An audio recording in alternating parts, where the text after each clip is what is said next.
Peggy 16.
dream. You can feel it in the air, electric energy. We're revving up our engines, and the dam's about to burst. I've just got a couple of emails that I need to knock out fast. We're all backstage, about to start the show. Just gotta do a few things, then we're ready to go. So get ready to be ready, to get ready, 'cause we're almost about to rock. We're gonna make you scream eventually. Just wait and see. Now get ready to be ready, to get ready.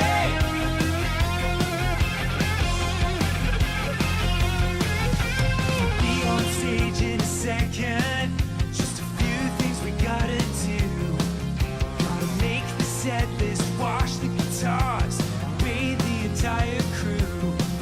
Gonna play with all my Legos, then we'll eat some snacks. Drop Ninja Brian off of his Brazilian wax. Drink some gas so we can play real fast. And then you better hold on to all of your ass. We're gonna crush this show, just a few more steps. Nothing says rock like meticulous prep. So get ready to be ready, to get ready, 'cause we're almost about to rock. We're gonna chill your spine and blow your mind all into time. Now get ready to be ready, to get ready. Ladies and gentlemen, are you ready to get fucking destroyed? We are nearly prepared to begin preparations for our final sound check of the evening, so please file out of the auditorium while we reset the stage. Thank you. For those about to rock, please hang tight while I find my socks. Gonna crack your skull like an aftershock. Just gotta call my broker and sell some stock. So get ready to be ready, to get ready, 'cause we're almost about to rock.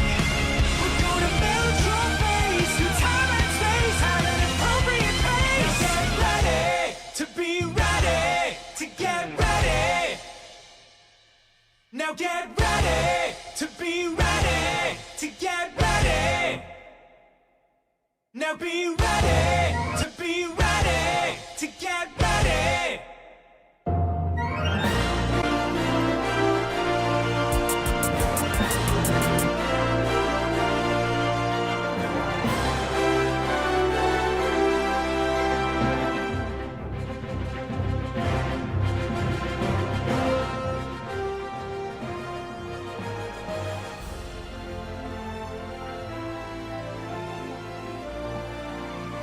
I'm very disappointed. I am horrifically disappointed. I asked you. I asked all of you. Badger, it's too late.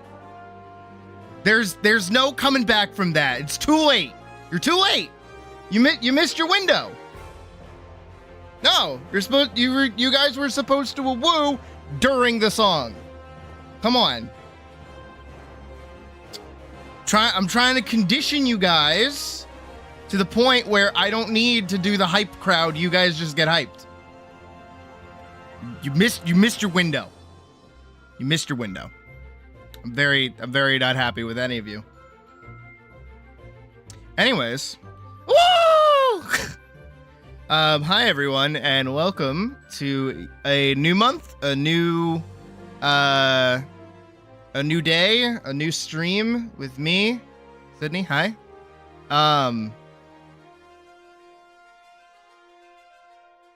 That one might be like probably one of my more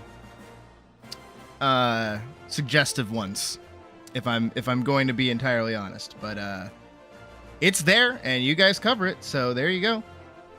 Hi everyone, and as mentioned last month, we are going to be test running a new idea for donations. So we're gonna see how that goes. So the jar has been emptied, the calculator has been cleared, yeah, so today we're gonna be working on 2 submissions. So far, I haven't gotten everybody's yet. I'll have to ping everyone later to remind them to send me what the fuck they want. But we have, so far I have Badgers, Hirasomis, who are both people we'll be working on today. I have Natirs as well. And I think that's actually it for people like asking for things. I don't think anybody else asked for anything. So we're missing quite a few people. Hollowed, you too. Tell me what you want. Get with the come on.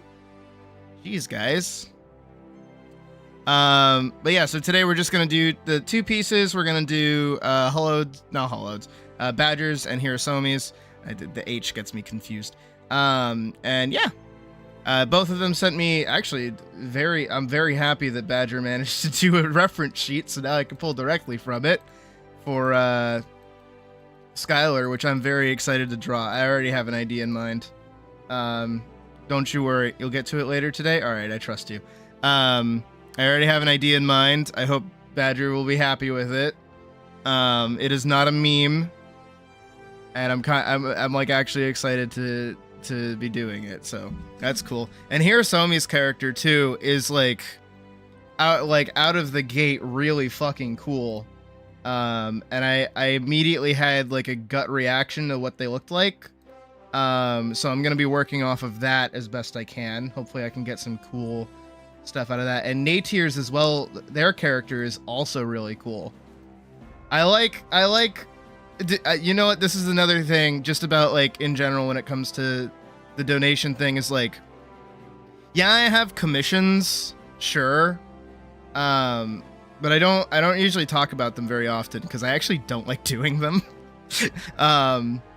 But it's really cool to see other people's characters, and I know too, my eye keeps like blinking ahead of time. I wonder if my blink cycle is like wrong or something. I'll have to fix that later.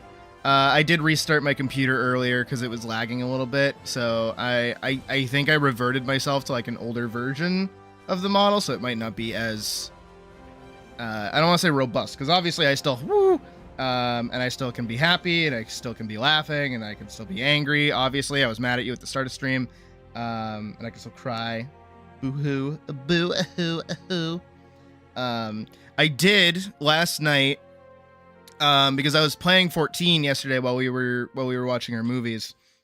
I was playing with Vorkson, actually. Me and them did a few dungeons together, which is good. And I mostly vomited, like I just oh yeah, hollowed. I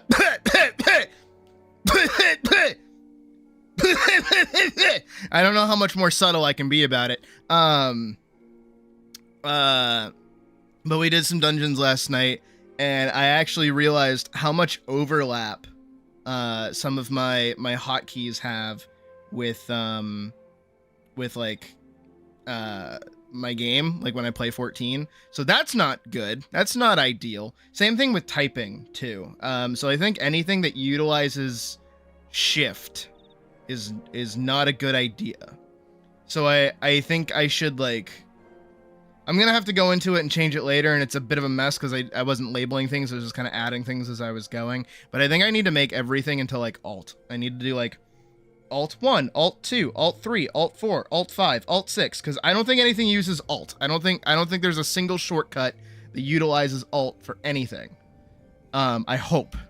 Otherwise, oops. Same thing with Control. Like Control 1, Control 2, Control 3. Like nobody uses that for anything. Nobody uses that. I do for 14 though. So yeah, I did even more stuff. Oh yeah, no, we stayed up late entirely by accident. Yeah. Well, you know, Vorkson pressed the "How does this class button work?" Or "How does this class work?" button, and I answered as many questions they did not have as possible. Because I know way too much about Final Fantasy XIV, and it is a problem. It is a problem. Vorkson can attest. Yeah. New thing as well. Obviously today we will also be playing Final Fantasy XIV later tonight. I have started a new character. I've made a Lalafell. I will be playing them, and we will be taking them through A Realm Reborn all the way until we get fucking bored of playing it. One of the two. It would be cool to go all the way up until Dawn Trail, but if we get that far, I don't know what I would do, honestly. Like, that'd be scary. There's a lot of content. There's 10 years worth of content. There's a reason, by the way, I've never like made any alts when it comes to 14. I've only played the one character for like all of my years playing 14. You rebound all your 1 to 0 buttons to the bottom. So I do like 1 through 5, shift 1 through 5, and then control 1 through 5 on 3 hotbars, and then I do a variety of I think I've got X, G, F, E, and Q. I think those are everything. I think that's everything. And then I do shift G, shift E, shift Q. No, shift X. X is my big bank button usually. And then G, shift G, yeah. And then I don't think I have any controls for anything. And then all of my like extra job buttons are on like function keys. So like F1 through F3. And then I think I have one for F8 as well, where that's usually where my res is. Those are buttons that I like to click instead of press, because they're like very situational.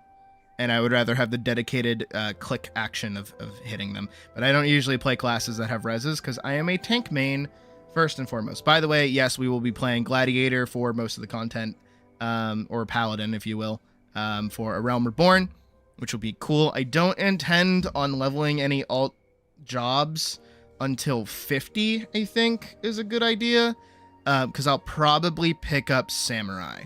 I think I'll do that. Because I do actually like playing Samurai a lot, and I think the Samurai job quest stories are pretty good. So those will probably be my 2 classes, both sword classes. And then at a later date, maybe Viper as well, even though Viper is fucking boring. I'm sorry, it's my favorite class in the game. I'm so happy they added it, but at the same time, Viper is a snooze fest. It is the most boring job in the game because it does the same fucking thing. Because guess what they did? They removed the I'm doing the thing. You slide dog, you got me monologuing, you rat, how dare you? Anyway. Fuck. Okay. Alright, well that's something good to note. Apparently that button changes that. That's cool. Alright, so that changes zoom on things. That's cool. I have to figure out so many fucking buttons now. Anyways, you know what? I should probably just do numpad. I should probably do like number pad 1 through 9 with shifts and alts. That's probably a better idea. Viper was designed for levels 90 plus. No, don't get me started on this shit. Don't do that. No, because it's boring even at level 90. It's the same shit over and over and over and over and over again. All you do the whole time is you flip-flop between 2 combos, and then when your blue button comes up, you press your sticker, and then you hit all the buttons, you get instant dopamine, and then you wait till it comes back up. It's stupid. It's so dumb. They took away the one part of the job, which was Gnashing Fang. They took away the one fucking thing that made that job slightly complicated and skill-intensive, which was maintaining a buff that would fall off if you kept your fucking blue buff up all the time. And they got rid of it! They got rid of it! And I defended the change. I thought the change was fine. I thought the change was cool. I thought everything was fine. I was like, you know what? Well, they're just gonna make all the boss encounters way more difficult. And then it means that, you could go over to your thing, not realizing that it actually made the class so fucking boring. I didn't want to play it anymore, and I went back to tank. But guess what? They ruined tank too, because they took away my they changed the trajectory! Gunbreaker used to have the coolest fucking move ever called Rough Divide, where you would do a little flippy and kick a guy as you do like a little dash in. It was so fucking cool. It was so awesome. And then they changed it to a little glide across the ground where you do like a little swing, and that's all it is. It's so dumb. And they took it away from Dark Knight too. Why'd you do that? Dark Knight's plunge was the coolest gap closer in the game. You do a flip and then hit them with your big sword, and you do like a big schwang. And then they took it away, and they took it away, and they called it Dark Strider, and instead you just go swoop across the fucking floor. It's so fucking dumb. It's so fucking dumb. Oh my god. Don't get me started. You already did. You bastard. How dare you? How dare you? Anyways. Okay. So yeah,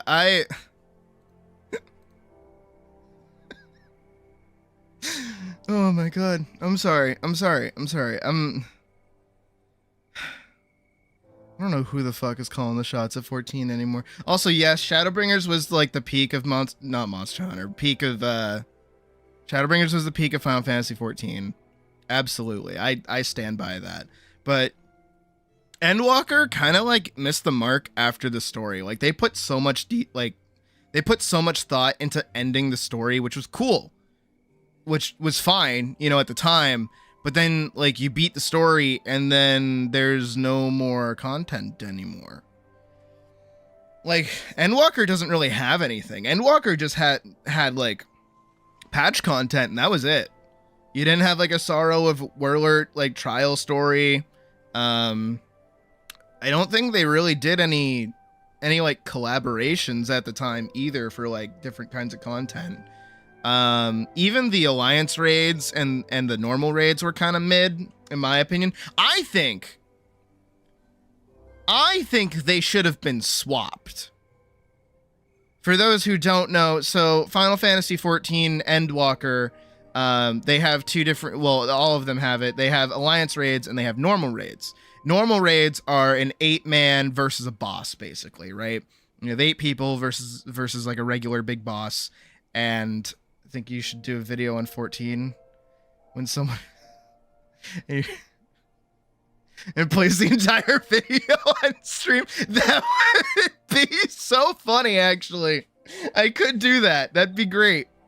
That is a good idea. So Alliance raids are 24 man, so they're 3 parties of 8 people. And usually in the Alliance raid, it's a lot more larger. It's a lot more large scale. And you usually like move around a lot more, and you're actually exploring a location too. You're usually traveling between places, which is actually really, really cool, in, Shadowbringers, because they did a Nier Automata collaboration for the Alliance raids. So you got to explore, like the abandoned factory from Nier Automata. You got to explore the bunker as well, kind of, sort of. The space station in Nier Automata. And then also there was like the ruined city that you could go through in the third one, which was also really cool. Like all of those were really cool. I know they were collaborations. Same thing with the previous one, which was actually the Stories of Ivalice. So that Alliance raid was also referential to Final Fantasy Tactics, as well as Final Fantasy XII, which was kind of cool. But the problem is then you have the normal raids, which are just a boss fight. You just like get plopped into a boss fight, and you just fight one dude. Sometimes you fight 2 dudes. In the case of like Dawn Trail, where we have like the 2 surfer guys, if you've watched me play that, you might remember that. Those are normal raids. But the problem is that in Endwalker we had 2 storylines. So the normal raids were there's this ancient location run by Ashians. If you know anything about Final Fantasy XIV's story, you'll know who the Ashians are.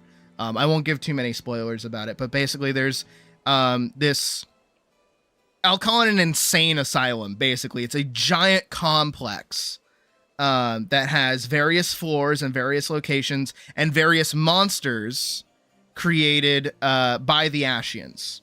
Again, trying to avoid spoilers and keeping it vague while also telling you what's going on. It's a little difficult because it is the end of the story and it is like a huge reveal. But anyways, so this giant location that is, super filled with like parts of Ashian culture and like learning and all these different things. Yeah, those are your boss fights. Those are your singular boss fights. You fight one boss in one room and that's it. Meanwhile, in the Alliance raid, you're fighting the gods. I can't avoid spoilers on that. So the 12 in 14, the 12 gods, you fight all of them. But here's the thing, is that those are the Alliance raids. So you're traveling through the land of the gods, and basically all you're doing is going through and going to their specific arenas. Are you seeing the problem here? They gave us a sprawling location filled with culture and all these different things, and they turned them into singular boss rooms to fight one dude. And then they took the boss arenas and locations of gods and then turned those into a giant sprawling location for you to travel around in. Are you seeing why that's a little backwards? Are you getting me on this? Do you see my problem? Alliance raids are peak? No, they're not. They're like actually not that great. I mean, the combat is good, but for Alliance raid content, not very good. They're like, you gotta remember, Alliance raids are like you traveling around and like running all over the place, you know? I feel like it would have been better if it was just an 8-man fight against like the gods. That would be cool. That would have been fine. And then let us run around fucking Pandemonium or whatever the fuck it was called and just let us do that. Like that would have just been better. And then we could have like gotten to experience more with the characters that were involved. Like it was backwards. I genuinely feel like it was backwards. And I just don't understand. Also, don't get me started on Spreadsheet Simulator 2023. That was so ass. What the fuck is that, Endwalker? The hell? You promised us. No, I gotta get angry for this. You promised us fucking Stardew Valley. You promised us Animal Crossing, Harvest Moon. That's what you said we were gonna get. But what did we get instead? Isolation Simulator with a side of spreadsheets. Fuck you. If nobody here has done the Island Sanctuary content in Final Fantasy XIV, don't be like me. Don't do it. It's not worth it. It is not worth any of that shit. There are no rewards in that is worth your time. I'm telling you from somebody who spent hours, especially during like college classes, just running the fucking macro over and over and over and over and over and over and over again to farm up my like island to level 25. And then even then you had to wait days to upgrade your building so that you can make better shit, and then you would have to pay attention to other shit. And it's like, who wants to play the market board but single player? Who wants to do that?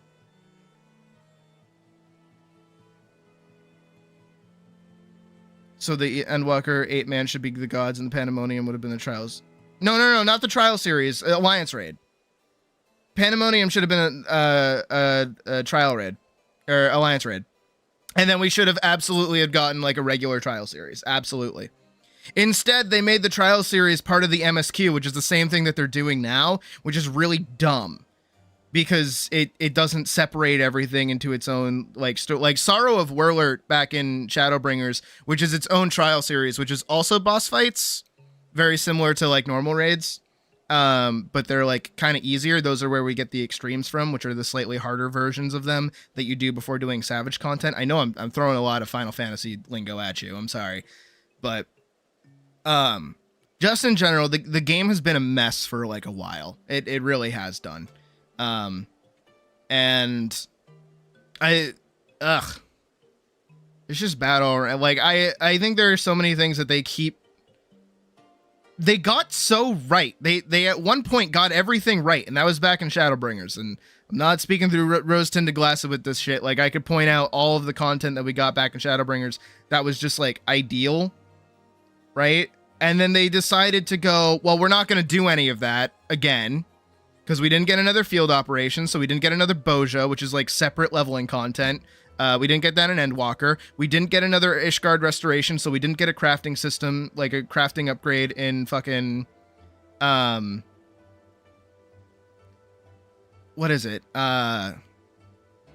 Fuck, what is it? What the fuck is it called? Endwalker. That's it. We didn't get another crafting thing from that. The way that they handled relic weapons in Endwalker was this idea of, oh, well, you know, if we just make it purchasable through tomestones, that just means that, like, whatever content you end up doing is, like, good. People hated Boja? No, they fucking didn't. No, and then who the fuck are they listening to that hated Boja? What are you talking about? Boja was some of the best content. Boja was only bad because it was a boring location. It was all brown. But it had some of the best, like, combat stuff in the game. Fucking hell. What do you mean people hated Boja? Boja was fine. Boja was so fine, in fact, people are asking for Boja mechanics back in Occult Crescent, which is the current Boja, which is a piece of shit. No, because they kept removing things that people wanted to do. And then not only just that, but, like, because Boja wasn't even tied to progression. Boja was just, like, part of a storyline. The fighting content was fine. The thing that people probably don't like is doing fates over and over and over again. Fates have been boring since A Realm Reborn. We need a new fucking combat system. Like, we need a new thing to happen that makes the world feel, like, a little bit better than fucking fates. Fates are so old and outdated. My God. People don't even fate farm nowadays. It's like horrible. And the only reason they do it is because it's the easiest way to get a relic weapon. I'm looking down here purely because that's where chat is. But it's like, Endwalker just didn't add anything. We didn't get another field operations. We didn't get another crafting system. We didn't get, like, and I say crafting system, I mean like Ishgard Restoration, where it's a whole zone and, like, quest line dedicated to crafting, which is really, really cool. And it's really awesome. And it was a lot of fun. And it got me into crafting. And I really took the time with it. And I did a lot of stuff in it. And it was really, really good. And it was really engaging because you got to talk to people and, like, engage with the community. It was really good. And there was a leaderboard behind it. But nowadays, in Dawn Trail, we have all this shit again. And they take a massive step backwards. How'd they do that? How the fuck did they go backwards? Occult Crescent doesn't have a raid that normal people can do. Boja had a raid that normal people could do. All you had to do was sign up, be there. When Castrum spot, like, pops, you just go in. Just came out in the middle of COVID. Oh, no. I'm not taking that as a fucking excuse. I'm sorry. They removed so much content from the game. They removed so much. And everything that they promised was bad. Like, fundamentally bad. Like, variant dungeons, criterion dungeons. Hey, where are those right now? Oh, that's right. We're not getting them until the end of the patch, and we don't even know what we're getting from them yet. What's the point of doing a variant dungeon and a criterion dungeon anymore? There's no point. We've had the same cookie cutter, savage raid, normal raid, all these things for years. We've had the same shit, and it's the same garbage, broken gearing system since day one. Still better than Destiny 2? Not really! There is so much overlap between Destiny 2 and Final Fantasy 14 right now that both me and Day can have the exact same feelings about things, and Day can completely understand what I'm talking about half the time, even if he's not, like, at the end of, like, Dawn Trail's story. I don't think he is anyways. I can't remember. We have 3 entire expansions from the game. Anyway, buy a $100 expansion now. I mean, you might as well. Hey, how much is a fucking sub? Oh, that's right, $15 a month. How many patch cycles? Or how many months in between patch cycles? Oh, that's right. There's 4. There's 4 months between patch cycles.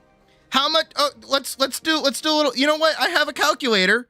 Right here. Let's do it. How much? Oh, I closed my music by accident in my anger. Hold on. Let me pull that back up. Let's do 4 times 15. How much is that? $60. I am paying $60 every patch to play this fucking game. And then when there's no content out, that means I don't get to play the game. To make content for myself right now in this content drought. In this content drought that we are currently dealing with, to make content for myself, I have to play the game all over again. And guess what? I'm probably going to hate it. Because I love Final Fantasy XIV. Don't get me wrong. Do not get me wrong. But over the past, 6 years, the game has just gone downhill. And it's not, the player base's fault or Yoshi P's fault or anything like that. It's purely because the game is starting to show its age a little bit, and they don't know how to fix it. And any time that they do try to fix something, they listen to the wrong fucking people. And it's usually, it's the same thing that happened with Monster Hunter, frankly, which is why I compare the two so frequently. Because Monster Hunter Wilds, right, came out into the scene, and most people who, know Monster Hunter are like, all right, game a little easy, but this is low rank. We're fine. We're cool. We're fine. Everything's fine here. It's low rank. And then all the people who expected this game to kick their ass because they suck at video games and they want to feel good about something were like, hey, this game ain't hard enough. Make this game harder. And then, that's most of the criticism against the game. Yes, there's fucking, what is it? There's, performance issues, of course. You're not, I can't not speak against that, even though I didn't really deal with them. Of course, those are a thing. I'm gonna put my hands on my hips for this. This is getting bad. Of course. But here's the thing. Here's the specific thing about it. Is that those people who were complaining about the game not being hard stopped playing the game. It wasn't what they wanted, so they stopped playing it. The people who continued playing it were the people who were fine with the difficulty. Then guess what happened? All of the complaints, all the people that said they're not going to play anymore because the game's too easy, well, now the devs are making fights that are overtuned, too difficult. And to compensate for that, they have to boost up how much, stuff, how much, gear and things actually matter. Also, I have to reopen my calculator because I closed it. I get so worked up over this shit, right? And that's the big problem, is that when these changes get made for the people who were loud and complaining, the people who are still playing the game now start to suffer for it. And then the overall game begins to suffer for it. And then the people that have genuine criticisms for it are too quiet because they're not the ones screaming from the rooftop saying this game is too fucking easy. And that's the same thing that's happening to Final Fantasy XIV in this moment as well. Haven't played much of any of FNAF or Minecraft, just being real. Played and gone to fandoms of other games though. What? Ace, I'm talking about Final Fantasy XIV and Monster Hunter. Huh? I mean, you got the letters right. How did you do that? Actually, how'd you do that? All right. But just in general, that's what's been happening to Final Fantasy XIV. And look no further, and this is something I've known for a while. Hey, so back in Endwalker, they released a job called Sage. And Sage came out, and someone, somewhere, I don't know who, but some group of people started complaining that the Sage icon was, causing people with tryptophobia to freak the fuck out. Because it had holes in it. And I'm like, what? And they changed it. They changed the icon. Now, that's a small thing, right? That's a small little change. Just changing a job icon, that's not that big of a deal, sure. Yeah, they might have to do some different animations, sure, for cinematic things. But yeah, Sage's icon got changed because people were complaining about tryptophobia. And that is how it's felt. I know that's a small thing, but also tryptophobia is the fear of small holes, right? It is an actual fear. It is a real thing. But because of that made me and pretty much everybody else go, who are you listening to? Who said that? Who told you that that's a big enough deal that you have to go through and change that? What? And then it happened again with Viper. Because Viper back when it initially released, had a dot. Well, not necessarily a dot. It had an extra condition called Gnashing Fang, or Noxious Gnash. I think it was Gnashing Fang. Or Noxious Gnash was the debuff. Gnashing Fang was the button, the thing to do it. So Viper had this mechanic to it where certain abilities would infect the monster that you're fighting with Noxious Gnash, which would basically make it take extra damage. You would keep this buff up while also doing your combo that would keep two other personal buffs up. So it basically allowed you to do more damage, and like do raid-wide damage as well, I think. And it got Gnashing Fang is also GNB. Okay, my bad. I can't remember all the fucking button names. But Noxious Gnash was the bit, right? A little bit of a stretch looking at. You can see it. Crazy that something got rushed as a fix. No, it happened before the job even came out. Yeah. Like, that's weird. But here's the thing about Viper, right? This is the part that, like, gets me. Is that they didn't change or get rid of Noxious Gnash because it was dealing a lot of damage. It wasn't because it was, like, overtuned. It wasn't because it was too, like, good of a skill. It's because people were complaining that Viper was too difficult. People said 3 conditions to keep up is too difficult, and they removed the ability entirely. Now, here's the thing, is that they didn't change anything else. The class still plays the exact same way. All they did was remove one singular counter that you had to worry about. Yeah. The one thing that required thought, because Noxious Gnash had a really short, like, duration. It would maybe last about 10 seconds. So you needed to keep that up.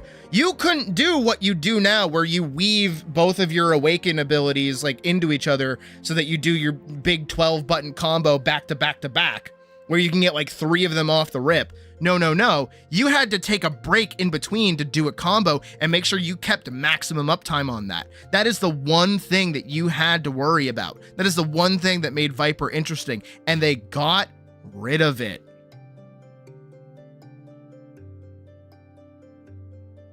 And they didn't change anything else. Who said that? Who were they listening to? And not only just this, last night, when me and Vorkson were playing, we were going through dungeon content together. Now, of course, Vorkson is a free-to-play player, and he is also not able to, what is it? They're not able to, They're not able to do all, like, high-level dungeons. So we're doing low-level A Realm Reborn dungeons around level 35. We were doing Brayflox's Long Stop and also a Sunken Temple of Karn. If you don't know what those are, that's totally fine. That's cool. Now, here's the thing about old A Realm Reborn dungeons back in the day, is that they used to have puzzles attached to them. There used to be things that you would have to go do. You would have to go, specifically in Brayflox's, you used to have to go get keys. You have to like romp around and figure out which monster, well, usually they're the same monster, but you would have to go fight that monster, get a key, unlock a door, move on. Same thing with bosses. Bosses used to have like actual mechanics behind them. Specifically in Brayflox's, the second boss, you would have to free Brayflox because the boss itself would deal so much damage to the tank player that you would need Brayflox to tank it so that you could do damage, and then your healer would have a chance to breathe, and you would have to defeat a secondary monster. That mechanic is still technically in the game, but it isn't as much of a problem anymore. The keys in that dungeon are totally gone. Same thing with Sunken Temple of Karn, is that there used to be like a puzzle that you used to have to do, where you would have to grab different stones, and then at the very end of the dungeon, you would have to put the correct combination of stones on the fucking thing. And then what they did, like, around Shadowbringers is that they kind of neutered it and made it the same stones, so, like, you just needed the same 2. But for, like, a first-time runner, it's, like, you just open the bit and you're fine. Nowadays, not a mechanic anymore. You just kind of walk in. Same thing with the boss. The boss used to have a different mechanic behind it as well, but they got rid of it. Sorry, I'm like talking too much. But that's the overall problem with 14 in general is this slow burn of just making things easier and easier and easier. And not only just that, but according to Vorkson, when they've been going through MSQ, if they do a dungeon with like a group of actual players, it doesn't count as MSQ clearance. They have to do it with NPCs. What? Now, of course, we'll figure this out ourselves as we go through A Realm Reborn, but if that is the case, that is the dumbest change I think they could have ever made. I really hope that's a bug that only Vorkson is dealing with, because that makes no sense. Imagine you're playing a multiplayer game and it forces you to play single player to make progress in the story. You're not allowed to play with people. That's really dumb if that's the case. Again, as a Greek, I'm really hoping that's like not a thing. I really hope that's not a thing and that it's just a bug, or there's like some button that Vorkson isn't pressing. But if that's the case and that's been their experience, that's miserable. Not only just that as well, but another thing that Vorkson kind of told me about, which I absolutely have to agree with, because I've been experiencing it as I've been leveling through World of Warcraft, which is why I'm going back to 14 as well, as I remember how good 14 actually is. It was all hope and people learning mechanics. Felt. No. So Vorkson has been playing tank and wants to play healer as well. Basically, Vorkson wants to play all the classes. Sorry, Vorkson, I know I'm kind of talking for you, but like, you're a fantastic example of a new player experience, which is why I care so much about this shit. Vorkson is having the problem of people who they queue with for these dungeons just running straight through them. Vorkson has no time to like sit and take in the dungeon, has no time to really like sit and understand mechanics. It's a blitz to the very end because most of the people doing that content are running through leveling roulette and they want that shit done over now. They want that shit over immediately. So imagine with me a baby level healer, not even level 30 yet. And they have a tank who is pulling everything in the dungeon and runs straight to the end of the location through a winding path. And then the tank dies, flames the healer, and then either leaves the party or tries to vote kick the healer. Hell, even for me, right? I've been playing this game upwards of fucking 10 years, right? I've been playing this game forever. Back in fucking Endwalker, I had every single job geared and leveled, and I understood every job. Not that the jobs are too hard to understand, but I know exactly what they're all about, which is why I was educating Vorkson on all of them last night, especially Machinist. I hope I sold you on Machinist. Machinist is very fun. But the problem is that the tank that we had that was bum rushing everything actually put me on the back foot. It's like, what? How am I having a hard time? I'm a higher level than you, and you're bum rushing this whole thing and almost dying. How am I having a hard time? So how am I, like, genuinely, how the fuck am I having a hard time healing this guy? And how is a baby healer who barely knows their buttons gonna be able to do this shit? I was pulling out all the fucking stops for this guy. Like the fuck? What is that? I hiccuped. Him. No, Machinist is really fun. Actually, here for anybody that wants to play Final Fantasy 14, do not listen to tier lists. Do not listen to anything like that. Just pick a fucking class and play it. 9 times out of 10, DPS scaling is skewed because there's like min-maxy shit going on, right? That's usually the big problem.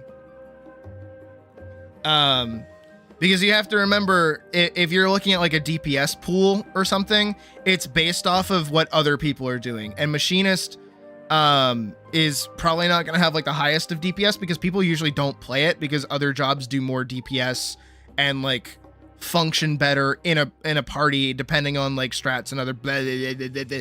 Don't listen to high tier players. Play what's fun. Play what buttons you like. Fuck off. The only thing I request of you is figure out what your fucking rotation is. That's all you really need to do. Because your rotation is going to make your job way more fun. because you actually get to do big brain damage. Keep running into brain dead idiots and roulettes, all level 100s that you don't understand the rules. Well, yeah, you're in a content drought. You have to, this goes back to the thing that I was just talking about. Hey, so like I am an ex-Savage Raider. I haven't done it in years. I don't like Savage Raiding anymore. I think the content is boring and dry. I think the community is fucking horrible. Don't get me wrong, I'm sorry, but like, holy shit. I did my time in Party Finder, never doing that shit again. Could I find a static? Maybe. Do I want to? No. Do I want a second job? No. I don't even have a first job. But we're in a content drought right now. There is no content in the game for anybody to be doing. And you might say, well, that's because they finished everything in the first month. Hey, why was the content finishable in the first month? Or even the first week? Why did it take me not even a full stream, not even a full fucking stream, to do everything in the most recent patch?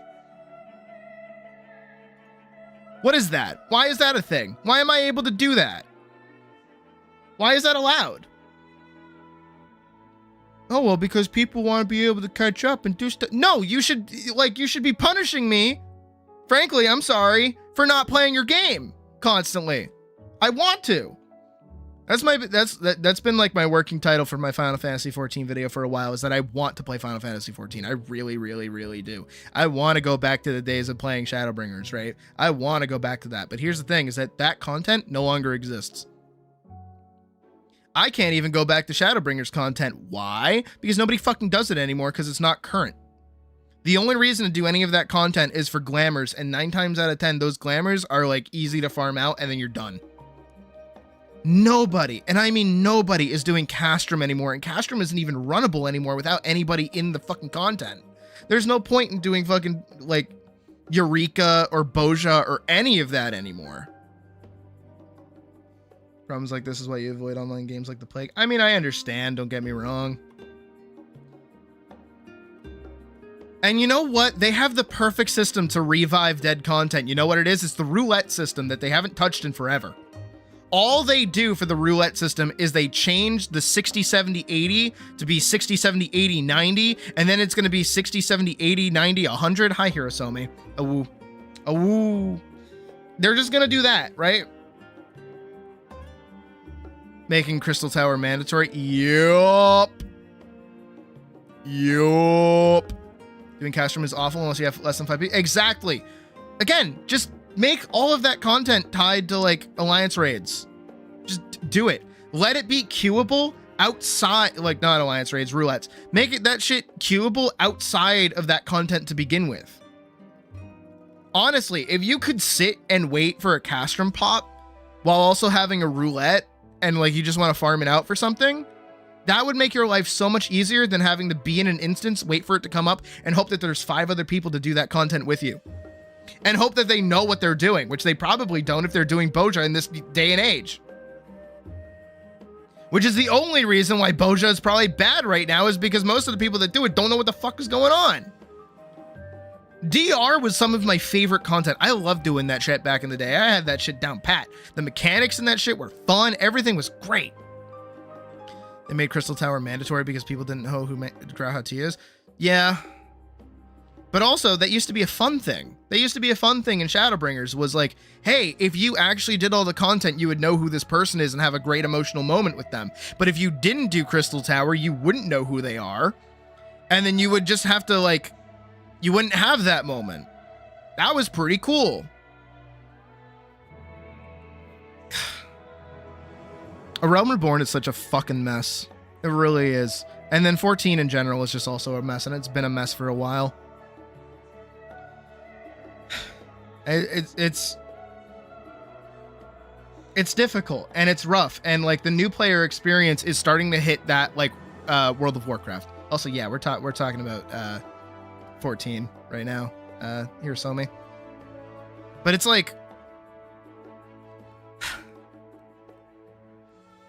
it's not hard to make the new player experience like actually engaging, because frankly, A Realm Reborn isn't that bad of a story to begin with, you know?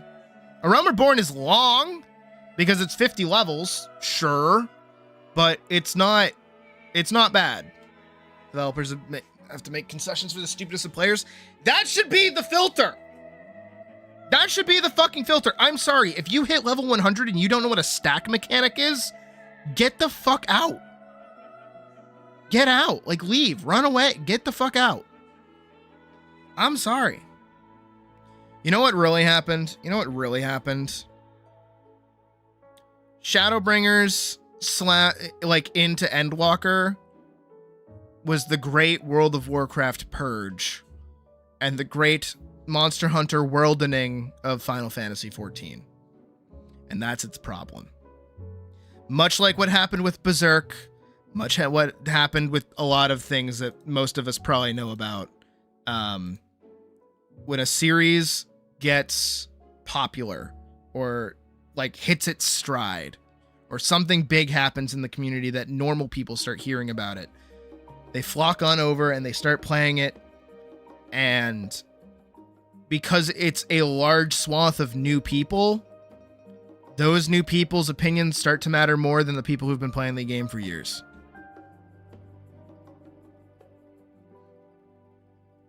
They're incentivized to keep playing.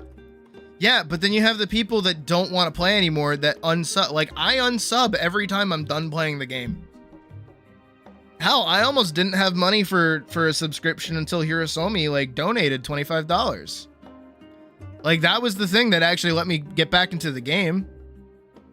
Because, like, for me, it was not worth the financial risk of like, subbing for another month.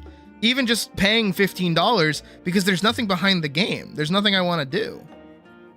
And I'm thankful that Vorksen's playing the game right now, even as a free-to-play, because that gives me something to do, is to teach them and take them through content and help them with things and guide them through the game, which is actually what I used to do during Endwalker to keep playing the game as well.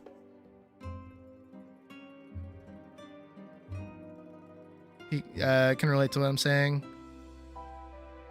Mid Endwalker of the journey, see where the faults and cracks are. Yeah, no, like, I think too, a large problem of it is, like, I don't want to say the Wikification, but it's the Netflixication of the storyline of 14. And I think it's an overall problem with, like, modern storytelling as well, is that because all this content is out right now, you have no time to wait and, like, theorize and, like, build stuff up and have these, like, grandiose moments. And the time between patches, because actually it increased. I think it increased around the time of Endwalker because of COVID. They used to do patch cycles every 3 months. So every 3 months we would get a 0.1, a 0.2, a 0.3, a 0.4, a 0.5. And then also those storylines would usually continue the actual narrative of the expansion. So, for instance, in Shadowbringers, sure, when you finish Shadowbringers, you're done with, like, the main big bad guy. But there's still the problem of getting the Scions back to the first. Or the source. Getting them off the first, that's it. And then, you know, you have that to contend with. And then new plot beats start, like, popping up and new things start going on and there's new problems to solve. And then afterwards, there's the setup for the following expansion, which is really cool. And we've kind of gotten that with Dawn Trail right now, but the problem in general is that we've had to wait 4 months in between for what is basically a mid-ass story. I'm sorry, Dawn Trail's story is just bad. Like, I enjoyed my time with it. It's how I got started streaming. For those who don't know, I actually started streaming when Dawn Trail released. My first stream, which is unavailable because it went over 20 hours, was me leveling Viper and getting ready to start playing Dawn Trail. And it is still available on the channel. You can go start watching from, like, part 2, which is actually when I, like, start the Dawn Trail experience. I don't sound as good. And it's definitely old. And I look different. I look way different. And very rudimentary. And also there was a lot of streams where I just don't talk during them because Puck was either sleeping or at work or something. Dawn Trail got you bored? I don't blame you. Dawn Trail was really boring. Dawn Trail had a lot of promise behind it and they just, like, failed to deliver on every angle. Don't feel sorry for calling Dawn Trail's story bad. No, I am. Just because, like, it's not it's not bad for the reasons people keep saying it's bad. It's just something happened. Something had to have happened. Because the character, I think that the greatest example of what happened is that the characterization of Wuklamat, that's it. Forgot her name for a second. That's how forgettable of a character she is, even though I love her. Wuklamat's character in Endwalker was way different than the character we got in Dawntrail.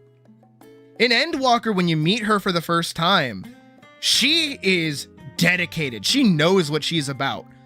Her whole entire motive for like coming over and meeting you is to come up to you and say, hey, look, we're having a trial of succession in my country. It is a contest of warriors and resolve. And it is to see who will become the next king. My brother is a warmonger, and he desires for conflict and battle.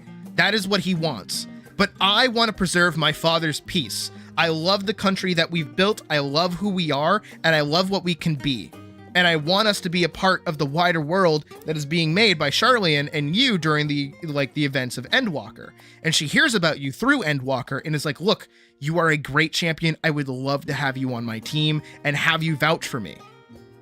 And then you go, fuck yeah. I'm totally on board with that. I think that's a great idea. I'm so down for that.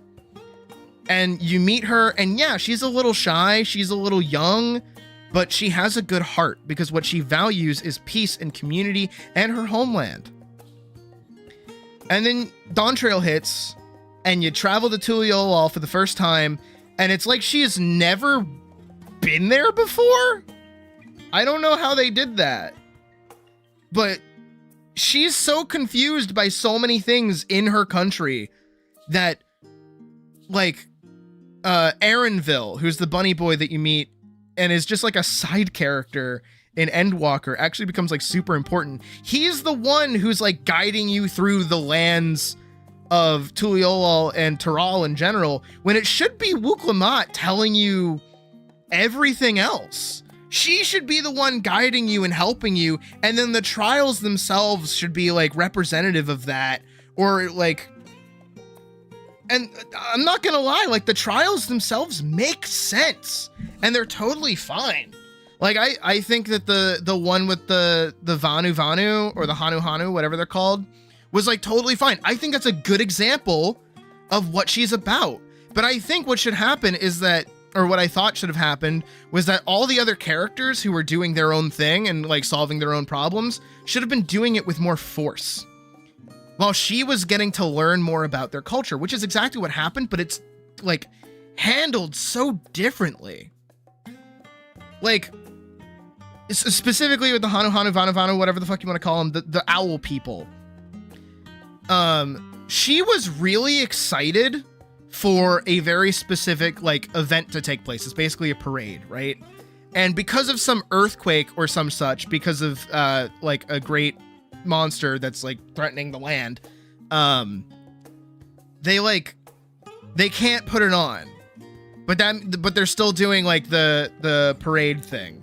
And so they're like, hey, so like our harvest is going to shit. And we want you to solve it and solve the harvest. Hooray. And Wuklamat is like, hey, you know, they usually do this parade thing and we're going to get roped into helping them like do it. And it's like, awesome, cool, neat. And it turns out the parade thing that they do is actually the reason why their like crop like grows, which is cool. That's totally fine. But that isn't the thing that she has to convince people of. This is where it starts to become a problem. Yeah, the hurricane, but it's caused by the Taral Vidral, Valley Garmonda. I think that's what it was called. And it fucked up a bunch of shit, and it's like kind of a plot point up until you fight the Taral Vidral. But regardless, Wuklamat the entire time doesn't go, hey, maybe this tradition that they do helps. maybe this is why, you know, their crop grows. Instead, she comes across like a whiny child that just wants to see the fucking parade. So then she starts doing that, and then it just so happens to work. Instead of her being a smart character going, hey, this is our tradition. This is our culture. This is something that we value. And this value and culture actually benefits us to stay with it, which would then actually like enforce what she's talking about and her whole character arc of, hey, wanted a party and it happened to be the solution. Exactly. Instead of her trying to convince these people who are so upset and downtrodden that this like tradition and like time of celebration actually is the solution to their depression and like actually reinforcing her ideas, it's instead played up as, oh, hey, it just so happens to work out. That's neat, which is not good writing. I'm sorry. That's horrible writing. And if anything, it would have showed too, like the other characters could have made fun of her. She could be making the float because she cares this much about the tradition and is so convinced that it will help. It'll make people happy. It'll do the thing that it's meant to do. And Quona and Bakuljaja and Gulja, or whatever the fuck his name is, Zeralja, that's his name. They could all be like, why are you doing that? That isn't gonna help. That's dumb, childish shit. You're a toddler. Does the real investigation, solution, and explanation 3 lines of dialogue? Exactly. And I think Quona was too nice of a character. I'm not so much sorry about that. I think Quona should have been a fucking asshole. I'm sorry. He got taught in Charlian. Charlian just so happens to still have a murderer on their fucking board of directors, by the way. They're cool with that. And it's like, it was like barely, no, Quona was like such a missed opportunity for a character where he could have been the representation of like rapid industrialization and the harm that it does to communities. Because that is actually, hey, guess what? A storytelling beat in a lot of Japanese media is how much technology ruins culture. Godzilla. Akira. Final Fantasy itself. Actually, Final Fantasy VII? Anyone? No? Okay. And you know what? Again, I stand by. This is my thought. Bakuljaja should not have been a tragic fucking sad sob story asshole like he was. Bakuljaja, in fucking stead, I'm sorry.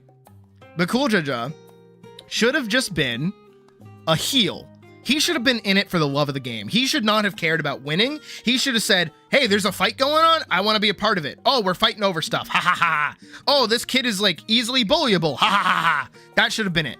That should have been his entire character. And then he should have been the buddy to work alongside Wukumat, because that would have made way more sense. Befriending the bully is totally a thing that you can do, but I'm sorry, his actions of releasing Valley Garmonda, the thing that almost destroyed all of Terral years ago and could not be killed, but instead sealed in ice. I'm sorry, it could not be killed. It was sealed in ice, in a powerful ice spell. And this bucko just decides, what? To let it go? And is fine afterwards? What do you mean? That's a crime! The fuck? Imagine if in fucking Heavensward, you know who dies, and then the people responsible go, oh, my bad. Sorry, we were just like on opposing sides and I was just trying to win or whatever. My bad. Like, you know. And then you just forgive him and you don't kill him. Or you don't arrest him. Like, what? What? What do you mean? You did a crime. You put people's lives at risk. Why are you still, like, cool to be in this fucking tournament right now? The hell? If anything, Valley Garmonda being free should have just, like, happened naturally instead of somebody else doing it. And then that's, like, the big thing that happens. And then that should have been a true moment for all of the characters' heroics to kick in. Zeralja should have cared more about being a hero than saving people. Wukumat should have cared more about saving people than being a hero. Bakuljaja should have seen Wukumat needing help and went to her aid. That would have been an immediately like good example of him like turning a new leaf. And then it should have just been like Quona and Zaralja and Wuklamot. And then Bakuljaja's just like there to help. And like that should be the first moment of realizing that Wuklamot has the power of unifying people. Because she cares about culture, she cares about people, she cares about bringing everybody coming together, which is the whole point of the expansion. And instead, it's just she turns into a Mary Sue, because every time something goes wrong, we either have to step up and save her, like when she gets kidnapped on a road that we can see, by the way. Gets kidnapped on a road that we can see, by the way. What do you mean she got kidnapped on the road that we could see, by the way? What do you mean she had to go all the way back by herself, was totally trustworthy, and is so fucking incompetent she gets kidnapped on a road that we can see, by the way? It's just down the hill. She didn't go that far. What do you mean we lost sight of her? We were waiting for her right there. Would have been also cool to see her ride on the fucking alpaca or whatever, but you know, that had to be a cut. That had to be fade to black. That's neat. That's cool. Big dude that hangs around because the party gets into big fights with big monsters. Exactly. He needed to be a heel for a little bit, and then he could have just been like a fun guy to have around. Like absolutely, because a lot of people really liked his character because he's just like a fun guy having a good time. That's it. Which is what it seemed like they wanted to do with him, but they just didn't do that. And then, oh my god, the Final Fantasy button sure has been pressed. I think, post everything, obviously Wuklamot should have won. I don't think she and Quona should have like jointly won together. I also think that the Alexandria storyline should have waited for patch content. Because here's what I think should have happened. The fucking the entire main expansion of fucking what is it? Dawn Trail should have just been the Rite of Succession. Absolutely, totally, definitely. And then what should have happened is we get what we were promised, which was the beach episode expansion. Now that the Rite of Succession is over, Terral is open to us. We are here. Not only that, but because of our exploration and our time in the country, we now know where things are. And instead of playing it up like, oh, hey, let's go over to Shaloni because Aaronville wants to go see his mom or whatever, only for like plot to happen. And also for like a Western cowboy thing to happen, which was kind of stupid and like all over the place. It was not very well handled. What they should have done is that they should have taken you through all of the area and then went, okay, have fun.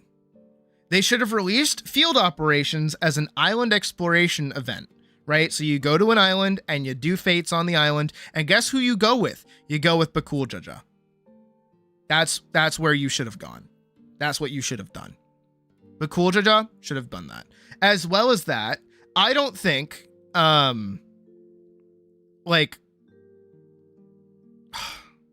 Galuljaja should have died. Sorry, spoilers. But I don't think he should have died so quickly in the MSQ. If anything, he should have been an extreme trial. How cool would that have been? Is fighting like Bakuljaja at maximum power as an extreme trial. That would be so fucking cool. And then the space exploration, the shitty crafting thing. Step one, make that more like Ishgard. Make that more like Ishgard. Make that more like Ishgard. You can either sit at the base on the planet or go out into the field on the planet and go gather shit. That's what it should have been. Should not have been fucking Levy quests, the zone. That is so garbage. And it is so many fucking menus. I don't know what their addiction to menus is in that fucking game, but holy shit. And Quona should have said, you know what? My ambitions were only going to take me as far as Terral. I need to go further. Come with me to space. You have proven yourself during the Rite of Succession as a worthwhile companion. I believe that you will be worthwhile to aid me in this journey. Come with me into space because you've already been there. I'm also tied to Charlian, so I know that we had a spaceship and I worked on that team. So let's go to space with the fucking Loporrits and go do our thing. Sound good? Good. Boom. Now Quona's like part of another storyline. Awesome. You also get to introduce him a bit more. Awesome, awesome, awesome, awesome, awesome. Then, that's it. Boom. Okay, you have your two pieces of content, right? You have your field operations and you have your crafting system. Boom. All right, that's a catch-up system. Why do we get this off the rip? We'll be down 10 p.m. tonight. That's totally fine. I'm just going through a Realm Reborn. If I even decide to play it at this rate, we might just do art all night. If anything, this rant covers the Final Fantasy portion part of the stream. But you do that. You give us field operations and crafting off the rip because you didn't give it to us during Endwalker. That's how you make up for that lack of content. Boom. Then you get to build up that content over the course of the next couple of expansions. Also, on top of that, another thing, variant dungeons and criterion dungeons should have been made baseline. Variant dungeons should just be regular dungeons. You should have different paths and different directions to go down to do different bosses so that there's a reason to go through different dungeons each time. That would be more fun. That would be more engaging, and that would be better designed than the current fucking 2 to 3 trash packs to boss fucking rundown, rush down garbage that we have right now. It would make so much more sense. It would be way more fun. Then make Alexandria, right? Make Alexandria patch content. Because guess what? At the end of Dawn Trail, we seen Zeralja leave. And then he's gone for the entirety of patch content. And then he arrives midway through, 30 years older, looking like the Arbiter from Halo 2. And he kills someone that we fought as an extreme trial, and we know how strong they are. How much more impactful would that have been? How much better would it have been if that's such a sudden shock? And it also would make sense for us to still be there because that's where all the content is. That's where all the summer vacation shit is. We've been having such a good time exploring there and adventuring there that of course we're still there when this shit starts going down rather than it needing to be part of the MSQ.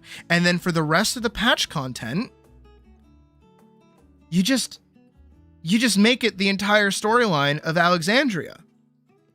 Because I think Alexandria's storyline could have used a little bit more work, especially when it kind of undermines the entire narrative of like Shadowbringers and Endwalker with like the turning off of everybody's souls. I think that's not very well handled. And I think the idea of a queen being an AI, like a repurposed AI, and doing what like an AI would think is the right thing to do to keep her people safe is really, really cool. And then they undermine it by bringing her back as a regular person and making her the leader again.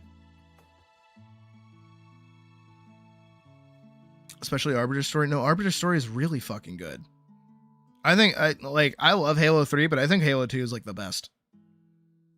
Don't get me wrong. But for real, like I know most of you probably haven't actually experienced Dawn Trail's story and even know what I'm talking about half the time, but you can probably like get behind what I'm saying here where like you give us more time for these things to like kind of cook. And, you know, you end a story where it needs to end, which is again with Sphene especially. She's an AI who like is like based off of a queen who would do anything for her people. So what does she do? She starts attacking people because it's the only way to save her people. And she does, and she has like a misnomer of what to be doing. Also, too, Alexandria is so decoupled from the entire expansion. Exactly. And it should have just been through the portal thing too. Like, I don't think it needed to be the dome. I think the dome doesn't make any sense and is kind of stupid and is like kind of garish on the landscape that is otherwise cowboy fucking Americanism, which I think was a cool zone in general, but like the story there was handled like really weirdly. And that too, by the way, is it gets rid of that weird fucking middle point where like you're waiting for Alexandria to show up. Also, like, Taral should have just been the end location zone. I don't think Solution 9 had enough shit going on behind it that it needed to be its own thing. I'm sorry. It's really dumb. I know it's always been a thing for Final Fantasy XIV where you have, like, one, like, the hub city that you start off in, and then you have, like, the following cities and other things that happen, but that's just, it's dumb. Stop doing it. I'm sick of it. I'm tired of it. Do something different. And I feel like that too is that they're like such a slave to like tradition at this point, where it's like, hey, we do things like here, like we did things in this previous expansion, let's do it again. While completely ignoring the big golden gate of adventure we found as part of the... Yes, exactly. But it has tombstone vendors, and that's really it. You can't even go on the highway. The travel around Solution 9, which is like this big sci-fi area that you would think, my God, how cool would it have been if you could, like, I don't know, hop on your mount and go on the highway to travel between different locations of the area? How cool would Solution 9 have been if it did that? Also, in tandem with Solution 9, is that it actually works perfectly for patch content, because guess what? Sphene being cool with you up until the end of, like, the patch cycle would be your reason for being able to go there and explore. Not only just that, Solution 9 shouldn't have been, like, a hub city. It should have been a zone where you can, like, ride mounts and fight things. How cool would that have been? That would have been sick. That would have been neat. That would have been awesome. How many fucking, like, pictures could people take on the highways between them? I'm sorry, this is the same thing that I had towards, like, Midgar? Not Midgar. What's the Empire's city called? I can't remember what the Empire's city is called. So the capital of... Oh, Garlemald. Isn't that it? Whatever. The Empire, this, like, big, like... civilization built off of like technology and all of this shit, right? Make it part of Heritage Found. Oh, that would have been awesome. Oh my God, that would have been awesome. No, but like, yeah, Garlemald, right? In Endwalker, spoiler, sorry, it's a wasted ruin. But there are very clearly like roads and things and stuff. Here's what I thought was going to happen in Endwalker. Here's what I genuinely thought was going to happen, and I'm so sad we didn't get it. I thought we were finally going to get the Final Fantasy VII expansion. Because Garlemald and the Empire in general used magic tech, and a lot of those magic tech systems looked exactly like machines that Shinra uses in Final Fantasy VII. And my thought was that when we go to Garlemald for the first time, it was going to be Midgar. How cool would it have been if we went and got to exist in Garlemald and it was just Midgar?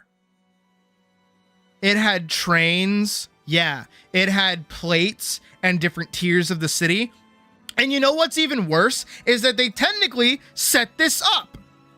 They set that up. This is boss music. I don't want boss music, even though I'm kind of turning into a boss right now. In Final Fantasy like 14 Stormblood specifically, we meet a faction of like Empire people. Did they nerf from the cold? I really hope not. They're a slave to tradition at this point. After all, dungeons have been the same cadence for every expansion. Yeah, they've just been getting worse.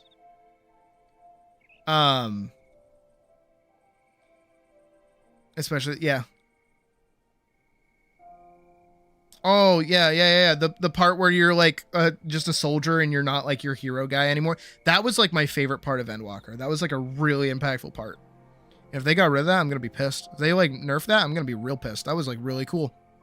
And if people couldn't get through it, good. That was a filter. Yes. The Populares.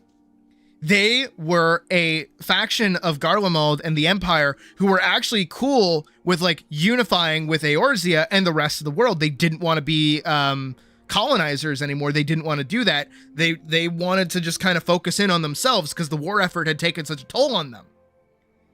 We could have used the Populares as a similar means as like House Fortin in Heavensward, which would have made way more sense because it's like, hey, now we're in Garlemald.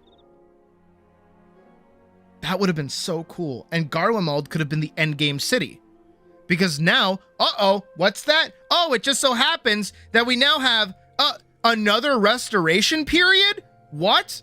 Just like Ishgard restoration, we now have the Garlemald restoration period? Oh! Popular areas are still around and Garlemald is in ruins.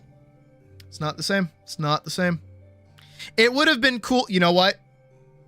You know what? Here's even better. Here is exactly why we could still have the same system that we had. I think it's Sector 7. Was it Sector 7? I'm going to play the cutscene. You know what? I'm going to play the original cutscene. That's what I'm going to do. Because we still could have had Midgar. But you know what we could have had? You know what we could have fucking had? Okay, not remake.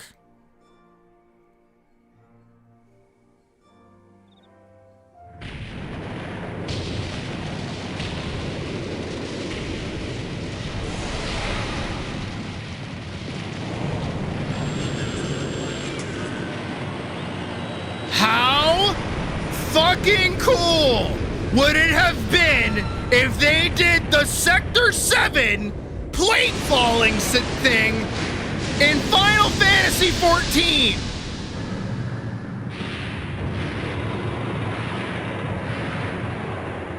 How cool would that have been? It would have made so much sense.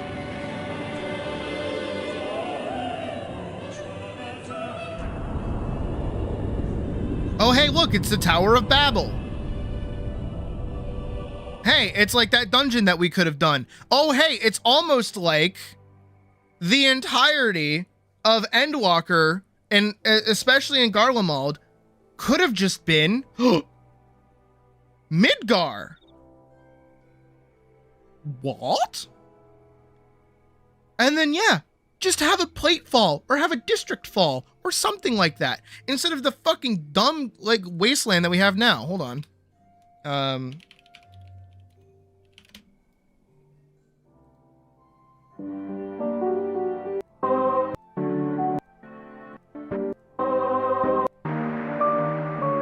No, I was hoping that was gonna have, like... Look what it is right now.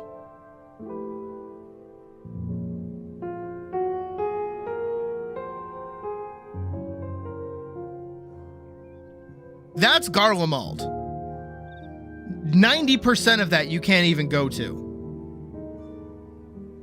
Because it's all been turned into a giant fucking tower that is also a dungeon. Imagine if the tower itself was just like Shinra headquarters instead of this big evil spiky spike. How much better that would have been. How much more sense that would have made. How much, like, getting to exist in this area. Because, yeah, Garlemald fell. And it could still be in a state of disrepair. It could have absolutely just been, like, again, similar to fucking Midgar. Hell, if anything, if you want to keep the same storyline, you want to have everybody fall and be like in disrepair, you know what you do? You take away their Mako. Guess what? They did that in this, is that the Mako, the cerulean that they use, is gone. So their city can't be powered. They can barely survive. Do that again, but it's Midgar this time. Because that's exactly what happens. When Avalanche destroys the Sector 7 reactor, like, they lose power. It makes sense. In the midst of a civil war that started during Shadow. Exactly! It would have made more sense for us to slip in during a time of conflict. And especially civil wars don't have, like, constant battles breaking out. And then there could have been fates. There could have been other things going on. An entire missed opportunity was, like, changed for a set piece and a dungeon.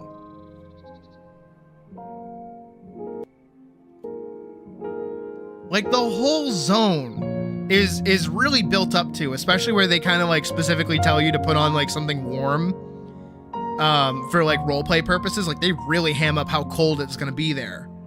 And everybody gets dressed up for it. And it makes sense.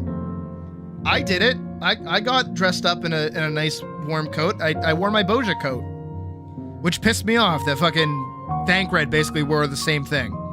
Me and him are always, like, wearing the same shit. Especially when I was like maining Gunbreaker. That really pissed me off. Especially because white is my color, bitch. Stop touching it. But like, it is such a missed opportunity. And that pisses me off. That pisses me off. And that's how I felt about 14, just like in general, like the past couple of years, is that at least with Shadowbringers, I felt like every opportunity was kind of like squeezed out of it as best as it could have done. You know? I think that the handling of the, fuck, what are they called? The light, what they turn into. Sin Eaters, that's it. I think the handling of the Sin Eaters was great. I think it was some of the best like setup for monsters imaginable, is the pure horror and dread of somebody you know becoming one. That one was so fucking cool. And it's impactful for a lot of different people, which is also really cool. And then the same thing happens with like, fuck, what is it? Like the Light Wardens, all of those are really cool. The dungeons are really good. Most of the dungeons make like canonical sense. The mystery and the story aspects that are being revealed to you slowly over the course of the game, like, also makes sense. Like it's like building and building and building and building. And it's just, And Endwalker's story is also not bad. Like, I think it's good for what it was, but like, there's so many parts of it that are just gone. That could have been cool. Kill the character on screen, showing them mutating into another. Yep. I couldn't even show us cook a taco. I know. By the way, fun fact about me. Those tacos that we made in the game, I've had one. And I mean very specifically dirt cooked tacos. Yeah. Logan, one of the first things he ever cooked for me, I asked him to make me those specific tacos from 14 because I thought they sounded really good and I wanted them. And then he did. And they were very dirt. They tasted like dirt. He cooked them in leaves. He cooked them in like a little dirt pit. Yeah. Tasted like dirt. But it was cool. It was cool that he did that. It was very impressive. I was very happy with that. It was cool. But yeah. And that's how much I love this game, is that I get my friends to cook me food from that game. I still need to get the cookbook properly. That would be a cool stream, like a cooking stream where I just like do that. That'd be neat. Sounds like homegrown grape tomatoes. I just don't like tomatoes in general. 14's rough. 14's in a rough state. 14's been in a rough state. And I think they'll turn it around. They've been there before. I think they just gotta listen to themselves for a second. Because frankly, I think what they had, I think every time they make a decision, they make a good decision. But it's when they listen to people that it starts going to the wayside. Catnip! Catnip, you!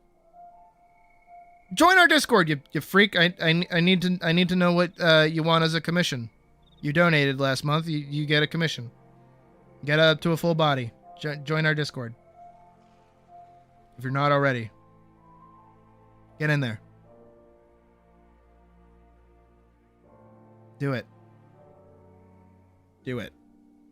Do it. Anyways. Speaking of which, I guess now is a good time to segue into making art. Yeah, that's cool. Yeah, Catnip, you donated last month during the donation event, which is still going on technically right now as well. So you get a commission now that it's the end of last month, because it's a new month. So you get a full body commission, whatever you want, as long as it's safe for work. Which goes for everybody else here too. Hi. So if you donate any amount of money starting now, I guess I should talk about it a little bit. So starting now, today, any amount of money donated will add you to a raffle to get a piece of art. You will get a piece of art done by me. So that's cool. If you donate over a certain amount, I haven't decided on what that is yet, so I'll have to let people know. Thanks. You are welcome. Technically you should be thanking Hello. They're the ones that surpassed the breaking point. So yeah. Overall, there are stretch goals for upgrades to the art itself. So, if we only get like $20 in total by the end of the month, like, I'll do sketches for the raffle winners. And for every stretch goal that we hit, we increase another raffle winner. If you donate over a certain amount, you get a guaranteed slot. And yeah, so basically it's like, how do I put it? It's like additive. So even if you yourself don't have like, you know, thousands and hundreds of bajillion pennies to throw at me, of course, right? Even if you put in a single dollar,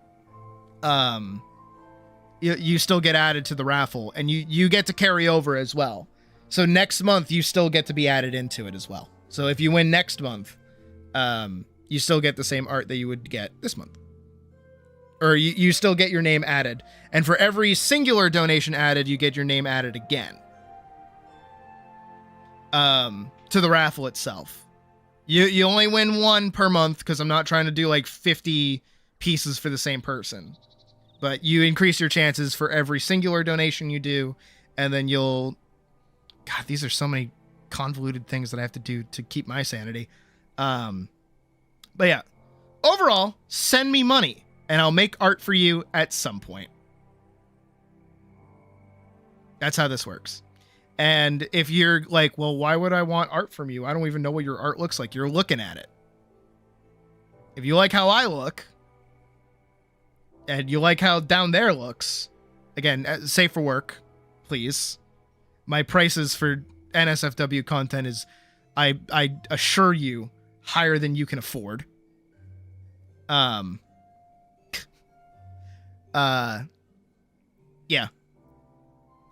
If you like how my art looks, donate any amount, and you get added to the raffle of this month to be paid out next month. Should things go well, hopefully. I don't see why it wouldn't, frankly. But yeah, I think that's a good turnaround.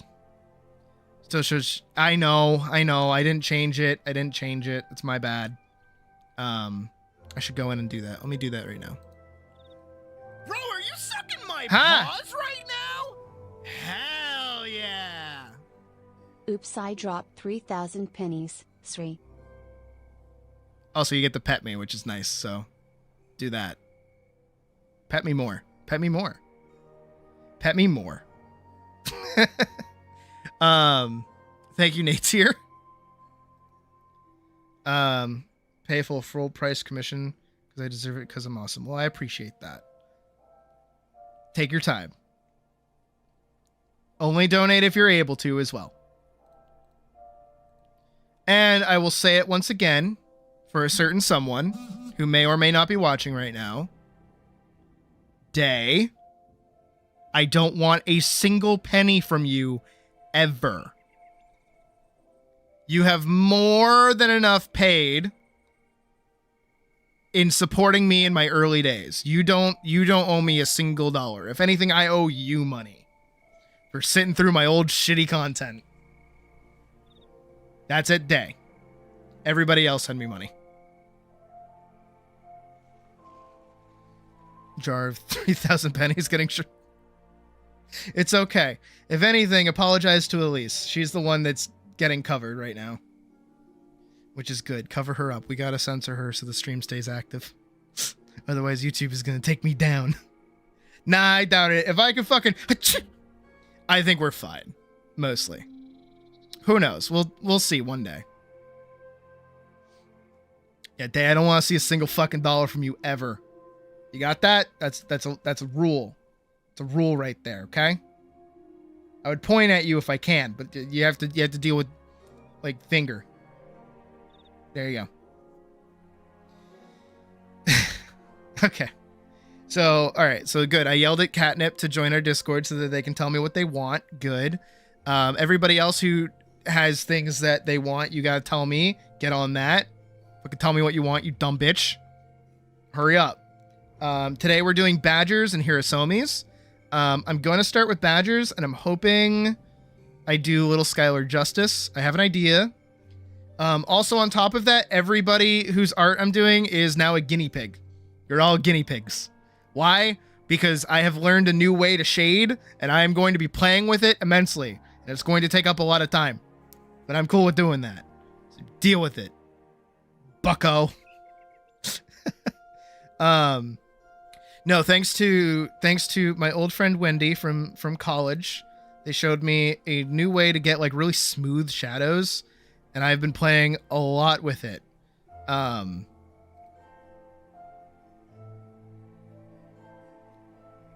Wait, Catnip, are you already in our Discord? Are you Tella? And I just didn't know this whole time? What the fuck?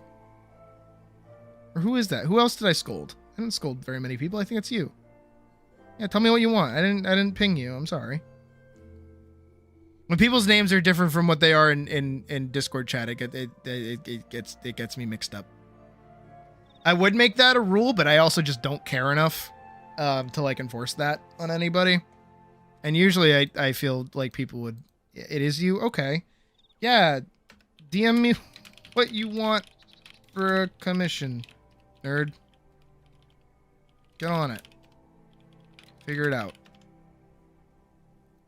Probably getting that delayed. But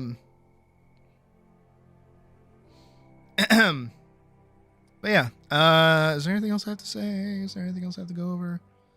Oh, guinea pigs, new shading, smoother shadows. Played around with it. Hollowed might know the extent of which I'm playing with it.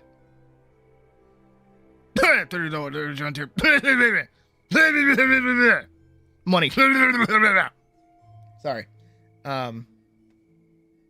Choked with the clothes? What? I choked with the clothes coming of, eating cake by the way. Huh? Yes, bring in the donations. Yes. Good. People are being added to the raffle now. Good.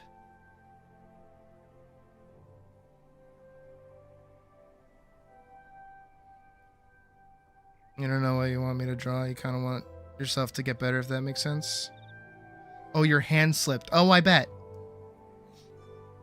Hot dog, if there's just like anything that you want me to doodle, like just let me know. Like, I'm chill with it. There's no way. That is a lie. That is a bold-faced lie. Okay, see, that's more accurate. There you go. Anyways, I think we should get on with our bit. So, I'm going to boot this up. Yeah, I'll do two different ones. And then I got to go over here. And I got to grab... Post it in... I don't think you posted it in ARC. I think you posted it in Art Share, right? Yes, you did. Good. Copy, wiggle, wiggle, paste. Oh, it's big! Badger, why'd you make it so big? Stop it. Stop doing that.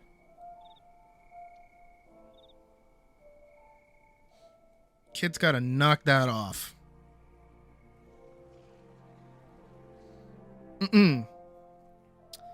Alright. And we can do this button. Yes, I remember. Go over here.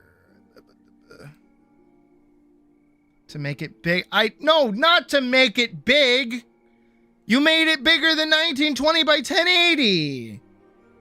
You can make it long, not big. There is a difference. I'm probably... I just need it for colors, really. Because I can have it off on the side of the screen. So, I just need to know... Also, Badger gets to see how good or bad their reference sheet actually is.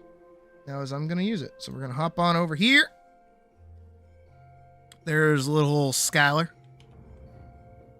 Little goofball. Like I said, I have an idea for them. I also have an idea for Hirosomi's character, which I really like, actually. I really like Hirosomi's character. Let's lock my eyes. And let's do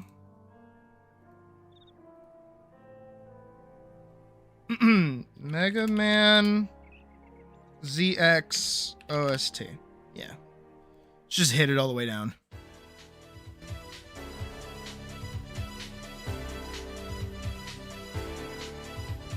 Because it's topical. I also need...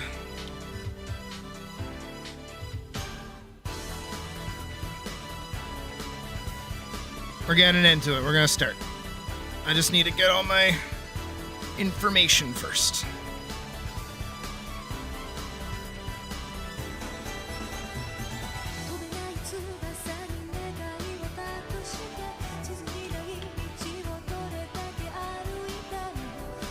No, I did it on the same layer. No, wait, no, I'm not. Bro, are you sucking my paws right now? Hell $10? Get loved and appreciated. Hell yeah. Money, money, money, money. Pay for my dinner. Pay for my dinner. I usually work with 1920 by 1080, which is standard screen HD. And I'll usually either make it smaller or larger, one of the two.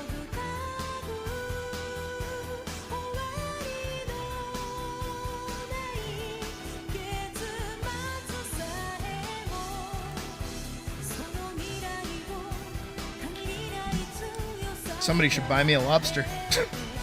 I'm joking, I'm joking, I'm joking.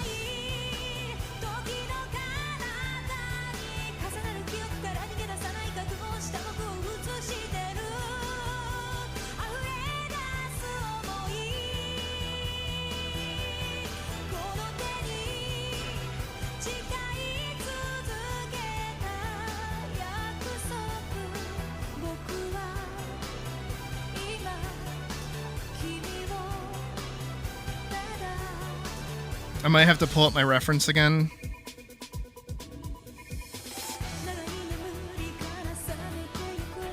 Because I have an idea for this. I just need to manage it.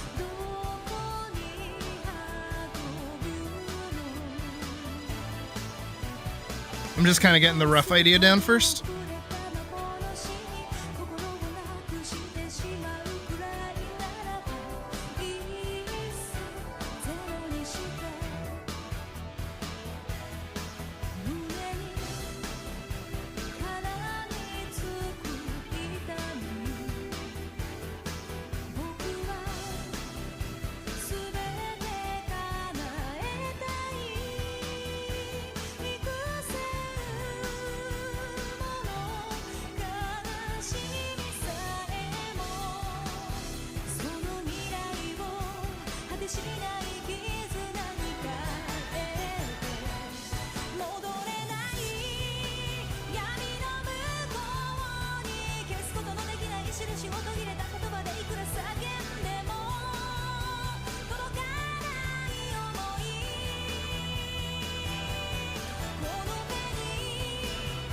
Kyle, you did such a fucking good job with yours, though.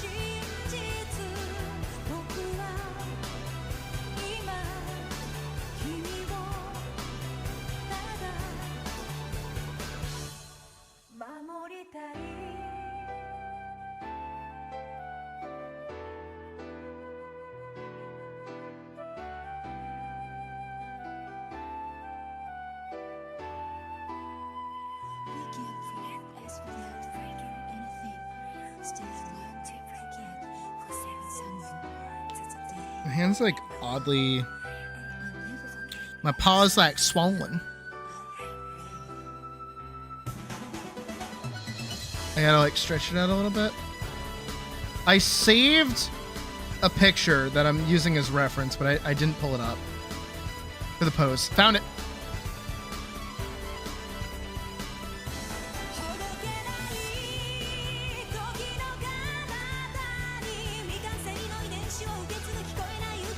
But I'm trying to reverse it so I get more of Skylar's face.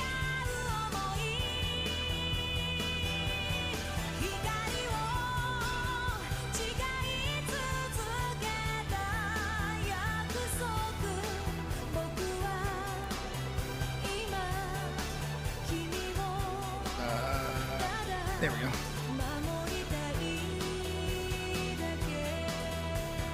Perfect. Now I should be able to drag it in.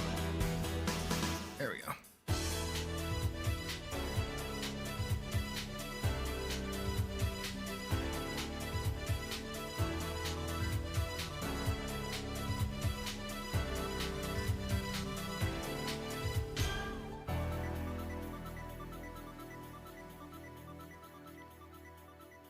And I also want him aiming up to kind of like show how small he is as well. I'll walk you guys through my process as best I can. I do like X's kind of like this.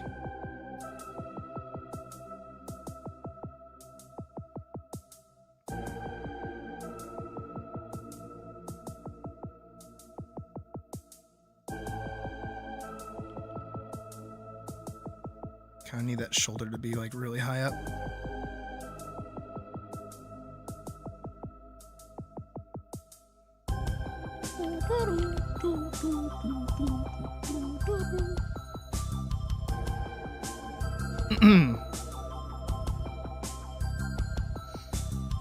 I agree, Badger. I agree. I like little characters with big weapons. No, it is Mega Man. Yeah, it's ZX. Well, this one's X. The music is Mega Man, yeah. And then I'm drawing Badger's character, who is based on Mega Man.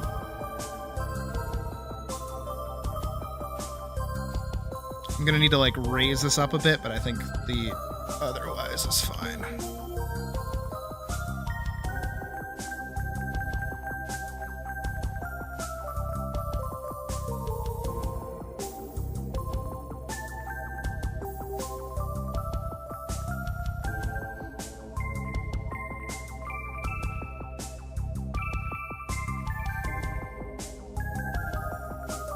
Hey, Pravis. My first D&D character was a kobold who had a two-handed sword double their height.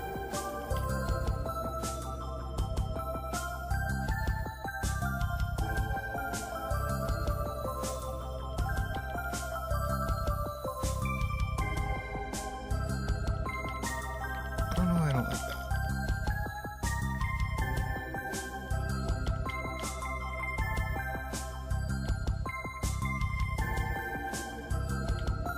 That one's there, this one's back here. There we go. That's a bit better.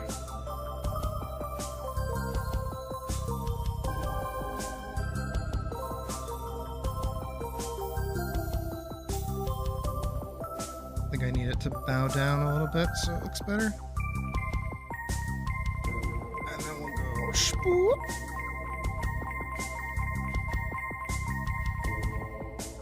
Just like that.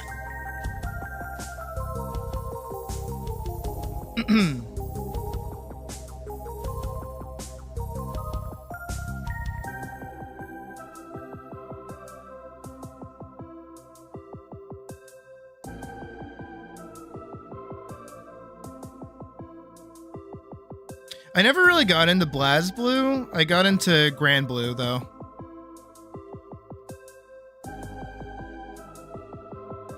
Which reminds me, in the next couple of months, I can't remember when it is. Shit.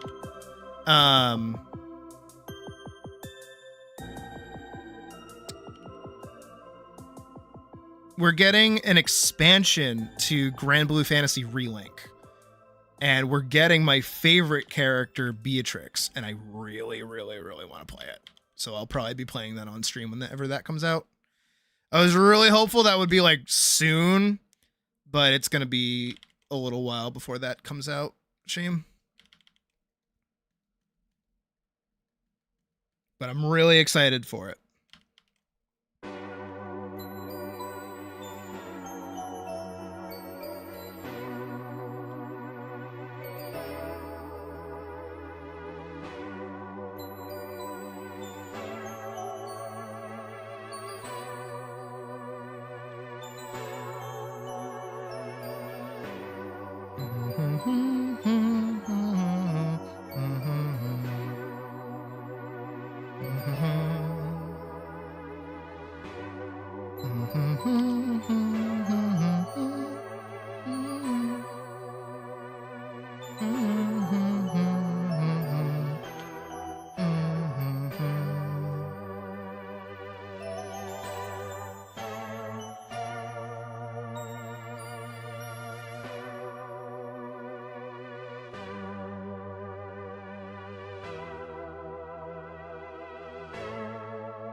This is the my mom died and now I'm thinking about my mom music.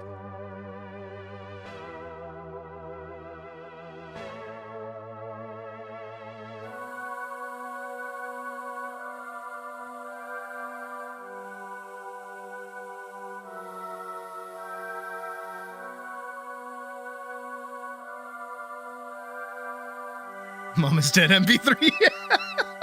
Exactly.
His eyes need to be like way bigger.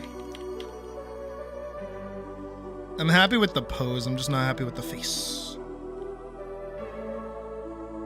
I'm gonna have to like isolate it really quick.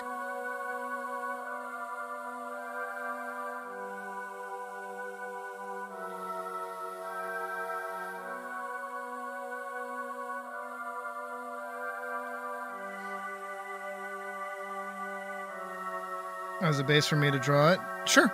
Just DM it to me, and I'll let you know. I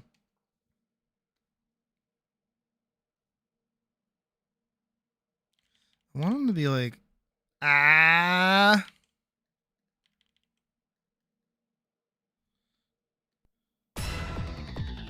Bam, bam. Bam. Bam, bam.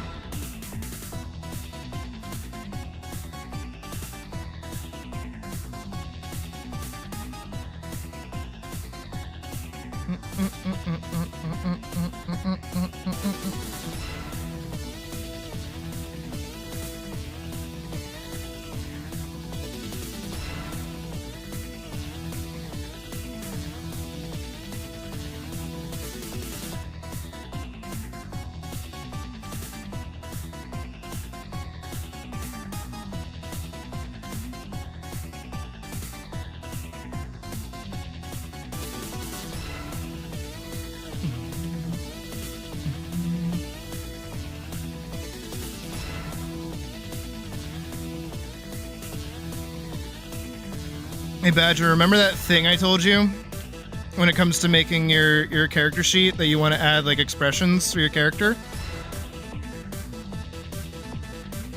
It's paying dividends right now.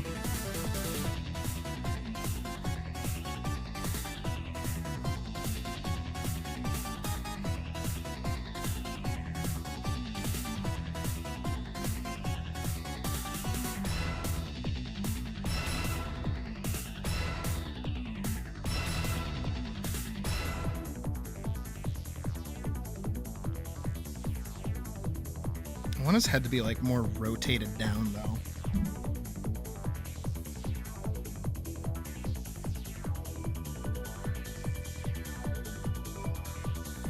Again, I'm happy with that expression. I want it more pushed.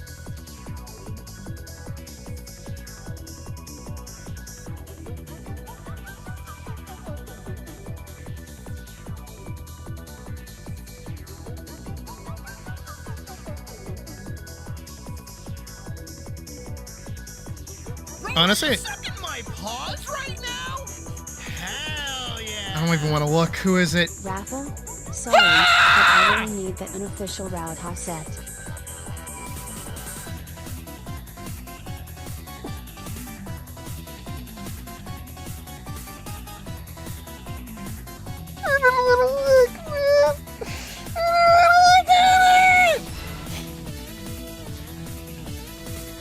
Bro cuts cheese for the fucking government, man!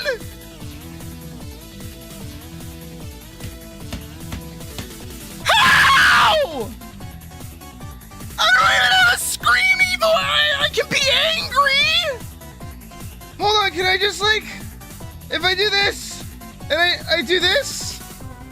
How? This is the closest I can get. They paid my rent fourfold. What do you mean?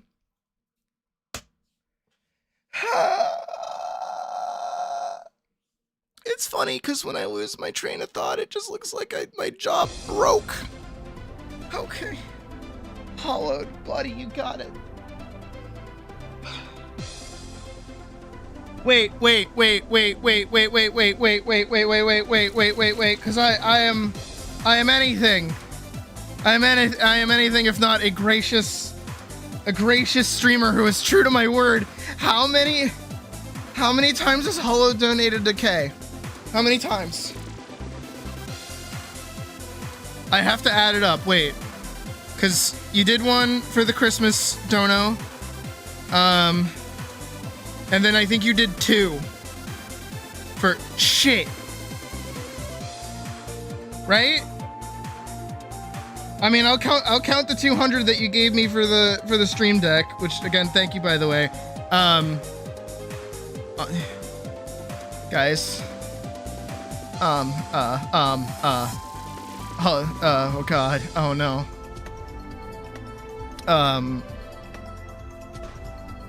Do you have a guaranteed spot? Oh yeah, you do. Oh yeah, you do.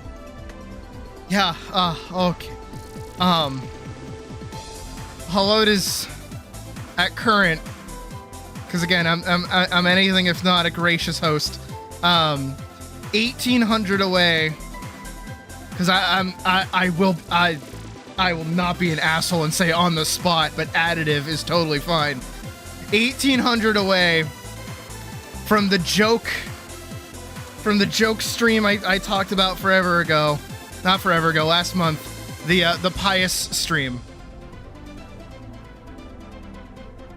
Oh god. I'll put that at, oh no. All right.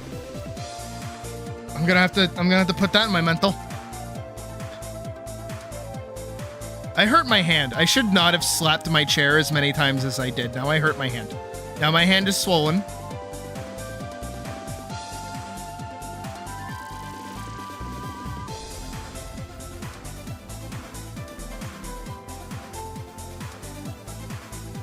Hello, I am not gonna be that much of an asshole and be like, yeah, you gotta give me like $5,000 at the same time.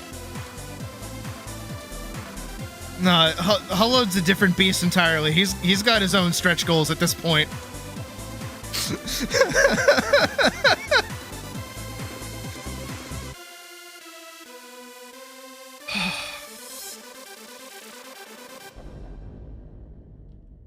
The sigh of relief that swept through the diner.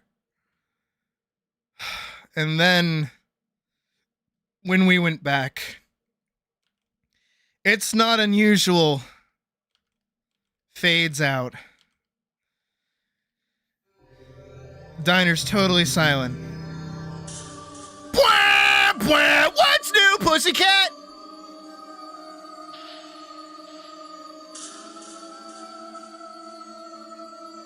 Get the love she deserves. Yeah, you can't wait for her to show up in the comic. Gotta do it yourself. Who needs Raid Shadow Edge? Today's stream brought to you by Hollowed. Ha!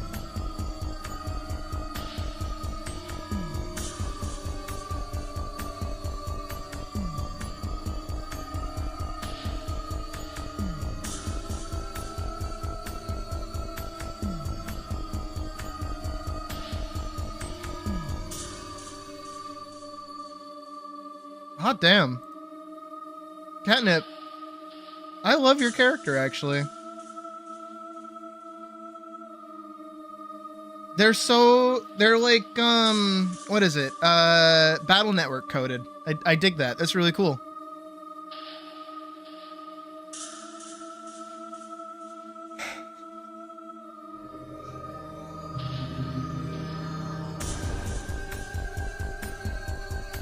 Triangle on his head is hollow? I mean, I do keep trying to add like depth to it, so don't you worry. I got it, Badger. I'm doing your boy justice. Don't you worry.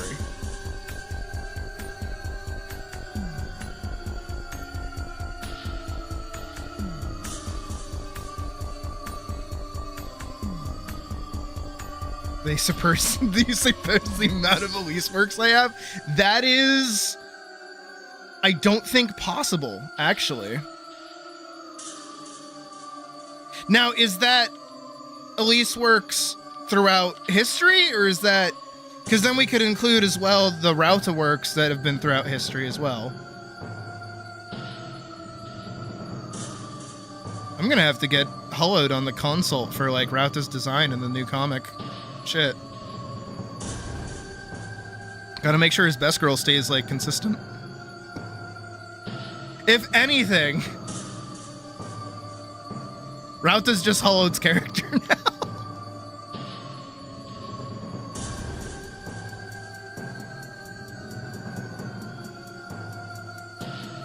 There we go. I like that mouth a lot more.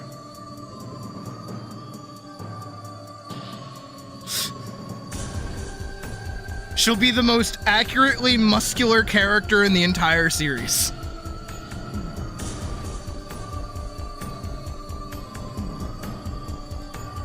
Every time she's on screen, anytime she's in the comic, everything changes to just like the Baki style.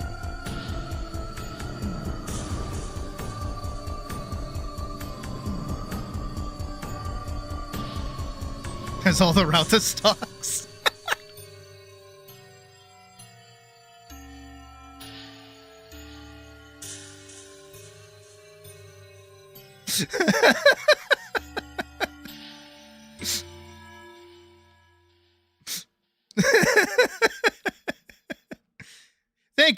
Thank you so much, you fucking cheese cutter. I don't know what to call. I don't know what you do. It's scary. Cutting cheese could just be like a metaphor, and I wouldn't know. Well, Badger, if you remember, I did say I was going to work on shading today.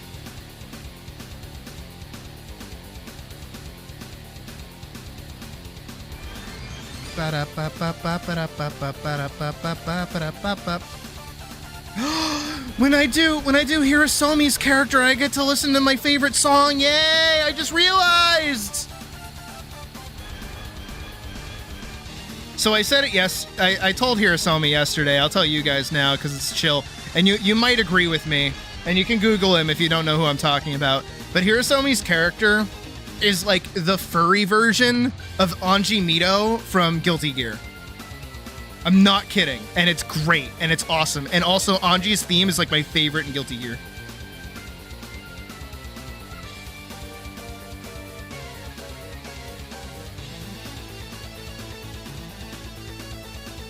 Don't worry, Badger. I have an idea for music for when we get like a little further into being done.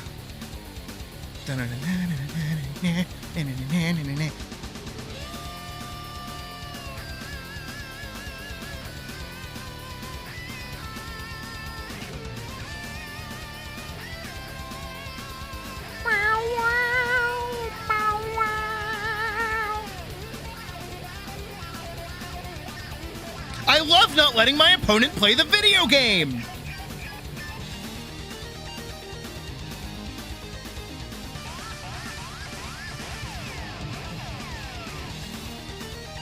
I love CC in my fighting game!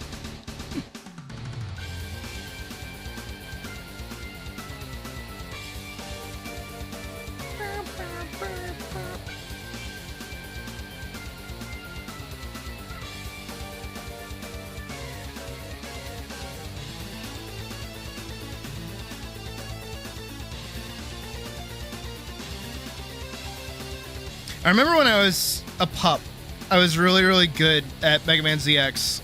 And then I got older and I tried to play it again and I realized I suck.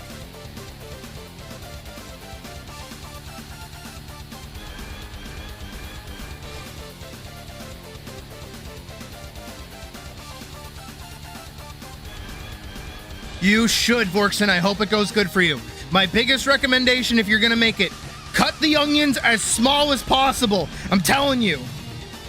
They're vital. Cut them bitches small. So that they cook off easily and become the sauce. You need them for the sauce. They like reduce into the sauce. It's really important.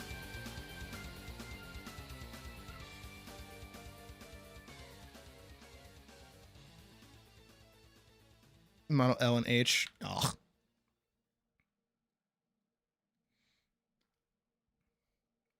I feel like his legs are smaller than how I'm making them. And that his foot is also a bit more round. Yeah, that's it. Do, do, do, do, do,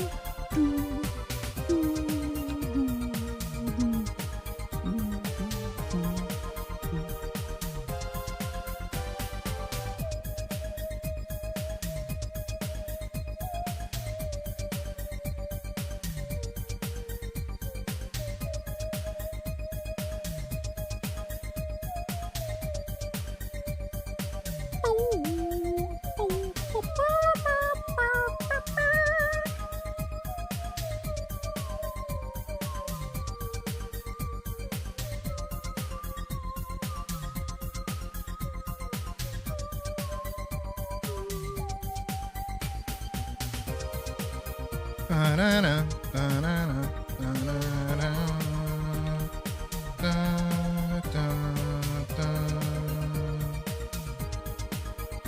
da-da, da-da.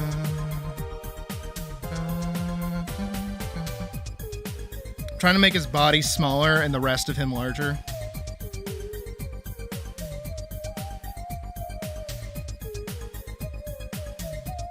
I also kind of want to like stand out how like far this arm actually is.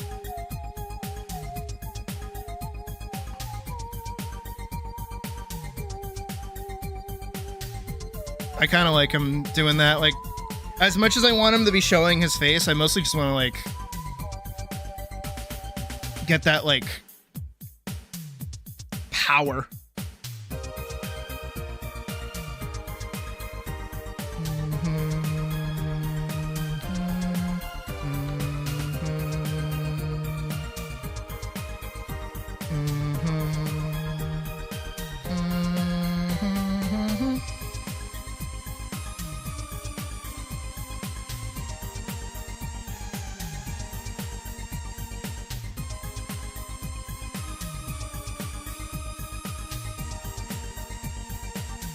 God, do not remind me of X7's existence, please. Thank you.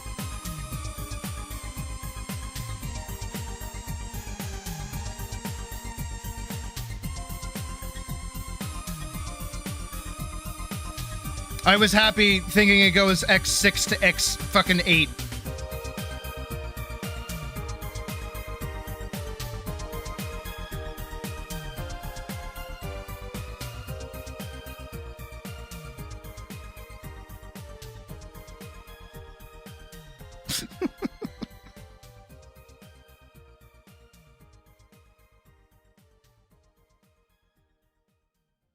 He is, in fact, trying to design a game around Skylar.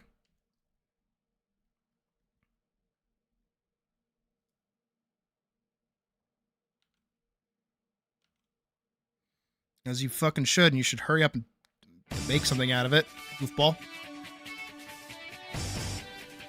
And if you need help with animating, just ask. I can be your consult. What are you talking about? Oh, you know what's actually very vital that I'm realizing I've been forgetting?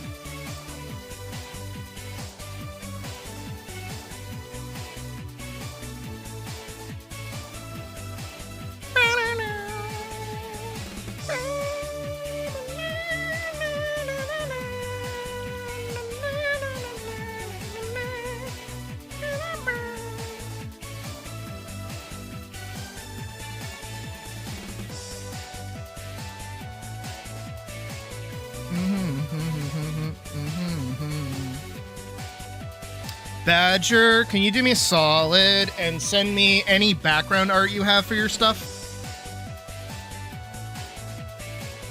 I would do my background things for like sci-fi stuff, but that's a lot of tubes.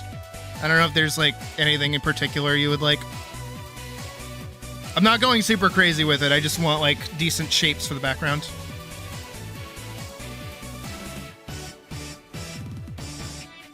And I need a very specific image. You guys can come with me on this adventure very quickly as I look up a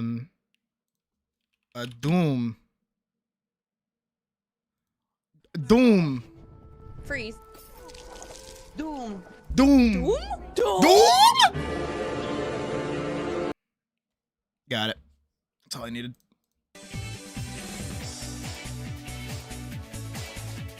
Abstract high-tech city landscape. I can do that. Actually, very quickly, because I do want to go back to this, but it's very important.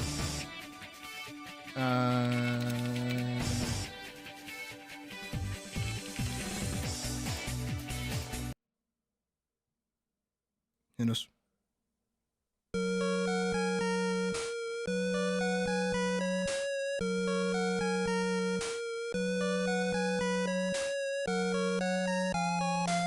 Badger has my permission to share their Discord.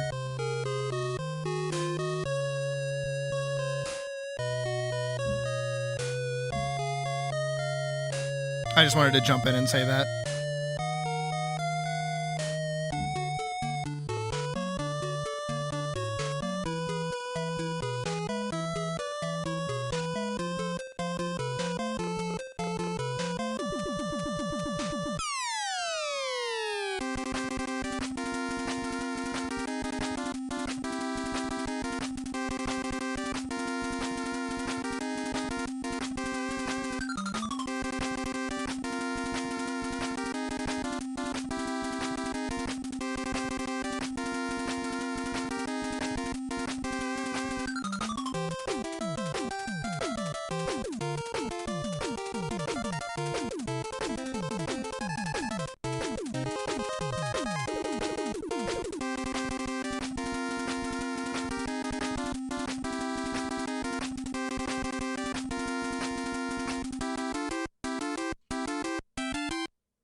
No, I need like the updated version. Thank you.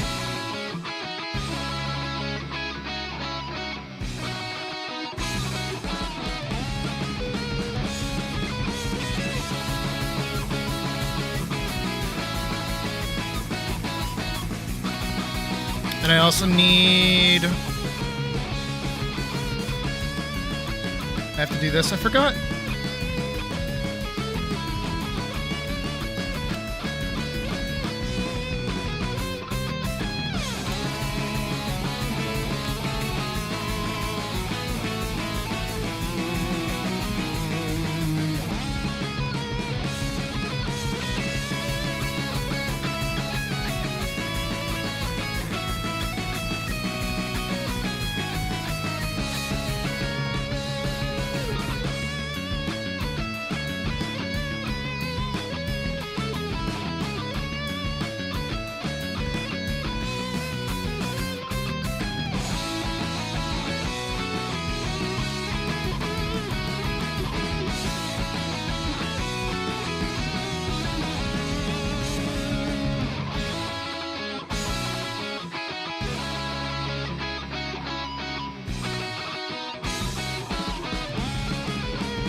Can he do a Zeta Flare? I don't care.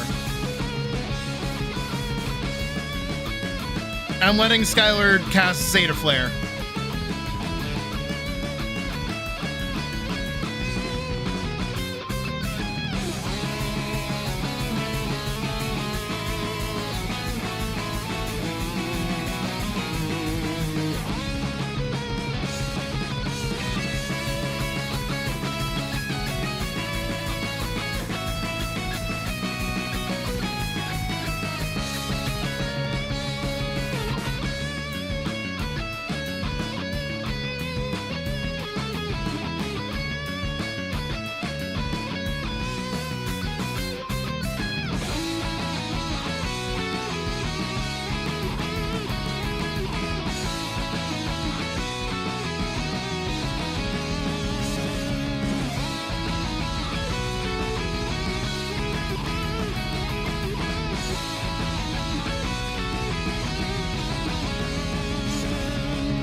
No, no, no, no, no, no, no, no, no, no, no, no, no, no. You know what I need? Departure is good, but I want this version. Yeah, that's what I want.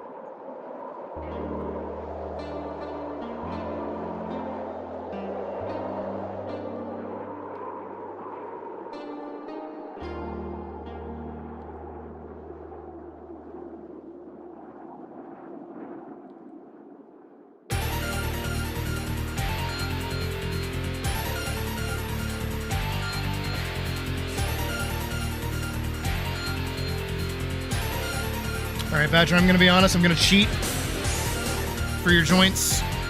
You get pure circles.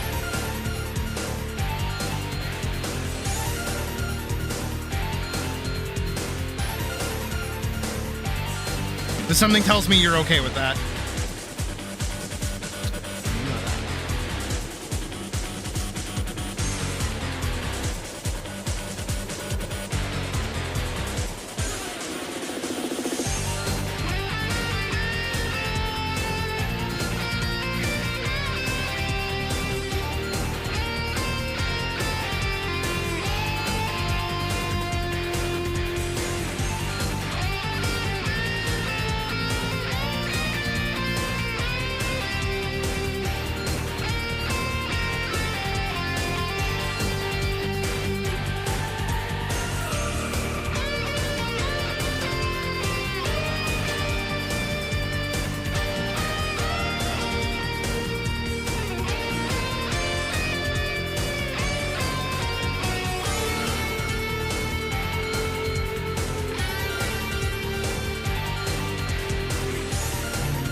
I don't really like it.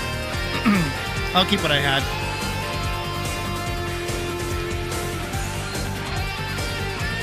If anything.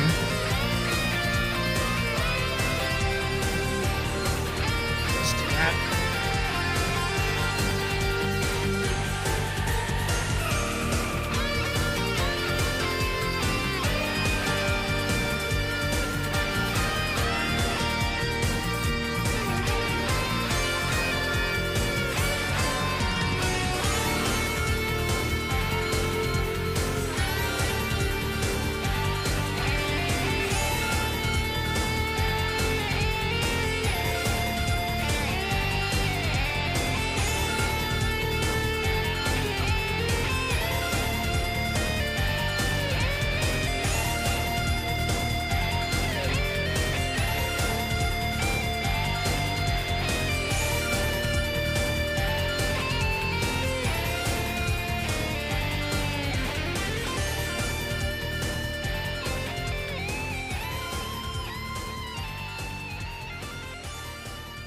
It's starting to look a bit like him now.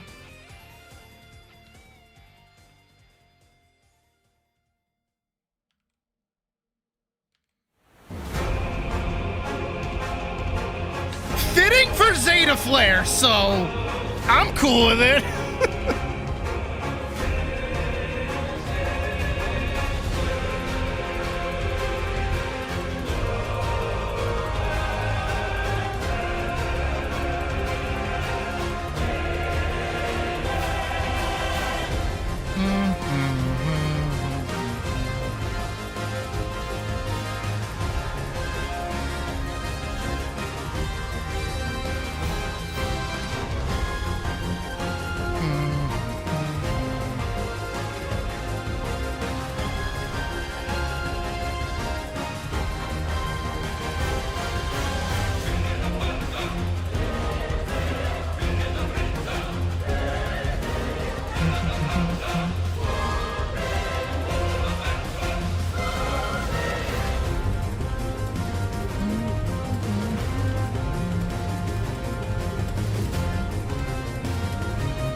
trying to sell how much like the eyebrows are dipping down, while also giving him like a lot of pupil as well.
I need more like Mega Man boss music. You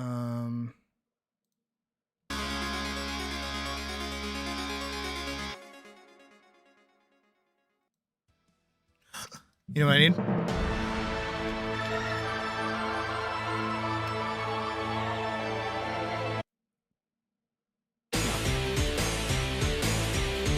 That's what I need.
still have a full body sketch of the Red Knight?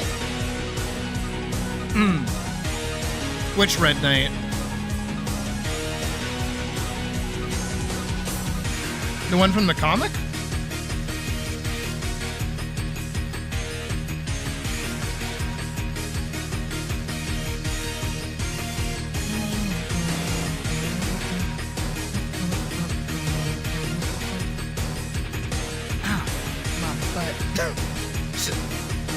I need a better chair.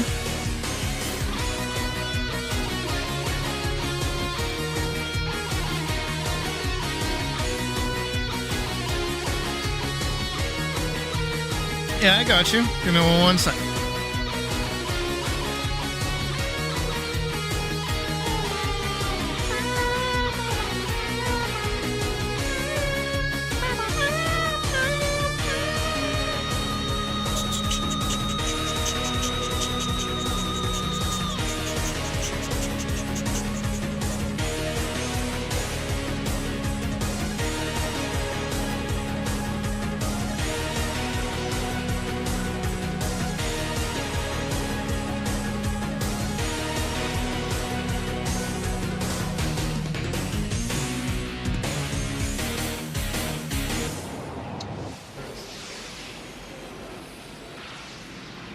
Mega Man music just gets the blood going, you know?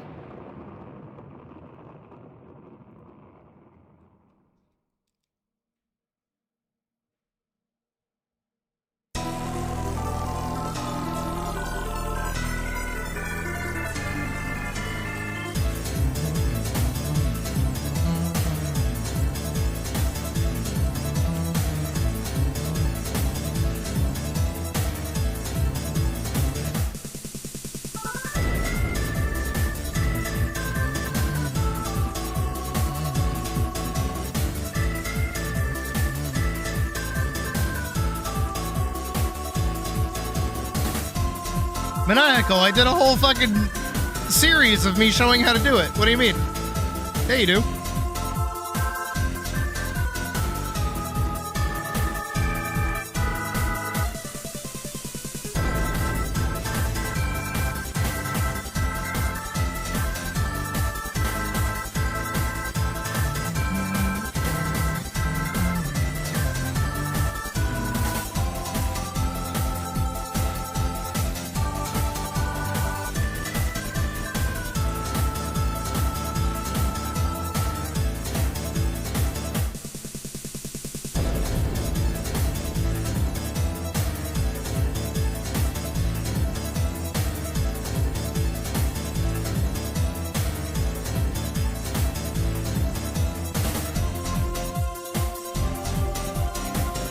I should also just do like an actual tutorial video, actually, now that I think about it.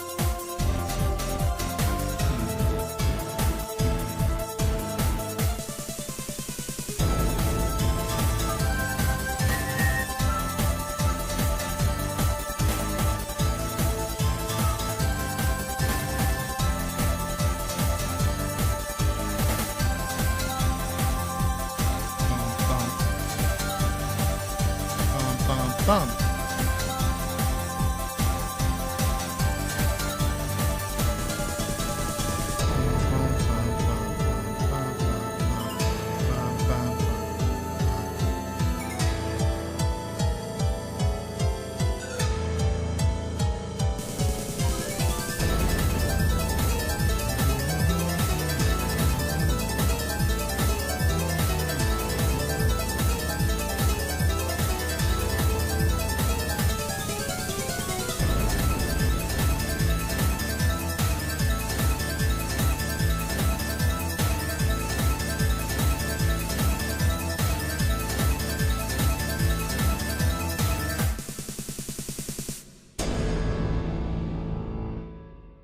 On the inside of his leg too. Badger, does the blue part of his clothes glow or is it like matte?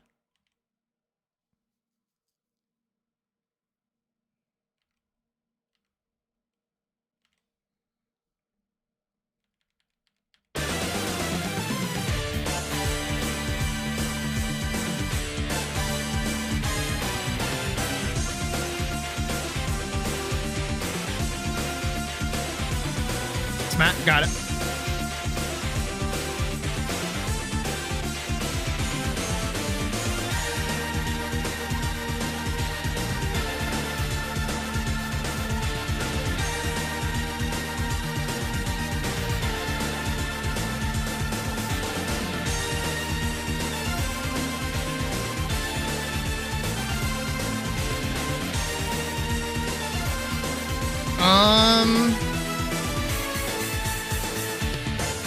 I can try to find you the reference I got.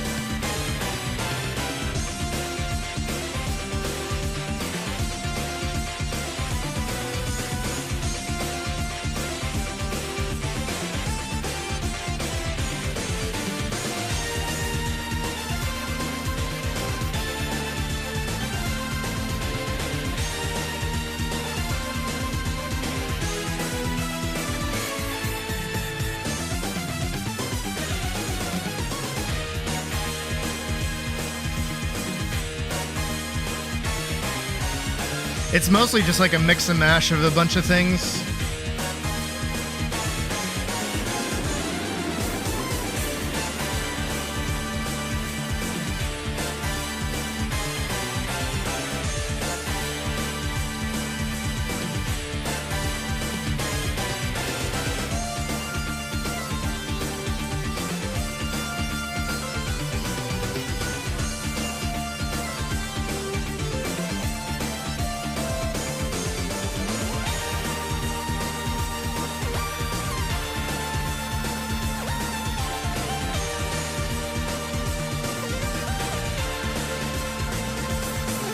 There's a specific image I'm looking for. Trying to see if I can find it.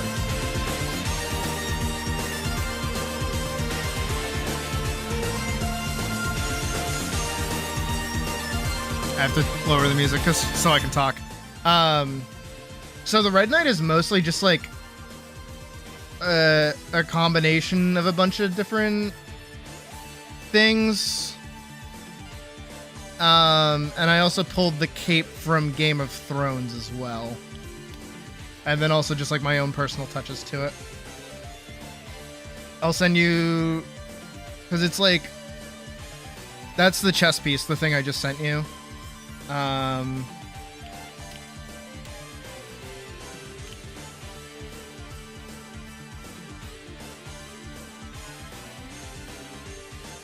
And then he has like the straps across his chest for his cloak.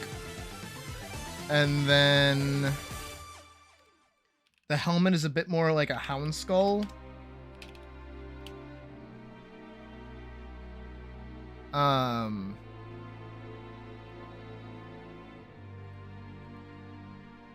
it's like flatter in the front. It's not as spiked. And it's a singular beam across so that his like little highlight eye can move around. Try to find a good example.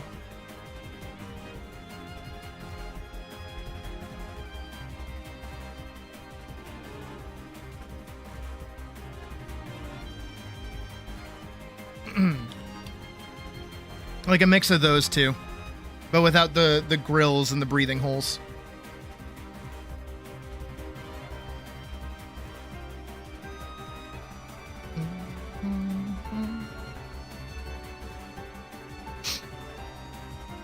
But yeah, it didn't really come from like any one specific suit of armor.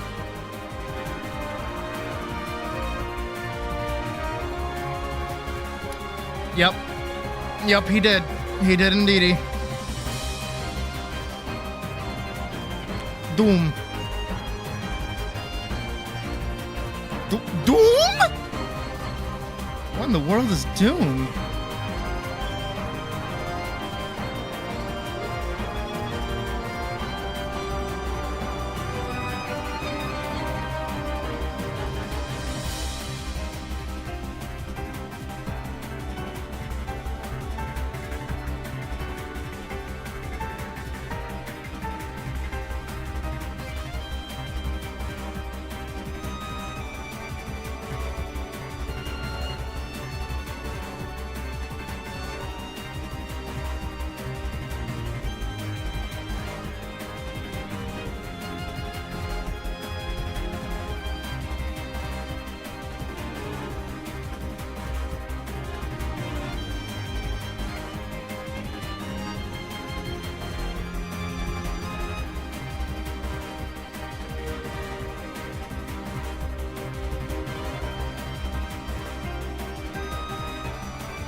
little fishing lure of a tail.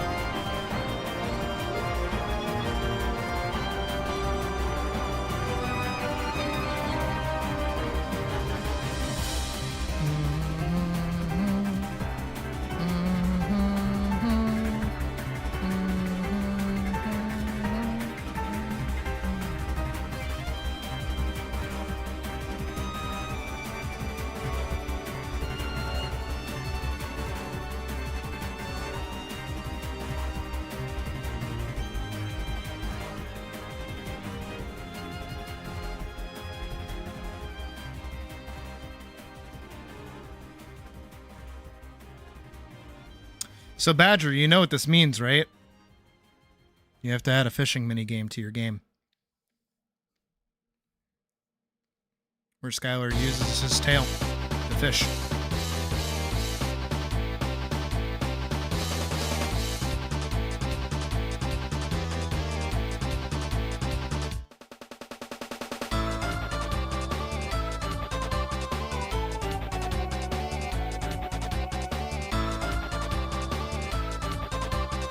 You considered it? Well, now you're doing it.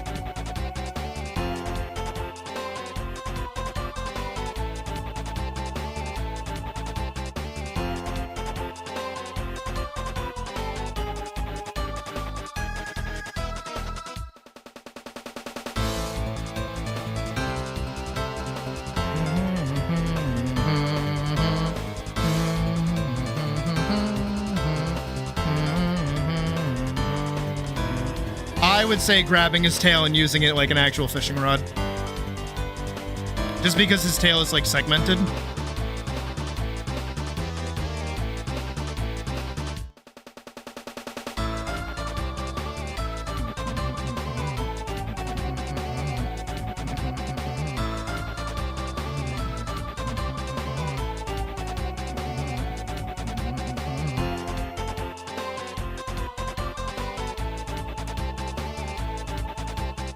I need to clean up my line art in certain spots.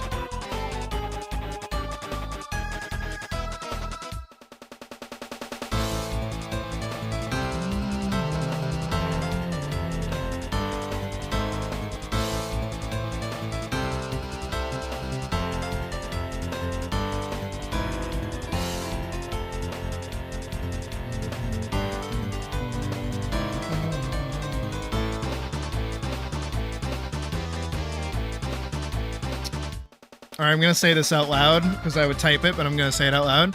Aw, Badger. Now you know what it feels like.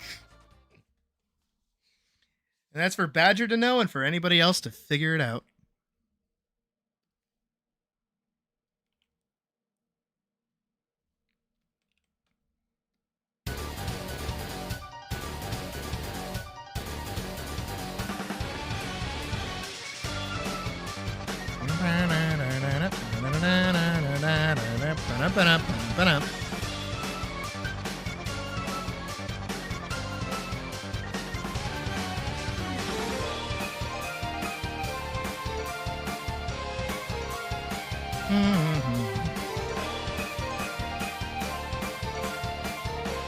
You know.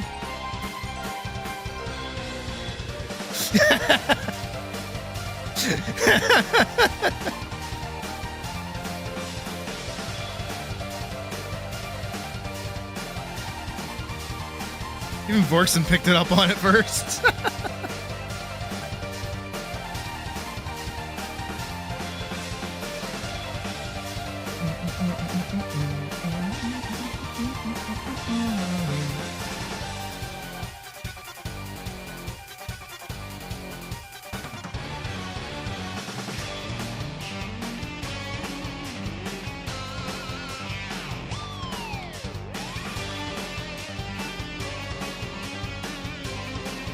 Are you sane?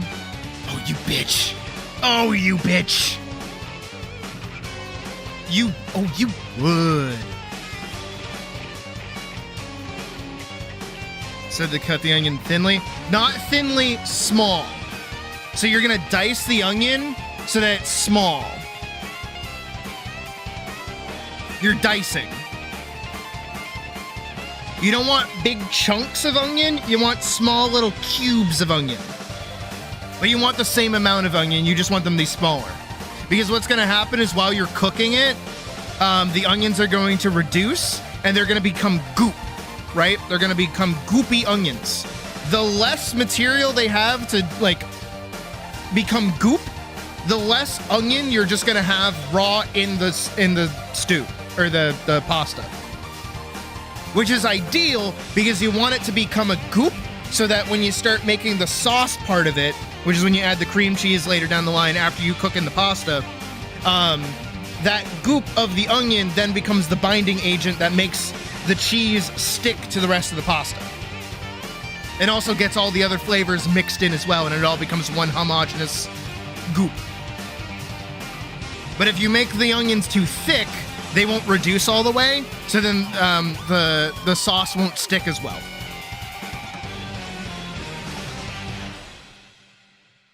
So yeah, cooking. I like doing it. I do it sometimes, not as frequently as I used to, but I did once upon a time. Also, Badger, fuck you. Fuck you. Fuck you. You had to ruin it. You had to ruin it. You know how you ruined it? You used pure white.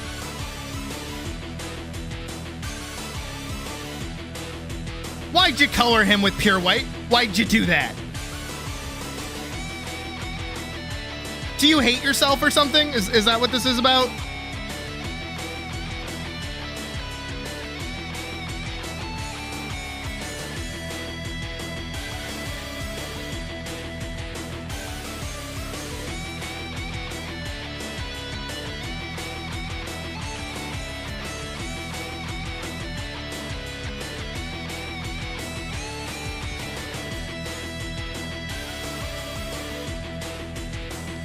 I'm gonna have to clean up those ears.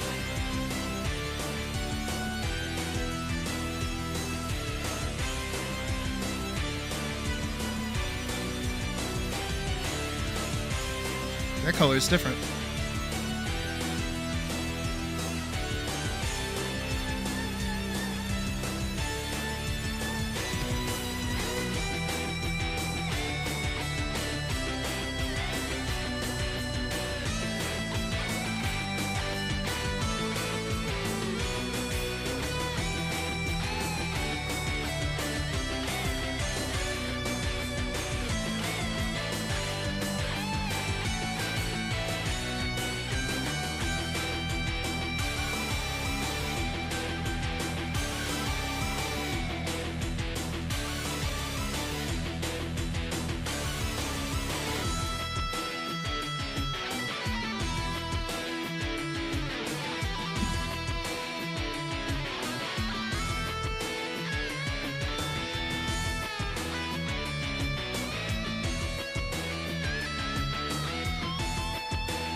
Sorry, I got locked in.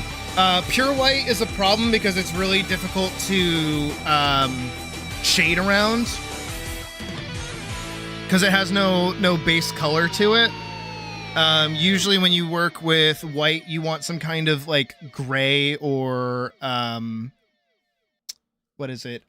Some kind of like colored white, because this is very dominant. This is a very dominant color because it pops out the most. If you did... Oh no, I'm gonna use it, don't you worry. But you may notice also within like my design specifically, not to... Here, alright, hold on. I'm gonna do something that you guys are probably gonna be very happy about, but I'm not gonna be the happiest about. So if you look at my chest, you may notice that I have white highlights on my chest. That is because I am not pure white.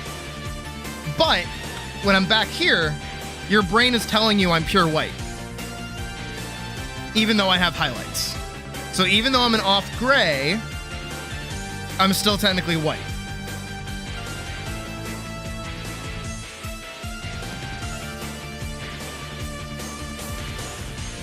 When you start working with shading, it becomes a lot more difficult. You can, of course, still use pure white, but it's harder to shade around. And it's, again, a very dominant shade. Because in contrast, it'll be the brightest thing that anybody's going to see. Which sometimes is a good thing, sometimes not so much.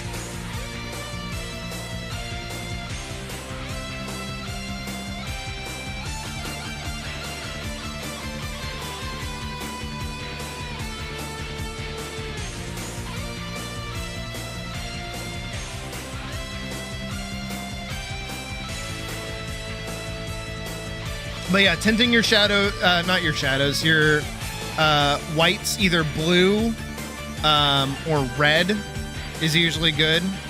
Doing something yellow, you start to get like a weird kind of sickly color. I wouldn't recommend it. Blue is usually better because it is that softer color and it'll bounce off more usual. Pure black and white are hard to use. That's why you don't use them. I mean, of course you still can, don't get me wrong. But there are very specific conditions for when you should.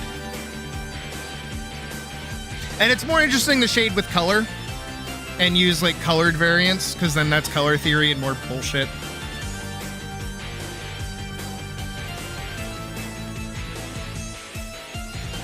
But that's why I am flaming Badger right now.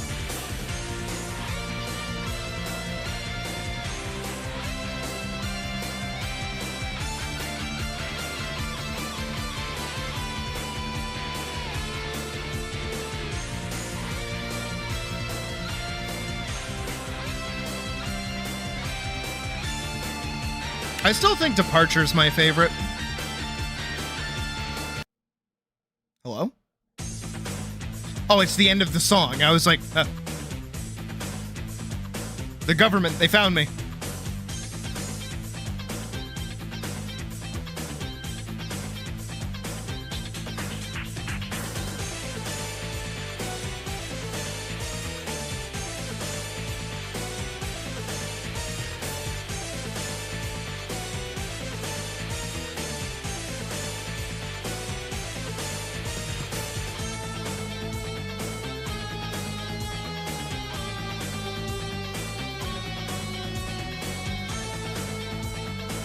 Yeah. Yeah, I did say that out loud. I did.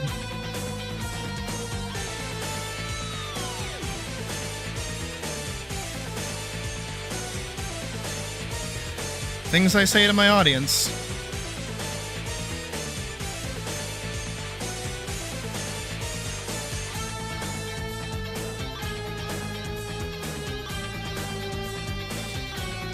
Okay, is that flat colors done? It's looking like flat colors are done, so... Time to start shading.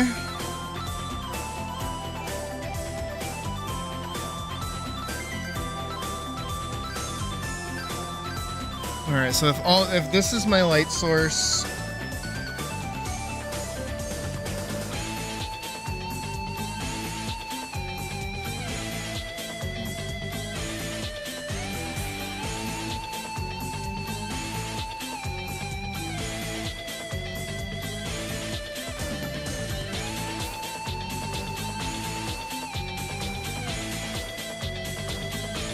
this is tight.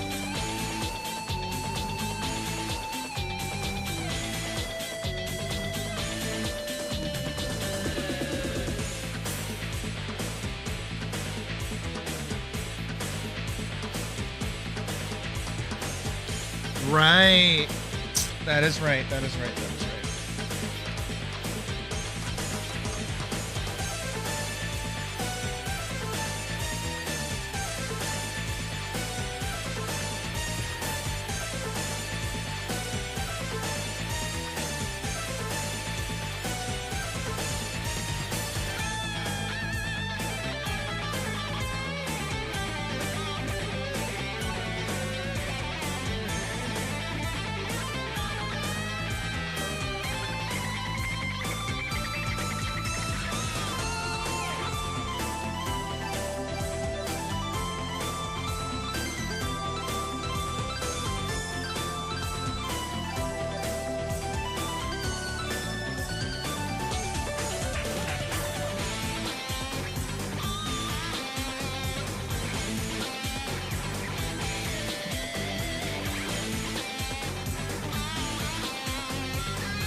You are my guinea pig.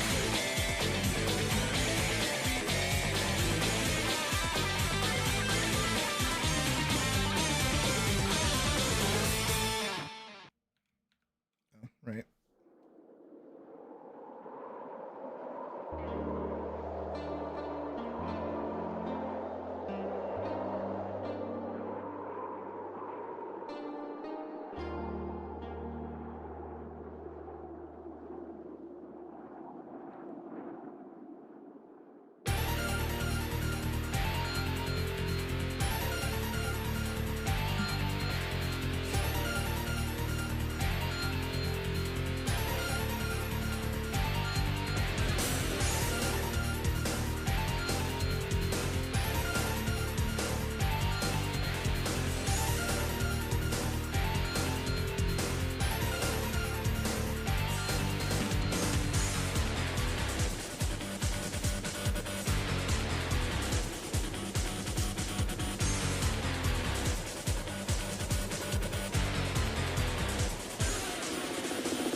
Anyways, man.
use like this sort of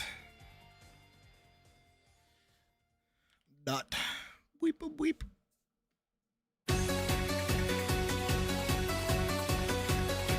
The music is helping.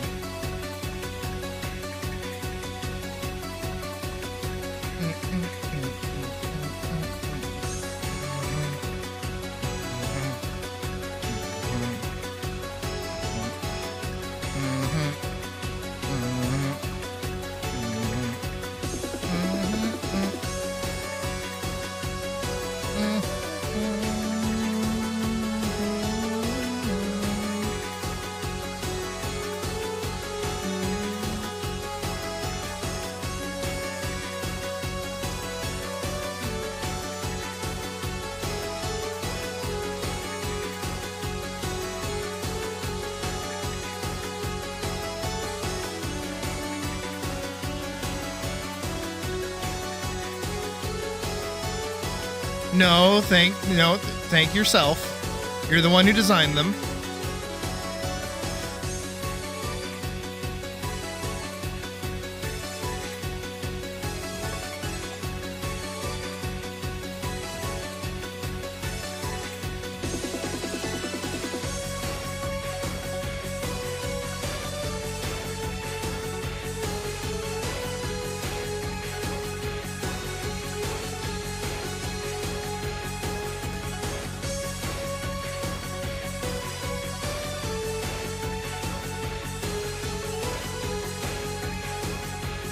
I told you, you're getting a Zeta Flare.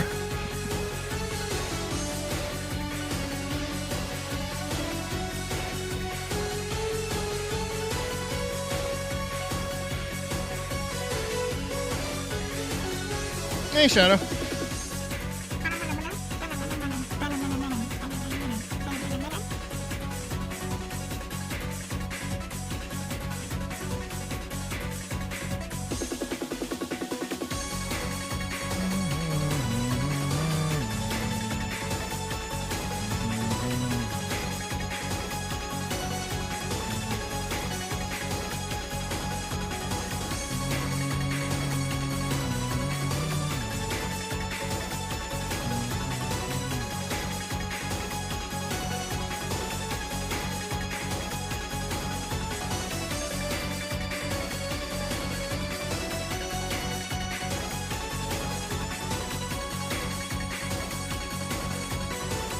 It is certainly going.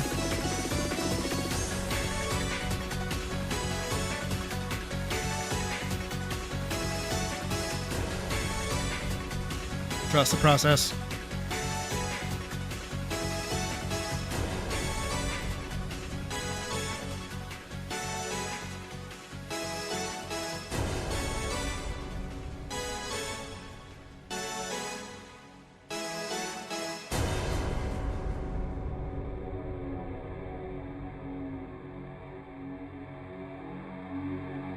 That actually looks really good.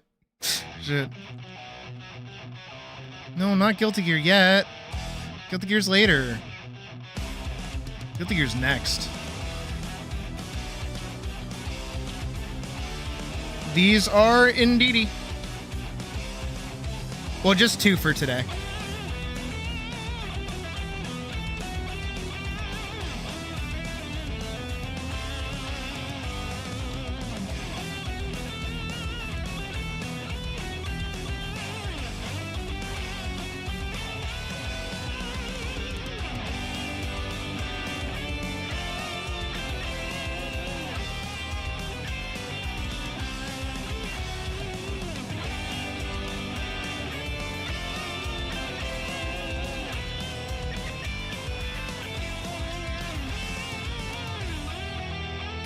I usually main Kai, but I haven't played Strive in forever. But Kai is usually my main in most games.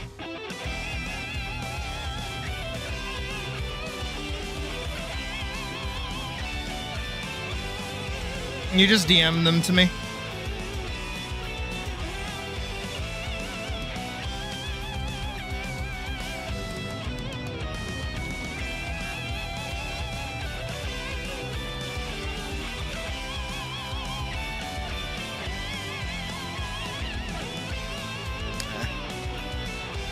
I'll leave the dog alone. That's fine for now. Okay. We gotta do the Doom. He made Potemkin before he got Giga buffed.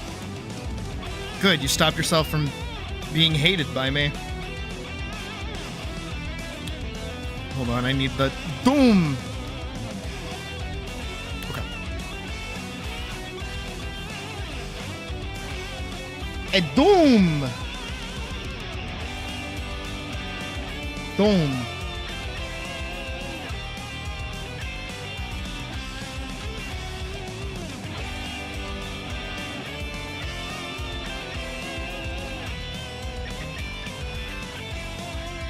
What in the world is a Doom? Oh, I like Soul too. I did my time as Soul.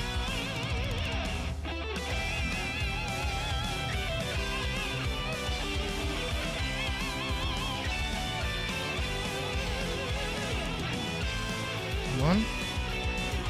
Doom.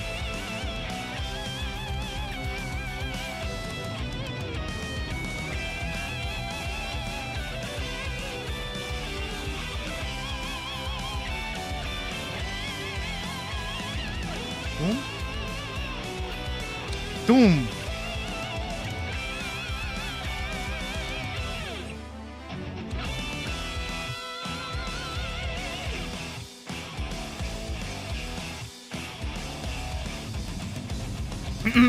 Doom.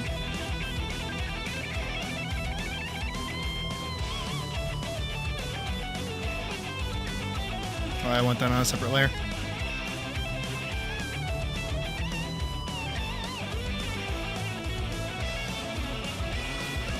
How did I do it? Ah, that's how I do it.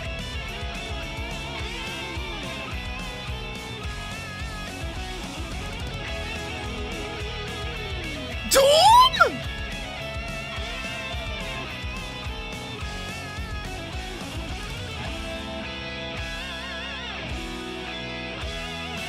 Look, I told Badger they're getting a Zeta Flare and there's nothing they can do about it.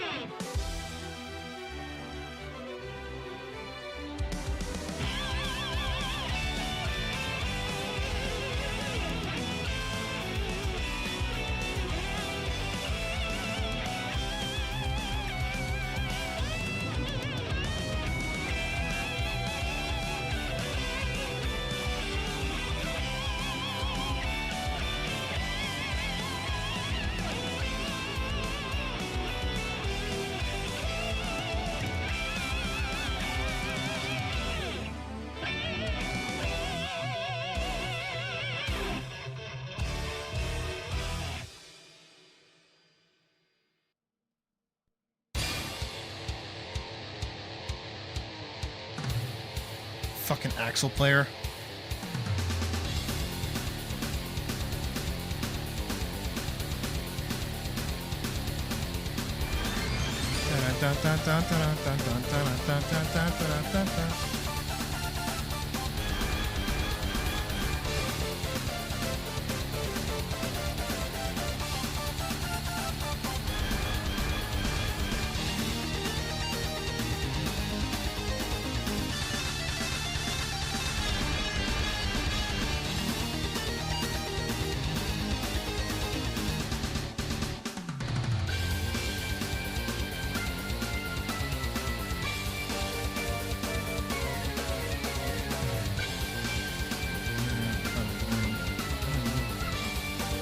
Put that in a folder.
I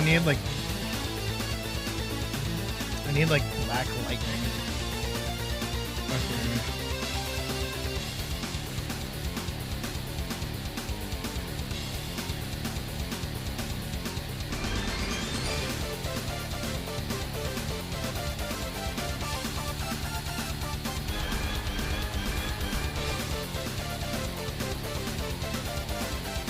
Oh no, I need those on its own layer.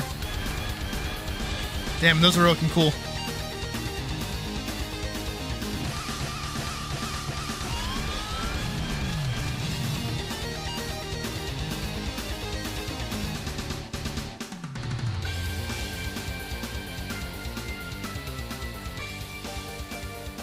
Really, so that I can go blah, blah, blah, blah, blah. And they can look like that, and then we can duplicate that, and then we can go back underneath, and then we can go find my blur tool.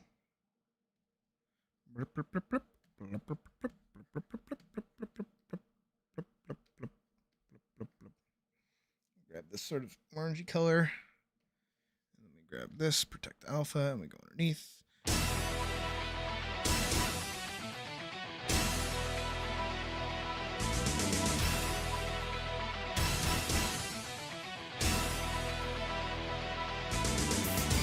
And then let's just like sauce in like a little bit of like dark red for fun.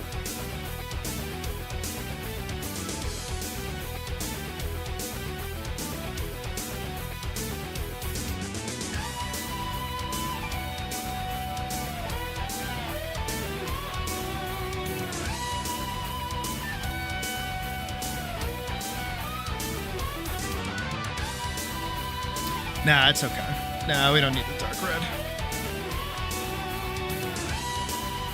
Alright, and then I gotta go back to Skylar, grab a general, like darkish purple.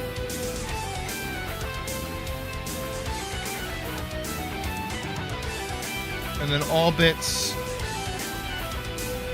underneath.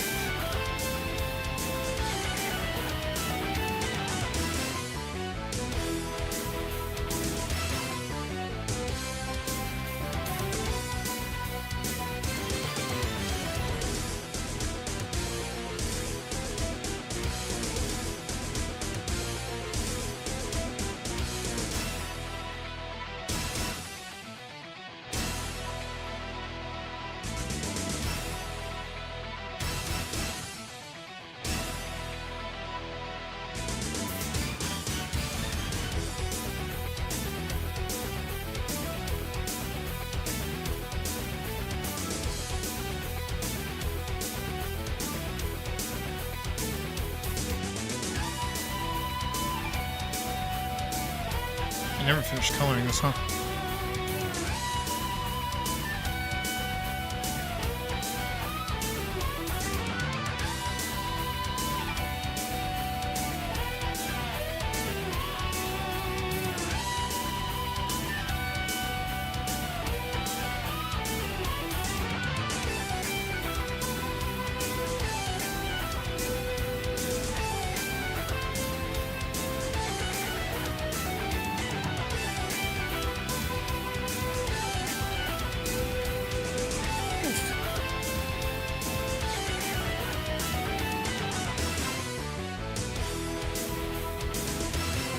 And then, of course, I know, don't you worry. Take this with, like, airbrush.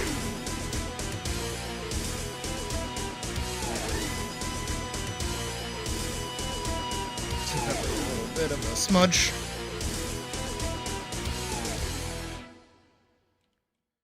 Try to get this to work the way I want it to. A lot of pushing and pulling.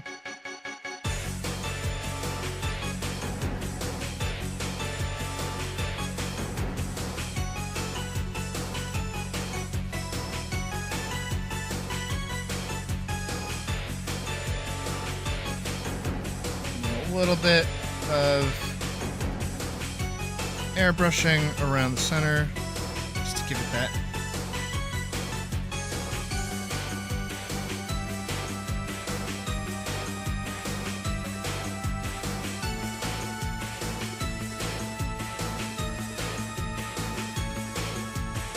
smudge this back. Effects tutorial? The effects tutorial is, fuck around with it and figure it out. You think I know what I'm doing right now?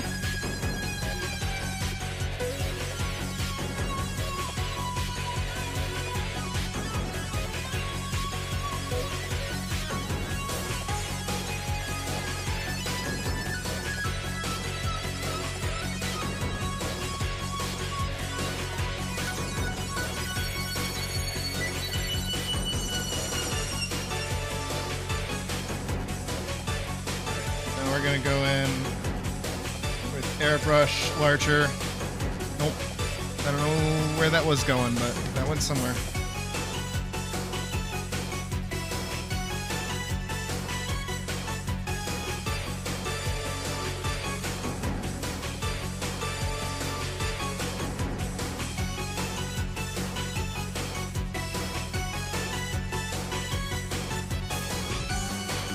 Okay, I was really hoping that was going to work the way it did, and I'm glad that it did.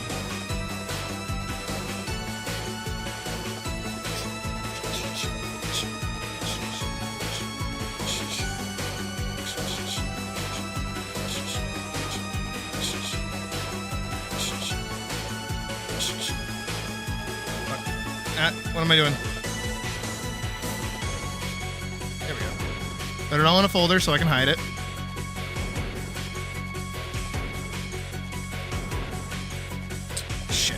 I need that, I guess.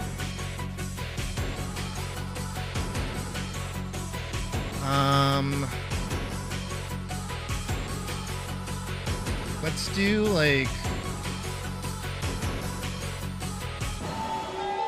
some kind of gray.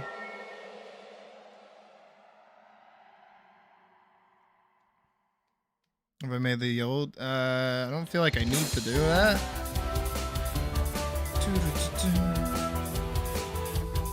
This, that, there. That's too similar. Need to do that.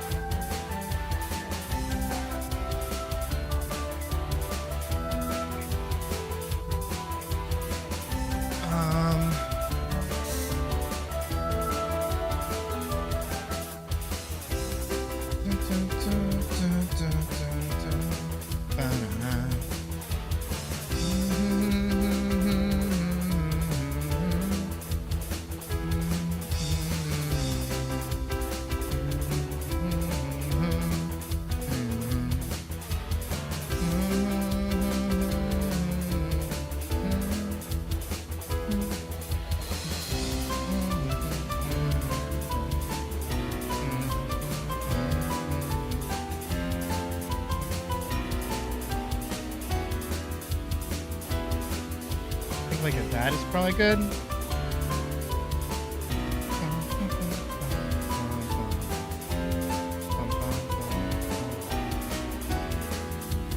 I'm looking for my square color.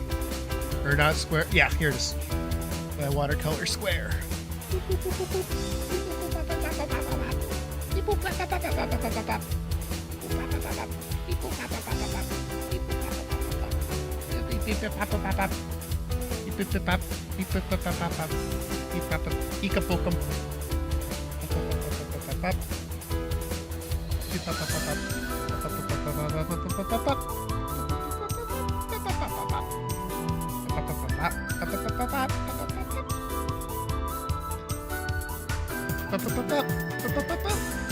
And then like yeah, those get brighter.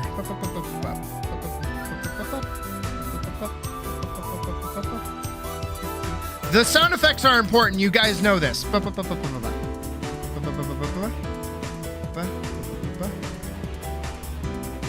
There, and there, and there, there, there, there. You did, in fact, hear an ikapokum. Ikapokum. Okay, those are good.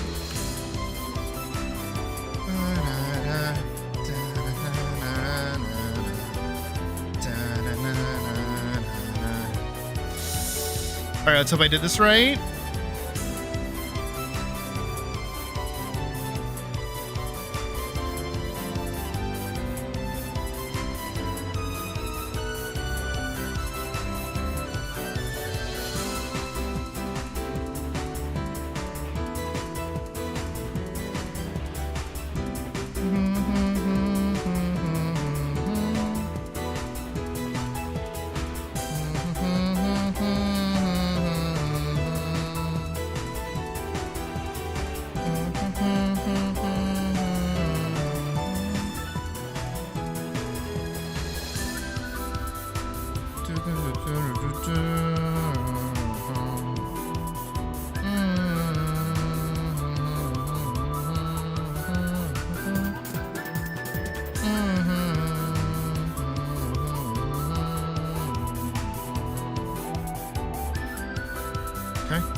That should be okay. Let me just... That...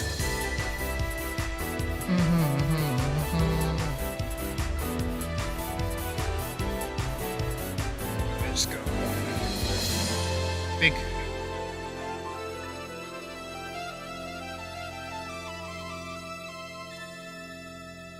Let me just straighten them out like a little bit.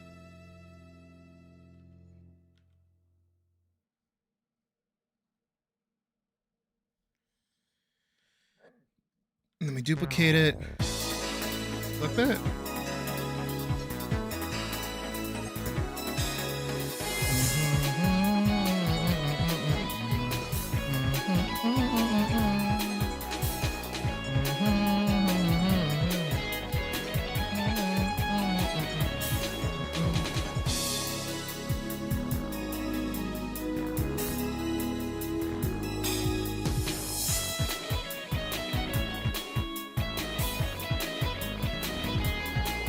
Okay, we're working. We're getting there.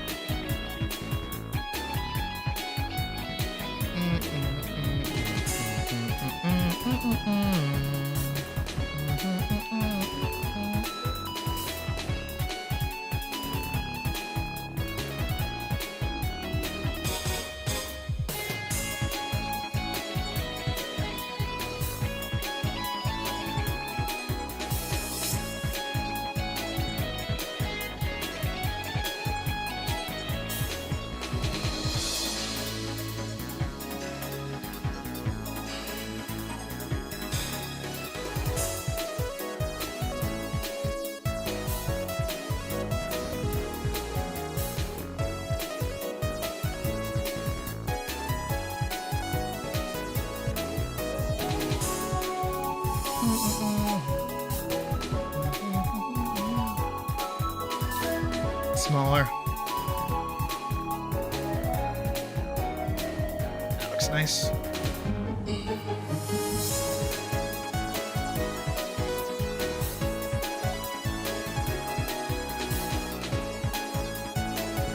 And it's kind of got like a nice like gradient effect back here where it kind of goes dark to light. And then it's like super dark here and then it gets lighter again. And then it's super bright up front.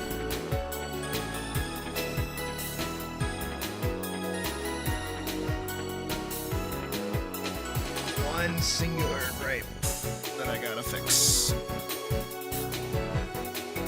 Does those look like they're the backs of the buildings instead of being secondary buildings? So they're being like that section where they're like separated looks a little off.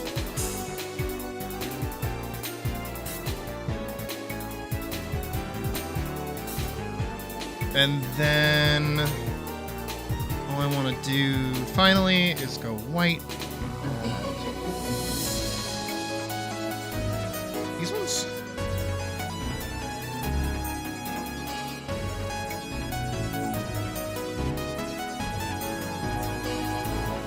Nah, like back here.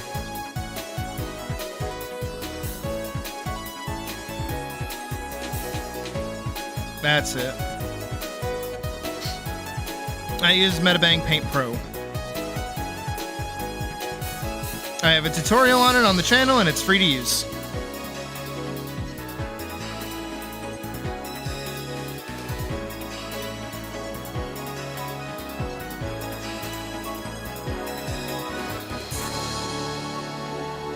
And then we'll do another one up here. Centers on this. Be like, no, wait, I do want that, but I think I would rather have it be like there. No, somewhere in the center? Was I?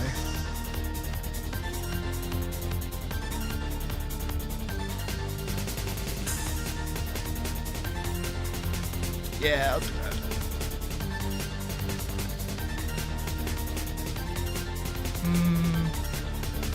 Like right there.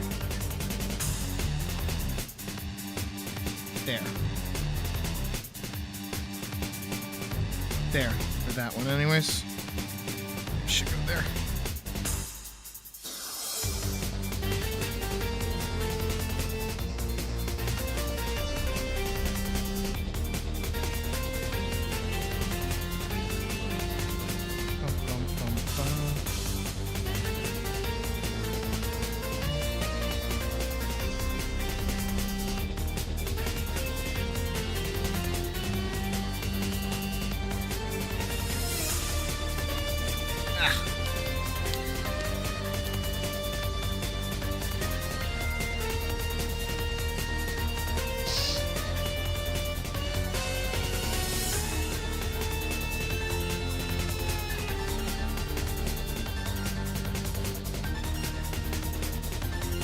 I really want to add like a harsher shadow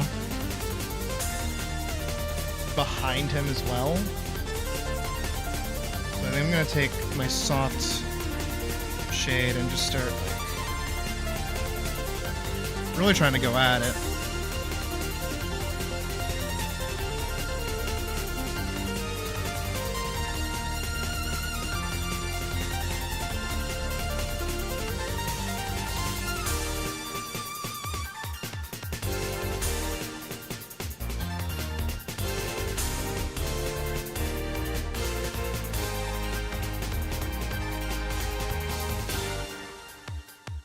I almost feel like a gradient might be better. Maybe, I don't know.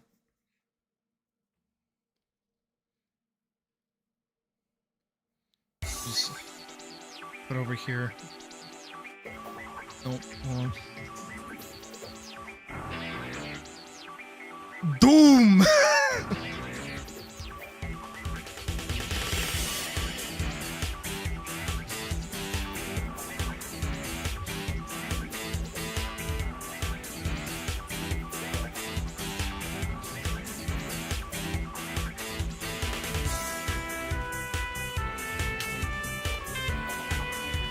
Are you happy, Badger? Do you like it?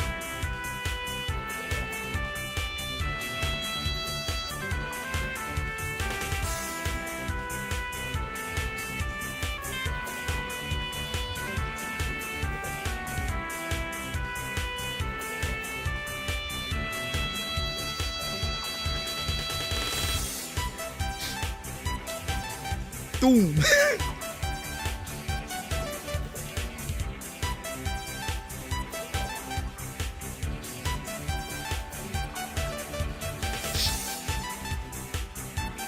Okay, I wanted to make sure his cheeks weren't like bleeding through.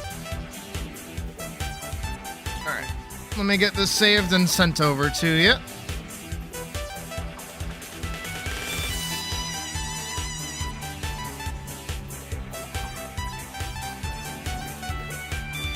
Badger. 1. Let me be sure to save it as well. Hey. You guys can stare at it while I go send it to Badger.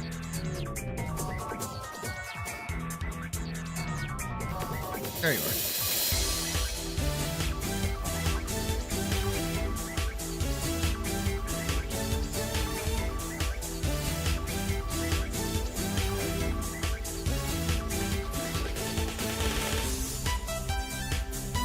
Doom!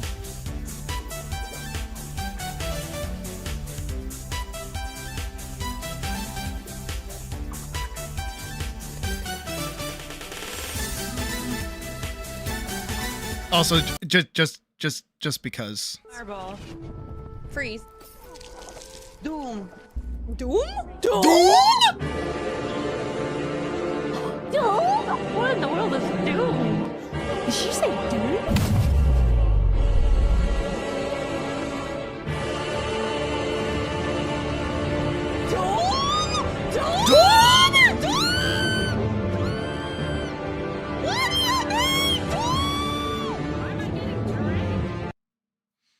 Why am I getting dragged? And okay, so with Doom out of the way, it's time for my second guinea pig to be guinea pigged. I'm gonna close this. So, I mentioned earlier that Hirasomi's character looks a lot like a furry version of Anji Mito. And I think you guys are going to see exactly what the fuck I mean by that. Holy shit, why is it huge? Stop making these images so fucking large, dude. Look at this buff little Shiba. Come on. So now, It's time for my favorite song out of pretty much every Guilty Gear track I've ever heard, which is actually Anji's theme. I think Anji's theme is like the best. Specifically because of its fucking breakdown part.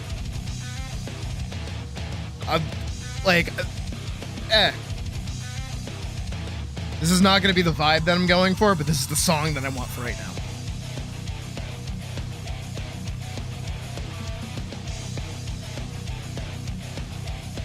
Alright, let's put your little goofball over here. I have an idea, and I'm going to try and make it work. Da-da-ba-da-ba.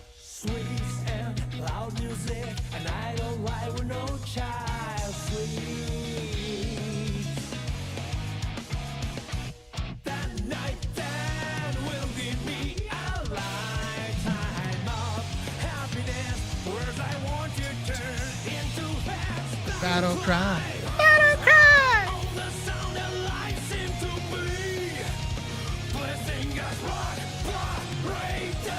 Battle cry. Battle cry.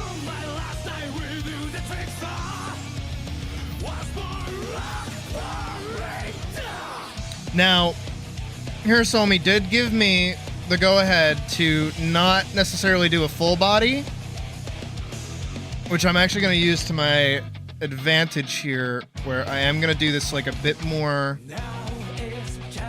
like a portrait. I have a very specific vision in mind. I just need to make sure I can get this to work.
This part.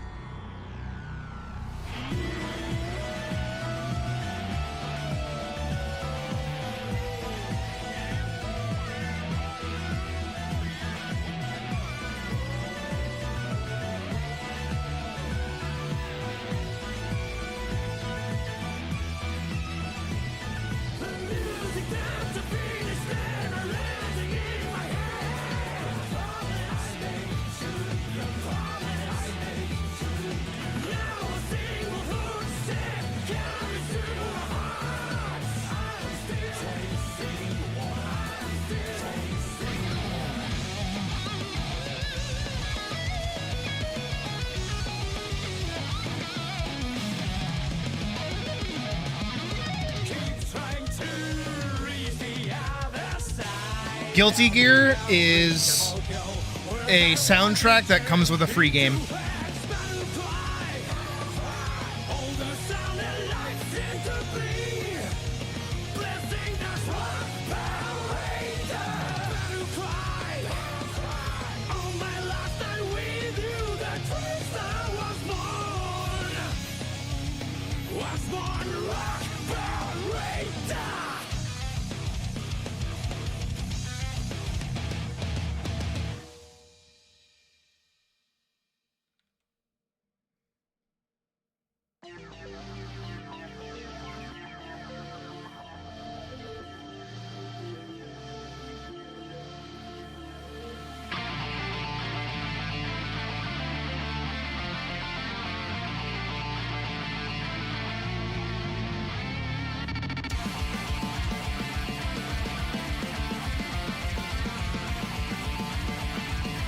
How do the glasses stay on the face?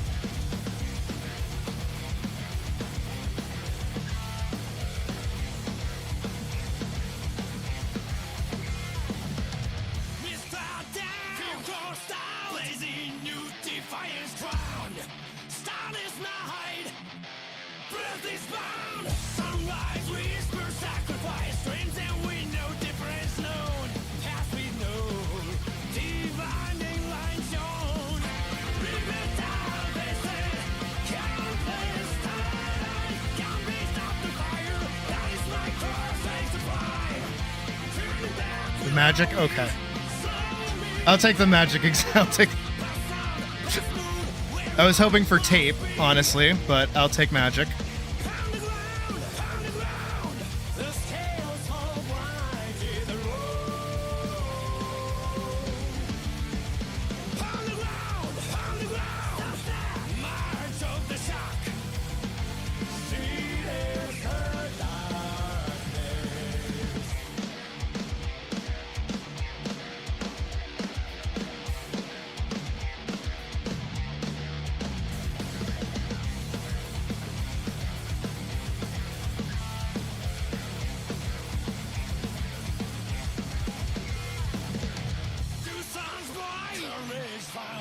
Sounds like taking a band-aid off your legs.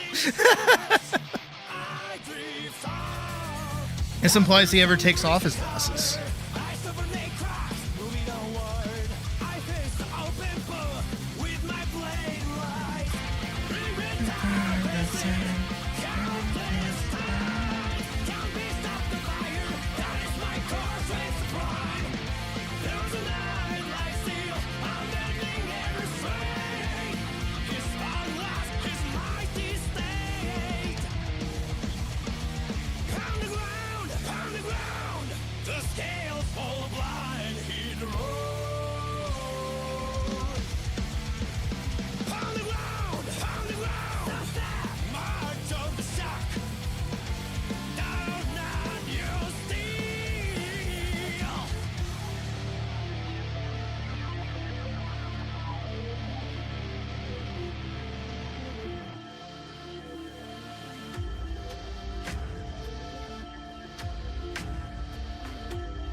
Burned a bit of the pasta and completely forgot. Aren't keen to eat spicy foods. That's okay. Honestly, the best way to like minimize how much spice there is in it is the cayenne pepper. Just don't put in as much, and you'll be fine.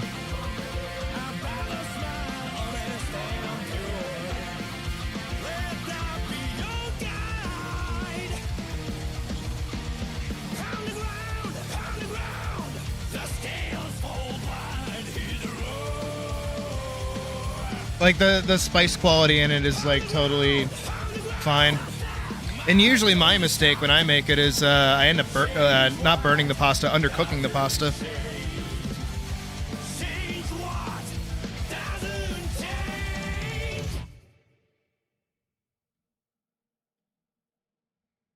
Trying to go for like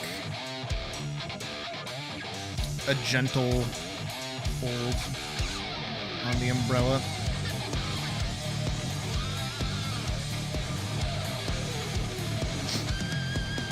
Hey, it's Puck's favorite meal, so that I make, anyways.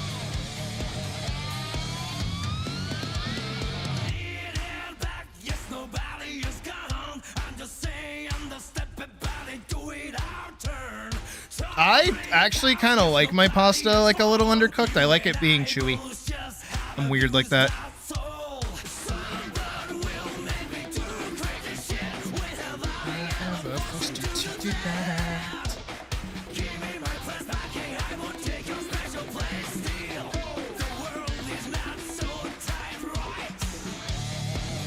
Without feeling exhausted?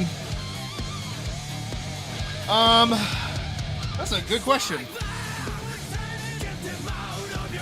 I guess I've just like built stamina up over the years. And I like doing it. And I owe people it because they paid me money.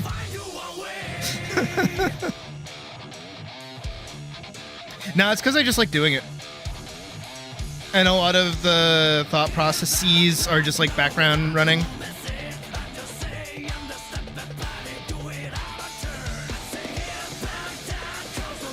I want his shoulders to be like a bit more broad. He looks very strong. You know a dog that likes dry pasta? What? It's a weird fucking dog.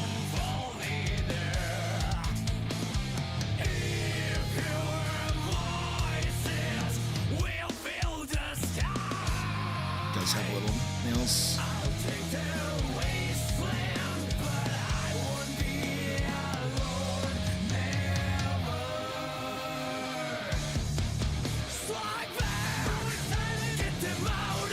Ew.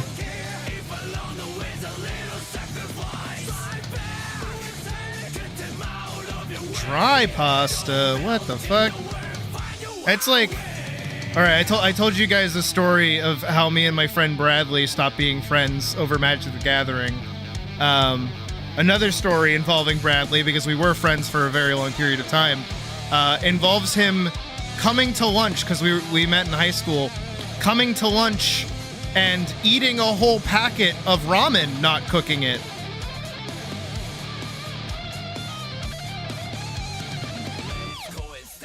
I've never been more disgusted than in that moment in my life.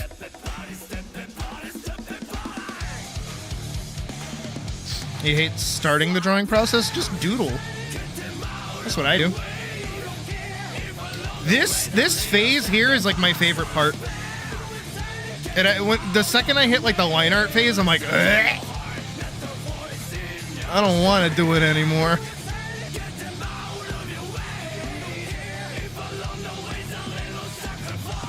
Like, I get that it's like a cracker, kind of, but like, nah, it's not for me.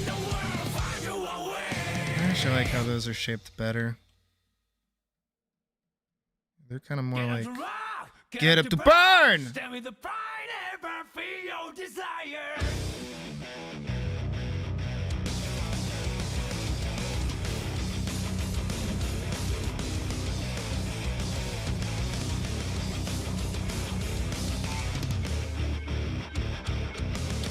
I don't care what kind of... I don't care who the IRS sends! I am not paying my taxes!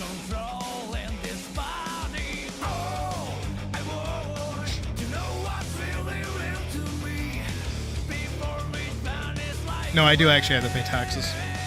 I actually have to pay taxes off of YouTube. It's gonna be weird.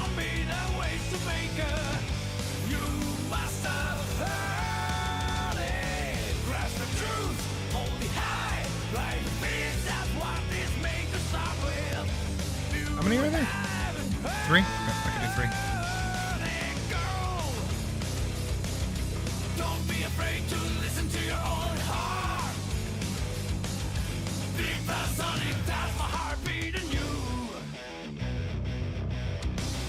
No, kids, pay your taxes. Tax fraud is a crime.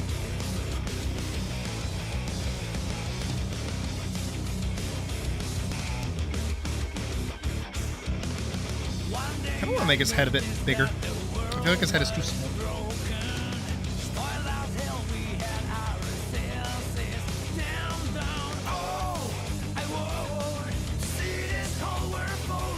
I'm just going to squish it down a little bit. Still make it big. Big squish.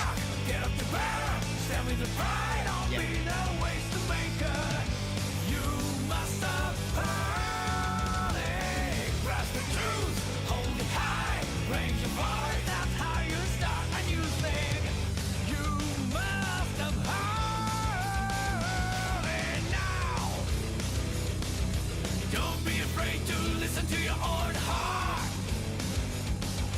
Big Sonic, that's the heartbeat in you.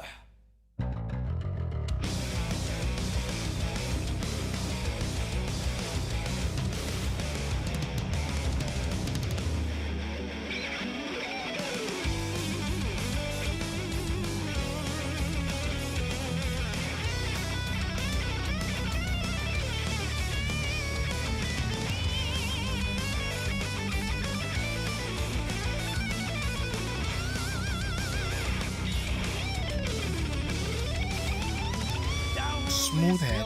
Easy answers to swallow. Life is too gobbled It's so down smooth. the perfect killer. That truth is that you are the one being eaten.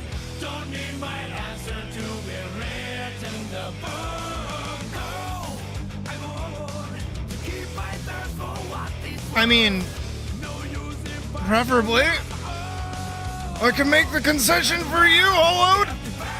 stand with the pride on me the way to make her. You must have heard it. Grasp the truth, hold it high. Trust the peace, that's how you're supposed to use it. You must have heard it. Go. Don't be afraid to look yourself in the eye. Beat that's on you, that's my heart beating you. I just really like how you do the like that and that.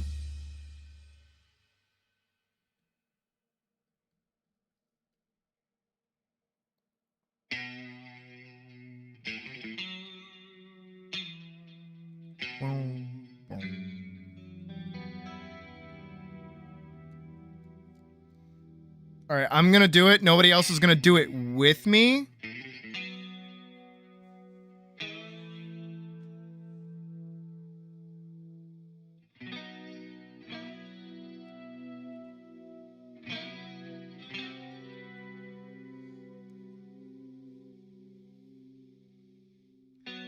But if you know the song,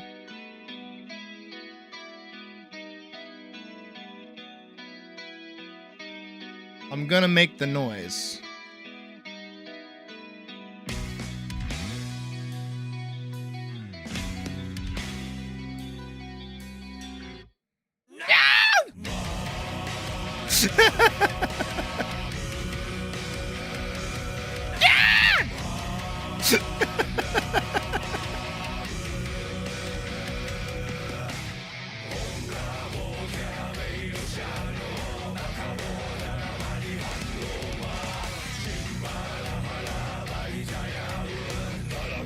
I need this one to be like.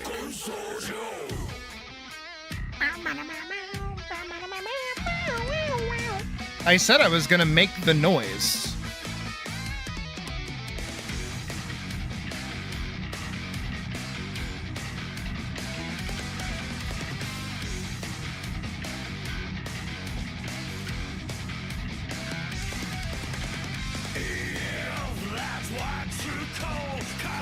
I must be a demon.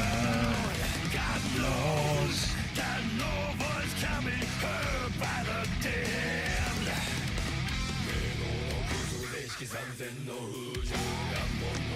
Also, here, Somi, I'm gonna say something, but I'm not complaining. This is important. This is why I don't put patterning on any of my characters.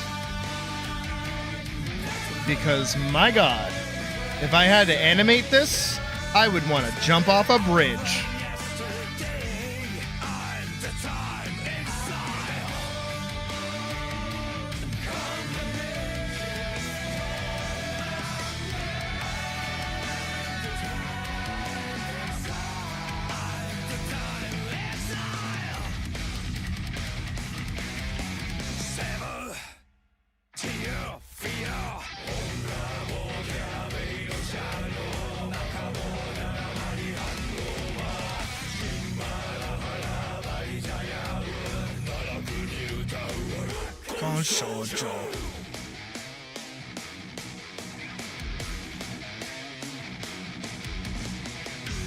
In Minecraft, in-game, in Fortnite. Yes, yes, yes, yes.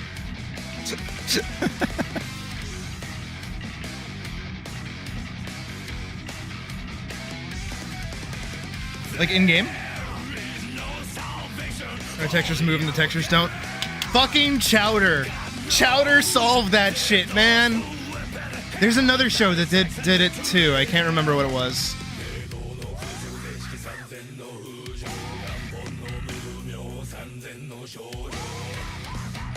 Animate fishnets? Oh my god! No!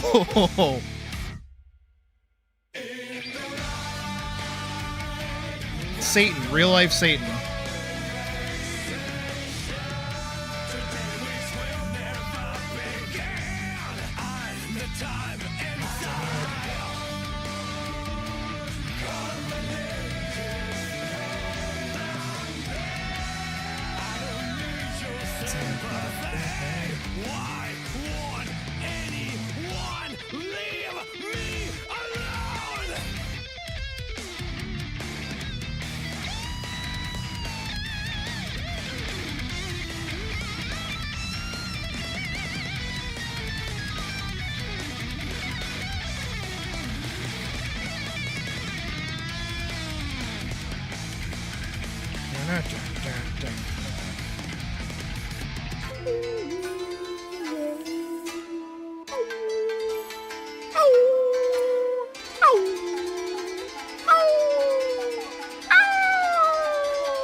That wasn't the best use of that.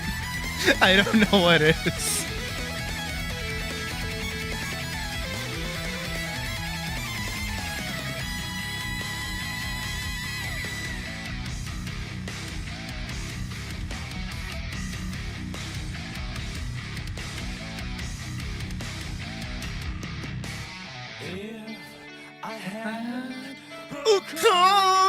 Comrade, I wonder what I would tell them. Yes, yes, I knew the answer. Oh.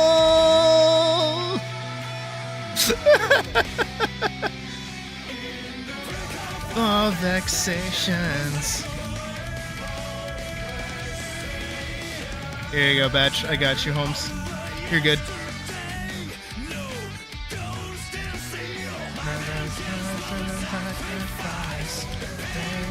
The pain will be the mirror. Oh, so this is the only song in the Japanese game that is sung in Japanese, and it's an old dialect no one speaks anymore. And it is sung by a Japanese band.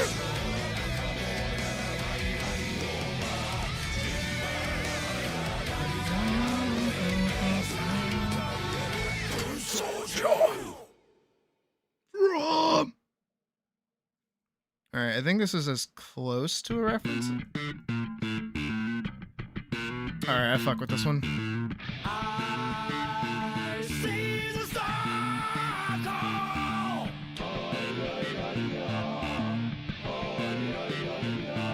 I think that's as close as I'm gonna be able to get.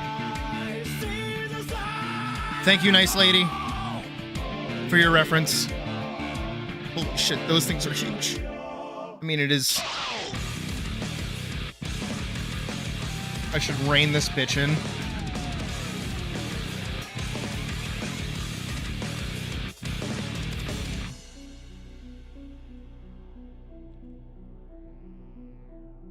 Welcome to the Infinite world. What's my end game? There came a zero. And here there is a silence everywhere. No peace either. Where there is no beginning and no end. Real life be like that. And yet the words that These would work with be me! whisper through my head. I had to say... Yeah, let me... Yeah, he looks like he could do with an umbrella. This will be such a cute, simple idea!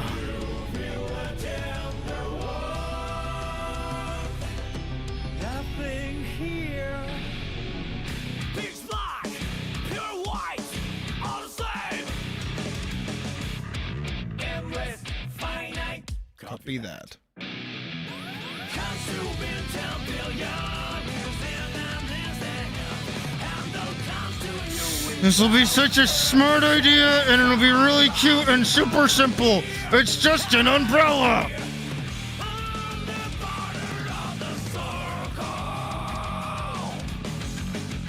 I'm doing the spokes. I have to do the spokes. I can't just like raw dog this fucking shape right now. I gotta do the spokes.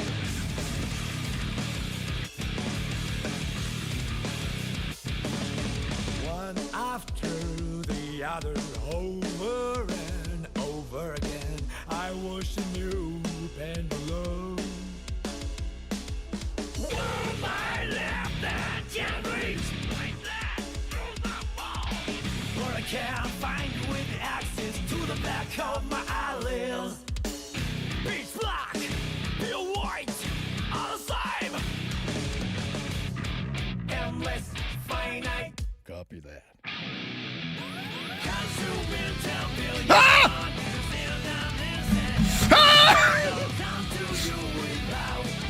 I could just give you a katana and it would make so much more sense, but it's supposed I have such a great idea. Fuck!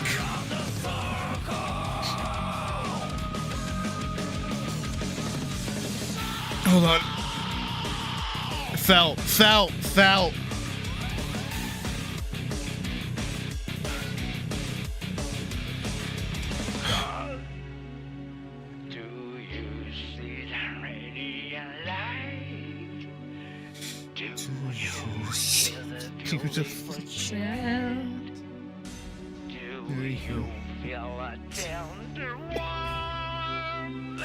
I'm cheating. It's okay. I'm cheating.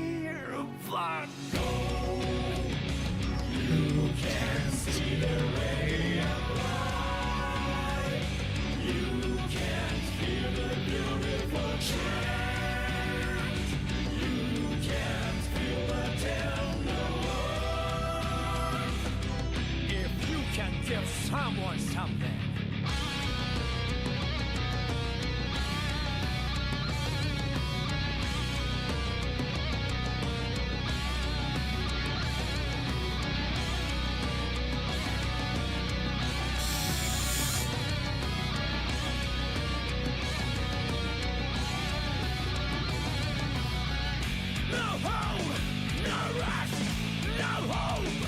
Copy that. I may not be able to make you smile, but I'll never make you cry, even once, never. I struggle Come on. to go outside the circle. It's a circle.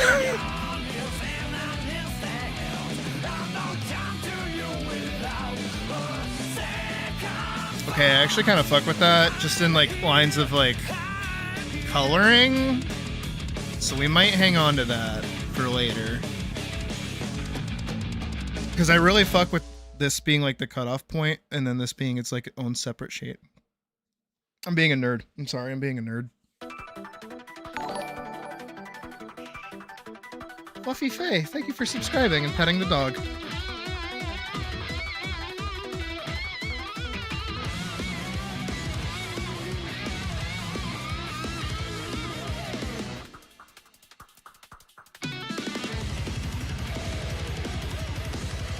Alright, let's see if I can manage a doggo.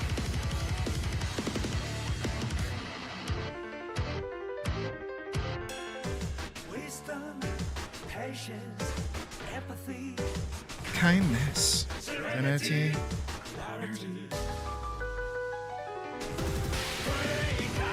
break out, turn the key to world untold. Life feeds the maze where the wind Nope. Nope. Nope. Nope. Nope. Nope. Nope. Nope. Nope. Nope. Nope. Nope. Nope. Heh. Nope. Nope. Nope. Nope. Nope. Oh, I gotta shake out my arm. Shake it, shake it, shake it, shake it. Punching shit on my desk. it's worthwhile. Father, son, and time is kindness. You know what? I may have to walk back my earlier statements on making large things, like large canvases, because I think I've been getting cucked lately by my the fact that like when I get really close like this I have to work with pixels.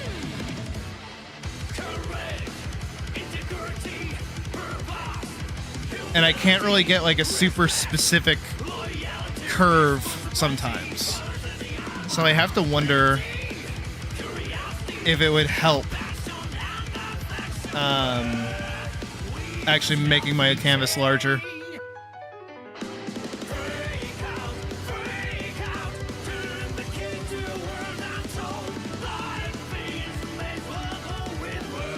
Things to play with later. No, fuck off! They're large and obtuse and take up a lot of space and data.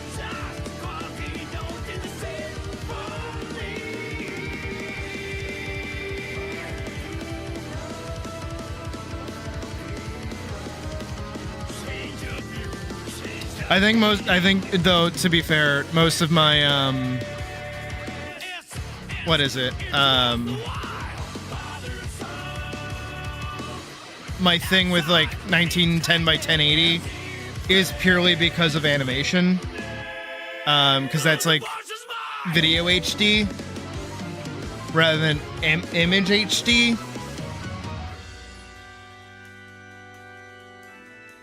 So I think that's where it comes from. But I'm not doing animation anymore.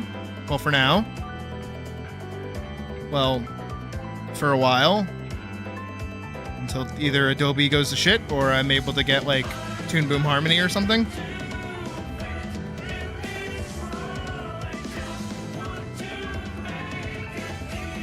have to be very specific when I come back to color. That's okay. That's the point.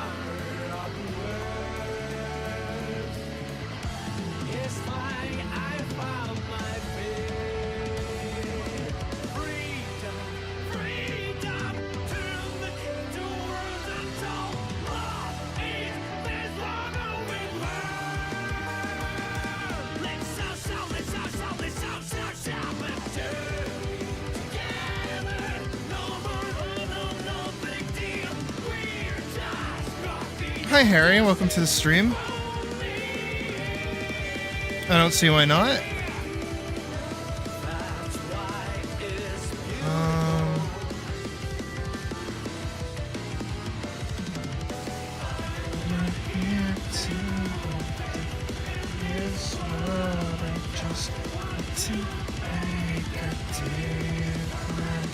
Felt.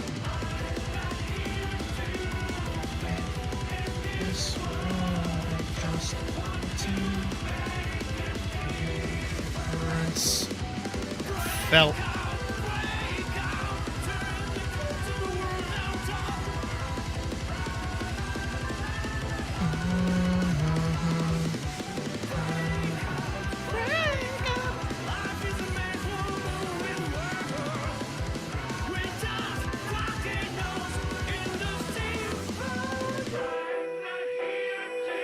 True.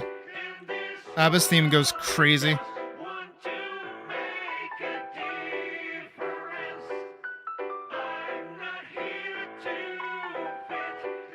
Now, if only I liked playing her.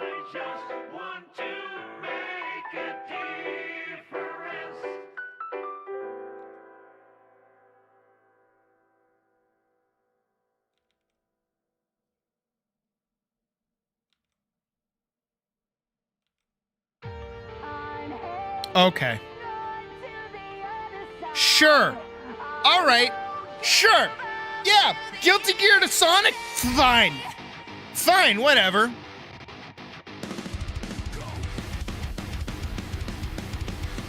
Puck has seen this band live, by the way.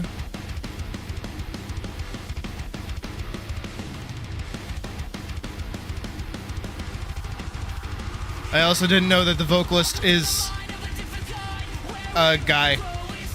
I thought it was a female vocalist.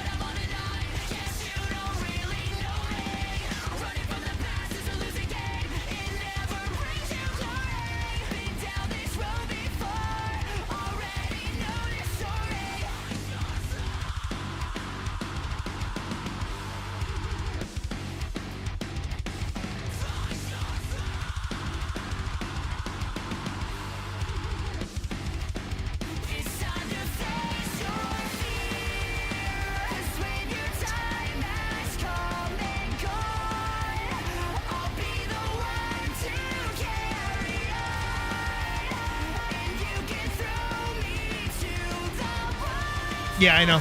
It's, yeah. It sounds like two different people.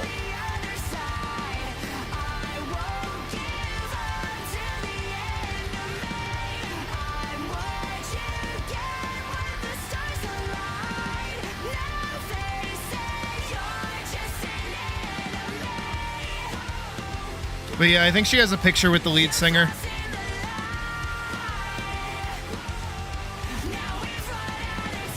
I'm still waiting for her to go see, like, by some happenstance miracle, see Casey Lee Williams' band. Because I think they play out of Boston. I think they do.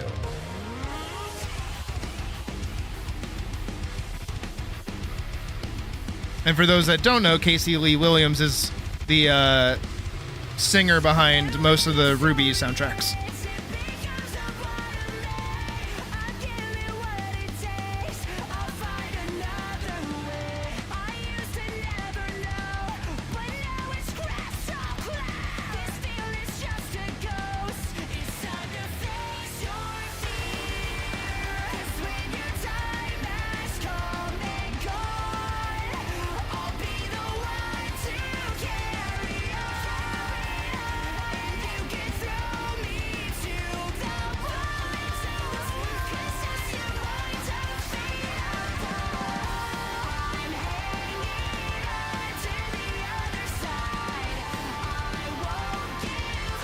No. Her dad did. I forget his name, but his daughter is still playing music.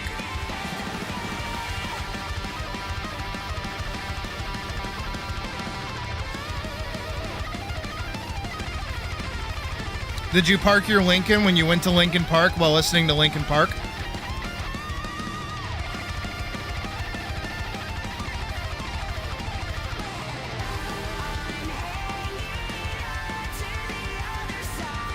Right.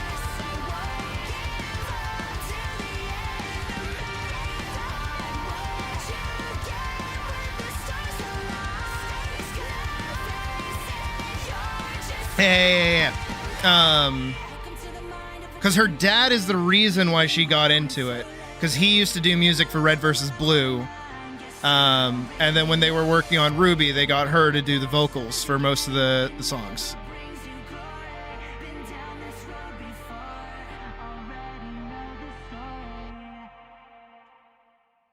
Which I think is really cool. And then because of that, she's been able to do her own music career as well. She started singing when she was like 14. And when I say that, I don't mean like, you know, she started training. I mean like she was doing like RWBY music when she was like 14.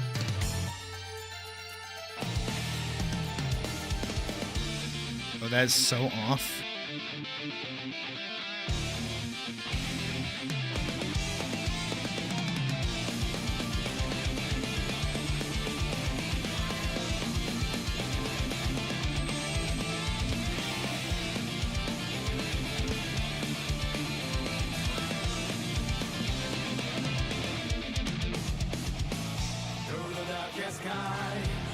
Yes, my baby boy. Who has more kids than every other character in this stupid fucking game. He and Dizzy got busy!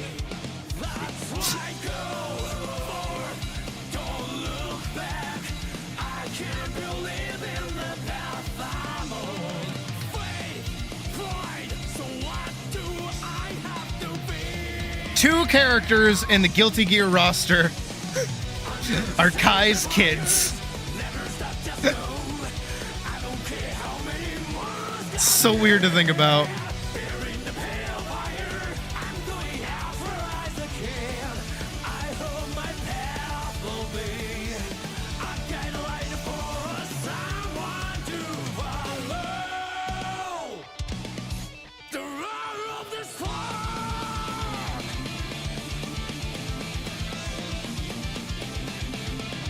Don't acknowledge my cheating. I'm cheating.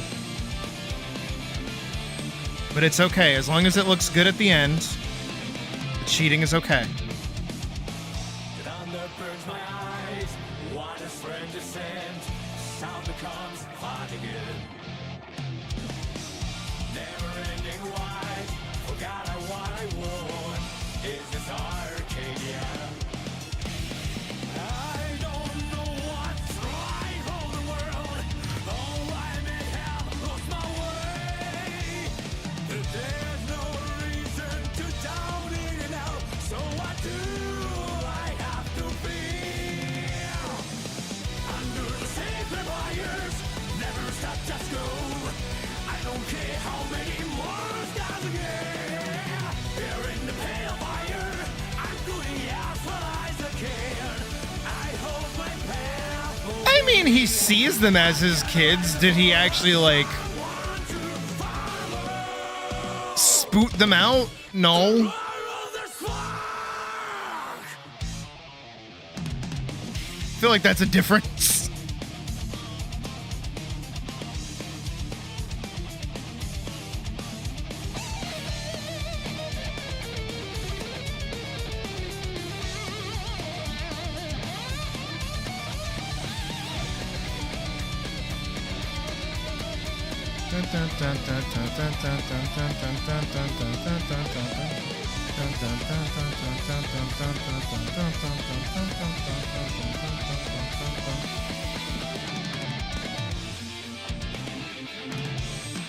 I know what I said.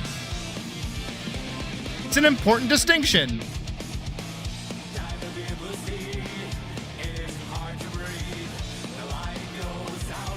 How dare you think I'm crazy for having thoughts and facts at my facts and opinions and logic behind me? How dare? I can't believe in the path I'm on. Wait, so what do I have to feel? Under the lonely moon, it only flags the words. This motion with my colors, bearing the pale fire. I'm going out for as I can to keep that glow alive. Under the sacred wires, never stop, just go. Owning, you know, like How many more stars again? Yeah. owning the libs with facts and logic. Owning those filthy furries with facts and logic. That Kai Kisk, in fact, spooted 2 characters into existence in Guilty Gear Strive.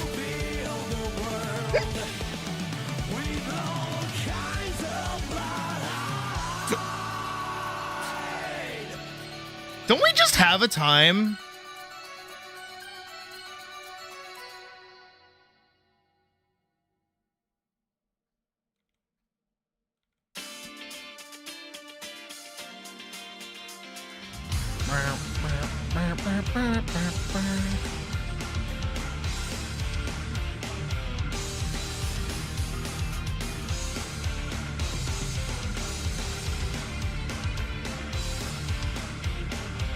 Friendly fire will not be tolerated.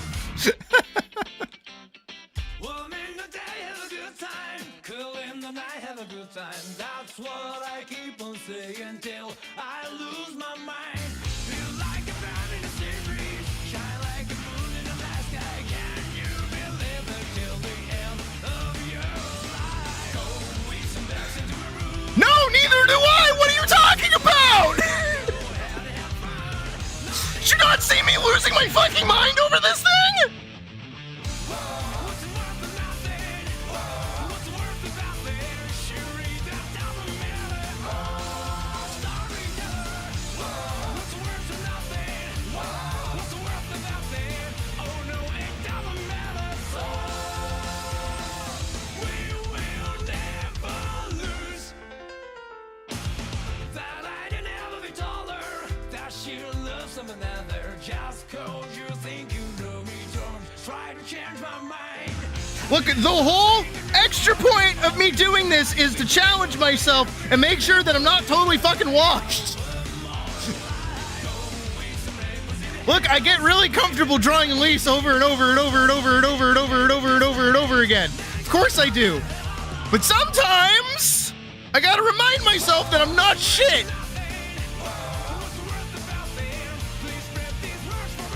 And to do that, I gotta do dumb shit that nobody else in their right fucking mind would want to do. And also, I like learning things. And I learn things by observing things.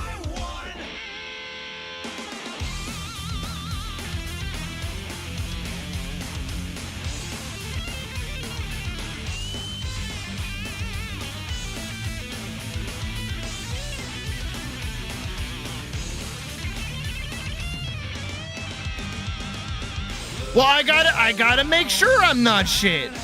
I gotta double check occasionally, you know? Don't fucking bark at me.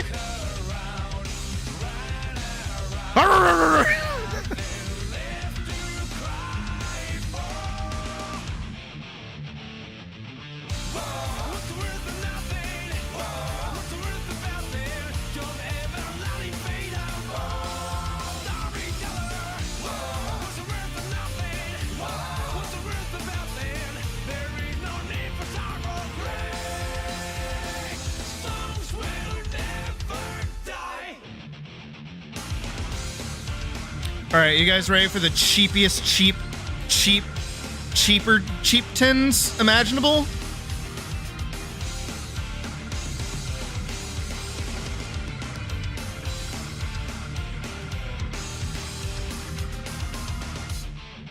You're not ready for the cheapest cheaps imaginable. Watch this fucking magic. Actually, I'm gonna take this down. No!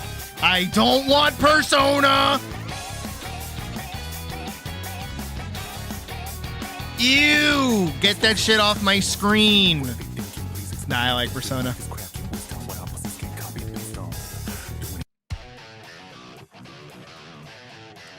How are we gonna listen to Guilty Gear music and not listen to The GOAT?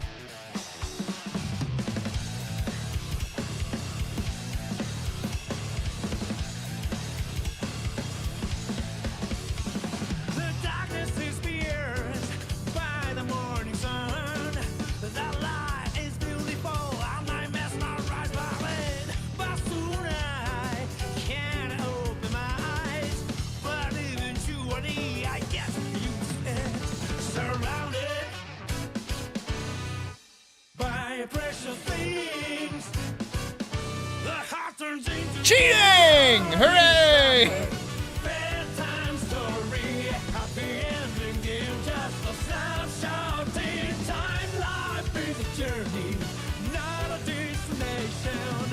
Enjoy the ride without sound downs.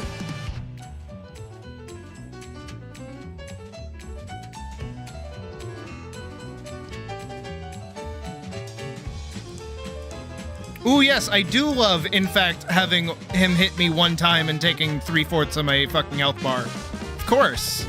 It's fair and balanced gameplay. What do you mean? It's fair because I shouldn't have let me hit him, and it's also fair because I shouldn't have logged into the game and decided to play today. My bad.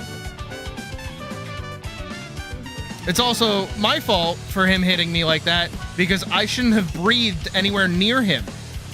My bad.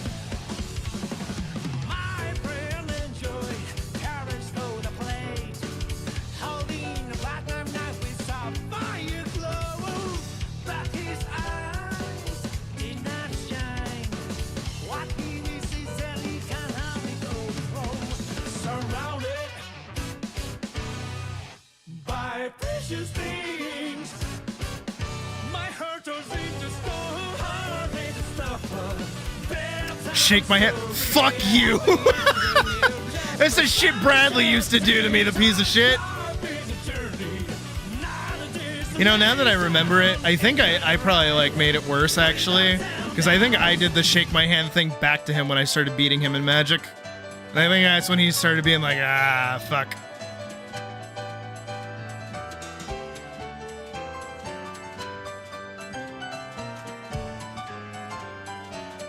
When the shake my hand person gets told to shake their hand.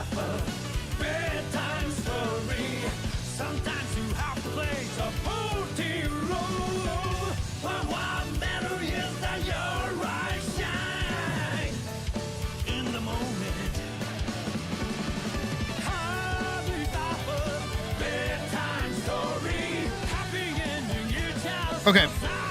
So I have a really dumb idea. And I have to look up a reference for it.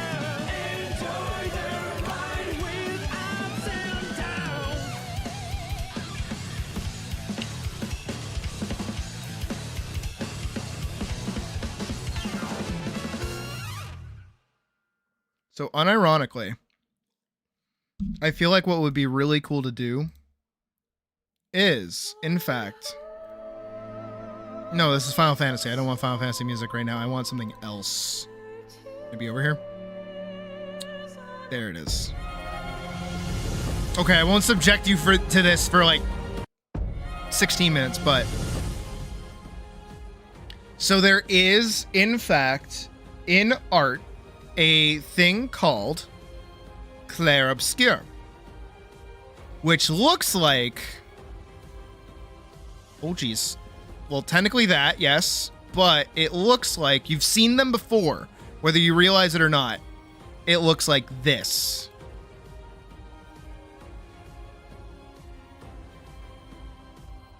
This is what Clair Obscur actually is. It's French for dark and light. And I'm thinking I'm going to attempt to do that for this, because I think it would be really cool to combine what's basically like a very European style of doing shading with this the more Japanese aesthetic of the clothing and everything else. I think that'd be really cool. And because as well, in a lot of these Clair Obscur paintings in general, they usually utilize a lot of red. Chiaroscuro? Yeah. I like saying Clair Obscur because I like the game. But I'm going to try to do that. I'm going to make the parasol red, and I'm going to make the kimono green, which is actually based off of the image that you sent here. I'm going to try and use this color and these colors as well for the patterning as well. And I'm going to do my best to try and shade it and do the best way that I can.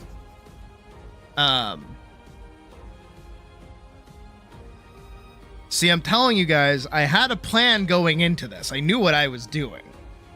It's just a question of whether or not I can actually pull it off.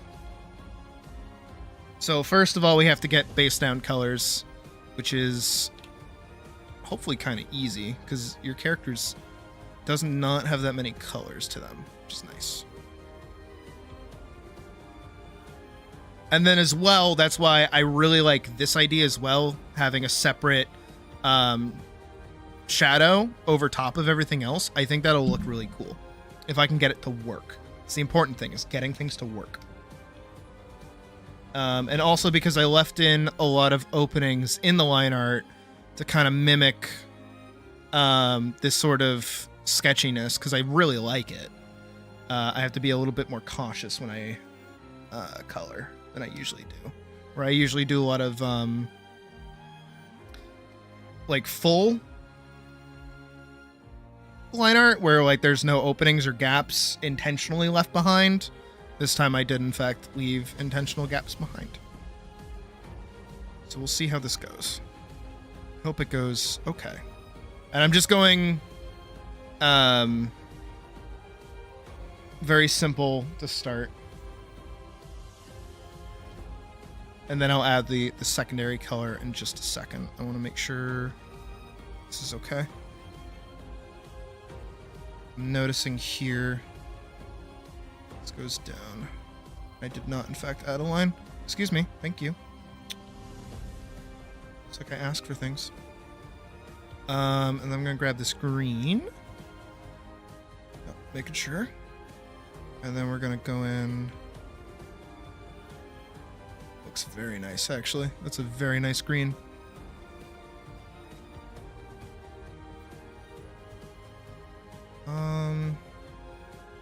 I like this black.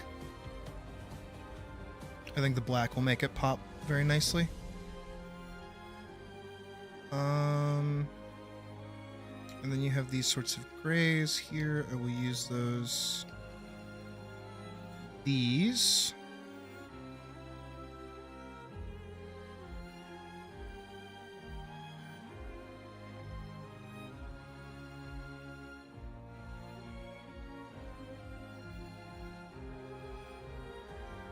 have to kind of continue this one through here. See how that goes. I'm just hoping this works out. Otherwise, it's going to look a little silly. And then I'm going to go for a very light, whitish, greenish color. Not exactly the same, but just different enough. Thoughts on Ibis paint? No idea. I did my rounds of finding my preferred art program like forever ago. I settled on Metabang pretty quickly, actually. Darker. That's better. And then those should be kind of white. Did up it a little bit. It's very Shamrock Shake colored. That's okay.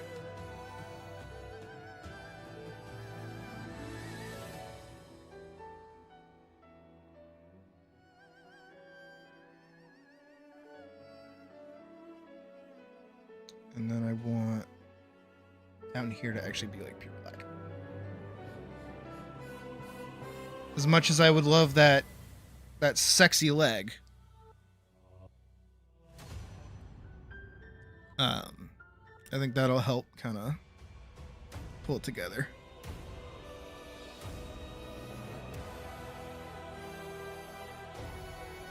Hey, that's the important thing. As long as you're using what you got, you're fine. Oh, wait. You know what? Here, very quickly. Allow me to show you something, guys.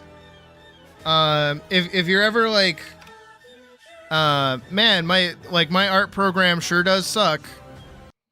And I feel kind of useless and I can't do anything. Fuck you.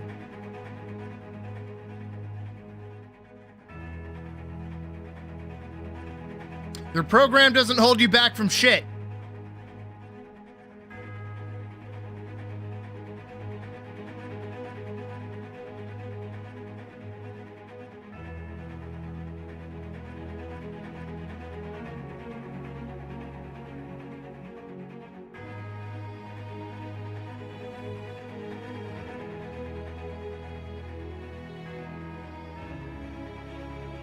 Like, fuck you.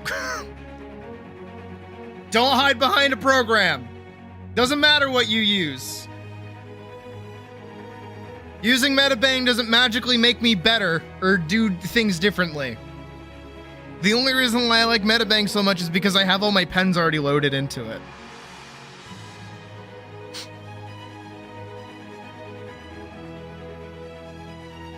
Well, I'm glad you know, but this is for everybody else too who gets like worried about their art not being good because they don't have like the best program or they're not using Clip Studio Paint or anything like that. You don't need it.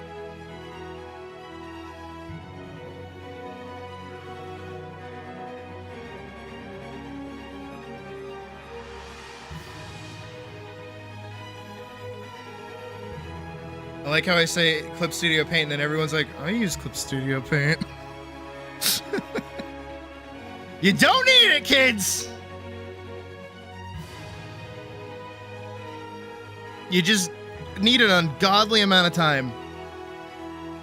And really careful attention to detail.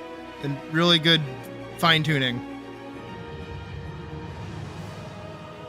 And also knowledge of how to get shit done.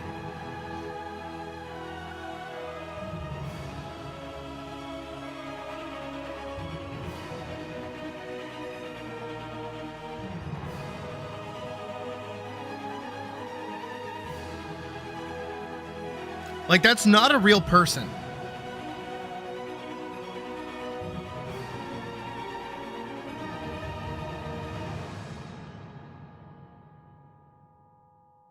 And you need big boobs. Okay, yeah, okay. I'll concede that. Having bigger boobs does in fact make you a better artist. I will say that. That's why my boobs get bigger pretty much every new model. How old and janky. I remember pirating Paint Tool Sci.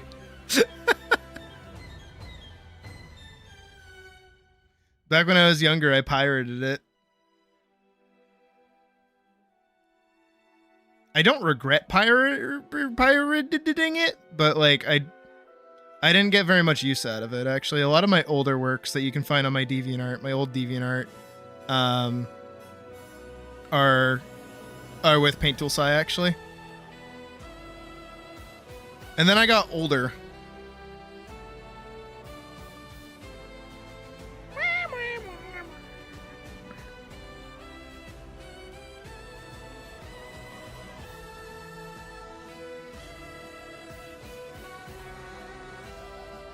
I also mostly just stick with Metabang purely because it's like it's got comic stuff attached to it. I know, you know, not Paint Tool Sci, but CSP has it too, but I just don't like CSP. Rare controversial take from Sydney. I don't like CSP at all.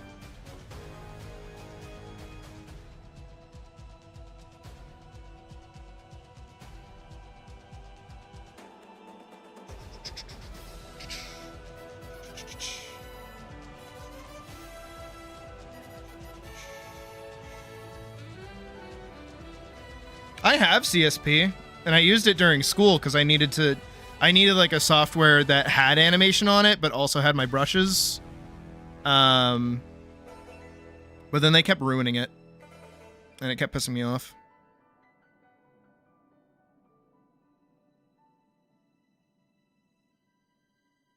Oh, that's this. I was like, what is that? Why is that there?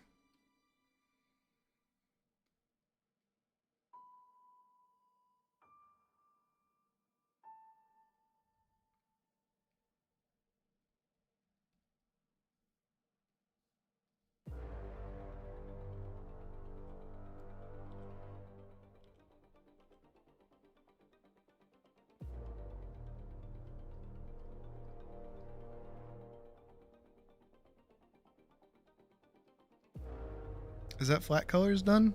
Looks like flat colors done.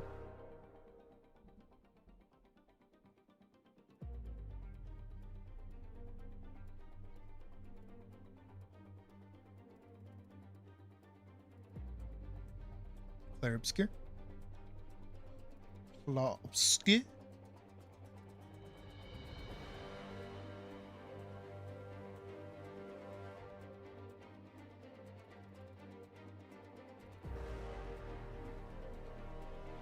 Stick is a little broken, but that's okay. We're just not gonna mention it, okay? It's our little secret. I mean, anybody that looks at it is gonna be able to see it, but that's okay.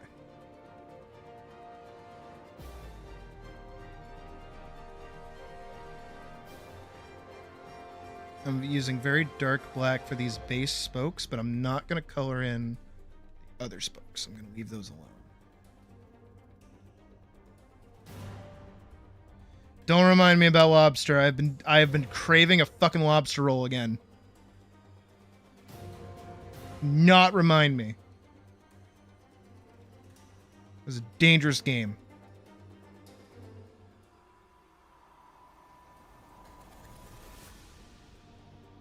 I got one the other day from this like really good place, and it's just like, ugh.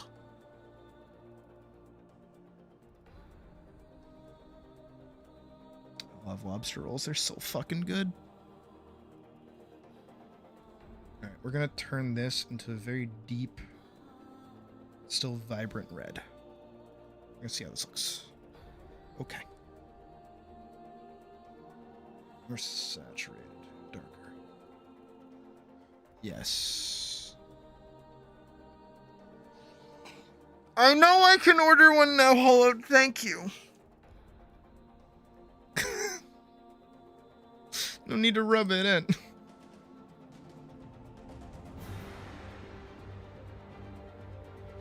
Lobster. I love lobster. Do you guys like lobster? I know some of you have never had lobster.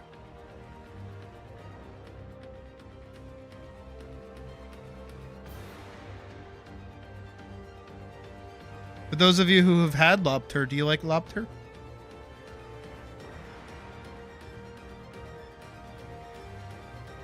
So I don't know why Hullowed is rubbing it in.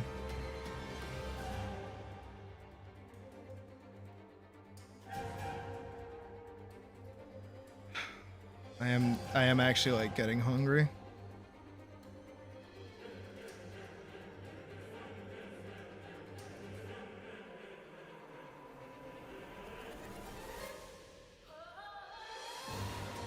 If I may be so bold. But the only time you had it was prepared wrong? Okay.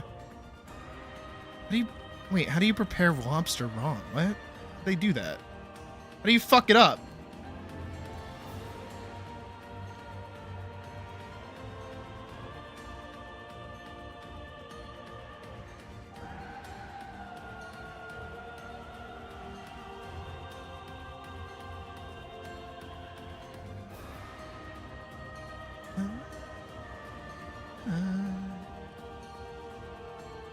Unseasoned and no butter. Oh, God. Ugh, what the fuck? What were they, French?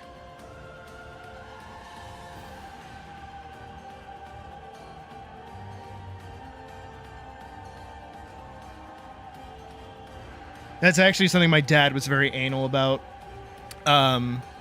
He was very much so, like, against, like, putting butter and or seasoning on lobster. Meanwhile, my mom loved that shit. So you can see why they got divorced.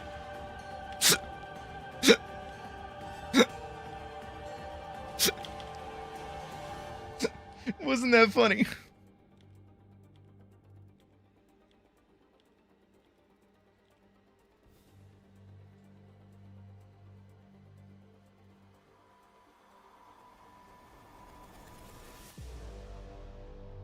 No. Wait, yeah. Wait, what? Oh, right. It was an Italian steakhouse. What the fuck is that? Dude.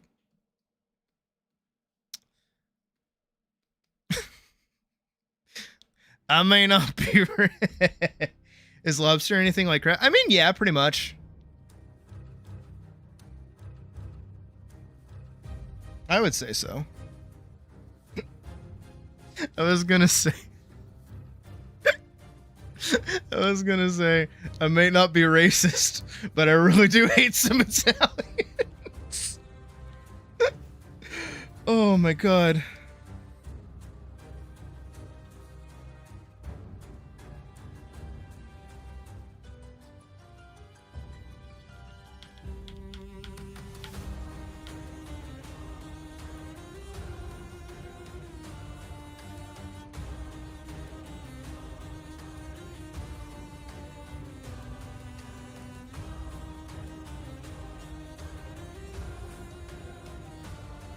Where is that? Where is that? It's bugging me. It's bugging my... It's... I'm sorry. I have nothing against Italians. Technically, I'm Italian. My mom's side is Italian and Spanish. And when I say Spanish, I mean like Spain Spanish. It's still there.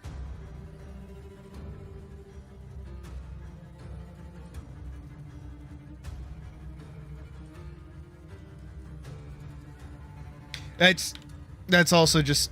Stop putting it there! Go away! I don't want you there! Shoo! Be gone!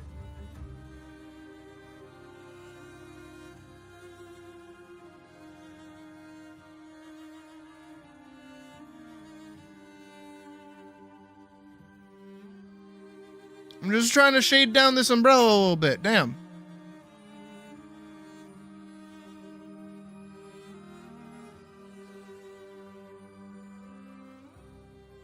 No wonder I like Assassin's Creed. It's my heritage, exactly.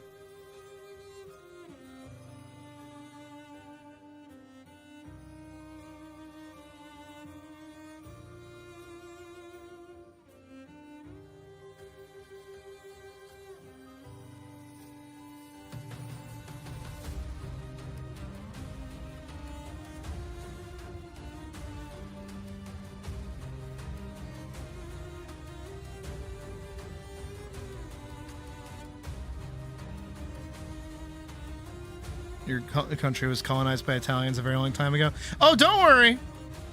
I've got every colonizer's blood in me as possible. My dad's side is English and German.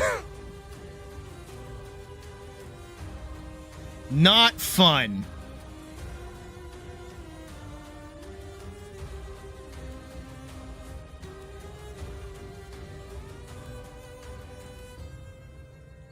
Okay, I'm actually digging how this is coming out so far, like the umbrella.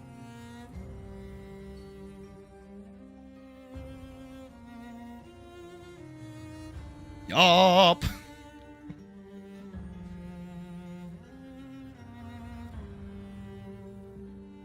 Don't worry, I get my politics from my mom. Which is not any better.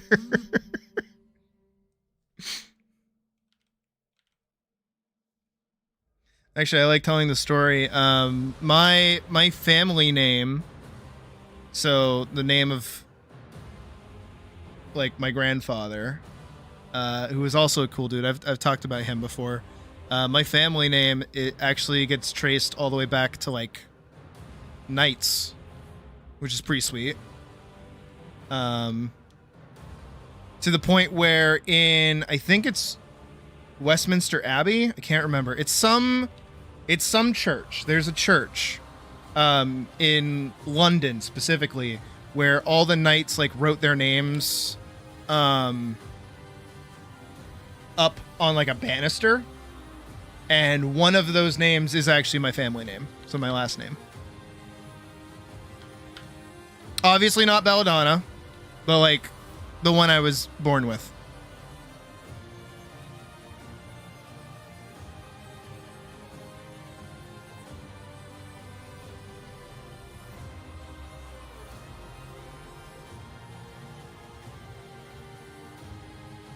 Which is pretty sweet. Kind of.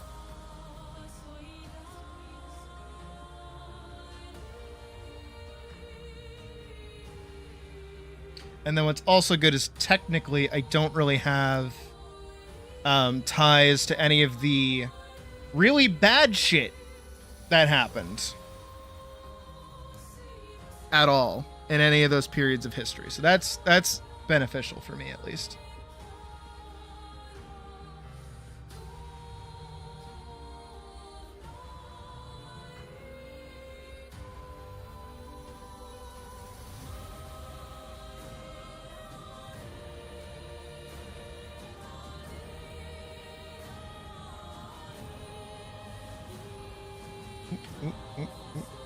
Got it.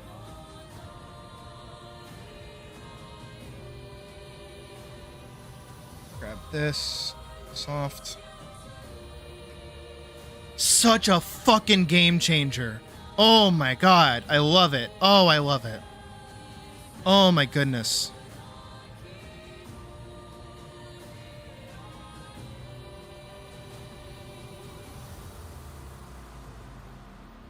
It just looks so good. Oh my god.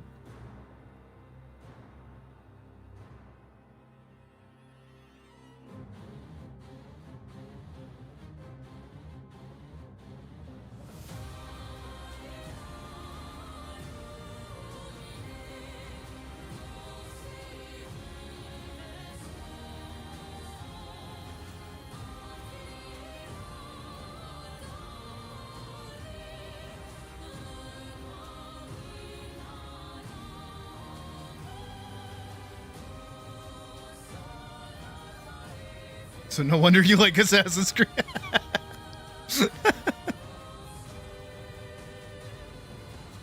Okay, but like Assassin's Creed 2 is goated. No one can take that from me. Like Ezio Auditore, like who doesn't love him? Come on. He was my first man crush. I didn't even realize. I just really wanted to be him.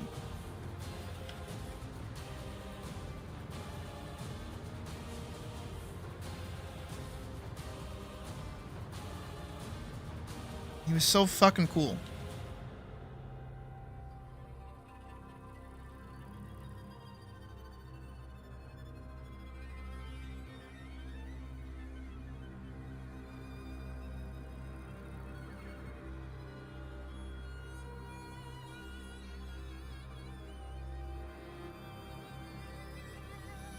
Your favorite assassin was What?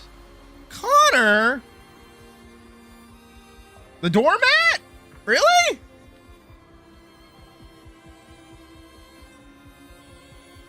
Personality of cardboard? Nah, I'm joking. I liked Connor too. He was cool. I was really excited for AC3.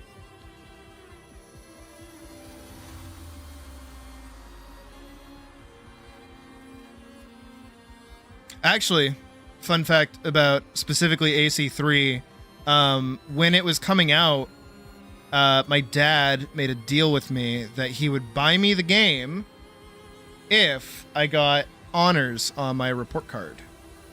And your Doggo did, because your Doggo wanted that game like real bad. And then I have a very clear memory of giving it to my dad so that he would see that I got honors. He was very happy, but he was very busy, so he bought me the game. And then the following day, I got in trouble because he didn't sign my report card.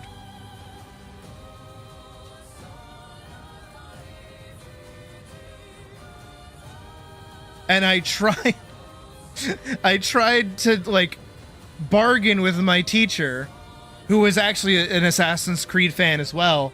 I was like, look, I know I didn't get it signed, but, like, if my dad hadn't seen it, he wouldn't have bought me the game. And he's like, I get it, but I need it so that I can prove that, like, you did. But, like, I believe that you did show it to your dad. I'm like, okay. Really thought that was gonna work.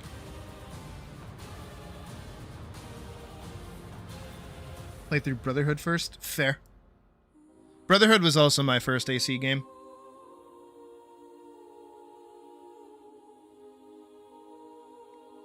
But I did like 2 more, because I liked the aspect of, like, starting from nothing. And I liked Ezio's backstory, like, a lot more. And I like the whole section where you run around without the robes on.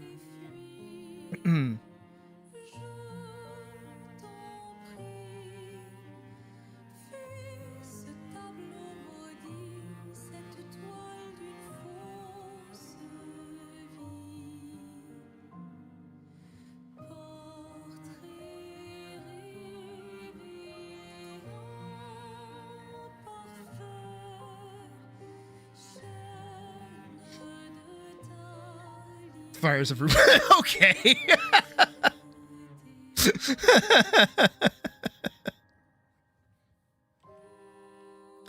Seven was my first AC game.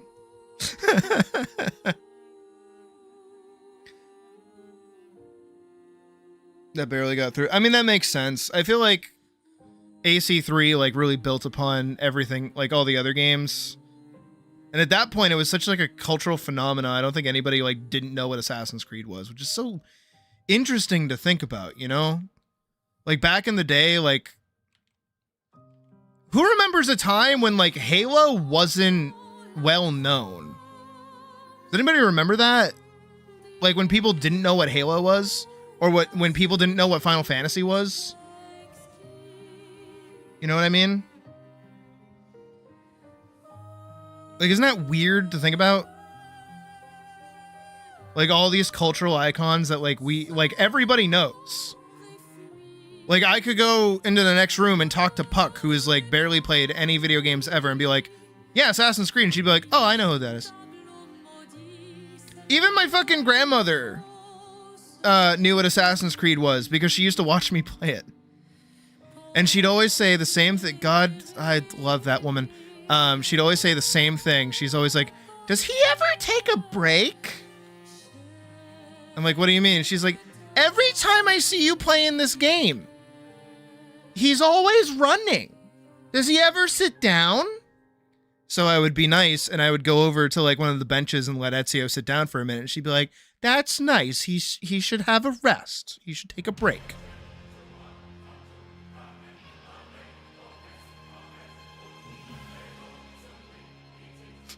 My mom hates Dead Space. Wait, what?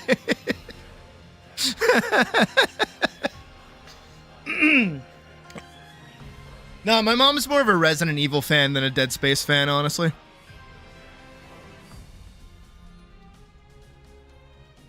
She played the original and she fucking loved it.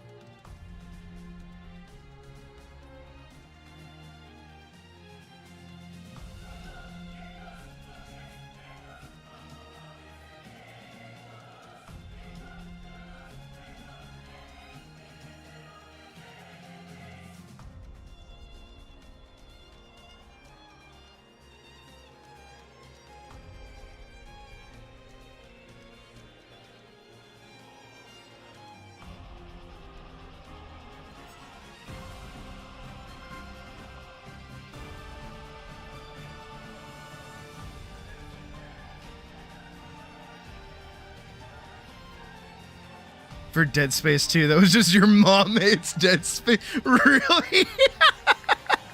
I don't remember that. I think my grandmother probably would have liked Dead Space. She liked horror movies.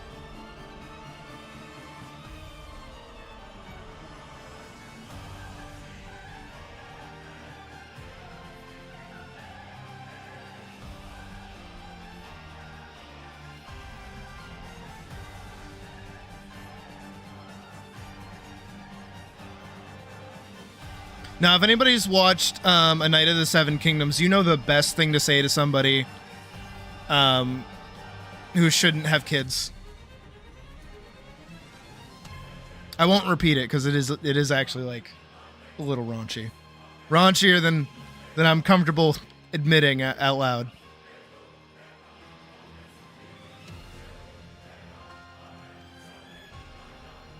And yes, I do. I let a lot of things slip out, so.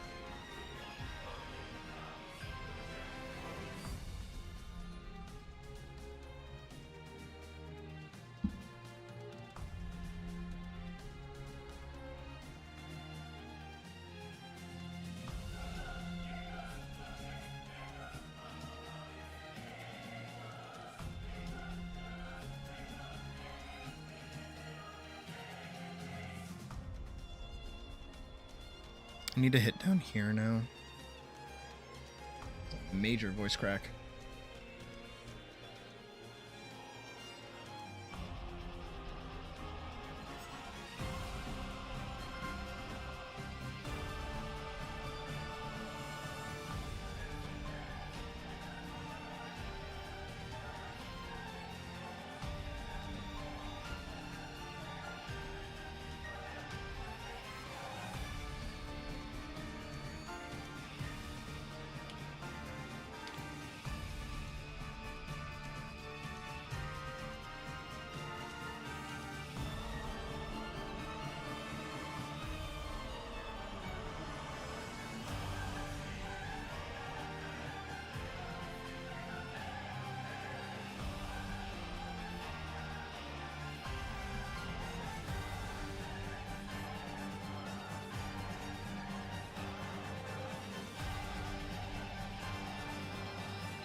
Bum, bum, bum, bum, bum, bum, bum, bum.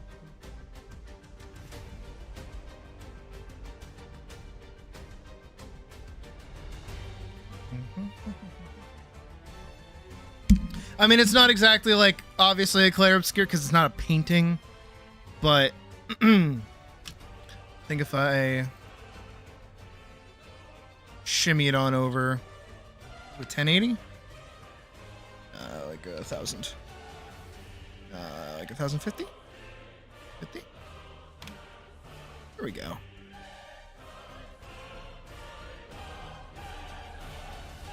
What I also want to do, very soft, kind of lightish color here in the back.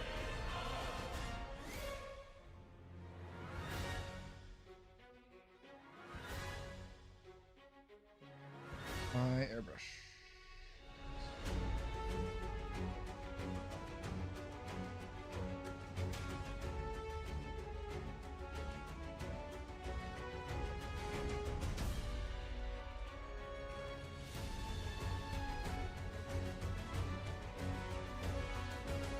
And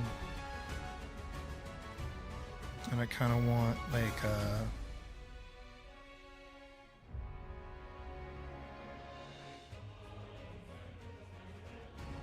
that's good. I also want like a white variant. My watercolor 3, make it big.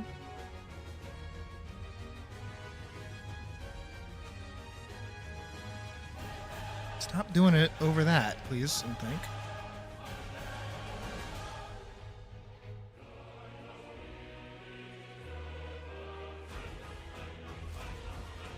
No. Not that. Definitely not that.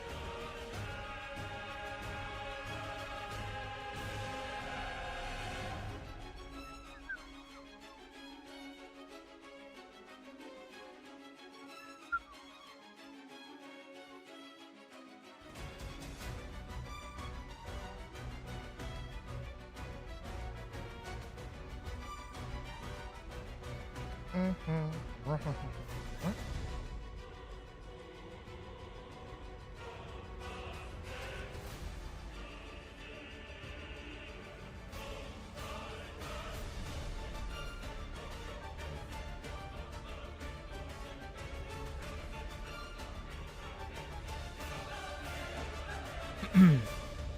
And then I have to. What's the best way to do it? What's the best way to do it?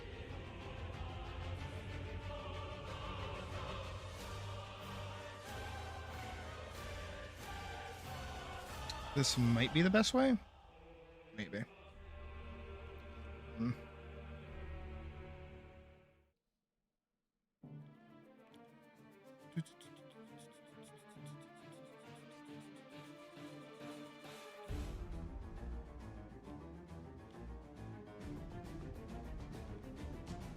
Badger.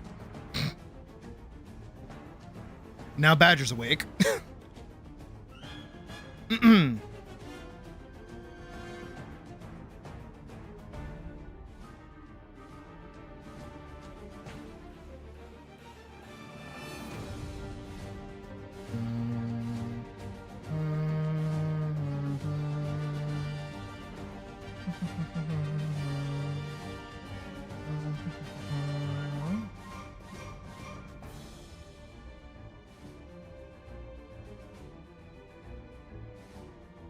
Don't hate that, but that's not what I'm going for.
And then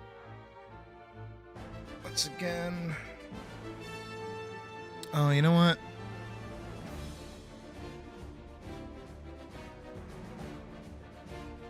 Find the thing.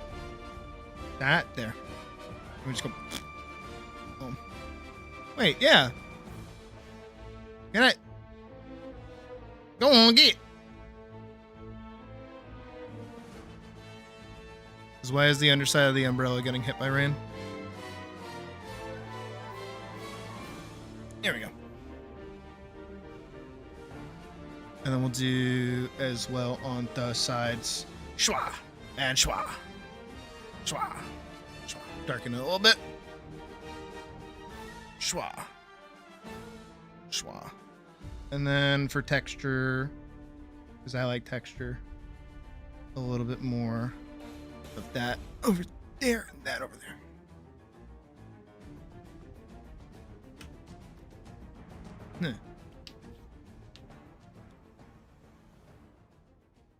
Could also throw on like color filter as well. I don't know if that would work good, but I can find out.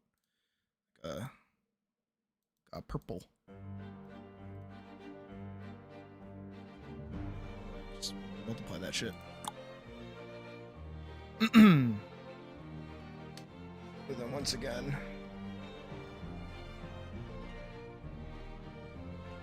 airbrush.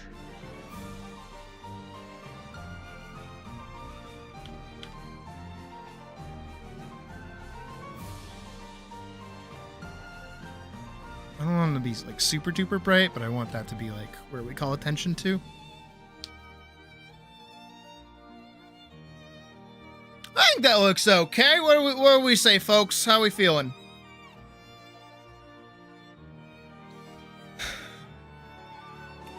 Just no, you know what? I can't even say 5 hours of art. I can't, because I did open stream by ranting for like 2 hours. So I'm very sorry.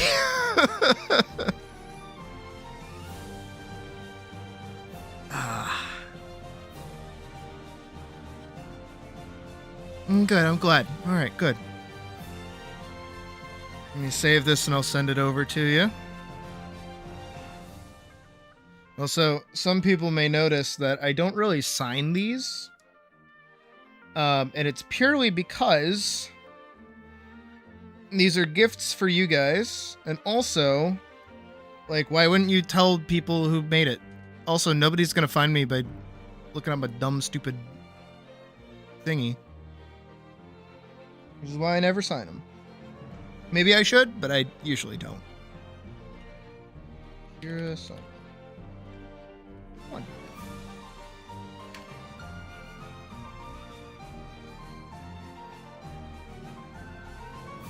If I wanted to go extra, I would have added the katana. Or the, what's the small one called? I always forget. But there you go. On my foot. It's like itchy.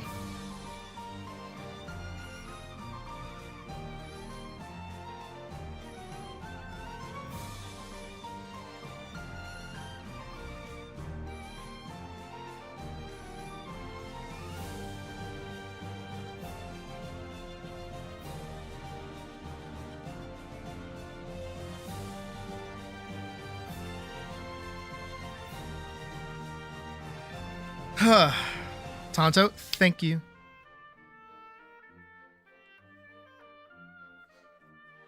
They might. I mean, I prefer word of mouth. If that's my cope. Because again, these go straight to you guys. It's not like I'm uploading them anywhere, so you guys do with them whatever you want. And if you're posting them places, I figure you'd tell people who did it. I hope. Maybe. I really like badges. I like both of these. These both have like... I'm liking that I'm pushing myself. I gotta do that more. It's very rare that I willingly push myself in a different direction or try something new. But I do what I can. Well, now it's 9:15. Do we even have time to play 14? Give me 1 second. I'm gonna pull it up. Cause it does say, cause someone said earlier that it starts at 10 p.m. and that means we got 45 minutes before 14. And I don't want to like screw people out of maintenance, all world maintenance, March 2nd. Oh God. Starting 7 p.m. PST to 2 a.m. Oh God, that might have been converted properly. Oh no. What is that? 7 p.m. 7 p.m. PST to EST. Oh God.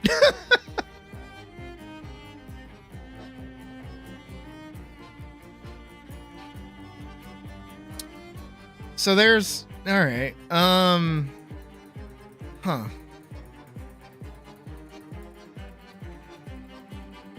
Fuck it. We can play for the 45 minutes that we have, barely.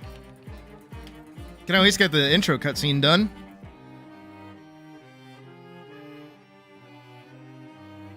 Yeah. All right, let's pause. Num. I don't think there's anything in the beginning of the game that's really gonna be too crazy. I don't think. Da na na na na na na. Nah. You sent me the pixel art? Cool, I'll take a look at it. In like 45 minutes when we're not pressed for time. So this is the character that I made. This is Sydney Laladonna. This is my main character. But we'll be playing as this character. I made this one as well. But then I was like, nah, Paladin, Lalafell Paladin just goes better. And I have never played new A Realm Reborn. I've played old A Realm Reborn. And I remember that back in the day, but we're gonna give this a shot. Okay, 6 people are currently in queue. Come on, people. We don't have much time. Also, once we're done with once it hits 10 o'clock and we get booted out, I think I'll get food, and then we'll do something afterwards. What that might be, I don't know, but we've got hours today, so I'm feeling comfortable doing something. Come on, game. There we go. I also have not logged in on this character at all, so this is all fresh. This is all brand new. There is no fluff here.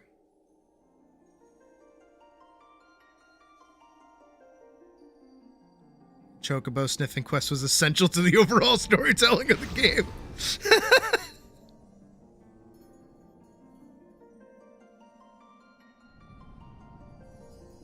Your woods or something, and there's a Lalafell with a green chicken costume just dancing for months in the same spot near the crowd. That sounds about right. I used to do that. Yeah. It's where I got like about 100 hours into this game, yeah. Feel. Order nuggies. Feel.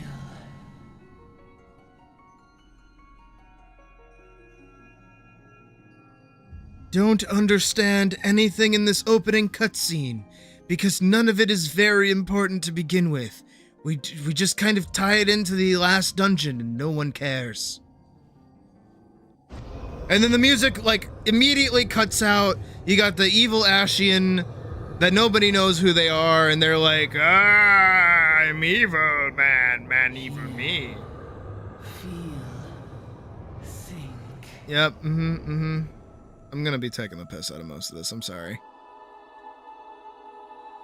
Zool, motherfucker! Zool!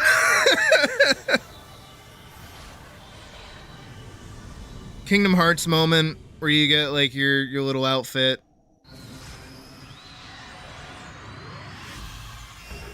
I'm not gonna give you like a cool sword for this either, huh?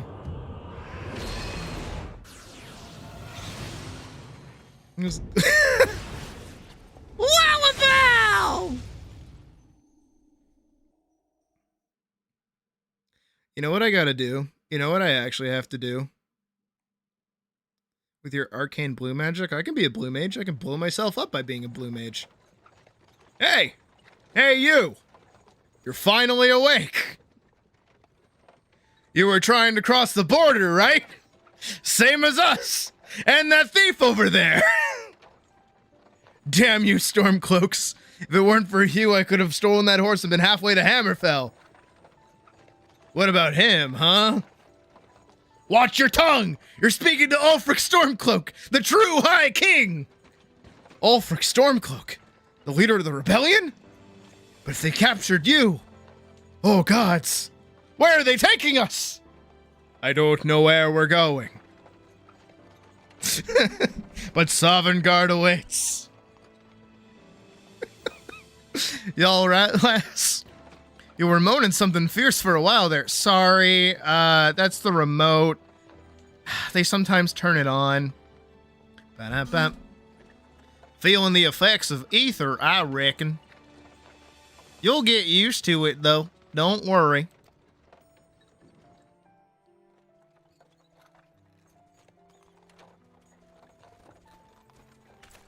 Ah, yes. Corrupt policemen. We love to see it. You there! Halt!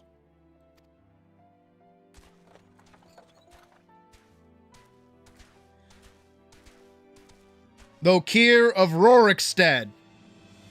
What's this all about? I'm not a rebel! You can't do this! Stop! Not gonna kill me! Archers! Anyone else feel like running?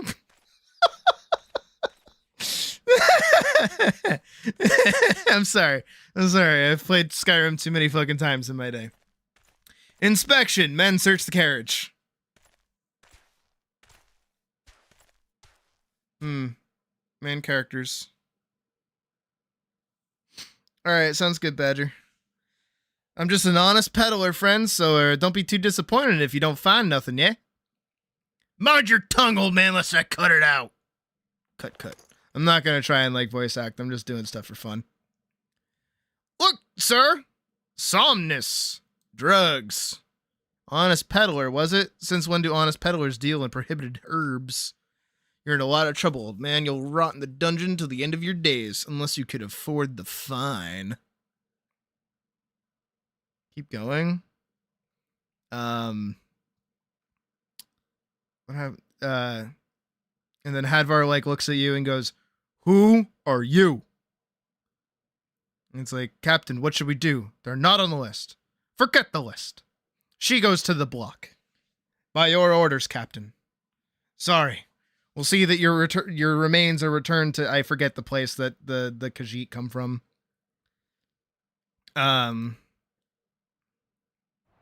Over to the block, prisoner. Nice and easy. Ooh, ah! Amalja, to arms, to arms!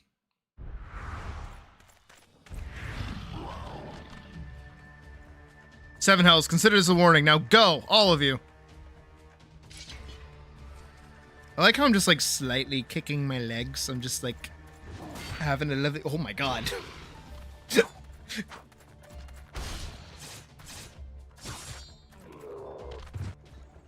Elsewhere, thank you.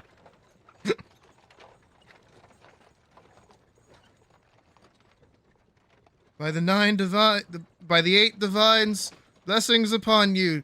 Can you just shut up and get this over with? My ancestors are smiling upon me, Imperials. Can you say the same? As fearless in death as he was in life. Next, the cat in the rags. To the block, prisoner. Nice and easy. I said, next prisoner. Kind of excitement ain't good for the heart. You be careful around them brass blades, lass. Bastards will have your shirt off your back if they fancy it. Like common bandits, they are, only less honest. Thank the gods for sending some beastmen to the rescue, eh? Hey, seeing as we've got a long ride ahead, you might keep me company till we arrive? That's a weird question to ask a toddler. Them youngins don't much care for conversation, see? Yeah, this is, oh my god, this is back when Alphino was like a total asshole. That's right. Brent's the name and Penelon's betrayed. Could have said game, but okay. And judging by your unusual garments, I'll wager you're one of them new adventurers. Yeah, Bruni. Knew it. Going wherever the wind blows, seeking fortune and glory. Now that's what I call a living. So long as you can avoid dying. I mean, ain't no secret that adventuring's a risky business these days, especially. What was it that first attracted you to it? Here we go. Gain power, win glory, amass a fortune. Need none of those. Adventure.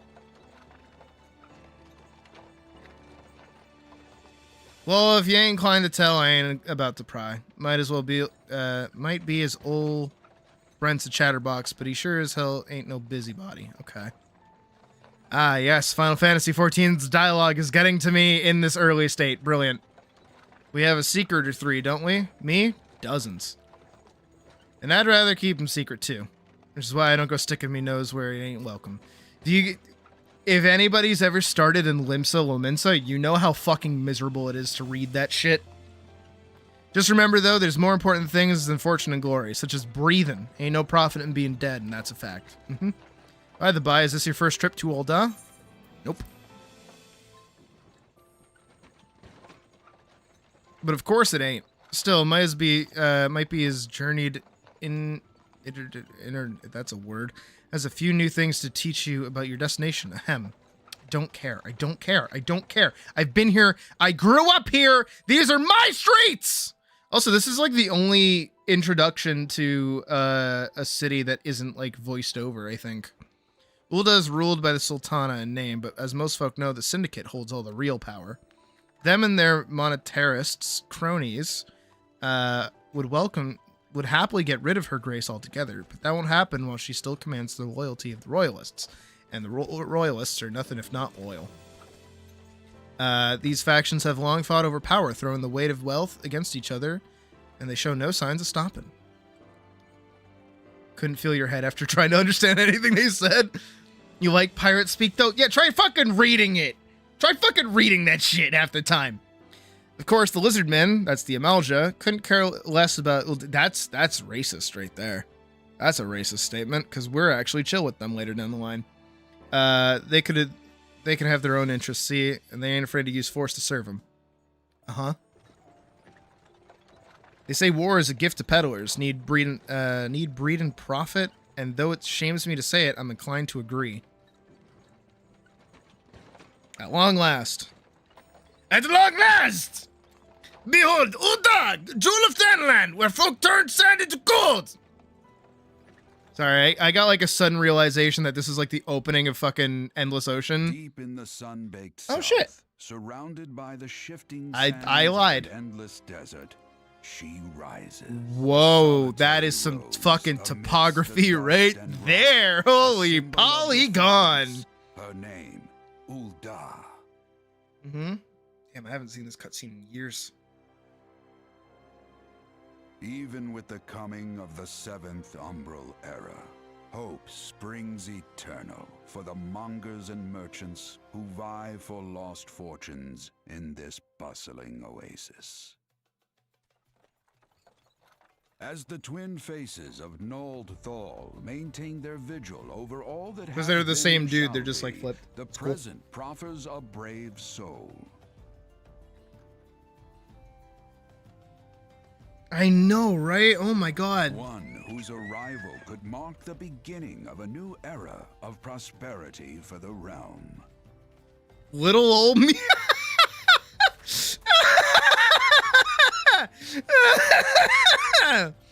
Oh my god. And here's where we part ways, lass. I'm off to the markets to deliver me wares, then it's on to the high road for me. Here, I want you to have this by way of thanks for putting up with me prattle. Okay. Thanks, dude. What do you even give me? You never did tell me your name, though. But hey, here's an idea. Become the sort of storied personage I can brag about having met, and I'll consider us square.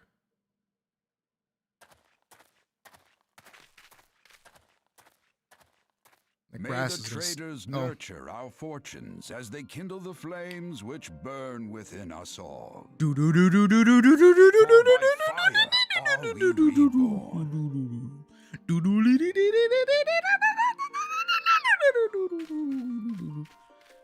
Sorry. Final Fantasy FFXIV. Final Fantasy Sydney. Because I'm right here. I'm in the way. You can't see it.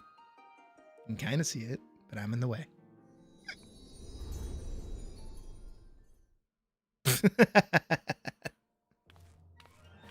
Da-na-na-na.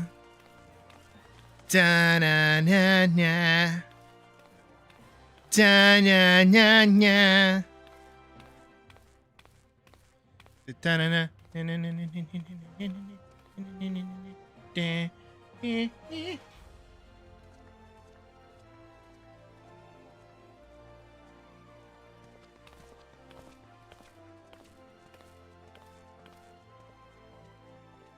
Oi, Ventura! Over here! Oi, I mean you. Fresh off the carriage, eh? By any chance? I can tell it. Name's Wyman, and my business is knowing every bugger else's. Now then, what I have to offer is some invaluable advice by way of welcome to our fair city, free of charge, even just this once like.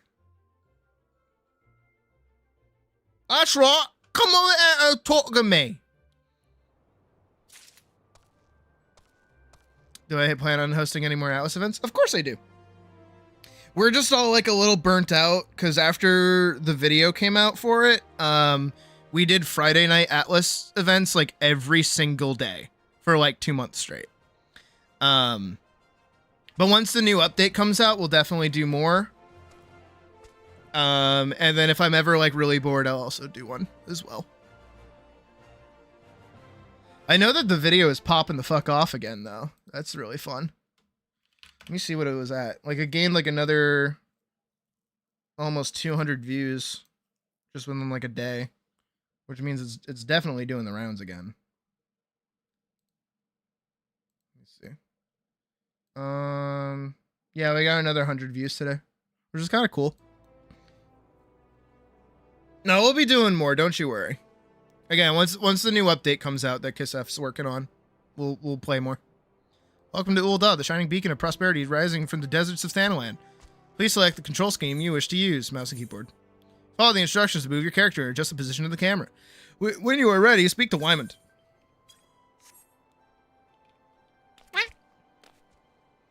Alright, let me fucking fix this shit. Alright, we're gonna put that there. Everything down just a little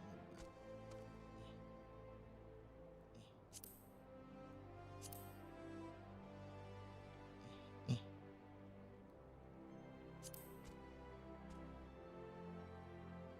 Well, have a good night.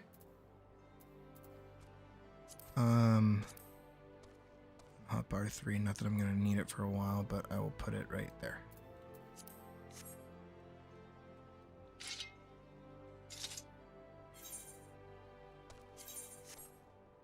And HUD Hotbar 4.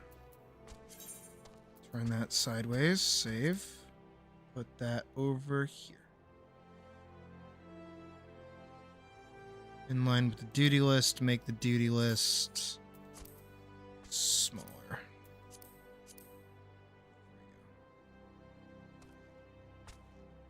In line with each other, edit, turn that on, edit, turn that on,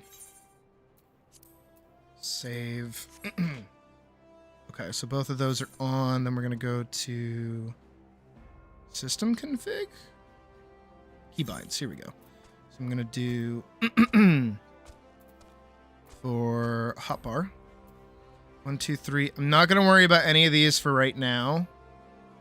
We're going to do shift 1, shift 2, shift 3, shift 4, shift 5. And then I'm going to do hotbar 3, control 1, control 2, control 3, control 4, control 5. Okay. And then we're going to go find hotbar 4, We're gonna go all the way down to slot 12, and we're gonna go R. That's fine. Apply. So I'm gonna move sprint over there. So now I have my sprint button over there. And my hotbar should be all set, at least for now, for most things. I'm gonna move teleport up there and return right there. Other way around. There we go. That's better. I would do the same, but where we don't have like a bunch of time. I'm just kind of like rushing through it a little bit.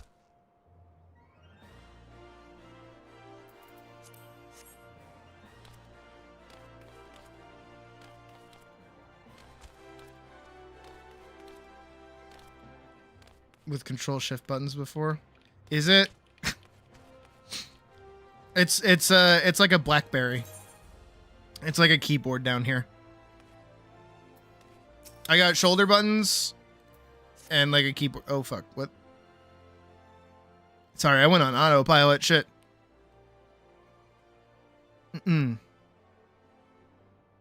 Yeah, I could do that off stream. I think that's easy. But again, we don't have much time, so we're rushing. 'Tis plain to see anyone with eyes that you don't know your way around here. Yeah, I fucking do. What the fuck you talking about? I grew up on these streets, bitch. Shut up. If I let you go wandering off down the nearest, darkest alleyway, you're certain to get mugged or worse, and I don't want that on my conscience. So before you do anything else, you'll head over to the quicksand and speak to Momodi. She's the master of the Adventurers Guild and set you on the right path. This is back when like Final Fantasy like 14 had teeth, or like it threatened violence against your character. Just take those steps over yonder past the double doors, you'll find her inside. And that's as much as you're getting for free. Good luck with the adventuring adventure. Redundant? Much redundant? You've begun a quest. Use the do list, blah, blah, blah, blah, blah, blah, blah, tutorial, yada, yada. How do I turn off the sprout again? I ain't no toddler in need of help. I know what I'm doing. I've played these games before. In fact.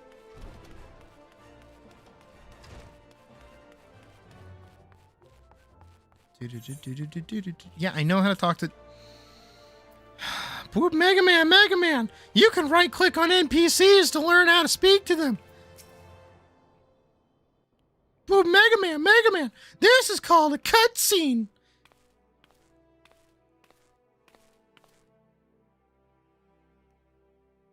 Why, hello there, who might you be? If you're looking to join the Adventurers Guild, you come to the right place. Name's Momodi, and I own this fine establishment. If it please you. What does that mean? You can turn off the sprout? Yeah. I don't recommend it. You get bonuses if you have it on, but you can turn it off. I also manage the Adventurers Guild here in Ul'dah, so you might say that looking after green adventurers like yourself is my vocation. And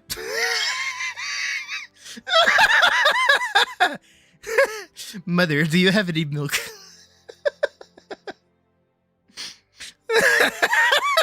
So puny. She has to stand on a box to look at me. And lucky for you, that is. Without someone like me to steer you right, you'd find yourself out in the middle of nowhere, caught up in business you don't understand. Like our conflict with the Amalja, for example. They've been plaguing the Sultanate for nigh on, forever now. And we solved that problem later. Then there's the Garlean Empire. None can say for sure what they're plotting these days, only that they are. And titties. Can't forget those. Aye, the people drink and make merry, but underneath it all, there's worry. Worry and lingering feeling a loss.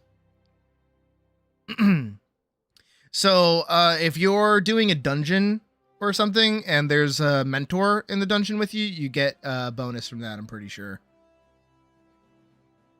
And then also you have access to the Novice Network, I'm pretty sure, as well. Not that I recommend that place. That place is a fucking cesspool. You have access to it. You can turn it off if you want. I remember turning it off when I first started playing. But also it kind of like announces that you're a new player as well, so people should... It used to be etiquette that if somebody was a sprout, they'd be like way more chill with you and understand that you don't know what you're doing. Wherein if you turn off your sprout, but you're like a low-level character, people assume that you're just like making an alt. And little wonder, it's scarce been 5 years since the Lesser Moon cracked open like a giant egg, releasing an abomination intent on turning the realm into an eighth hell. So much was lost in the blink of an eye. 'Twas the end of the world had come at last. Then things begin to get foggy. Everyone's got their own version of what happened next. Some of them 2 or 3. You'd think people would remember something like that, but the fact is they don't. Nobody does. Just to experience the day-to-day annoyance. Dude, being a Lalafell is like the best. I'm not gonna lie. Being a Lalafell is like the best. He's texting me.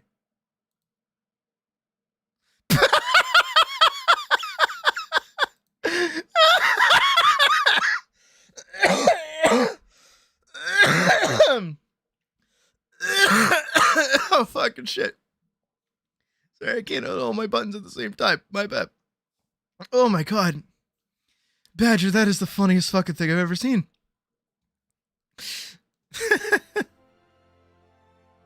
There's one thing the survivors agree on, though. The part played by a band of adventurers who laid down their lives for the realm that wasn't their own.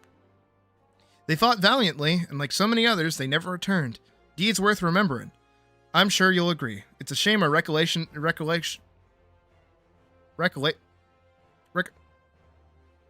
memories. Oh, sorry. All of our are gone. Oh wait, no, hold on. I have to do the bit. All of our are gone, and not just the but the word too. Anybody who watched me play Kingdom Hearts 2 remembers that bit. Those brave heroes are as jumbled as those of the Calamity itself.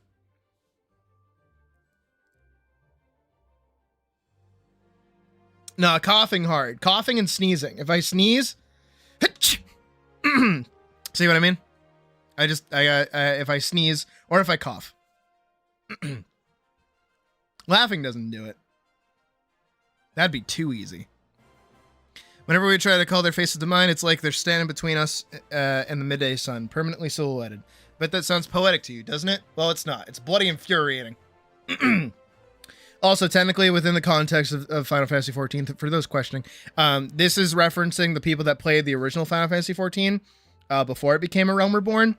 And it does not mean that you are that person. Only the people that have the tattoo on the back of their neck are considered the heroes. And they get their own pieces of dialogue for it. Your character, if you weren't part of that, is like an actual new adventurer. You've never been to any of these places or know any of these people. $20 says there's going to be a screaming face by next week. I mean, there needs to be, yeah. Like, the closest I have is this. Ooh. Ooh. But that's a very specific woo. You know what I mean? But even if we can't remember them, we'll not let them be forgotten. And we call them Warriors of Light, which is what we end up becoming all the same. Ahem, ahem, ahem. It's not me coughing, with me clearing my throat. And they'll forever stand as a shining example of what adventurers can achieve. That's why I welcome new arrivals like yourself to our fair city. I wish I could get her little, like, crown thing that she has on her hair. It's really cute. All I ask is that you lend a helping hand and try to leave Ulda in a better state than you found her. If you could promise that, I'd be happy to let you join the guild. Alright then, a promise is a promise now. You're too nice for how much of a fucking cesspit of crime this place is. Counting on your help to put... Yeah? Me, little old me, down here. Count on you to... I can't take myself seriously. Count on you and your help to put the past behind us. We need people working and spending and bickering like the old days. And a happy and prosperous Ulda means more business for the quick stand too. Yep. Well, if we go over to our neighbors over in Balmung, we'll definitely see a prosperous quicksand. Don't you worry. Anyway, let's make this official. Nobody says that anymore. Go ahead and write your name in the register, neat as you can. Yeah, let me get on my fucking tippy toes.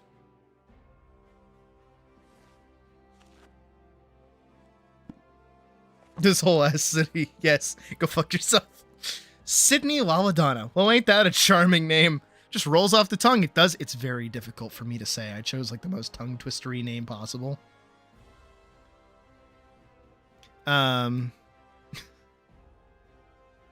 right, Miss Laladonna. Oh God, that's gonna be a lot. On behalf of the Adventurers Guild, I officially... Please, sir, be merciful. 12 is my witness. I swear to you, I'll bring you your money. Yep. In the East, it is said that even a merciful god might be driven to vengeance if thrice blasphemed. Be grateful you are given a fourth chance to offend. You two, attend to this scum. No, please, mercy. Well, ain't that a sorry sight? Not an uncommon one, if I'm honest. Don't worry, though. If you work hard, I doubt you'll end up like him. That's not stressful. Just the same, if you ever need a bit of advice about one thing or another, pay me a visit. Don't go bothering me every time you stub your bloody toe, alright? Of course, I do enjoy hearing a lady muse on the many manhoods of her acquaintance from time to time. Okay. Anyway, welcome to Ulda. She wants to hear about how many men I bang? She's gonna be disappointed. Take a moment to catch your breath, and I'll teach you a little about our fair city. I don't... another cutscene?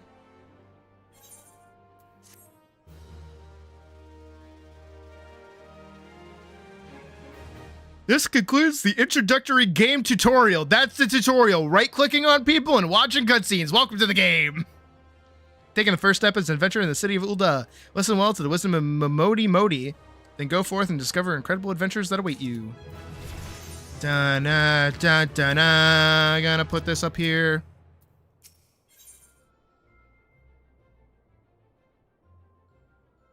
Oh, they're talking about people I fucked. Momodi, the proprietress of the Quick Stand, wants you to perform 3 tasks that will help you learn the fundamentals of adventuring. Sure. Before you go charging off to find your fortune, I have a few basic tasks I'd like you to perform so as to help you get to know the place. First of all, I want you to visit the Aetheryte Plaza. To get there, head west from here until you reach the Emerald Avenue, then look to the north. You should see a giant floating crystal called an Aetheryte. If it weren't for Aetherites, traveling around Eorzea would be a damn sight more troublesome than it is. Of course, you still need to attune with them before you can use them, so be sure to do that with the one in the plaza. You ever attuned with an Aetherite before, Sydney? If not, just lay your hand on the thing, and you'll see what I mean. When you've done that, I want you to pay a visit to the Gladiators Guild over at the Coliseum. Assuming the sword ain't just for show, you might consider training there. You really only need a mouse to play this game? Oh yeah, you do. Finally, I want you to visit the Sapphire Avenue Exchange over on the Steps of Thal.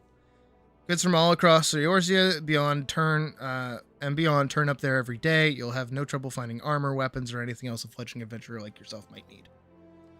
You might say that everything's for sale here in Ulda as long as you've got the gil. Just make sure you don't pay more than you ought, Sydney. Yeah, Don't worry, I'm good.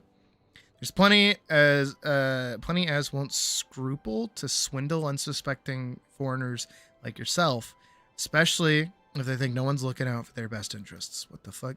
Which is why I'm giving you this letter. When you visit the exchange, find a gentleman named Ciceroga and give it to him. I'll be happy to tell you about the markets once he's read it. In short, then, visit the Aetheryte Plaza, the Gladiators Guild, and the Sapphire Avenue Exchange. Simple. Oh, but before you go, a word of advice. While there are more than a few unsavory characters out there who will try to take advantage of you, there are also people, some honest-to-goodness problems who you should consider offering a helping hand to. A lot of folk are lured to the city with the promise of wealth and power. What many of them fail to realize is that instead of chasing after gil the moment they get here, they ought to be making friends.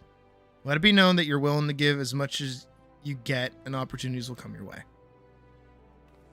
Speaking of which, you should speak with the smith over yonder. Those lads always have some good advice about for up-and-coming adventurers. Otherwise, that's about it for me. It's past time you get going. Oh, and let me know when you're finished, will you? That way I won't be spending my days worrying that you're down to your small clothes that I guild to your name. Okay. Hello, random person. You're a tutorial NPC. Okay. You people! Ugh, what is this? An MMORPG? Am I supposed to, like, talk to people? Who cares? Get with it, game designers. Alright, let me see if I remember the min-max. We also only have, like, 10 more minutes left. Oh. Yeah, this is a thing.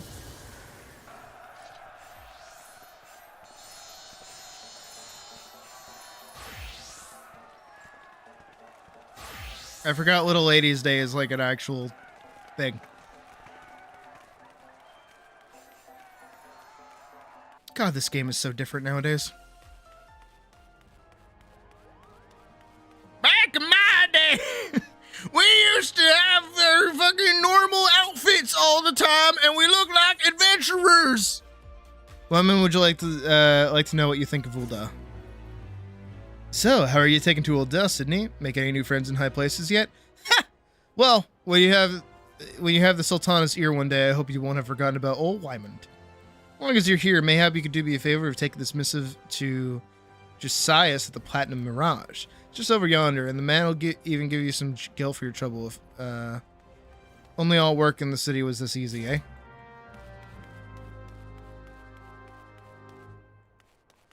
He was up all night raving. Whoa! Slow down, Maurice!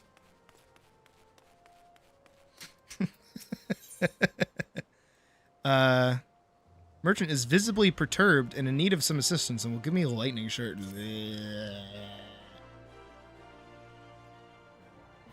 It's a multi-person single-player RPG with...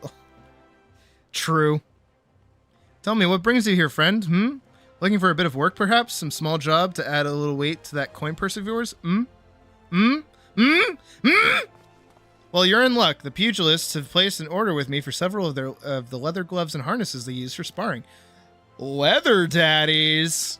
But the traders are cruel, for I find myself lacking the hides required. Would that I had the pelts of a few snapping shrews. What say you, friend? Care to help a merchant down on his luck? Bring me 5 snapping shrew pelts, and I promise to make it worth your while. You can find the creatures roaming Central Thanalan.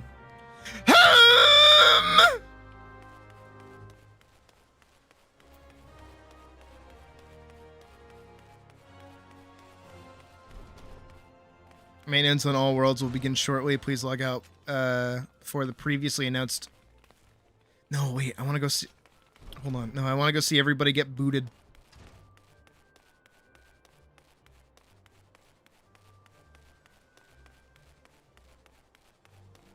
I also like this bunny's outfit. I don't know what that vest is. That looks like something from like the Gold Saucer. Yes. Okay. I want to see everybody go poof.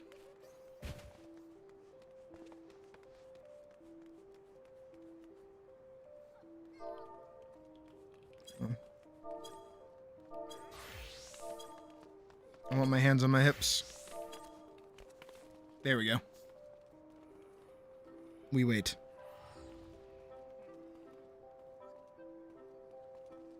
Mission accomplished. What do you mean mission accomplished?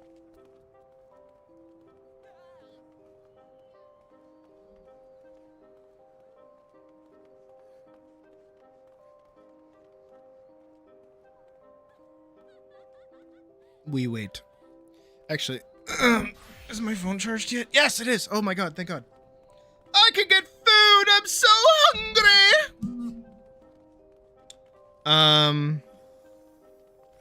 What should I get? I don't know if any lobster places would be open at this time.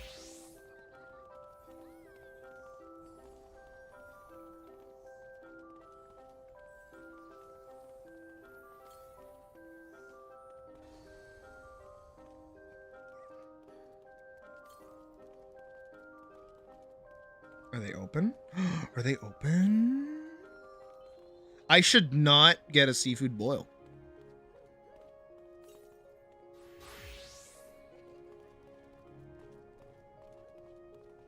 Are you standing in the shot right now? Or do you just mean like petting me? Did you like drive by pet me or something?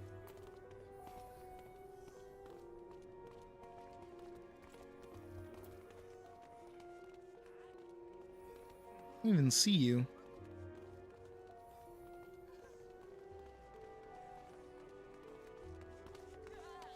It is good that I am on the server, though. I'm still on Crystal Goblin. Bacon burger?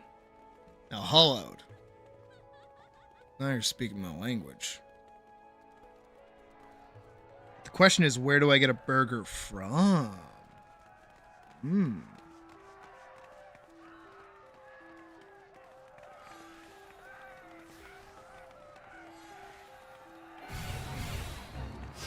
me see what we got for burgers.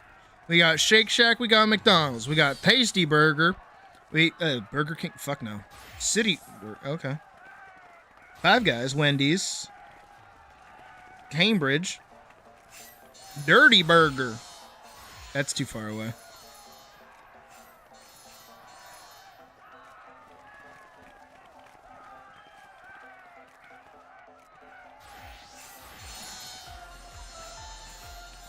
I want to see everybody go poof. How long does this last for? Okay, no, it'll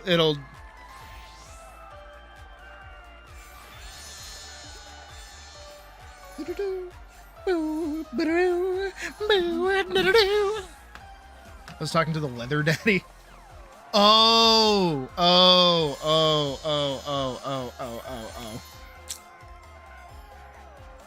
That makes sense.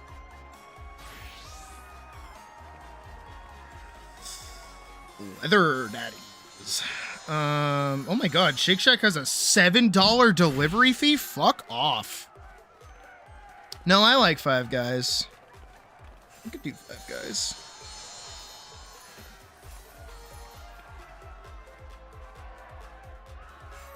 Oh wait, that's right. I don't use DoorDash anymore. That's right. I use fucking Uber Eats. That's what I do.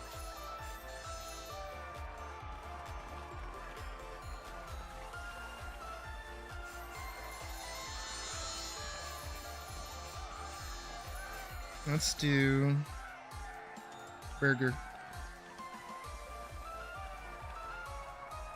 Same junk. Burger Baby by Wonder. What the fuck is that even? Yeah, alright, let's hit a Five Guys. Let's do a Fave Guys. Can I do like a bacon burger? Bacon burger.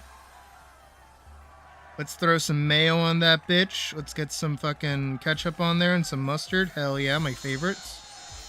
That sounds good to me.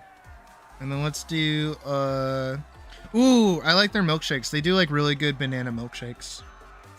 Yeah, I'll do a banana milkshake. And I will do,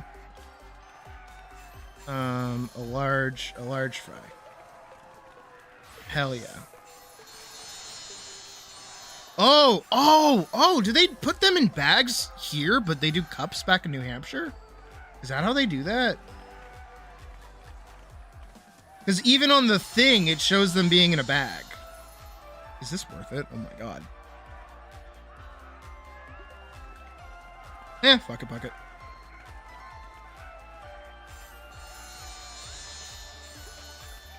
No, but I like Five Guys. I like Five Guys a lot, actually. I want to see all these people go poof. Oh, good. And my credit card payment went through. Good. That's important. That's very important, actually. That is, in fact, very vital that my credit card payment goes through.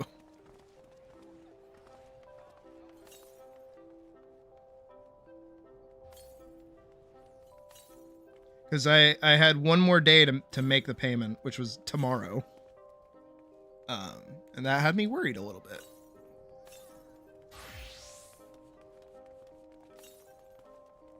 And bada bang, bada boom, bada bang. Let's go.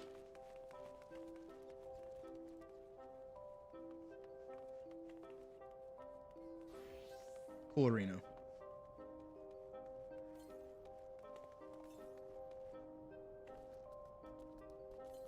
It says it'd take an hour to get here? God damn. All right, well. Oh, there's one. There's one. One went. One went. I saw it. Oh.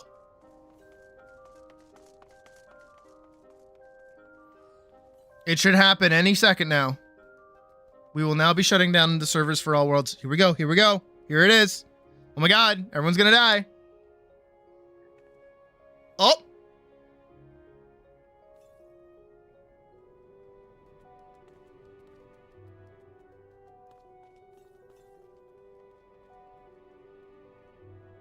Everybody, no matter how long it takes, I will become the necromancer? What?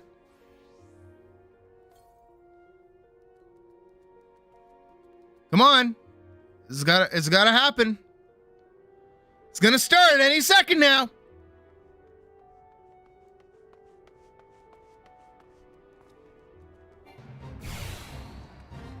Oh no, the fate's here. Oh no, everyone's gonna go do the fate.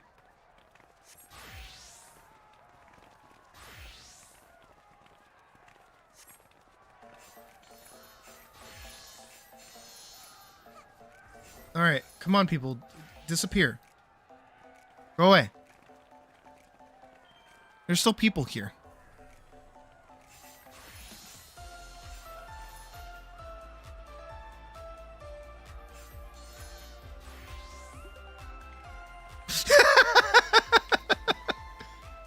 Do I have time? Do I have time?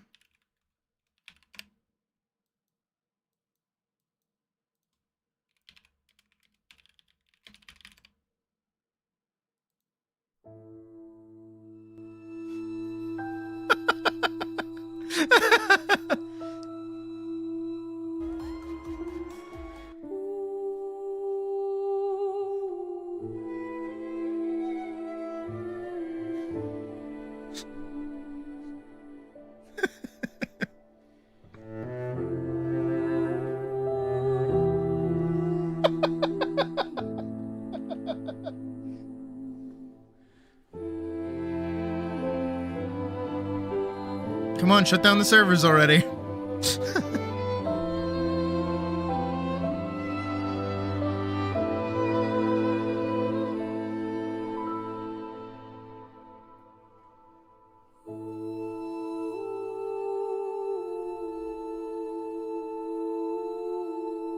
really does take them like a while to shut them down. No! Ah! That's the fucking worst.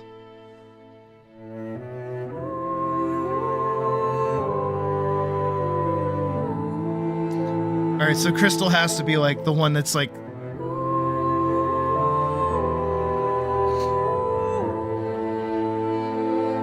I mean, technically it's like 8 hours comes because like it's gonna take a minute. But it'll be back up tonight. Like usually it comes back like around 4 a.m.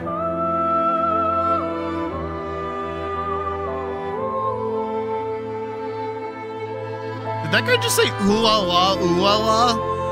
Like, fuck off. Oh!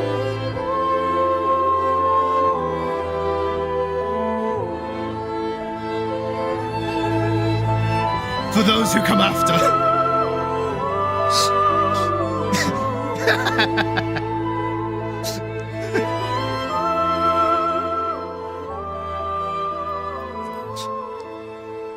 Damn.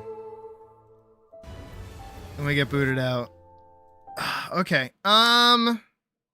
So in the meantime, oh, I did get gomashed. I think we should watch videos together. Holy shit, yeah, go to bed. What the hell? It's only 10 for me. Mega Man Legends 2 Fires in the Flutter. Reimagined by AI. Go jump off a bridge. Teach me to Midnight. Trying to understand Midnight World of Warcraft as a classic player. That's impossible, actually. How do we feel about a Xander Budnick video? Oh god, it's the furry.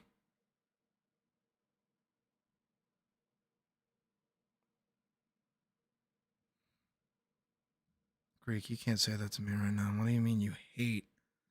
What do you mean you dislike its combat system at all? You don't like the parry system? What do you fucking mean?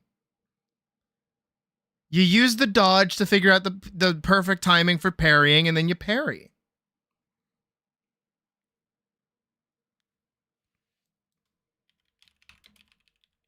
And a lot of it is just like bashing your face into things and figuring, ooh.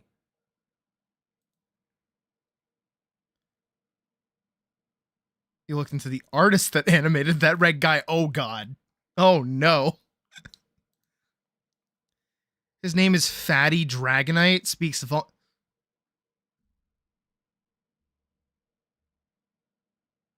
Lord, give me strength.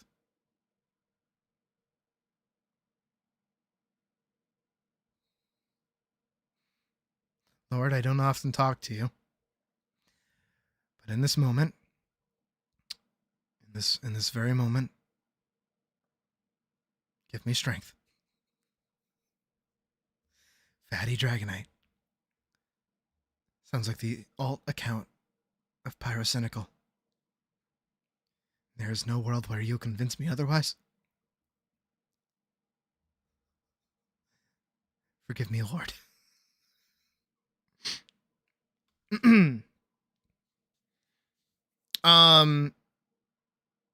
Greek, the only thing I can say to you for that is practice, genuinely.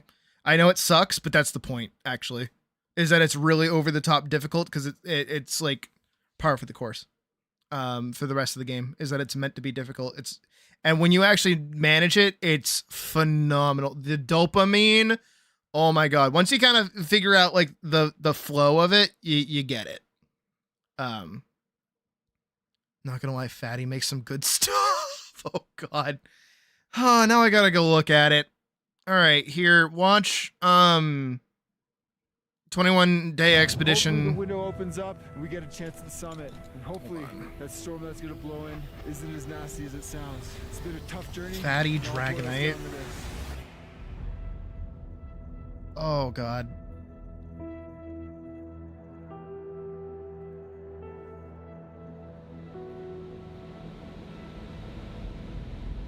I just got dropped off by a ski plane here on the Gahilta Glacier, deep in the heart of Alaska's vast and unforgiving backcountry. I mean, it's simple, but anything but easy. It's to climb Denali, the tallest and most dangerous mountain in North America. Denali doesn't give. I will give them credit. Hidden crevasses, avalanches, temperatures. Their shading is like impeccable, actually. Without warning are just some of the reasons this formidable mountain has claimed so many lives. I think it's difficulty. There are no porters. There are no Sherpas. another person to learn from, I guess. I'm hauling up myself. Thankfully, I'm not alone. I'm here with a very experienced team. The thing is, that's something. Here, experience just gives you a fighting chance because ultimately, Denali doesn't care who you are. No, they are. No, they're and this is a test of endurance and willpower. They're like fantastic, actually. Like again, that shading and their color choices, like really nice. And their animations, the few that I saw there, just like gifs of people like running, look really good. Absolutely amazing. Everybody seems very experienced, very skilled, and very fit. And in all honesty, I hope I can keep up. So stoked to be here. It's absolutely gorgeous.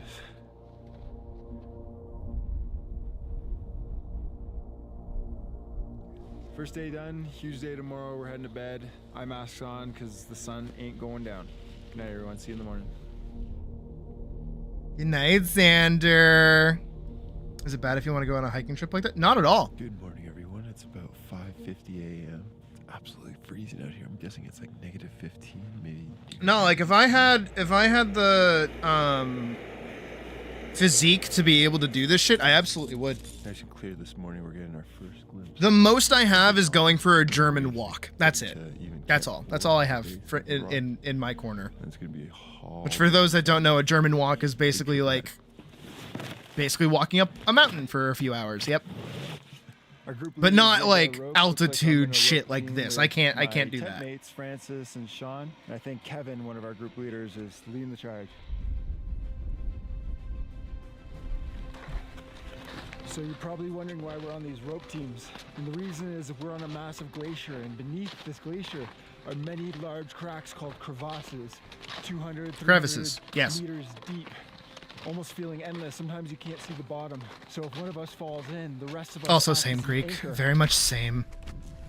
It makes my tits fat, so that's okay. 175 meters in altitude. The top of Denali is 6,200, just under. So from here, it's about 4,000 meters in elevation gain. I need to start using my legs more. I sit too much. That's a big problem, because I need to like go out more. Me and Puck have a date night planned pretty soon, though. Almost at Camp 1.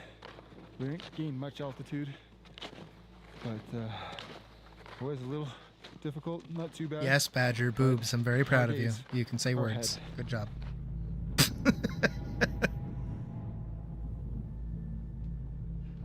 Because we're on a glacier right now, our guides are going around probing for crevasses, and then we're going to set up a perimeter in which Crevice! we can set up our tents, because otherwise... Is it pronounced differently between the two different things? It's the same thing. From you in the middle Crevasses and crevices, like that's the same thing, right? Don't want that to happen.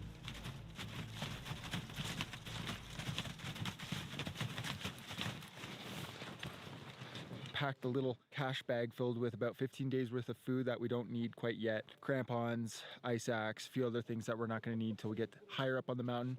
We're going to haul that stuff up tomorrow, cache it, come back down, stay the night, and then we're going to leapfrog our gear up the mountain, making loads easier. It's going to take longer, but it's going to be a better way of us to acclimatize and save our legs and our backs as we make our way up to the higher reaches, Camp 3, Camp 4, and hopefully the summit may. Oh, I feel that. No, I feel that. My knees aren't bad because of my weight. My knees are bad because I fucking did dumbass combat sports for years.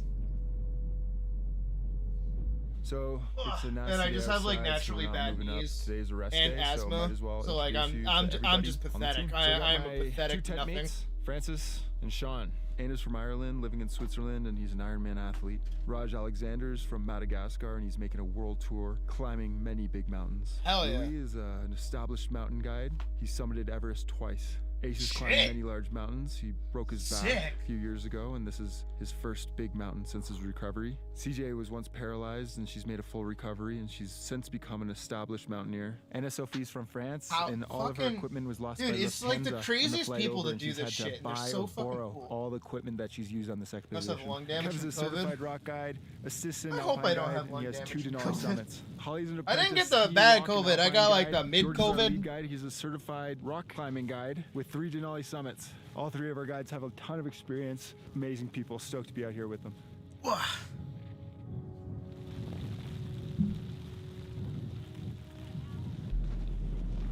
That video right there is like speaking to me right now. I really want to watch it. The pirate software video.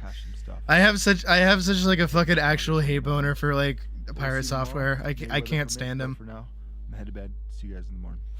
He can suck a fucking paw. He'd probably be into that because he's also a furry, but still.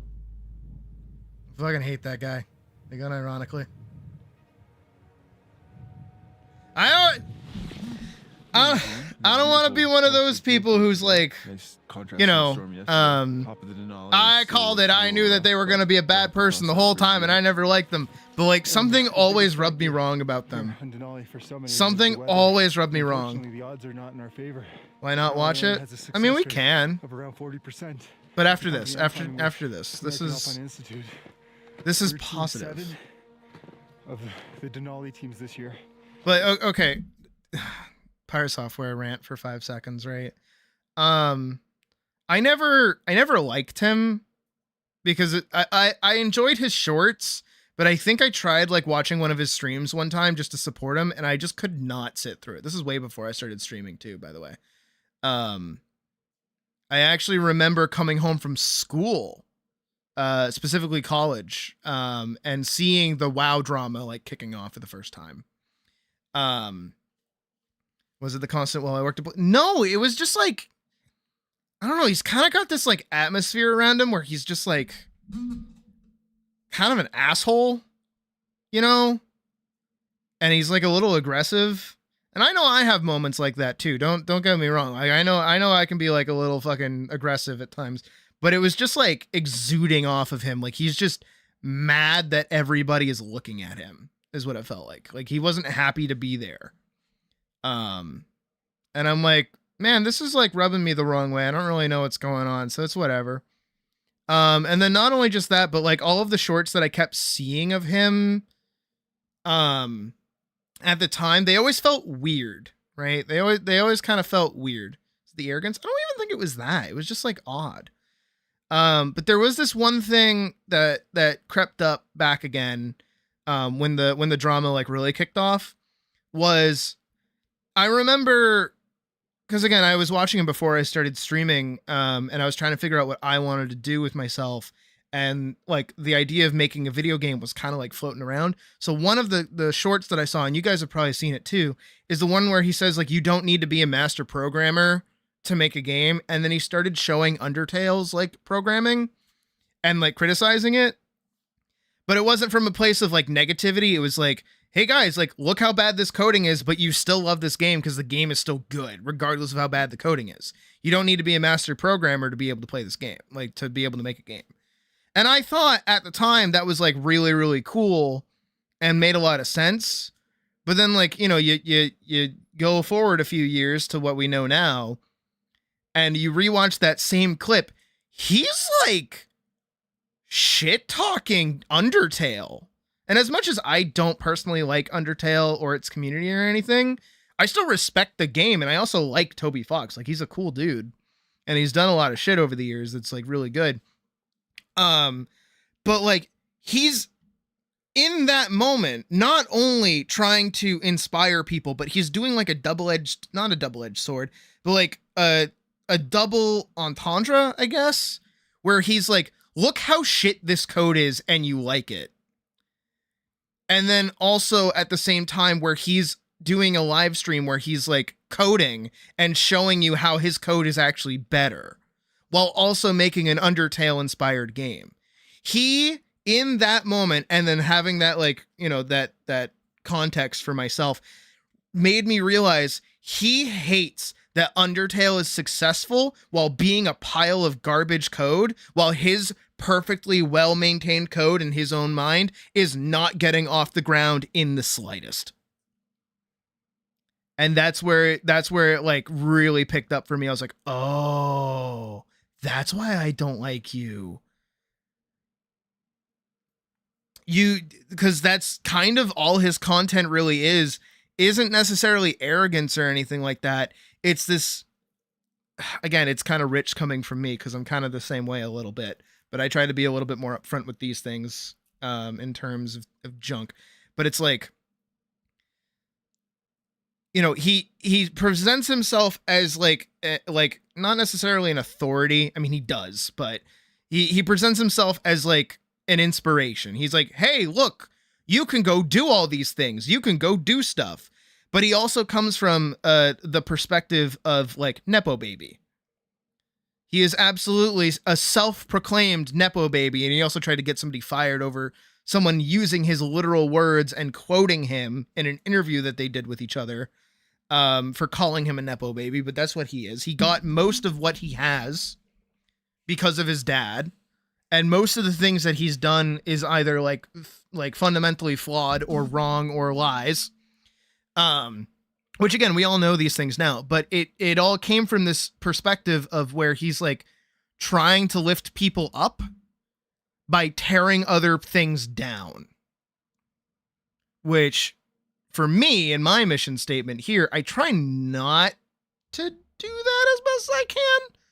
Sometimes I have to criticize things, of course, but I would rather people feel more confident in making stuff. And also, I'm not a fucking Nepo baby. I'm not the slightest of a Nepo baby. I'm sorry. Everything you see before you is self-earned by me. I learned how to draw on my fucking own. Nobody fucking like, no fucking person showed up beforehand and was like, this is how you draw, Sydney. Now piggyback off of my fame and everybody will love you and get all these jobs and opportunities and yada yada. And like, no, I did this shit myself. Fuck you, Pirate Software, you piece of shit. Fuck you in particular, dumbass. But that's just it, is like, and I think what's worse too is the fact that a lot of his content was centered around like inspirational shit. And for him to turn like to become this sort of lol cow piece of shit asshole that nobody likes, because every single time he tries to be good at something, he actually like falters and is bad and blames other people. It kind of undermines people who felt inspired by him. I know I feel that way. I was inspired by him. Part of the reason I started streaming was because of him, actually. Cause you know, it's like, oh yeah, I could like be like the art version of Pirate Software. I could do that. That sounds like something I could do. But then everything comes out about him and it's like, oh, you're like horrible and nobody should like you.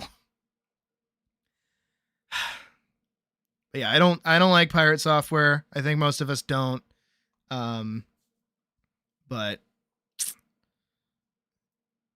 I don't know. I think the scary thing for me is that I see a lot of myself in him and I don't want to be anything like him. So if I ever end up starting going that direction, yell at me. Tell me off. I give you permission. Yell at me. Tell me not to do that. And of all the Denali I'll listen to you. Attempted to summit Denali this year. I'm being for real. Have made it. I don't want to be anything like him. The odds are not in our favor. Though, Hunger I'm Games. still hopeful. If I don't summit because of the weather, What the as fuck? long as I give it everything I got, and then some. That was a successful trip for me. All right, this is where we're caching for the day. We're just short of Camp 2, but this seems to be good enough. Huh? So we're taking all our cache bags plus the group supplies that we don't need till the upper mountain. We're digging a hole over there and we're gonna bury them. Come back to it in a couple days. I'm excited to get Why back is to he camp and 40 rest. minutes away? Also excited to climb back up tomorrow and move camp. Honestly, I'm just excited to be here. It's so beautiful. Look at this place. Just stunning. This whole backtrack has just been such a beautiful hike and kind of makes me a little emotional. Yeah, back at camp. Good day overall. It's about 4 p.m. Rest for the rest of the day. Eat some food. All right, and then whatever. Tomorrow we head back up. May weather permit. But so far, it's just absolutely. I wish beautiful. after ordering I could like give a boost or something to have them like show up sooner. I don't know why the guy is like 40 minutes away from me. Just look at the map. So we flew in here to base camp. There's a where Five we Guys went 2 down days the ago and road made from this me, so it should long not trek up be- to Camp 1. Tomorrow, making it past our cache, up another 300 meters to Camp 2, somewhere in here. And then the next day, we're gonna hopefully get the cache, bring it a little further, come down, and bring our camp up to Camp 3. And we're gonna do that all the way up till we get to high camp. And then from there, that's when we're gonna wait for a summit attempt, depending on the weather. Weird. Up to the summit, back down.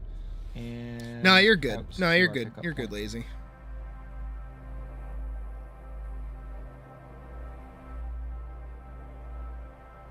Oh, you know what? You know what it actually was? You know what it really was? That put the nail in the coffin for me. When he like started talking mad shit about a guild. I think it was like Ashes of Creation or something. He was talking mad shit about a guild, and then they started killing him and like fucking him over. And that was like, and I remember watching that video and thinking that was the best thing ever. I love that shit. Defining factor for this trip, and that's why we're here, and we're gonna wait for a correct weather window. That'll decide whether we summit or not. And so far, Denali's looking That pretty milkshake unsummitable. is gonna be like water when it gets here. Exploring Denali reminds me of how much richer travel feels when you truly connect with a place. And one of the best ways to do that is through language. So let me tell you about today's sponsor, Rosetta Stone. You see, in my 20s, What? He got I fucking. wanted to impress my clients. Whoa. So I'd introduce myself with what I thought was the Chinese version of my name. My full name being Alexander. Chinese translation, Yali Shanda. It was what I thought was elegant strength, big mountain. Later I found out I wasn't saying Alexander, I was actually saying Yali Shanda, which actually means pressure as great as a mountain. Basically, I was going around shaking hands with people and telling them I was an overwhelming amount of stress. And I was doing this for 2 years. I wonder why I didn't book more work. See, that's the thing about learning a language. Damn, Tiny he's shift in like- tone can completely change what you're saying.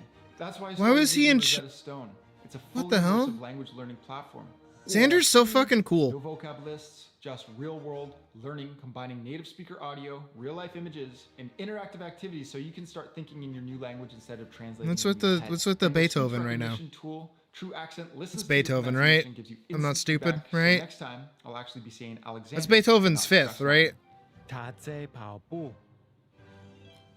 And with my link, you'll get lifetime access to all 25 That's cool that you languages, can over speak Chinese, though. 60% That's off, actually really sick. Unlimited lifetime subscription, one payment, you're good for life. Learn the language and get the name right, and avoid becoming pressure as great as a mountain guy. Unless, of course, that's your thing. Thanks, guys, for watching.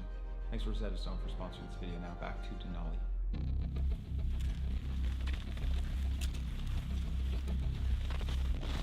Funny British man drives a tiny Jeep across Utah? What the fuck? We just passed our cache, about 100 meters down, and then another 350 meters. Sounds like a bit that they would do on Top Gear. I like that.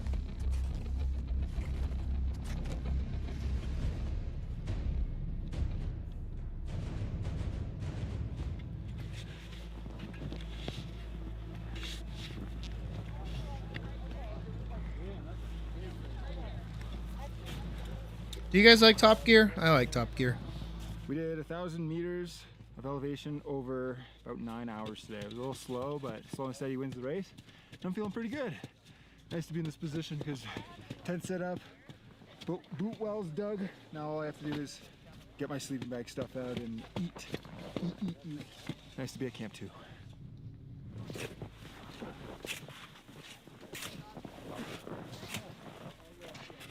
I'm sure a lot of you guys are wondering how we use the washroom here on the mountain. Bottom gear, okay. Well, let me show you. When somebody needs to use the washroom, they come down. You haven't seen enough Top Gear to have a solid The opinion. girls pee here. Badger, The we guys will over fix here. that at some point. You need to poop, you use the CCM, and you come, take a little poop. The thing is though, this CMC, the Clean Mountain can, you don't want any urine in there, so you have to hold a little pee bottle when you're pooping, and you gotta be extremely precise with how you poop. It was a long day, lots of hauling. Thank you, more Xander, for the tomorrow. information, I Pick up guess. the cash. So, back at it first thing in the morning. See you guys then. Good night. Good night, Xander. Guys, are we just gonna have like a Top Gear night? Like, I'd be down to have a Top Gear Pretty night. easy going day today. We just went down and got our cash. Like, where we just like hiked it watch back actual up, episodes of chilled Top out Gear? for the I'd rest do of the day, that. And then we did some rope and ice pick training for the higher reaches of the mountain. But unfortunately, today there was a fatality on the mountain just higher up between. I haven't seen Camp Top 3 Gear and either, Camp Maniacal. 4. What the There's a hell, section, guys? I believe it's called Rescue. I would watch them Valley, right now if where we wouldn't two get skiers were claimed, coming like down, hardcore, and they like triggered like an blocked avalanche, video and, They claimed. got buried, and one of the skiers was unrecoverable. So that's Now, I could two set up some good fatalities videos. on Step the one, mountain we'd this have year to watch in the episode the where they last go to 2 America. months. But fortunately, And then we're they not gonna be write the most in that offensive section. things that they can We're gonna think be doing of in the ropes, Deep South. in a section And then drive near through Rescue Valley, but, the not Deep right South there. with those cars with But, the such a things shame. written on them. Anyways, that's it They for almost today. get shot See you at, guys in the morning. so Good that's night. fun. I'll have a good night, Greek. And then also Absolutely we have to do blistering the cold old lady morning here at car. Camp That's like my 2. favorite Bit of a one. haul day today. We got no sleds. And just then our the one backpacks, where they make a putting in all car. our That one's cache really gear fun too. plus Camp gear, team gear. Where they like make, We'll I haul think it it's an up, electric car. I think they motorcycle try to hills make an on the electric hammer. car. It's a lot steeper than it looks. Plus we have 2 more cruxes. Yep. Corner Now where keep we're in gonna be mind, I stashing don't remember cash where down here to Camp 2. Jeremy, Once the sun comes out, there'll be a big Richard, shift in temperature and it'll get real James warm. kind of But like now stopped being it's part of it. blisteringly cold, and every kilometer we go up, it's another 3 degrees difference in temperature. Plus, we'll be more exposed. So we're looking at it being Let me exceptionally Google it. cold by the time we get to the summit. 3,000 more. So Series 22 in 2015 was the last series that had the James May, Jeremy Clarkson, and Richard Down Hammond. there, made up Motorcycle Hill. This That's section's back in called Skull Hill. 2015. Holy Unfortunately, shit. somebody passed away here on skis earlier this year, slipping off one of these slopes over the edge. And it's because Jeremy Clarkson got fired because he punched the producer in the face. Finished 2 of the cruxes for the day, 500 meters in altitude gained. We have a Now, section Jeremy called Clarkson Green isn't the Corner best coming up, person in the which world. is No, he's a total piece of shit. Jeremy He's a bit eventually conservative. He's quicker. definitely got Definitely starting to right-leaning feel the political altitude views. fatigue, and, we still have But 2 none of those things ever 1,000 meters crop to up gain in any of the shit. And most of those views aren't American views. They're English views, which are a bit different. All right, go. Conservative America and conservative England are like two different things. Oh my gosh, so pretty. But he's not the greatest of people. Valley up there. But they're Spine, we're gonna be going across.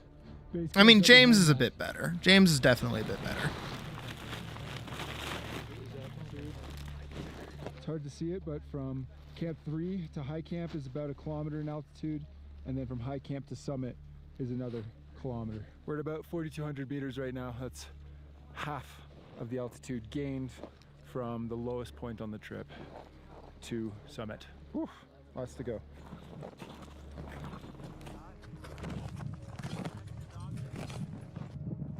And then also on Amazon, there's the Grand Tour, which is their series they did after the fact. That is actually really good because they had total like creative control over it, so they got to do everything that they wanted, which is really cool. Camp known as Camp 3.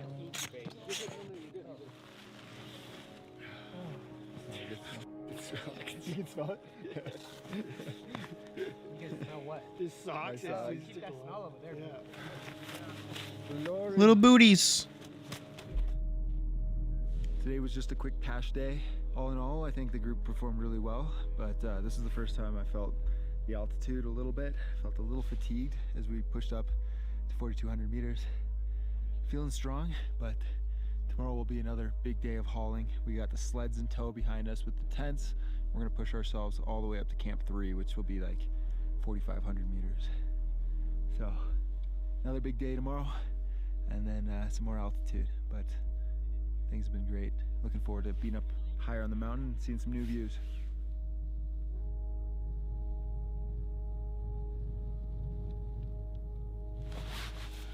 I love Xander so much.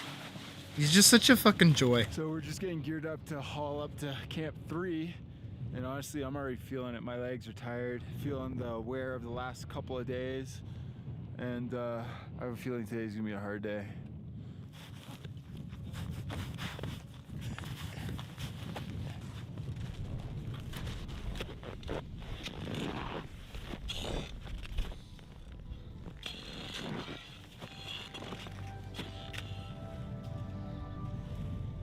Oh God.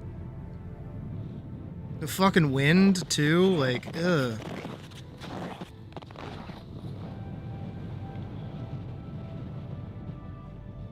I'm excited for my food to get here. I get to use my new button. This area here, the big snow face. That guy's going the wrong way. You can see the recent avalanche on it. That's tragically where that skier passed away just 2 days ago.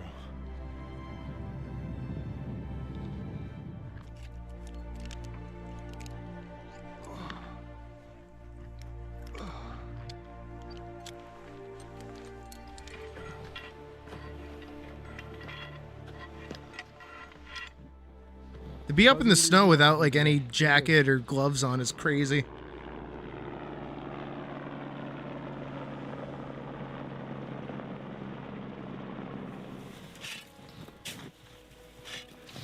Honestly, today was awesome. I was a little bit in fear as to how my body would react to the altitude, because yesterday I felt a little beat up after we climbed up to cache our stuff, but today, honestly, my lungs feel so good. There was a little bit of trouble with my legs. They felt a little sore and the heat got to me, but honestly, being at this altitude, I'm so stoked how my body's reacting. This is the third time I've been at this altitude, about 4,300 meters.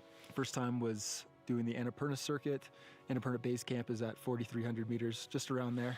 Second time, Aconcagua base camp for Aconcagua is around that as well. And then this is my third time being at this altitude, and I think my body's just getting a little bit more used to it in some ways, so I'm stoked about that. Gives me a lot of optimism for the rest of the trip.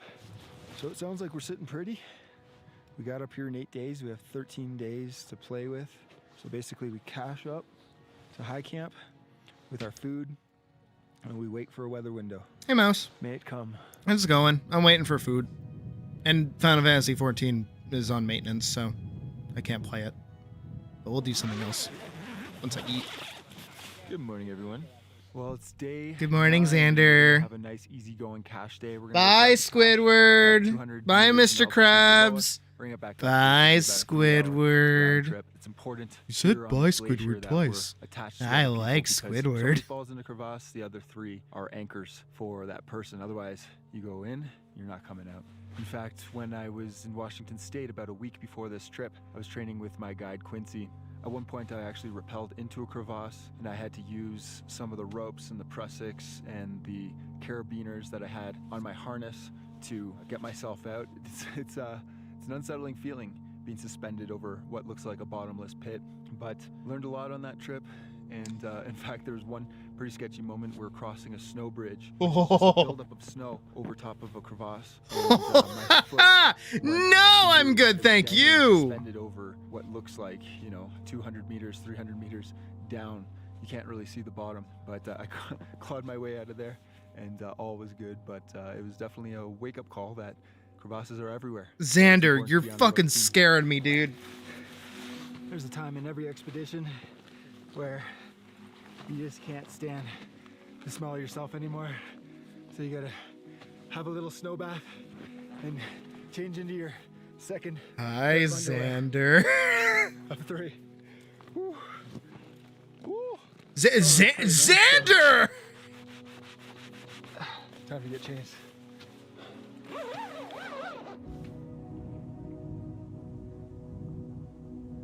Oh, that's right. Pretty easy Kyle going sent day today. We me. just went and got the cash, hauled it back up to Their camp. art again, I'm feeling didn't they? strong, but it looks like some weather might be coming in. think they So just now we pinged play the me. waiting game, the acclimatization game. We just hang out, we rest, and we make sure we're well prepared for when that weather window comes, hopefully in the next couple days. But for Post now, it? going to bed. Good night, guys. Not post it. Where did you send? Is Kyle still here? Where did you send it, Kyle? For free? I know, right? For free? I charge for that shit, man. Cool Oh, morning damn. we're having. Same kind of sky we had with the sun and Ooh, a beaming big down, stretch. but we have this like windshield coming in, which drops the temperature by a dramatic amount. We're working on ascending and descending the ropes because we're gonna have to climb this big steep slope tomorrow on fixed lines. So we just want to make sure we're well prepared because it's a scary and harrowing task. On your community tab? I don't see it. It's such a hot Let me day see. today. Yeah, super hot. 'Cause you got posts. Oh, there it is. Oh, there it is. All right, another easygoing day on day 10. Just rested, worked on some skills for the fixed lines tomorrow. Got my bag all packed to cache gear, ready to head up. May weather permit. Oh, you made her without like, without little arms. You gave her like little. You made her like Rayman. That's cool. So we've been delaying going up today. I like that. For the last hour and a half. My tent mate Sean is not feeling it. He was really struggling when we got to Camp 3. Oh, I like 2 that. days Good ago, job. and it sounds like he's really struggling. He made the tough decision. Yeah, I don't know why I didn't show to it go the down. first time. I love Sean. Such a great dude. But No, I the feel that opportunity they to get to know him, so did the same fortunately, thing this is to the end of his her expedition. reference sheet. All right, the big climb begins.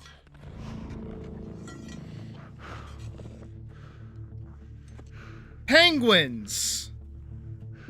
This here is Rescue Valley. You can't really see it very well, but down here is the remnants of an old avalanche. Jesus. We got all 3 teams to the Bergschrund. A couple people are descending, but this is where we rope up, start with ascenders. It was steep before, but it gets even steeper and icier. Yeah, don't hold higher. your rabbits by the And ears. just That's overall harder. that's not good for their ears.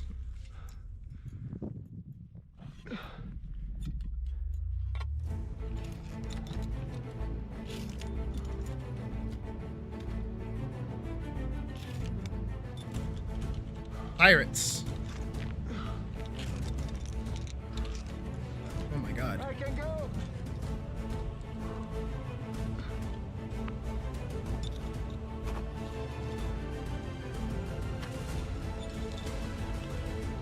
I'm getting tired just watching this.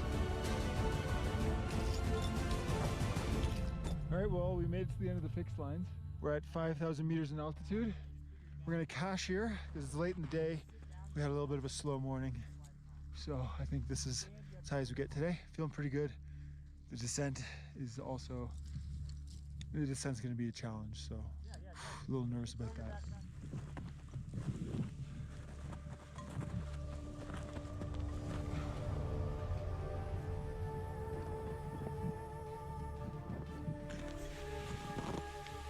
God. All right, we good?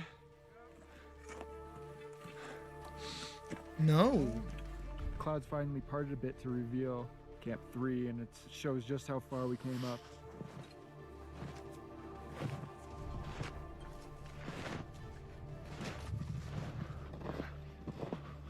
Well, made it back to camp. Great day.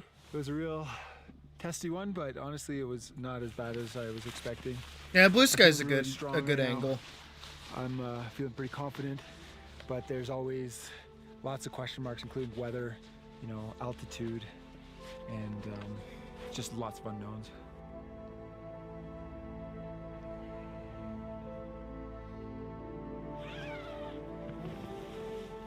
We did a cache haul 2 days ago, and then yesterday we had a nice rest day. Basically laid in bed and watched movies, read some books, getting ready for today, where we were supposed to go up to high camp with the rest of our gear to make a summit push later, maybe even as early as tomorrow. But unfortunately, we woke up this morning to some bad news. One of our teammates is not feeling too well. They're feeling sick, so we're not going up.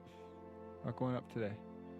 We're gonna wait for another weather window, because it did look like today and tomorrow were going to be great, so there was an opportunity for us to go up, and if we were feeling good, to summit tomorrow, but that is not happening any longer.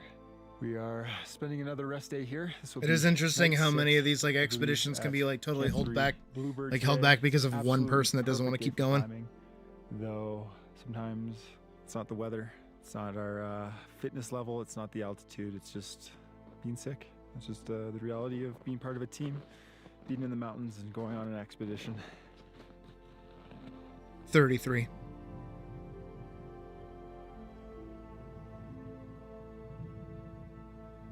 I need to keep playing our new game plus Expedition 33 We had 2 full rest days playthrough. after I need our to keep doing that. cache, but at this point, I think all of us are ready to move up to 5,400-ish meters. Wait for a weather window, hopefully push up to the summit. Stoked to get moving. 300 meters of altitude left. We picked up the cache and I got some supplies for the crew. Yeah, not gonna lie, today's one of the hardest days for me. I got a heavy ass pack. This is the highest we've been. And we're trying to hustle because these cumulus clouds are coming in and can mean bad weather, aka thunder and lightning. Do you think he listens to Ninja Sex Party? And that's what he's referencing? I'm gonna hope that's what he's referencing.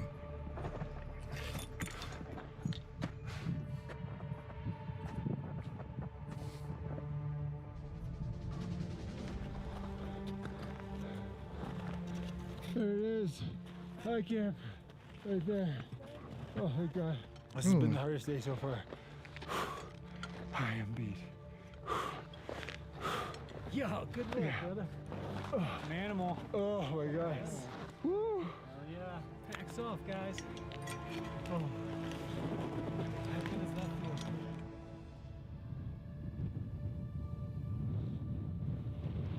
So we did almost 1,000 meters over the course of almost 8 hours, was it? Could not. In between. No, clouds, thank I could you. see some I'm river good. systems because we're on the north I'm end of this glacier great, field. actually. And to the north of us, green. I'm gonna step away for 1 second. Because I'm gonna leave you after guys this with trip, Xander. I'll I be head right home back. for about 10 days, and I fly all the way back to Alaska's neighbor, the Yukon, where I'll be doing a 15-day canoe trip with my brother Max. Gets me excited because here I am on this hostile piece of rock in the frigid altitude of Denali, and in just a couple weeks I'll be fishing, canoeing, enjoying the sun, and hanging out with my good buddy and brother Max. But for now, one objective.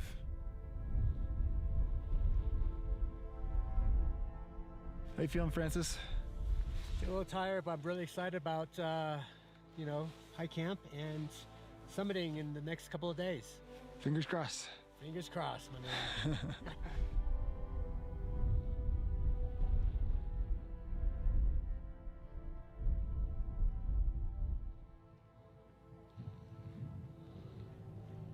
So we're having a rest day here at high camp. No chance of summiting today because we're missing half our team and they're gonna be coming up. Anyways, hopefully tomorrow or the next day, we're gonna have a good weather window. Fingers crossed, because even though it's bluebird outside and the weather down here is super nice, on the summit, 1,000 meters up, it's -20, winds are blustery, and it can be an absolute frigid, hostile place up on top of Denali. So even though it's nice out here, it might not be nice up there. So we wait.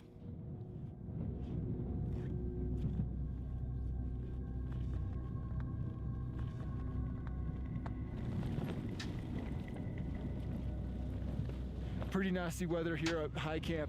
Denali Summit's about 1,000 meters up that way. All we need is a small little chance to get up there, though the weather's been looking absolutely nasty. And our time here His audio is still going. Where's my audio? Hopefully the window opens up. Acting up We weird. get a chance at the summit, and hopefully that storm that's gonna blow in isn't as nasty as it sounds. It's been a tough journey, and it all boils down to this. You guys can hear me, right? Well, I mean, different microphone, I guess.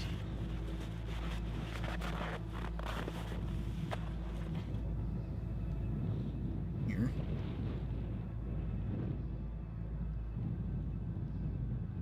We have a stronger storm coming than Try we this again. anticipated, and it comes earlier. It's There we going to go. be here this afternoon. There we go. As you can see, the ridge is already getting blasted up high. Oh, like my headset just decided to die, I guess. Mile per hour winds are higher through Thursday. I walked back in and I couldn't hear the video. Out of here. Usually when I walk out of the room, like at DC's. So I guess I get it. I went to go see if Puck was at this altitude alive or not, but she's probably downstairs.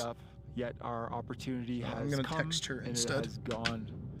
The weather's coming in, and though it looks like a beautiful bluebird day, the wind up there is absolutely treacherous, freezing, fast, and dangerous.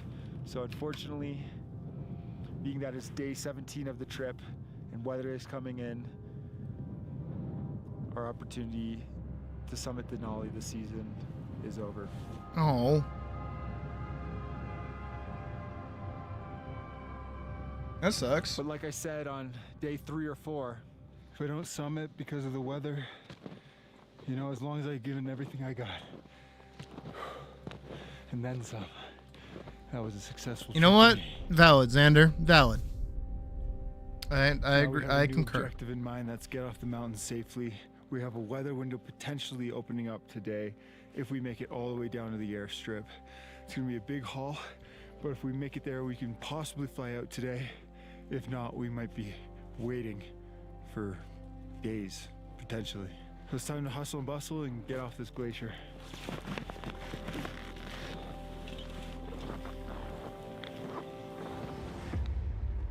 Kev went armpit deep in a crevasse. Oh. Danger. The thing is, during the day, the glacier gets really hot from the sun. The crevasse is open, the snow bridges fall apart. And last night we got a bunch of snow, so it kind of covered everything up. Right now there's no trail. We don't know where the crevasses are, we don't know where the safe passage is. And that's why Kev fell armpit deep into a crevasse. Now we wait. We gotta try to scout out a safe passage, and it's gonna take some time. Shit.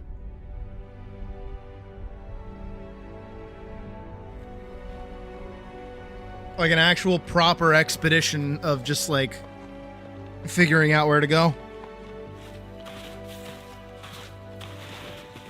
Made it back to the base camp, aka the airstrip. That was a tough haul. 12 hours, 13 hours later. Oh, Shit. Hell yeah. Thanks. Let's go. Yeah, dude. Can't wait, dude. Kind of said to myself before this trip that I had 2 goals. First goal, make it home safely. Second goal, summit Denali. At this point, we're at the airstrip, base camp. We're gonna catch the next flight out of here. The second goal, summiting Denali, that one will have to wait. That kind of splits the success of this trip. Yeah, I didn't summit. Yes, I'm gonna go home. But there was a third goal that I kind of didn't really expect, and that's make some lasting friendships. Yeah, I know that sounds really cliche, but it's true. Some of these people I know I'll be hanging out with again in the future. Well, that's And that good. was unexpected, yet I'm so grateful for. What an amazing trip. I will be back here. Well, that's the one in North America. That's not the one that we saw him go up last time.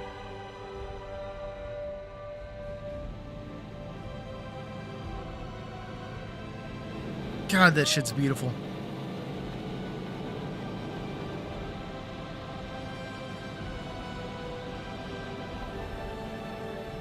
And back home safe to rainy, disgusting, wherever that is. That's a sweet ending. All right, let's watch the drama video. 98% of the actual stream is him looking at his subscribers, looking at his tip jar, and how much money people have sent him, but not actually doing any game development. So I filed a DMCA claim, and he has now filed a counterclaim. We're going to take you to court. You're going to lose. Pirate Software didn't just damage his reputation. He practically drove it off a cliff. He vanished for a while, stayed quiet, let the heat cool down. Yeah, good job, good job. Proud of you. You listened to what everybody was telling you. Instead of a smooth return, oh god, blew up in his face so badly that it looks like he's speedrunning his own downfall all over again. Again, really? The internet's What did he do? Coding clearly learned nothing after losing nearly 90% of his audience last year. There was a time when Pirate was on top. He marketed himself. Yeah, he was like everywhere. Everybody loved him. And had 2 decades of game dev experience. Millions of views poured in as he handed out coding advice and development wisdom like he was the final boss of knowledge. Take your mouse, and you put your mouse inside of MS Paint, and then you hold spacebar, and then you use the arrow keys, you can draw like an Etch-a-Sketch. And people didn't know this. MS Paint is king. MS Paint is my favorite program ever. And all you have to do afterwards is you just take it and you shake it up, and it's gone. But the shine didn't last. Cracks started showing when he ditched his teammates during a World of Warcraft raid, got called out for messy coding practices. Oh, this is made by a guy with like 134 subs. Okay, yeah. The bigger issue, he showed over and over that admitting fault just isn't in his vocabulary. Does not actually do any coding. The code is just visually there on the screen. And 98% of the actual stream is him looking at his subscribers, looking at his tip jar of how much money people have sent him, and also looking at videos about games, but never actually doing any game development in a dev stream. By the end of 2025, his numbers had crashed harder than a hyped game on launch day. Then, January 2026 rolled in, and Pirate decided it was time for a fresh start. Sounds good, right? Except, he jumped right back into the same behavior that wrecked his image before. What did he do? The year kicked off with what can only be described as a disaster class in handling copyright law. What? He got into a public fight with a small indie developer who released a demo. Pirate accused the dev of using his voice in the game without permission. Oh, I remember that. As much as you're angry right now, of course I ran.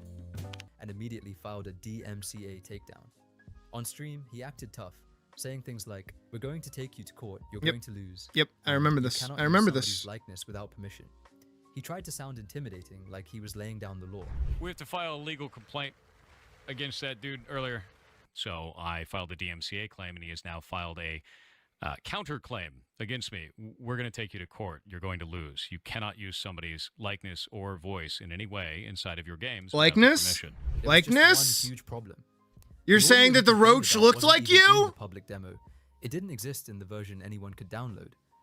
The developer had used a private test build with the audio as a placeholder joke, and it was never released. Under DMCA rules, you're supposed to do a good faith fair use check before filing. That step seemed to get skipped completely as he rushed to flex on someone with way less money and reach.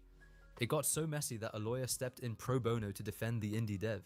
Think about that. A random attorney saw the situation and said, "This isn't right," and offered free help. That never happens. In the end, the DMCA was walked back. But did Pirate apologize? God, did no. He admit he overreacted? Definitely not. Not even close. He doubled down. He insisted it wasn't a false DMCA and acted like everyone else just didn't understand copyright law. The internet wasn't buying it. People who once supported him started saying he uses his dude. Is he getting a C in fucking Hi-Fi Rush? Does he suck at Hi-Fi Rush? I wouldn't be surprised. And then came Pirate Jam 18 in late January and early February. What should have been a fun community game jam. Oh, I bet it was horrible. A PR nightmare. Oh boy. Participants later called it one of the worst managed popular jams in recent memory, and the details are wild. First, he disabled core community features on itch.io. The public rating system, gone. Comment sections, shut down. What? The whole point of a jam is to share feedback, build connections, and review each other's work. Instead, the community tools were basically turned off. Engagement dropped instantly because there was no reason for devs to interact. Then came judging. Reports said judges spent as little as 5 minutes per game. 5 minutes for projects people poured serious time and effort into. With over 400 entries, the process felt rushed and shallow. Developers felt like their hard work was skimmed, not respected. During his showcase streams, the favoritism became obvious. Oh boy. Some games barely got 2 minutes before he moved on. But if a game featured his pet ferrets or looked similar to his own project, Heartbound, suddenly it got the VIP treatment with 30 minutes of playtime. The imbalance was hard to ignore. When developers posted respectful criticism about the judging and favoritism, moderation Why is stepped his in. likes and dislikes Critical disabled? reviews were deleted. Some developers were permanently banned Going from through Pirates puberty a Online third time just is for saying hard. the process seemed unfair. Imagine entering a jam, following all the rules, giving honest feedback, and getting... Oh yeah, the whole like stop killing games bit also kind of sent me a little bit. Also, this genuine, like, watching this video, it feels kind of empty, and this guy has like no view, like no subs, and it's purely 8 minutes. But he can't even make money off of this video, so I'm not gonna give him that much shit, because you have to have over 1,000 subs to be part of the partner program to even get like monetization or anything. But like when he did the stop killing games bit, I remember watching it as like, you know, like, oh, drama, reaction, put that off to the side of the screen and listen to it while playing a video game. And I remember listening to it the whole time just being like, wait, we don't like this? Everything the guy is saying sounds like a good thing for games. Why is this bad? I don't understand what's happening.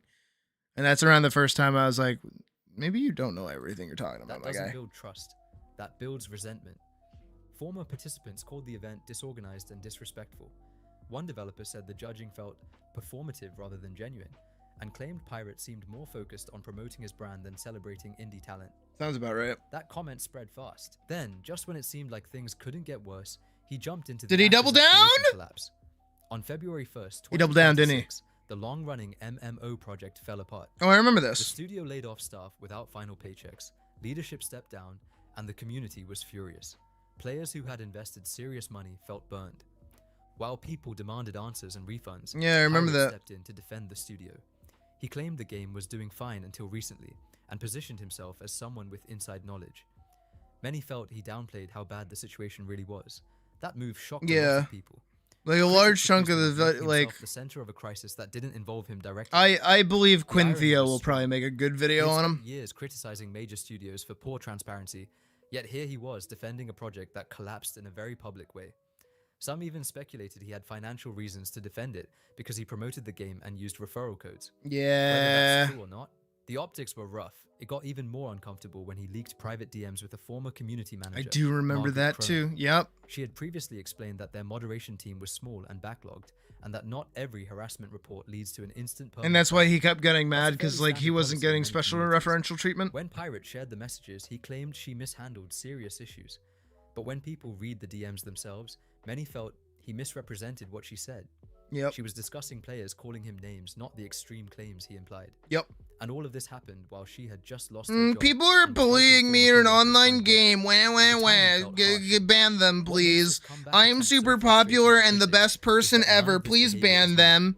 The refusal to admit mistakes, the defensive tone, the need to always be right. These patterns were already part of last year's fallout. Hold He on. had- I want to check something. He's done. He's done. He's done. He's done. He's done. He's done. He's done. He's done. She's done. He's done. He's done. It's over. It's done. Done. It's done. She's done. She's done. I think this guy uses AI to make his videos. If I'm being honest. That doesn't build trust. That builds resentment. Former participants called the event disorganized and disrespectful. Like all these videos are exactly like copy pasted and exactly the same.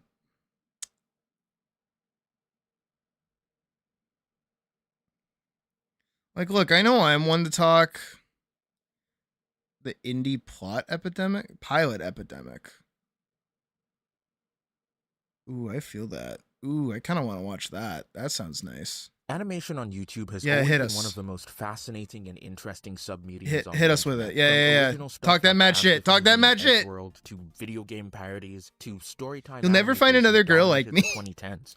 I've always loved YouTube's animation scene because it's Hit truly me with unique, it. and you won't see this type of stuff anywhere else. And a new trend has seemingly emerged for YouTube animation, and it is really, really cool. Indie animated pilots. Now, if you somehow Oh, he said don't know what cool. a pilot Okay, is, okay. A pilot is basically just a test run episode of a potential TV show that is used to convince networks and larger studios to syndicate the series by showing off the basic concept, characters, and style of the show. Think of it like a sales pitch, but for a TV show. So I just wanted to go over a few indie animated pilots that I thought were worthwhile and rank all of them. Now, the current onslaught of indie animated pilots we're seeing all being hosted on YouTube can be traced back to a certain pilot that came out in 2019. All right. Well, you said you put epidemic in the thing, so I thought you were going to talk about how that's like a bad thing, but okay. My bad. I guess not.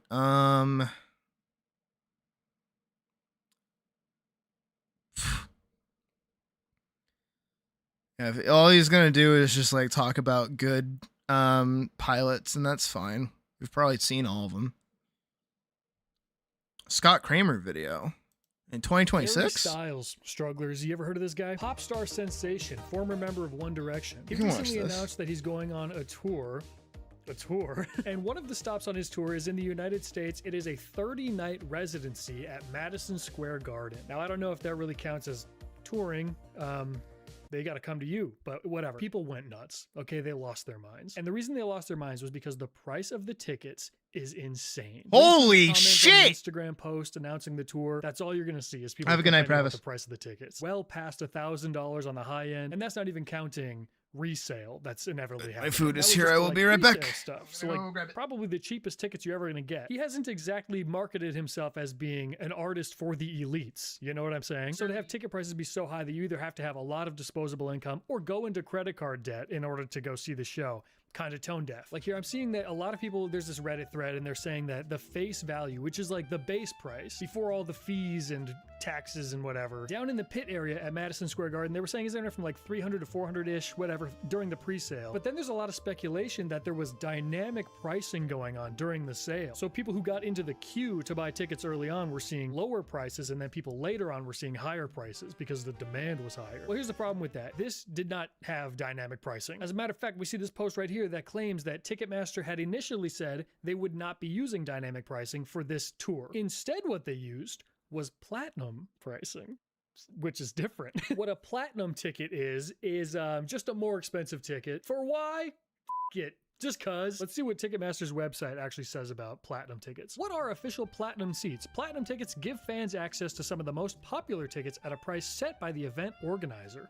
Is this the same as surge pricing? No, Ticketmaster does not use any algorithmic surge pricing technology. Interesting. So what happened was the people that got into the queue early to buy tickets bought up all the cheap tickets, and then the only ones that were left were the randomly placed platinum tickets. And they'll tell you, well, they weren't random, they were placed in spots that were gonna have high demand. You know, the really good seats were placed in high demand spots. So then all the cheap ones got bought up, and then people later on in the queue were getting tickets right next to cheaper tickets, like literally right next to them, but they were platinum, so they were more expensive.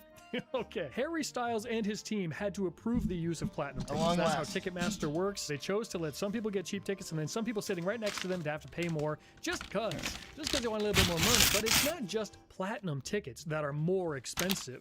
It's every ticket. Every ticket is more expensive. Why and how could every ticket be more expensive? What does that even mean? Let me explain. But first, in the spirit of music, I need to perform a song for you. They call me One Take Jake because I spit fire and I never start over. Thank you to Helix for sponsoring this video. This one's for you, baby. Helix makes premium mattresses that cater to all of your preferences. Me, I got mattresses at midnight. Based on my answers to their sleep quiz, you go online and you fill that out. Not much time and it leaves no doubt. Like I sleep on my side, I prefer a medium firmness to my mattress. That's why I got mattress at midnight. He's been sponsored by Helix for like years. To make sure it fits you right. Have them, guys. Appreciate I you. love the song, but like, get get to the video. Why not? Okay, we're back. So, Ticketmaster hates your guts. Ticketmaster is the ticketing company, the website where these concert tickets were being sold for the Harry Styles tour. And they also are the ticketing service for pretty much every single concert that you go to. We'll get into that later. If you're somebody that goes to concerts, you probably uses have it all the noticed time. that the cost of a ticket has just kept going up. And it's not like, oh, it's just, you know, steadily rising with inflation. No. Getting tickets to go to a top concert is so insanely expensive now. If you're a normal person, you are priced out. Well, what if we ask Ticketmaster's CEO, Michael Rapino, what does he think about that? If we look at where we are today compared to 10 years ago, if you were Yeah. When you were in this business, what was the difference? Yes, the cost has gone up, but the investment and the Okay, experience. and what's happened to margin? Given the costs of the production have gone up, is the production gone up in line with tickets? Oh, Has it gone up 100%. even more than tickets? So we have a lot of runway left, right? So when you read about the ticket prices going up, it's still, average concert price is $72. Try going to a Laker game for that. The concert is underpriced, has been for a long time. Oh, concert tickets are actually underpriced. Interesting, I didn't think about that. So he says the average concert ticket is $72. Try going to a Lakers game for that. I have two things to say. One, the average concert ticket, the average of like all concert tickets that exist. So you're comparing the average of literally every concert that you can go to one of the largest sports markets that exists on planet Earth. Yeah, I don't think those two are going to compare, buddy. And also, number two, you absolutely can find Lakers tickets for $72. What the hell are you talking about, brother? Concerts are too expensive? No, you're wrong. The average concert is actually $72. You can go see the Baby Fleas for $14 at your local pub. And you're certainly not gonna be able to get into a Lakers game for $14. So actually, yeah, concerts are underpriced. What a loser. Well, whatever, okay? Maybe this doesn't matter to you. Maybe you're sitting there thinking, well, he's just the CEO I'm a of bit Ticketmaster. sad That's because the just one fries ticketing took so company. long Why to do I care get what this here. guy has to say? Certainly there are They're other a- companies that we they're can a go bit through to buy cold. our tickets. That's okay. So probably my They're still favorite good. musical artist is Jon Bellion, and he might actually also be your favorite without you knowing it. He's written so many hits that you probably didn't know about. Well, Jon Bellion stoked the flames against Ticketmaster a few years back. He was on a song with a band named Lawrence. Now, Lawrence is signed to Bellion's label that he created himself, and the lyrics to Jon's verse on one of their songs, False Alarms, are very interesting. Make sure you keep your masters so these assholes don't get shopping sprees. Fame is overrated and Live Nation's a monopoly. I heard this song and I thought to myself, what is Live Nation?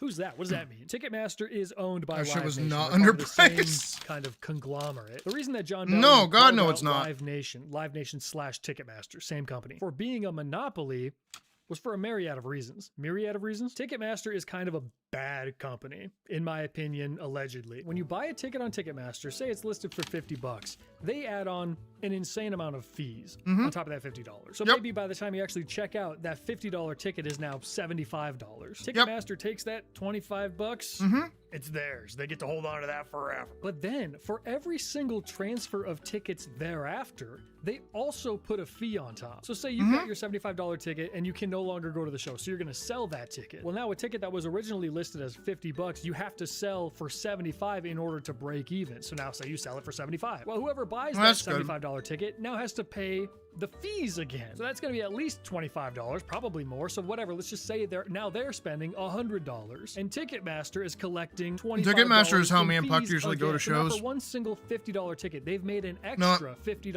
on Not that top. I And often now, go to God shows, but like forbid, that's that usually ticket what we gets do when sold we go to again. shows. The process just repeats itself again and again and again. Clyde Lawrence, he's kind of the front man of the band Lawrence that had that song that Jon Bellion was on. He testified before the Senate a few years ago. Mr. Lawrence, what was the amount you said, the percentage of your tickets that were fees? Typically with Ticketmaster, we'll see a 40%-ish or closer to 50% fee added on top. We have seen really outlandish numbers. Why? Like we had a show last spring. What do you mean, where what? there was an Why are you doing 82% that? Fee on top of the base That's price. stupid. And again, we have no say or we don't even know what it's going to be until it goes on sale. So Clyde is saying that the band themselves, they set the base price for the ticket. So say they want the tickets to be $50. They get to say that. But then Ticketmaster gets to come in and add on whatever they want in terms of fees. And the band has no say in that, and they have no idea what those fees are going to be before the tickets that's go the on case like sale. across So the if you board. as a band or as an artist want to be selling tickets for $50, that's not going to happen. Ticketmaster's going to get theirs. Just last month of this year, Kid Rock, he also testified before Senate. They did this whole thing again, and he echoed that fact that the artists get to set the base price, but they have no say in the all-in price after fees. The final price. That's the is same set thing in with the like price. ordering DoorDash. The final price. I know I That just includes all the technically fees, did the that, tack but on like how the buildings make their money. ordering Everyone food lists or that, doing any of right? these like You know, they services, charge how much to print out a ticket at it's home, all the these little fine stuff fees that makes happen no after the sense. fact At that the end get of the you. day, no, we don't have any. Over all those fees and everything that they tack on and all the stuff that people are really upset about. Yeah, if you're buying like a $35 base price ticket, they might You know what's add, worse? 30%. This is just in general. Is that when you first start out, they don't do that. they don't have all the fees. They give you like 3 weeks or like 3 orders of like no fees. And what ends up happening is that you get so comfortable, or like the convenience gets to you a bit, that you then start relying on it, which is my problem. And then what can happen is that, you know, because we're creatures of habit and it's so simple to order food, that's just what you do. You don't make food. You don't like do anything else. You just order it. And you're just like whoop and loop and loop. And then like when it comes time for you to like order groceries, well, you don't want to leave the house. So you might as well use like Instacart or something. And then that means you have to make food and you're lazy. So instead, just order food. % fee on top of that, so then it's That's about my problem. $45 That's what I run that into. you are paying. Immediately 10 of that is the ticket fee. Then there's maybe another $3 to $4. No, apparently we're going grocery shopping in a few days, so that's good. Top, so now we're down to $31. So once again, thank you, Holland. So you don't get you let me breathe easy for like a day. No, like we would get anywhere, I would say, from 40 to 70. No, you let me breathe easy for like a solid like 2 months, which is on a pretty ticket great. that you paid $45 for, we get. And Ticketmaster gets the rest. So the artists make a small percentage of every ticket sale, not including the fees. And then also if that ticket gets resold, even if it's on the same platform, so say Ticketmaster has a resale site, the artist doesn't see a penny from the resale of that ticket, but Ticketmaster gets to collect their fees again a second time. Secondary ticketing, you know, if you buy a ticket, you can then resell it on a platform like StubHub or any number of other ones, including Ticketmaster has its own secondary ticketing platform. So you could buy a ticket, resell it on the secondary ticketing platform on Ticketmaster, and then that resale value, the artist doesn't get a cent of that. You could make the argument that a company like Live Nation is incentivized to have as much transactions happening on the secondary market through their site rather than the primary. A friend of mine sent me a screenshot of a ticket purchase she made for, I believe it was a Shania Twain concert. The tickets were $227 each, but when she got to the final, Don't worry, I'm screen not where she blasting actually make the $1,000 in order, like they a month. That's stupid. $291 a piece. I gotta That works not out do to that. a 30% bump on the very last screen of the transaction. A ticket listed at one price all the way up until literally checkout. What are we doing here? That's insane. Oh, you would like to buy one ticket? That will be $79. That was a lie. So this is an example of a ticket for an Olivia Dean concert that is going to happen later this year. $155, that was what the ticket was going to cost, and then they have $35.25 for fees, $7 order processing fee. What are we processing? Isn't Just like processing tomorrow, for you physical see pictures goods? of me Like in if you're Vegas or packaging some something shit? up and shipping it. This is a digital ticket, Ticketmaster. 2 tickets ends up being $388 instead of $310. So they tacked on an extra $70 just cause why the hell not? Just 'cause fuck you in Why not? particular. As a purchaser of a concert ticket, it's gotta be so insanely frustrating to see a seat. You select your seat and you see what the ticket costs, right? And then by the time you get to the end of your transaction, it's actually nowhere near that because of all these insane fees that have been added on. Kind of a bait and switch, kind of a lie. Well, there's a new law being introduced in the Senate. I'm so called the glad I don't Ticket play Act, gotcha which games actually anymore. makes it so all-in pricing has to be included at the very beginning. So they have to show all of the fees up front. They have to show exactly what it's gonna cost by the time you get to checkout right away. And that is good. In theory, that's very good. I like that. But maybe you're still sitting there and you're thinking, God, none of this really matters though. This is just what the business looks like, baby. If you don't like it, you don't have to participate. What do I think about what? Ticketmaster. What do I think about Ticketmaster? I like them. What's not to like about Ticketmaster? As a purchaser? As a purchaser? Yeah, you know you cannot go to the show. I always think like Ticketmaster always get like given a hard time. People going, oh, it was £400 to see Taylor Swift. Well, don't go. I wanted to come see you. You wanted to come see me? It looks like you did great. I hate this. Oh, I concur. this is I predatory also and agree. Totally screwing people over. Just don't go to the show. Regular people are not able to reasonably afford these skyrocketing ticket prices. It's the thing that the developer of Ultra Kill said, you know, where it's like culture shouldn't be like locked behind like paywalled. You shouldn't be paywalled for culture or for like entertainment. Like, of course, entertainers need to make money. Hi, I'm one of them. But at the same time, it doesn't mean like people who can't afford it shouldn't have access to it. You know what I mean? I agree. That's why I like doing YouTube stuff and entertaining people for free, technically. I mean, almost for free. The money is nice. Show, for example, by the time you buy a ticket and then travel to New York City because you have to go there, you get. But a I place never to expect stay, it. you I never purchase ever expect food, it. You Don't pay think for I a expect ride to the show. You get food and drinks inside the stadium because you're there for many hours and you're forced to eat there. You hopefully skip that $55 T-shirt because wow, you got to pay for a ride back to the hotel. You got to get back home. All these the expenses add up so fast, and by the time you're done with this one event that lasted a few hours, you've potentially spent thousands of dollars. Yes, there are tens of thousands of people inside. It's bad for cons too.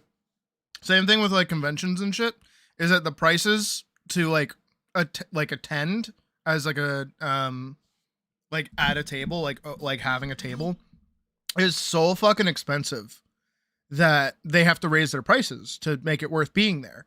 And then like little baby artists, I'm gonna have food, yeah. Like little baby artists, who, you know, would probably do very well at like a little baby convention or something, just selling like art prints or things that they've made. They can't afford buy-in. They just can't. You know, it used to be like $100 to have a table. Now it's like $500 to maybe get a small table in like settled in the corner somewhere. And like, that's bad. That's horrible. That sucks. Madison Square Garden for this event. I promise you, all of them are not there because most of the time those baby artists just have people like walk by, go like, "Oh man, they're probably there because they went. I wish I could justify spending money on this." Then. You know, maybe if you can't afford it, you just don't go. And I could see maybe I spent $100 on a ticket to walk around in cosplay. Like that's uncomfortable. Yacht or something. But what are we doing here? A concert, seeing live music? That's like an unattainable luxury now? It didn't used to be that way. That's the frustrating part, is it doesn't have to be like this, and it did not used to be like this, not even that long ago. Ask anybody who went to concerts like 10 plus years ago. Ask me. It didn't used to be like that. So what changed in the last decade? Money! Back in 1994, the band Pearl Jam was supposed to go on a summer tour, but they ended up canceling the entire thing in lieu of battling Ticketmaster on Capitol Hill. Guitarist Stone Gossard and bassist Jeff Ament were at the House of Representatives to begin 3 hours of testimony about Ticketmaster. Pearl Jam had filed a complaint with the Department of Justice accusing Ticketmaster of monopolizing the ticket industry. And they accused Ticketmaster of blacklisting the band from certain venues that they had a relationship with as promoters because they were fighting them on this. Pearl Jam has accused Ticketmaster of being a monopoly and of using its power to scuttle a summer tour the band had planned, with tickets to sell for a relatively low $18. The band was going to sell tickets to their I didn't know Ticketmaster has been around for this long. What the fuck? Wish. That's what they wanted their fans to spend, $18. Ticketmaster bumped those prices up with fees to $30. What? Pearl Jam went to war for $30. They said $30? That's too expensive for regular people. We have to fight them on Capitol Hill. All the members of Pearl Jam remember what it's like to be young and not have a lot of money. Many Pearl Jam fans are teenagers who do not have the money to pay $30 or more that it's often charged for tickets today. They did not like that fees were being added onto their ticket prices without them knowing, and they did not like that those fees were being redistributed back to the venues and the promoters that they were using, because they were the venues and the promoters. It is well known in our industry that some portion of the service charges Ticketmaster collects on its sale of tickets is distributed back to the promoters and the venues. It is this incestuous relationship and the lack of any national competition for Ticketmaster that has created the situation we're dealing with today. And that became absolutely official in 2010 when Live Nation, the promotion company and the owner of many, many, many concert venues, merged with Ticketmaster. Oh, God. So now the company that sells tickets to events is also the same company that hosts the events, with no room for any competition whatsoever. Kind of sounds like a monopoly. Well, that's what's being argued still to this day. In 2009, Congress was told under oath that merging Live Nation and Ticketmaster would benefit artists and fans. The CEO of Live Nation called the merger an experiment and promised it would increase competition, empower artists, and lower costs. He also said, and I quote, "A system that empowers artists benefits everyone." Almost need a rim shot after that. One of the more recent accusations against Ticketmaster and Live Nation is that they're kind of issuing soft threats to venues. When speaking with people that either own or back up from the microphone a little bit. Fear is if they leave Ticketmaster, they will lose content. It's implied that if I Back don't up, back up use from the, Ticketmaster, back up from the I am microphone. not Back up from the microphone. You don't have to be shows eating it, that my I guy. would like to have. Typically, we'll go to a prospective client. We will show them our technology. They'll get excited about how it's going to make the experience better for their fans and allow them to run their business better. And then they'll start to think about the concert threat, and they'll talk, and discussions will often close at that point because they've heard or been explicitly threatened. They know they will lose concerts if they move away from Ticketmaster. John Bellion has spoken before about how when you're planning a tour, there's a good chance that when you're signing contracts to be at certain venues, you will only be allowed to play at Live Nation owned properties. They want to make sure that they are playing in those Live Nation / Ticketmaster rooms. The artists will play in just those rooms only. With some of these like bigger festivals, they make these incredibly massive radius clauses that no artist can play anywhere within the western half of the United States for a specific period of time. You have a company that now controls 90% of Billboard Top 40 and sporting events of the ticketing, 80% of the I should send this video to Puck. I feel like she should watch it. 70% of all ticketing. They also own arenas. They own the promotion with Live Nation. They're locking in venues for long periods of time, and this has cried out for action. Ticketmaster in practice basically controls the entire market. There is like no way for anyone else to break in because they own everything. And allegedly, Ticketmaster has also been pushing recently for very, very, very long-term contracts with venues that they partner with. So they're the sole ticket provider and promoter for these venues for like upwards of a decade. In response to some of the oversight and poking that has happened recently, we've seen Ticketmaster moving from 5 years, which used to be the standard length for a contract in our industry, to 10, trying to lock things down so that if there is more pressure, they've at least signed a lot of these decade-long deals. So there's not a lot of time. We want competition in this industry. It is already going to be very hard to change. Longer contracts make that even harder, and that is what they've been pushing. At long last, I'm That's eating too the long. burger Okay, that's as, too long of as a time to pictured sign a on screen. contract for. And the way that they get them to do it, allegedly, is with these soft threats of not being able to get the top acts to come to your venue. They will make sure in the negotiation process with these artists that they don't go to your venue if you don't use Ticketmaster. It essentially just means that there's a huge lack of competition, not because Ticketmaster is like the best service. They don't own 80% of the market because they're the best service. If that was the case, whatever, Looks like there's an onion on it. that's fine. The reason that they own 80% is because they it's not that I don't like onions. Control of all of these venues, and they've been locking them into long-term exclusive partnerships. That makes it nearly impossible for another company like, say, SeatGeek. Very, very hard for somebody like SeatGeek to come in and grow substantially in the market, and that ends up hurting the consumer as well because you don't have any options. You don't have any choice. There's no competition happening to bring these prices down. It's like with the industry standard for DoorDash these and fees could be Uber much Eats. lower. Is that technically We their wouldn't use that. competition? We wouldn't use Ticketmaster if we didn't have to. But they usually employ the same So people. a giant issue that Ticketmaster is constantly bumping into is bots and scalpers. Bots shutting down the site during Taylor Swift's Eras Tour ticket sales was actually the reason they called that first hearing. There was something called the Better Online Ticket Sales Act, and that was introduced in 2016. And that made it illegal, okay? It's illegal for any ticket purchased using bot scraping technology to be resold. So if someone comes in, they use a bunch of bots to buy up a bunch of tickets, you cannot legally resell those. But apparently that has not been enforced, like at all. So it's a law on the books that we're just ignoring. Jaywalking style. First off, bots are not real. Oh, okay. My bad, I guess. Sorry. Probably the worst thing that comes out of these bots scraping tickets and buying up everything is actually something that happens before the real tickets even go on sale called speculative tickets. Some third-party scalper will put up for sale a bunch of tickets to a concert that hasn't even gone on sale yet, and they'll be charging really high rates for those tickets. But the problem is they don't have the tickets. It's a speculative ticket that you as a consumer would purchase in the hopes that they can have a bot scrape and buy a ticket for you. And if Like they looking at a can't, guide map, like you're a just pre, out of like a luck. pre, It's a filled out pre-sale map. on resale. Bars. People have been so overwhelmed and frustrated by bots existing, they're like, I'm not even going to deal with trying to go on Ticketmaster because I know I'm going to be fighting tens of thousands of bots. I just want Harry Styles tickets. I don't want to fight against Ultron, so I'm going to pay the bots to go get tickets for me. We're so f***ed, man. This is so dystopian. It's like the cartel. It's the Harry Styles concert cartel. You know what, actually? If you guys don't want to deal with waiting for GTA 6, just send me $70, and I will, when it comes out, I'll make sure to get you a copy. So speculative I get ticketing it. is obviously like not a good thing. We don't want that to exist. And there's actually a new law that's hopefully going to be enacted called the Ticket Act, and that would make speculative ticketing illegal. I don't have the highest of hopes for that because, you know, bot technology reselling is already illegal and we're not enforcing that. So why would we enforce speculative ticketing? I don't know. But at least it's a good start, okay? And everybody's on the same page that we want to get rid of speculative ticketing. Everyone here agree we should get rid of speculative ticketing? Mr. Ritchie, yes or no? Yes. Mr. Wall?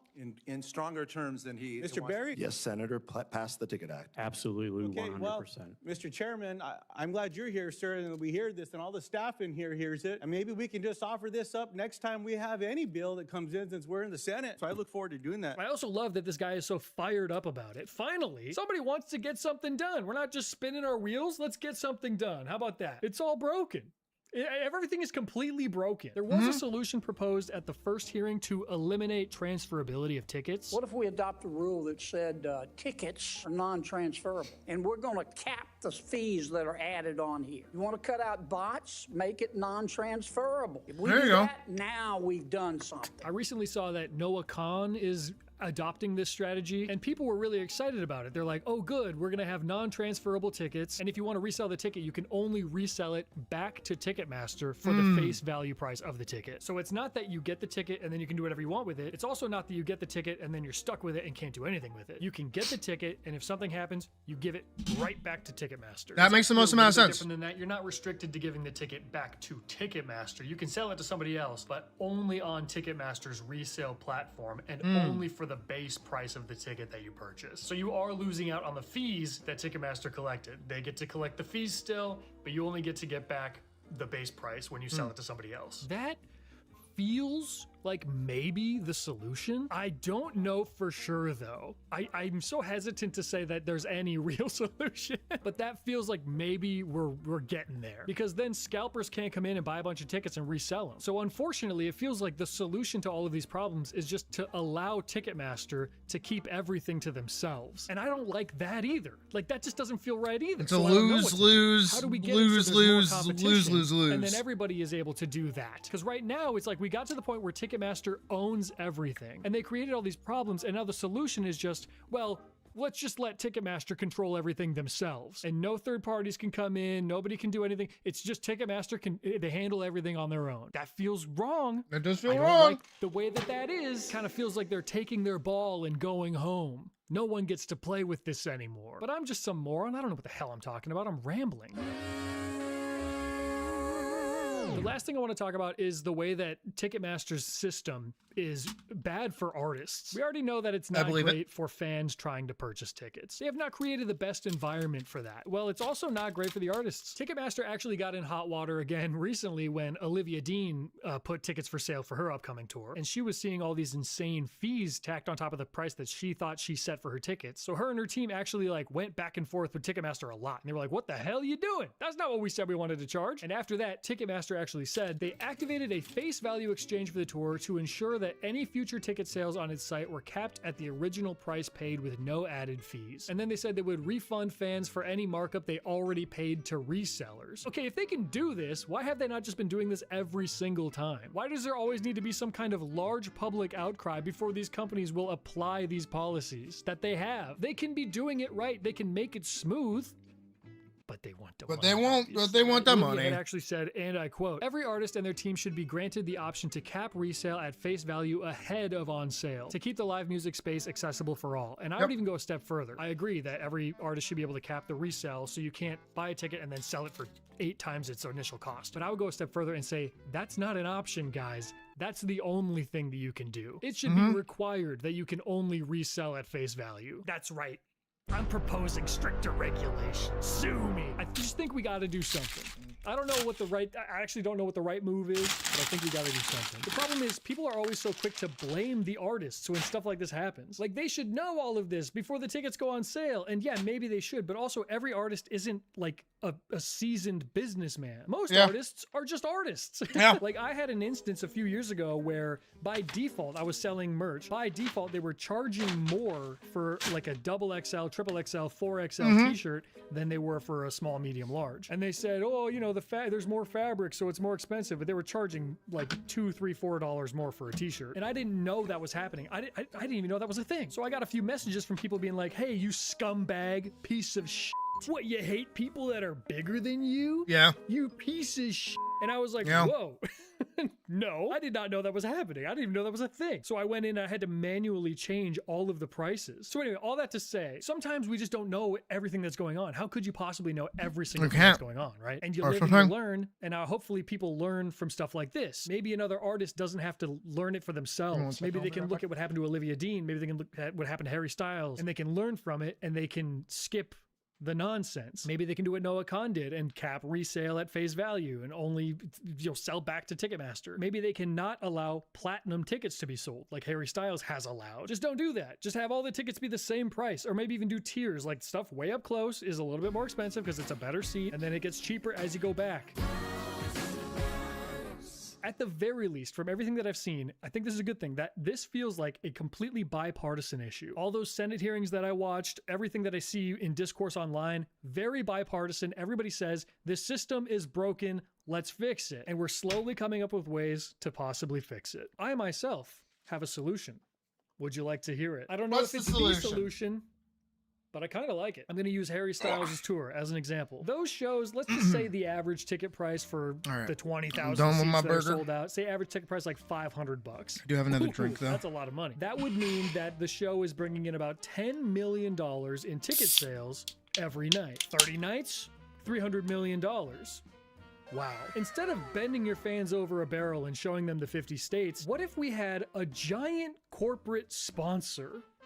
Hear me out. I know that sounds yucky, and I know you don't like that. I know that sounds Orwellian. Yeah, it sounds really scary. I think it's a good idea. Instead of charging on average $500 per ticket so that your fans can go into credit card debt, make Coca-Cola pay for it. It's called the Harry Styles Together Tour. Why can't it just be the Harry Styles Coca-Cola Tour? Let Coca-Cola slap shameless branding all over the place. But wait, no, he's right. Tickets are free. What do we think about that? Wait, who's right? What do we think about that? There's no bots. There's no scalpers. The fans get the tickets. The fans go to the show. They enjoy it. They spend money. They pay for the shirts now. You know what? I will buy a $55 shirt, and I'm going to get a $30 hot dog because Coca-Cola so graciously paid for our tickets. Thank you, Coca-Cola. I don't know, guys. What do you think? Let me know. That might be a bad idea, but let me know. And another solution would be to just stop worshiping these artists like they deserve it. You don't need to pay these insane prices to go see them live. And I know that sounds like the Jimmy Carr clip that I No, it's different. No, that's Carr different. Was saying, if you can't afford, just don't go. What I'm saying is we should all be able to afford to go. You can't just increase the price of gasoline and then be like, well, I guess driving cars is a luxury for the upper class. If you can't afford it, just don't drive. Why are we increasing the price of tickets and then pretending that's like the it's same a luxury for the upper class? I hate this argument, but you guys have probably heard it before too. The idea of like, oh, stop like ordering a cup of coffee in the morning. I don't drink coffee, step one. So like it kind of doesn't apply to me at all. But like there are certain little things in our lives that bring us joy. Basically the people who will have free entry and they can spend their money on merch. Yeah. All just because of like corporate sponsorship, which does sound ideal. But it's like those little moments of like happiness, you know, the little victories that like make life not so fucking miserable. Yeah, they might be expensive, sure. And you know, if somebody just like stopped doing it, they could save money, but that means that they're like lowering their quality of life. If a coffee every day makes going to work like that much more tolerable, I think that's worth it. I genuinely think that's worth it. If, you know, stuff like that, like little things like that make sense. When people say like, oh, well, you don't need to watch TV. Oh, well, you don't need to, you know, go outside. Oh, you don't need to do any of this. It's like, so what am I, just like a rat that runs on a wheel all day for you?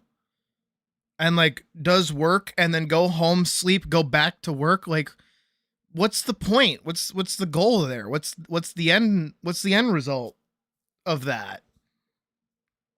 You know, like I want quality of life. I want to feel comfortable. I want to be happy. I want to be relaxed, you know?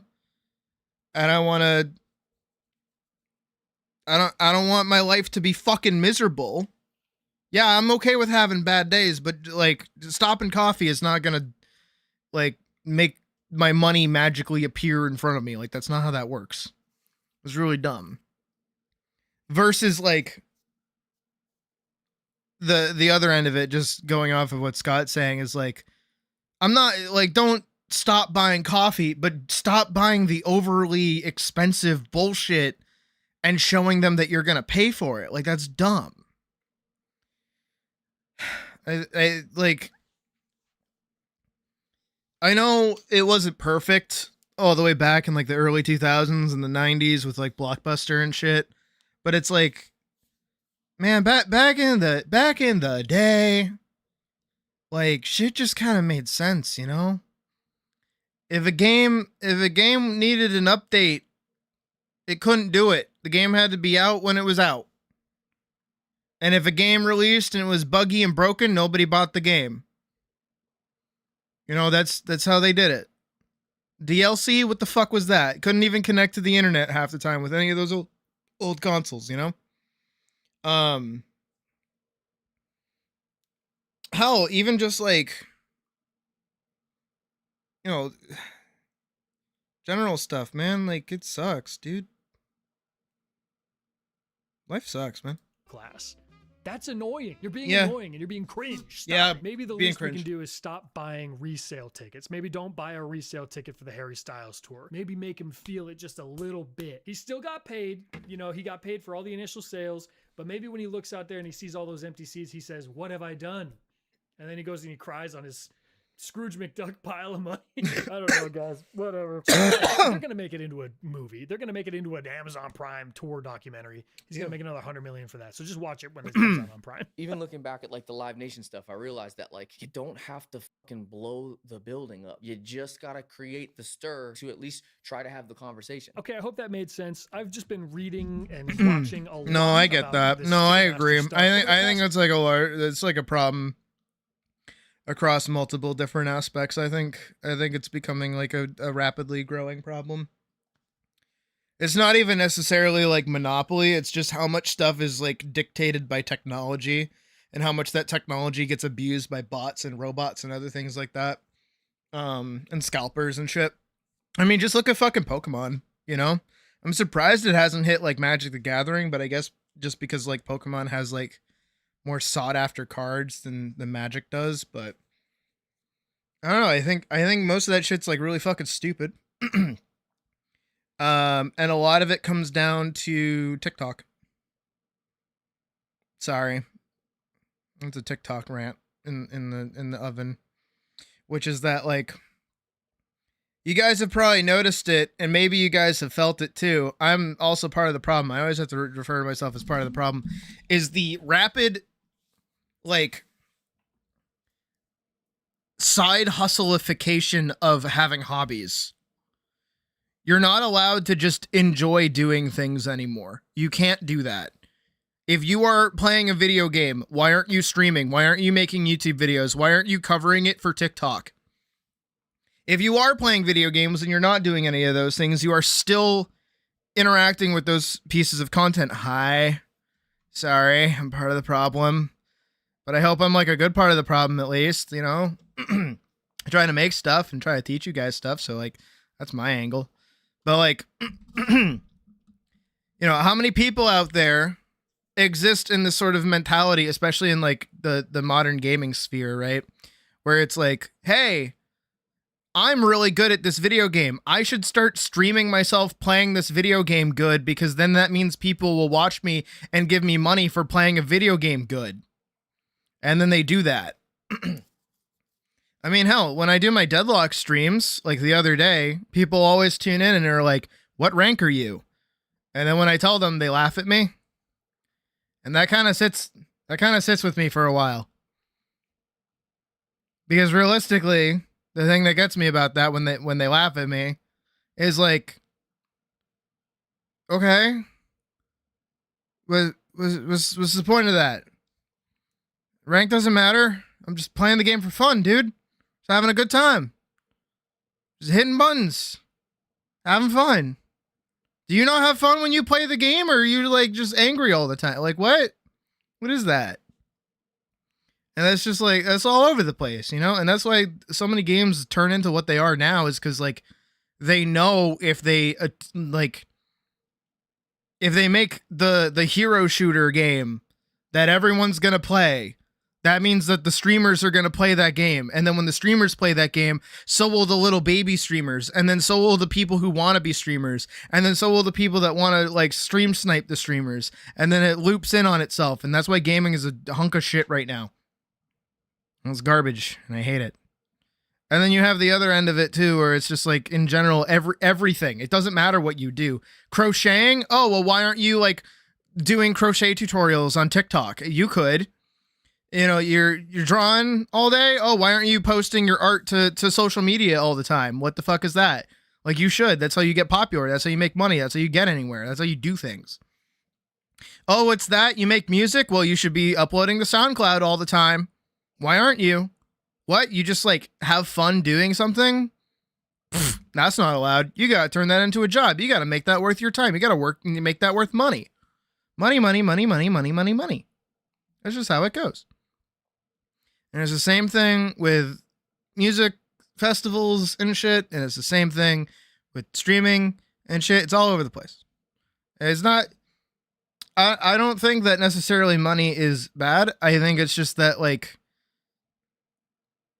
the ways in which to make it has become easier for people, or the success stories have become so successful because they're in the early days, that like people like look up to those people that they hear about. Same thing that I was talking to Hullet about actually a while ago, in regards to like people thinking that like their debut thing is going to be the thing that like takes off.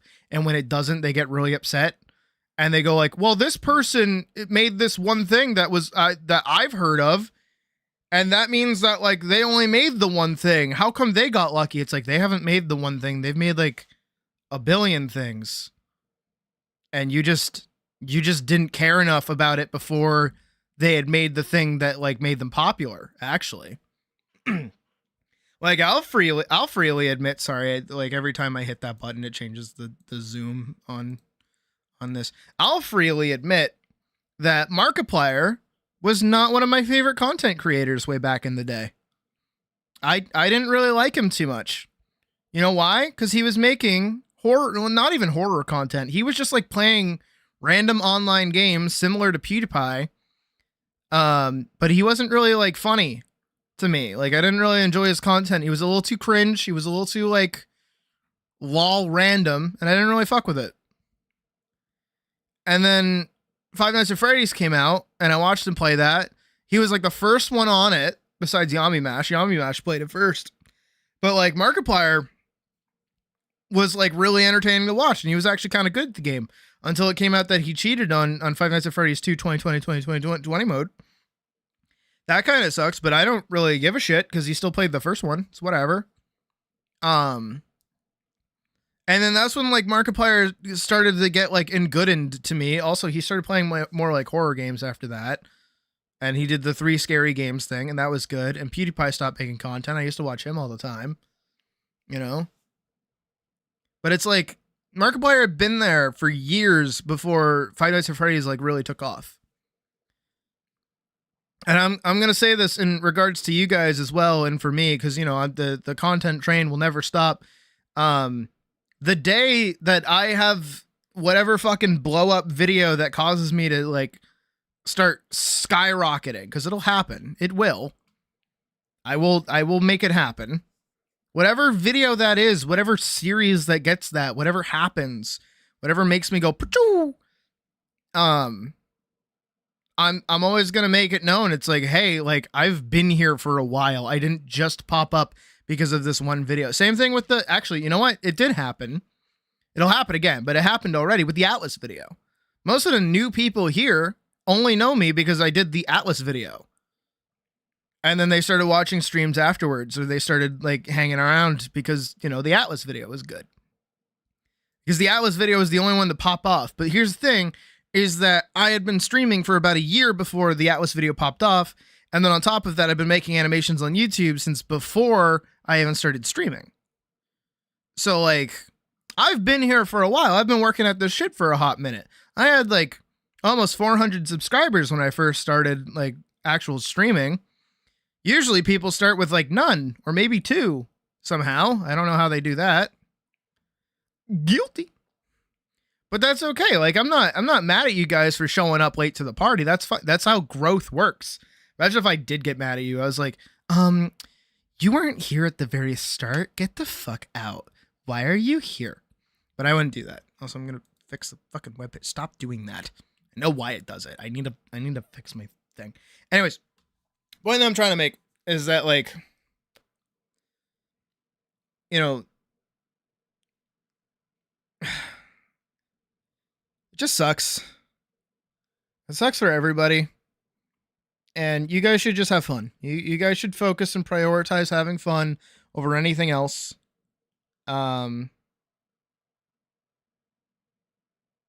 Kicked off the phase of subbing to smaller content creators, as it should. But yeah, just have fun, guys. Like, stop worrying about turning things into shit. I mean, I know, again, I know that's rich coming from me, who turns all of my stuff into content, but like, I didn't start turning things into content until like I was fairly confident and I could actually do something. And it's actually very similar to the thing that I say about like the art style thing, is like, for baby artists, don't worry about having an art style. You don't need one. Why do you need an art style? Right? You really don't need one. Because you're learning or you're just having fun. Just do shit that's fun. Stop worrying about staying in a pigeonhole that you just like gave yourself, you know? Don't do that. But if you're making something, if you're really, really at the point where you're ready to make something, whether it's a comic or an animation series or, you know, just like a series of art or something like that, or you start selling your art, that's what you need. That's when you need consistency. That's when you need consistency, is when you're trying to turn it into a product. Don't rush that part. Wait for that part to happen. Don't immediately, like Hullo just said, enjoy the uselessness of your pastimes. Exactly. Enjoy the uselessness of today and preparing your usefulness for tomorrow. You know? Enjoy having fun. Enjoy making mistakes. Enjoy fucking up. Enjoy just doing random shit.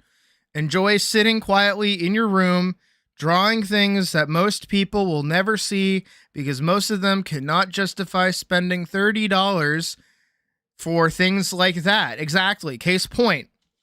Just have fun with shit, you know? And, you know, if you guys ever decide to get into streaming or making content or making videos and things, do that, sure, but don't aim for it to be your career if it's like your first time doing it. I'm being for real with that. Make content for fun. Make videos for fun. Don't aim for it to be a career off the rip. I have to caution people against that. I know for some that, like, they might look at me. I have to keep using myself as an example because poor fucking Scott in this horrible pause pose. I feel so bad for him. But you guys might look at me and look at the things that I say when it comes to like streaming, where I'm like, guys, I'm at this like every day. I take like one day a break unless I'm sick or unless I'm doing like a movie night or something, right? Or I'm doing like some kind of like community thing. I've been debating doing another VR chat meetup. I need to clean my room before I do that, but I'm debating doing that genuinely. But here's the thing is like, yeah, I've been at this every day. I've been doing this for like almost 2 years now. Right. I wouldn't recommend anybody do what I've been doing. because it is hard, and it's been a lot, and it's been a lot of work, and it's been a lot of stuff. But here's the thing: is at the end of the day, I love doing this. Like when I like don't stream for a day, I get withdrawals. Like I want to stream again. I want to do stuff. I want to make content. I want to like be here. I want to make videos. I'm coming up with new things I'm gonna do, new things I'm gonna try. Blah, blah, blah, blah. You know, even today being here and just like drawing for everybody all day was like awesome. And I'm really happy I got to do that again. And I'm happy I get to do that for a wide audience. Like our streams have been popping off lately. I think it's been great.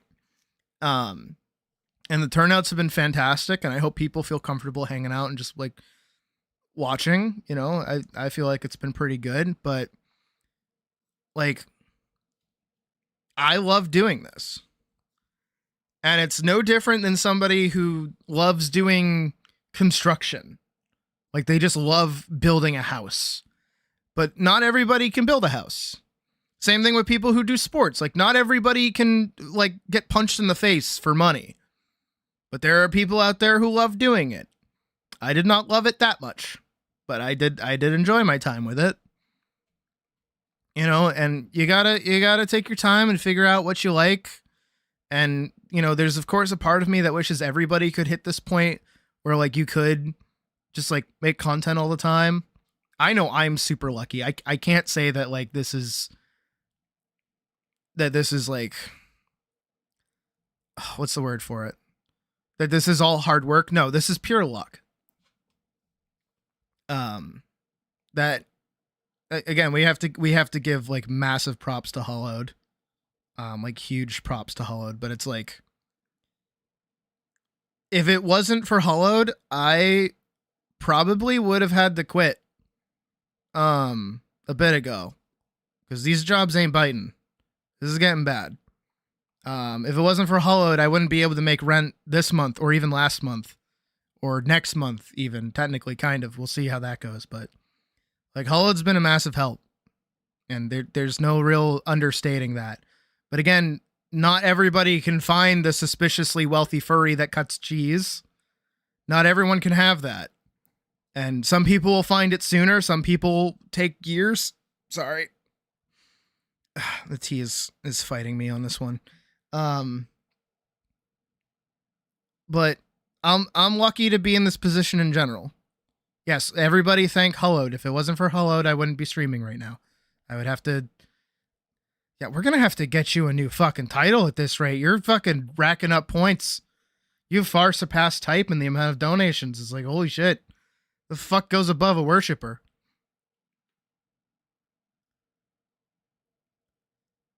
Found me through a fucking YouTube comment. That's some minute of a chance to be the guy. Yeah?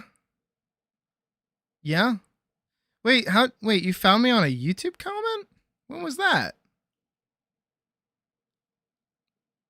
You've been following me for years. What do you mean?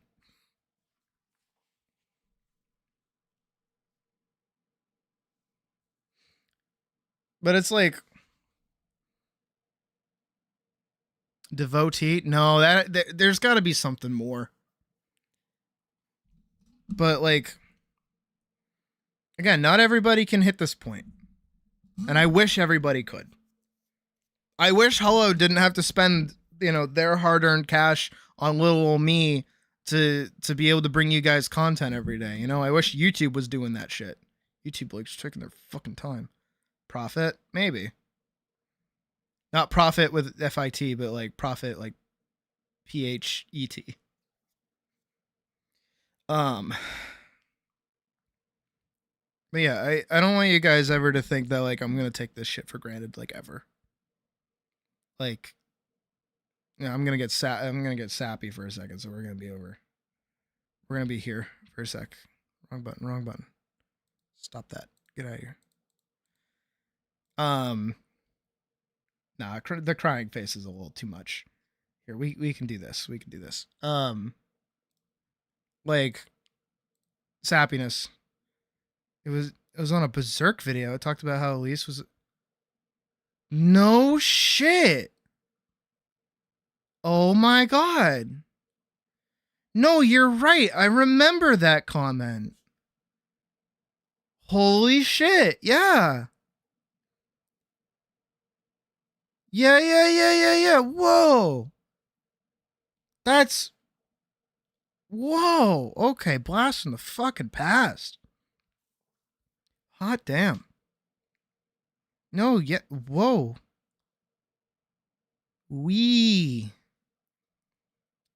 Okay, but no, like, seriously, for like 5 seconds again. Like, I'm a small content creator. We know this. You know, we go to, let's look at the let's free poor Scott from his pause. It's fucking crazy, right? I know. Holy shit. That's what I mean. I know that there's still people who see some of my old comments and like come to the channel and be like, "Well, I found you on this video." It's like, "Whoa." Those comments are still kicking. Like, you people can see those? That's so weird. I'm scared for some of them. I went through a dark phase at one point. But I'm a small creator. We know this. 2.61K. I noticed some like, and especially for me, 2000 is like a big fuck off number. It really is. But like, you know, I gotta really level with you guys. Like, I could absolutely at one point see myself being like, yeah, someday I'll hit like 100,000 subscribers and turn this into a job. That's the thing that I can tell myself, absolutely. But like in genuine thought, hitting this point was like never something I could visualize or even really see, you know? I can't really put that into the universe for myself, and I've never really been able to do that. And now that we're here at this point and we're still going and people still care and people still stop in and people actually look up to me and people like are my fans, that's like weird, but like in a good way, you know? Like I get to wake up and sit at my computer and entertain upwards of 15 to 20 of you for like 8 hours a day. And you guys have a good time, I hope. You know, and I feel like not validated, but like not justified. I don't know what the word is, but I feel good, and I feel like it's worth my time to really put in the energy to try and make this as good of a time as possible for you guys, you know? Between updating the model, taking care and making sure it like works properly, constantly making art, constantly keeping up with projects, making sure I stay on top of games, giving things for you guys to get in on as well. Not just like me all the time. Like I want to give back to you guys. It's partly why I really like doing the commission things, like the donation rewards. I really like doing those because it's a nice way to give back to everybody. Of course, with like monetary incentive for me, but still like, and these past 2 years have been like genuinely oddly life-changing.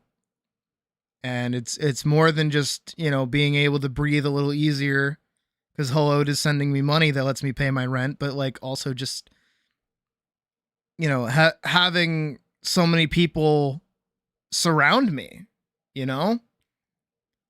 Again, I've said it before, and even if I use the current number of like 19 to 20 people, it kind of goes up and down. But like, have you guys ever been in a room with like 10 people before?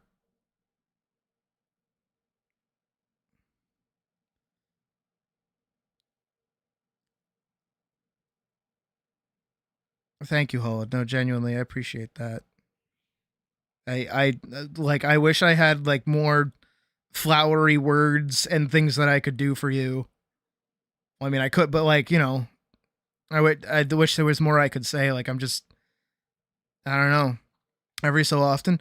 Like, right now we have 20 people watching. That 20th person might dip, but that's okay. That's fine. Hi, 20th person. I don't know who you are. But like, 20 people, 10 to 20 people, that's a lot of fucking people. That's fair, Killa. You know what? That's fair. That's also wild. That's another thing too. That's like really weird to me, but like cool. It's not a bad weird. It's just like the perception of it is that like if we go over to lives, right? There are people out there who don't like watch me during the stream. Why don't you look at me during? But like there are people who put on the stream like when the stream is over, they just like watch the live stream back. And they listen and they just like, or some people will revisit a stream, or you know, people put it on maybe to fall asleep to. I can't be that like gung-ho about myself. I know I scream a lot, but like still, like it's so weird that I'm in this position like at all, that people care about the things that I make enough to watch them on their own time. That's like, and I'm gonna say it. I'm gonna say it. It is so rewarding that people know who Elise is. Like, knowing that 90 people liked this post is like crazy. Knowing that if I upload a short, specifically this one, it's going to play and it's going to be loud. Okay, fuck that one person that disliked, but like 87 people liked this. This has almost 600 views. I uploaded this yesterday. And it's got 4 comments. And it's just a simple little doodle of Elise that I put together for 5 seconds. Like, it's so cool that people know who she is. I feel bad that she is not poor Hullow's favorite character, and instead it's Rauta, someone I haven't touched in a while. I will... Hollowed, I am gonna have to actually like consult you on a redesign for her, because I do want to get designs for everyone up and running, because I'm actually gonna be introducing characters a bit faster than I was with Vanguard. I do intend on people being around more, so I do want Rauta to show up sooner or later. But it's like, again, just I know that our after-hour streams don't usually do super well. Same with our Monster Hunter streams in general, but like all of these streams for the past like while, like the past week, ever since the Wolf model came out, I think the Wolf model is putting in a lot of work, have all been popping off. Even today, we've almost hit like 400 views, which is crazy, you know? And I know I promised 14, but we hit our peak of like 30 viewers back when I was doing art, which is also really cool. Like that's pretty sweet that can happen. Like me just drawing attracts people in. You'll be there for it. You pray to God. I believe I'll wait till you're here for that. Rauta consultant. Yeah, we should. Vorkson, get on that.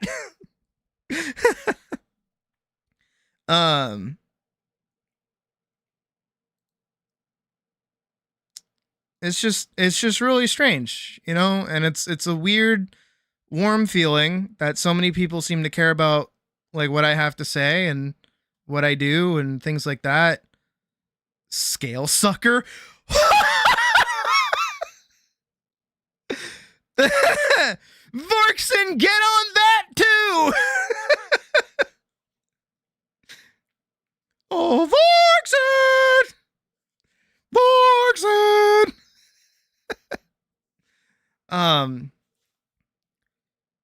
But yeah, I want you guys to always remember that I remember how lucky I am to be in this position. I know how many people want to be in this spot. I know how many people work so hard to be in this spot.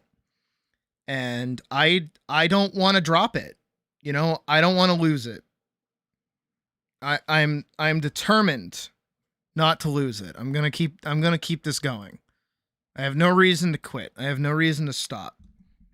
And you know what? Every day that I come back to this, every day that I keep entertaining you guys every day. I get to hang out with you guys in general. Again, I know streamer, not your friend, yada, yada. You don't know me, but even still, you know, I'm happy, not happy about this webpage doing stuff. I'll fix that later. But, you know, I'm happy that I get to spend time with you guys, and I'm happy I get to learn about you guys, and I'm happy I get to talk to you guys. And I'm happy, I hope I give you guys a place to feel comfortable being yourselves and just doing the things that you guys want to do. Because, you know, I would like a place like that when I was a kid. I would have loved a place like that. And yeah, just in general, I hope you guys don't like let me forget. And I don't think I ever could. I know fame is like a fucking thing. I know fame is a fucking nightmare, right? I absolutely know it is. But I'm not, I don't want to fall victim to it. I don't have any reason to. I don't have any want to. I might be a creature of fucking habit and addiction a little bit. I got my gambling addiction that I don't touch anymore. I'm very smart about that.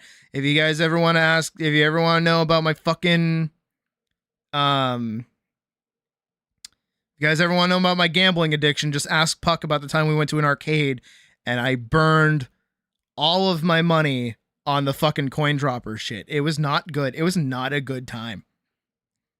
But also it was because I was bored and there was nothing else for me to do, so I just played the SpongeBob one over and over again, and the dopamine drip was kind of nice. But besides the point, like, yeah, you guys don't really know me. I mean, Hollowed might a little bit, not like personally, but you might know what I look like because you've been following me for so long, and I was like a little more lax about posting images of myself. Maybe, I don't know. You probably forget. Let's hope they forget. But like, just in general, you know, like I try to be as honest about a lot of things with you guys as possible. I try not to hide behind the mask. It's not it's the part of the mask. Whatever that fucking song is by Dream. I can legit pull the "You Wouldn't Be Here If It Weren't For Me." Oh my god, you're like a fucking parent. You don't remember my face? I don't know if that's a good thing or a bad. They're like, I couldn't even be bothered to remember your face, loser. But no, you guys, like, I want you guys to all know that you've all been fantastic, and it's been an absolute joy to have you here. And this goes out to everybody else who watches my content after the fact. This goes out to everybody, genuinely. Like, I'm not gonna sit here and say like I love you, like fuck off. You don't earn that. You haven't earned that at all. You don't get to hear me say that. But still, like, I'm not blind to the position that I'm in, and I never want to be. I've been here on this stupid fucking platform for so many people I've looked up to falling. This goes back to see, I'm bringing it back around. Pirate Software. Yeah, I might have had like myths about him and not super be crazy about him, but I watched him fall. I saw his mistakes. You know who else I saw fall? Call Me Carson. You know who else I saw fall? Wilbur Soot. You know who else I saw fall? Fucking Basherverse. You know what they all had in common? Minecraft. Is that a problem? Maybe.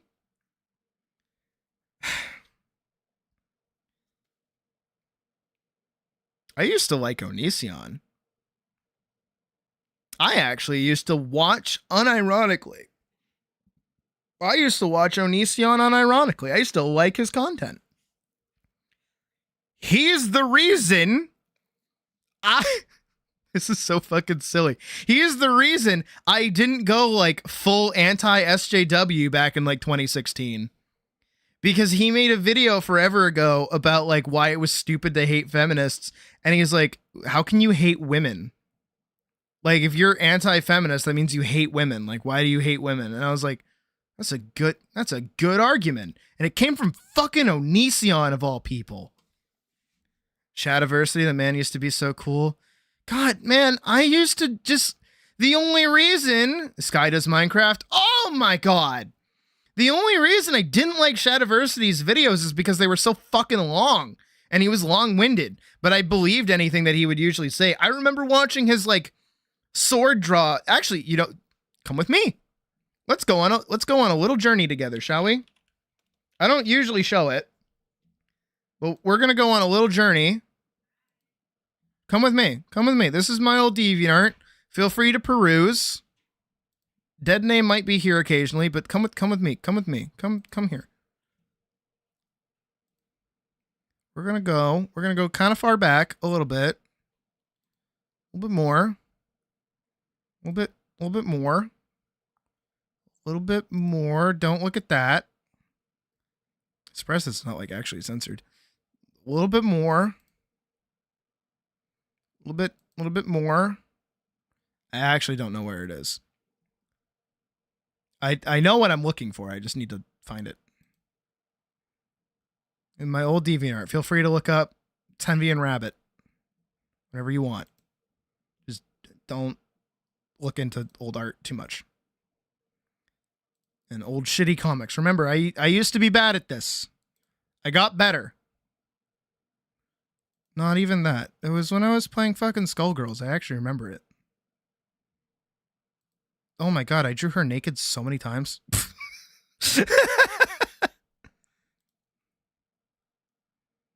Did I even post it? I hope I did. It was good. I did! Oh my god, I did! Holy shit, here it is! I found it! I found it!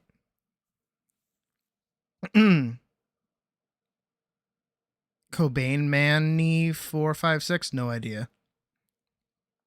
Hey, so this sheath design here, this I'm not kidding, came from Shadiversity. When Shad did his video on like how to make back sheaths practical, I listened and I went, "Oh, that makes sense. I'll do that." Because it had like the little opening in it. I didn't like the back bit that he had, but I was like, "Oh, that makes sense. I'll do that." So then I did exactly that. The reason she has like the little shoulder strap and the under chest is literally because of Shadiversity's videos on back sheaths. Like, I used to watch his content. I did. Hell, even like some of my oldest, well, art memories, I guess, come from me doing like fan art. And like stuff of Jazza's series Paladin, which was a game on Newgrounds, which was really good. I actually really liked it. And then you fast forward like 16 odd years later, here I am doing the same fucking thing and shit talking one and liking the other. Crazy. Actually, hold on. Jazza Studios Paladin. Yeah.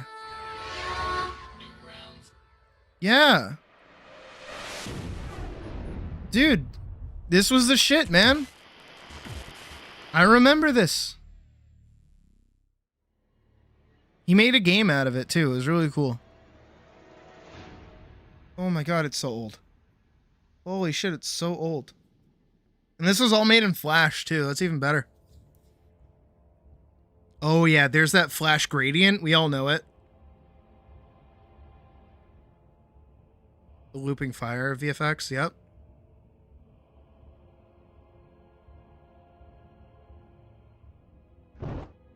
Yep. That arm and the head is just like, those are just like puppets. Those are like separate entities on like a tween.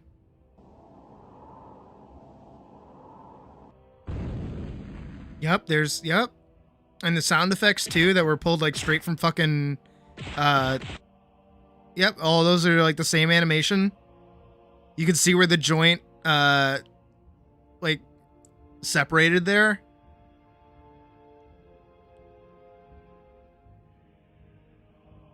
Those are all the same guy, and you can see, oh my god. How old is this? How old is this? I remember when this was new. 18 years ago.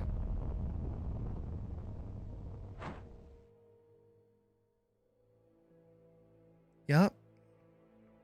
Can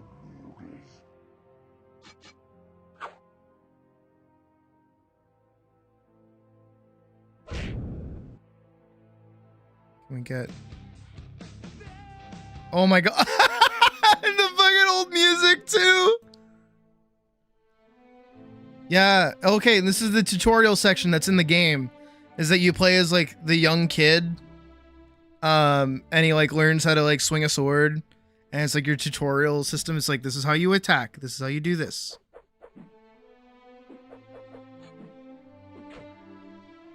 Yup.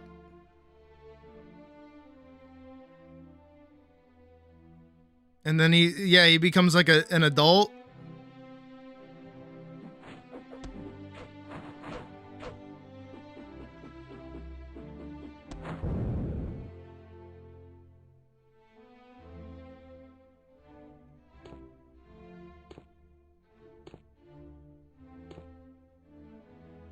Come, child. There is something I must show you. What is it, Father? I like how it's the same voice actor. I think it's both Jazza, honestly. And I think he gets like a magic sword or some shit. It is the sword of ancients. Yep. It Yep. has untold power. Yep.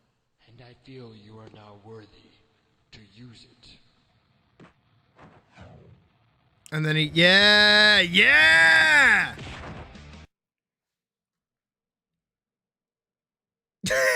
And then it just ends. It was that, and also, again, I've shown it before. And we listened to the soundtrack of it the other day. Fucking Law of Talos. This too. This actually influenced my art style like a lot when I was a kid. There's, man, like the before 4 times and shit. This guy now works for fucking Disney. He hasn't been around forever and he now works for fucking Disney. Is this machine? But I'm sorry, he was pumping out like masterclass animations for a fucking OC tournament in like 2008. I see you like armor. Like, She likes you too. Home Slice was built different. He's an enemy. Anyone in this city is an enemy. You don't look very human. Like, Are you? come on. No, you're not human at all. Hey, don't worry. I won't bite. My teeth aren't even real. See? Yep. So, what's your name? Miss Zuno. Zuno. Yep. Well then, pleased to meet you, Mizuno. I like how Carl's voice actor actually like puts like an actual like accent on it, like Mizuno. Instead of the person voice acting Mizuno. That's funny. Unknown Person was like the bomb. That was actually their name back in the day, is Unknown Person. We haven't seen them in forever. Reminds you of Wakfu. I like Wakfu too. Not so much the game. The game is a laggy piece of shit, but like the animated thing is pretty good. And now Shad can't even write a book. What a goofball. Welcome back, Lazy Moon. Oh, wait, shit. Hold on.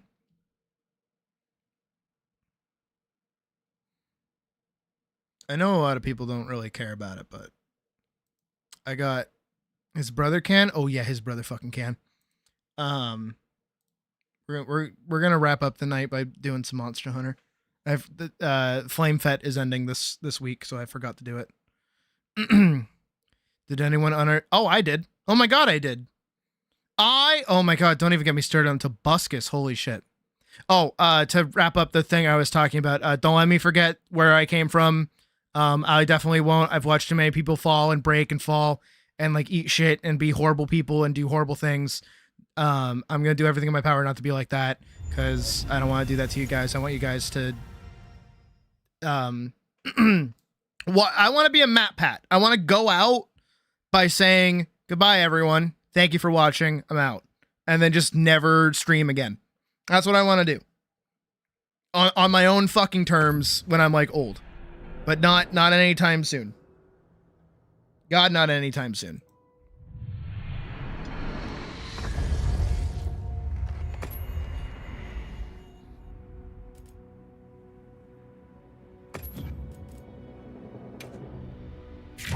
Alright, we're doing this. This is what we're doing.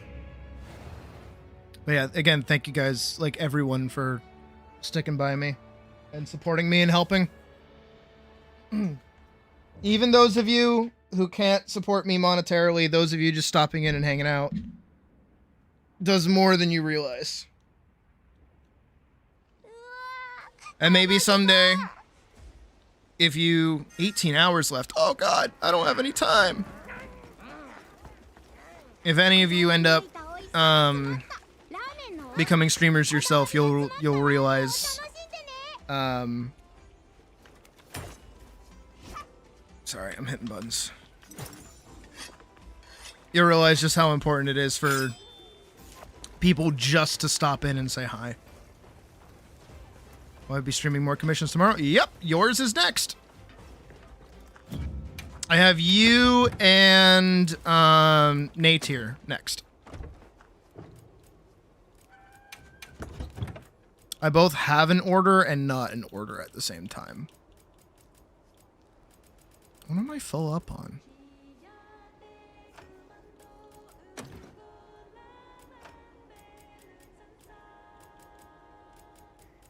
What am I full up on? Nothing, apparently.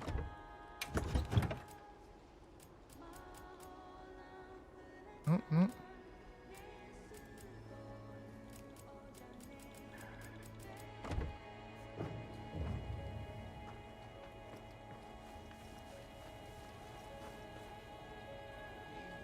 My controller's been acting up, though. The shoulder button is, like, depressed in. Have a good night, Hollowed. And again, thank you. I don't have any other words I can really add. That guy looks cool.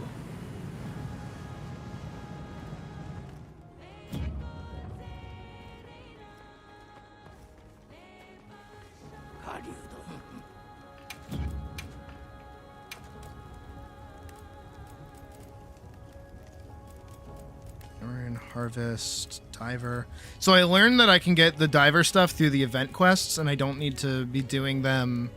Like, all event quests are permanent, so I don't need to worry about it. That's the only thing I need to worry about. You have a good night as well, Badger.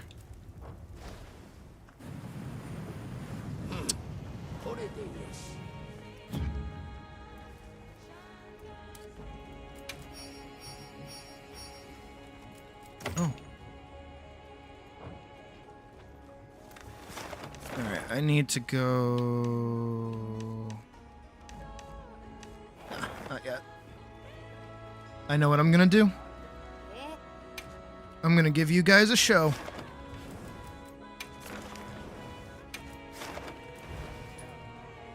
At some point, we do still need to do the Proof of a Hero quest.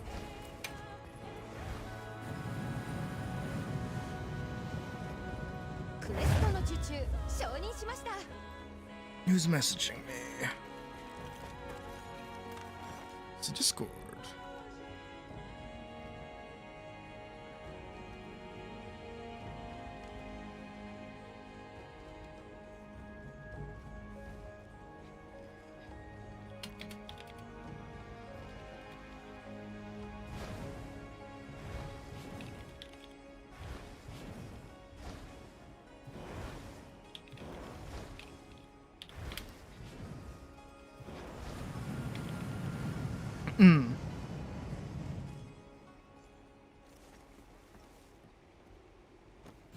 I'm also gonna eat a ramen.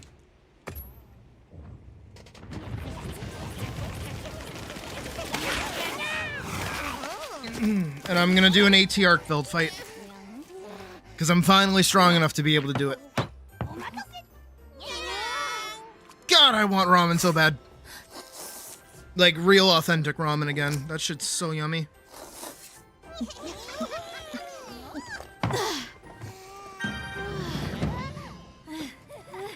And a little box for Noki.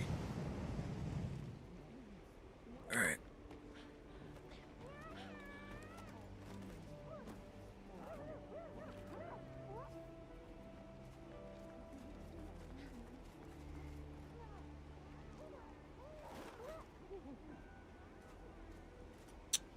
Let me find music to play.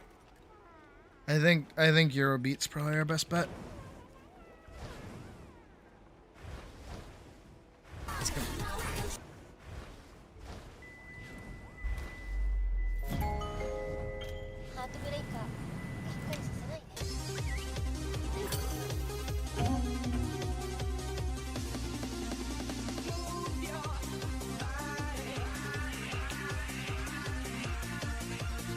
Let's do this thing. Locking in.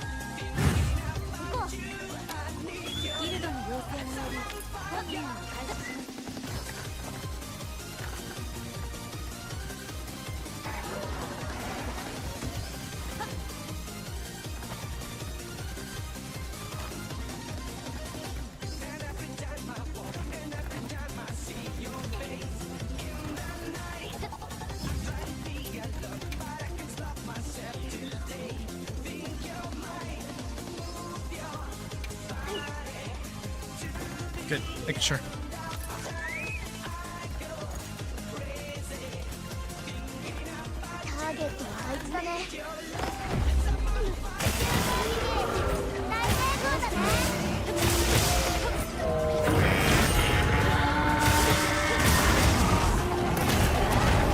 Fuck.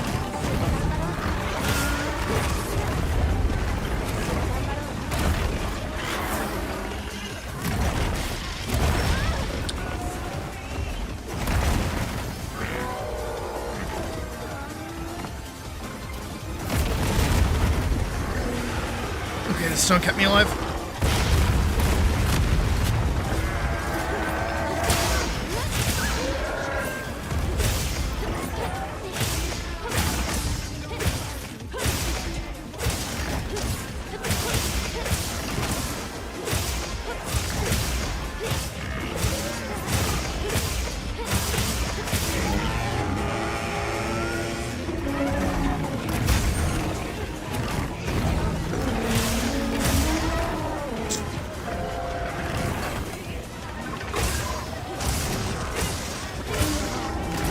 Ow.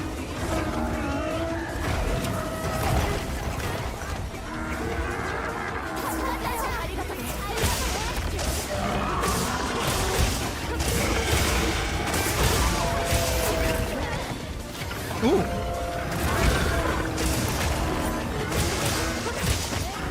I like having earplugs, that sounds nice.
Well, they're on it. Okay, I didn't notice.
I don't know how I survived that, but I did.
What?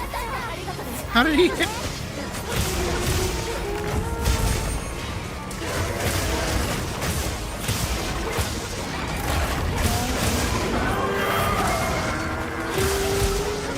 Oh, I saw that.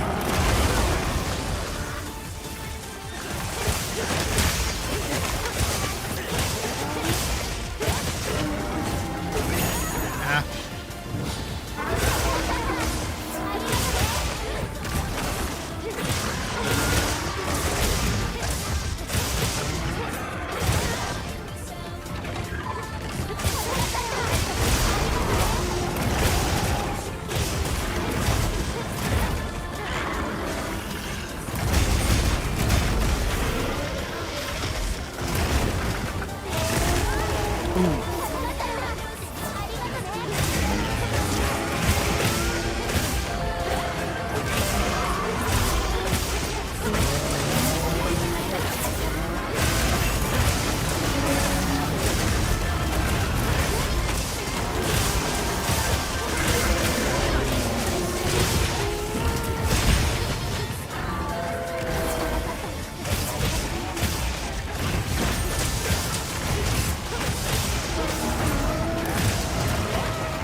I dodged right into it every time.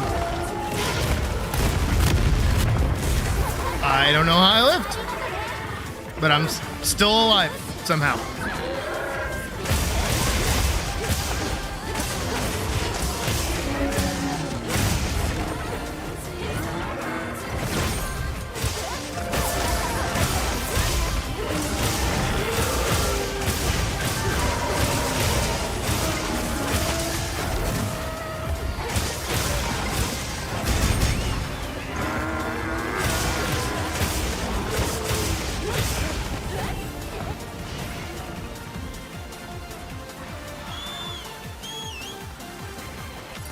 I'm pretty sure this is the last thing I need, besides getting the proper roll on my weapons.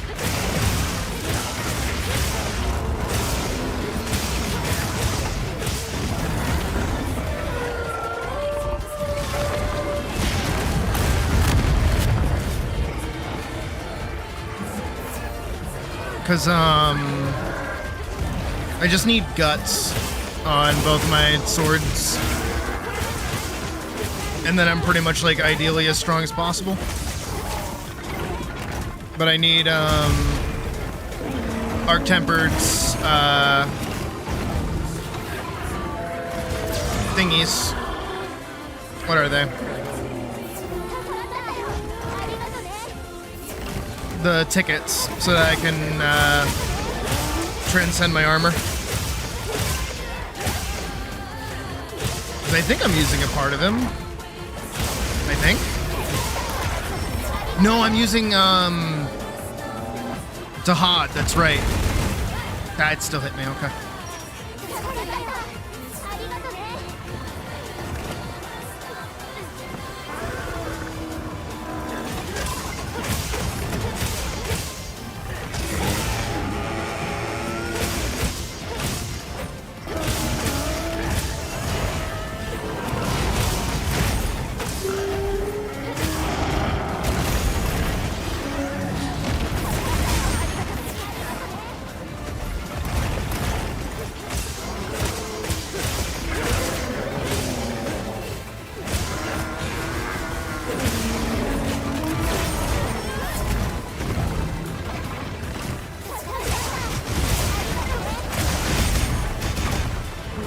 Now, the event that I really care about is the next one, which is the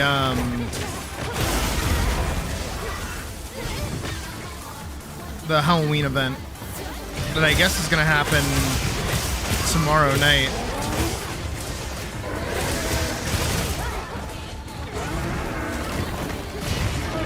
Can we not? Can we not?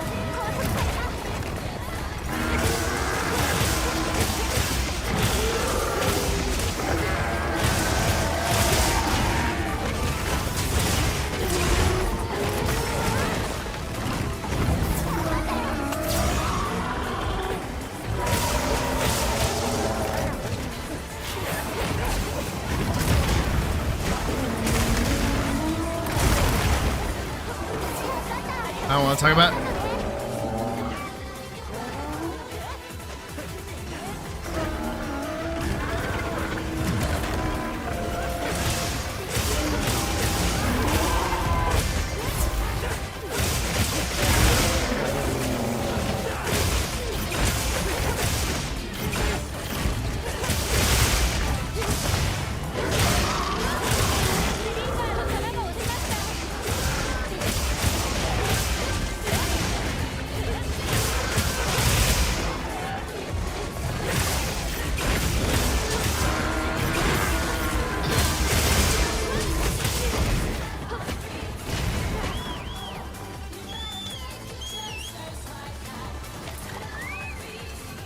Well, at least this team can keep me alive. Throw my being bad at the game.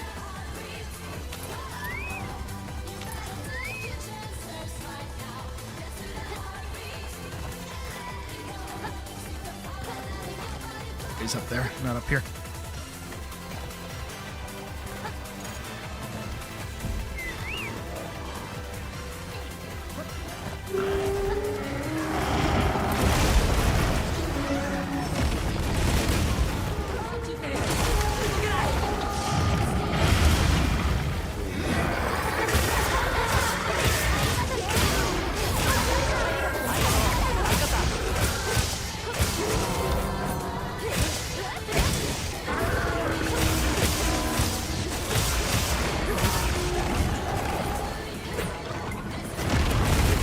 What? Stop hitting me!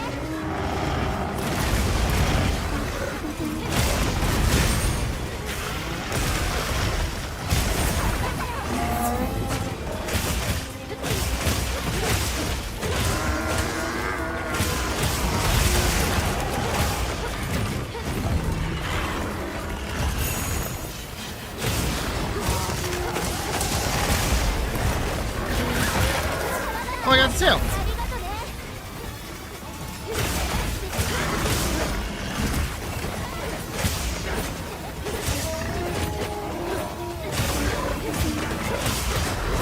It actually has to be kind of... Oh, fuck.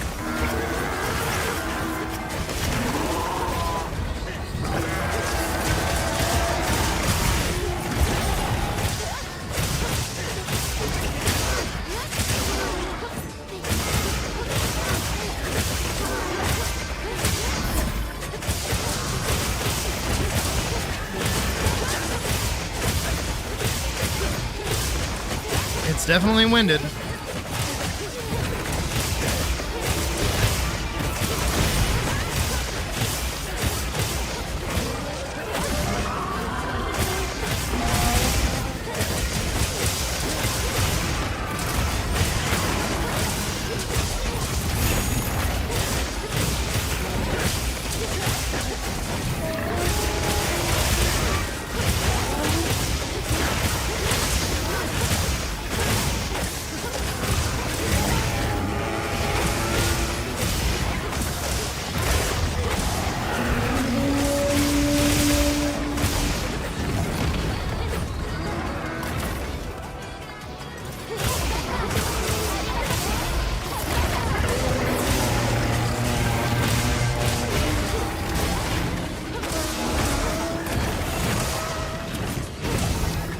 Like anywhere where I just was.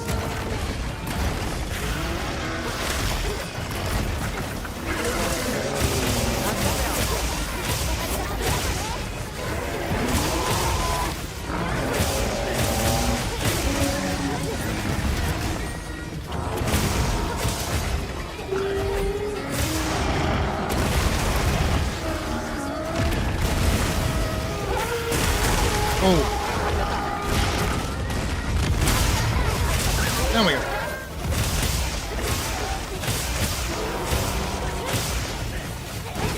Ow.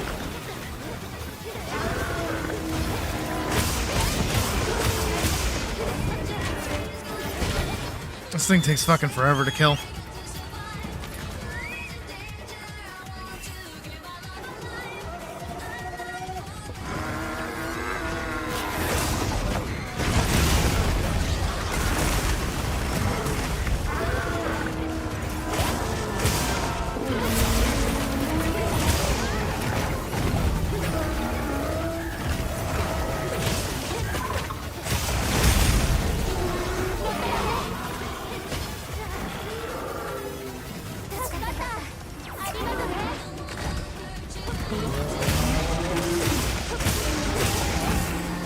Yes. AT Arkfeld has a lot of health.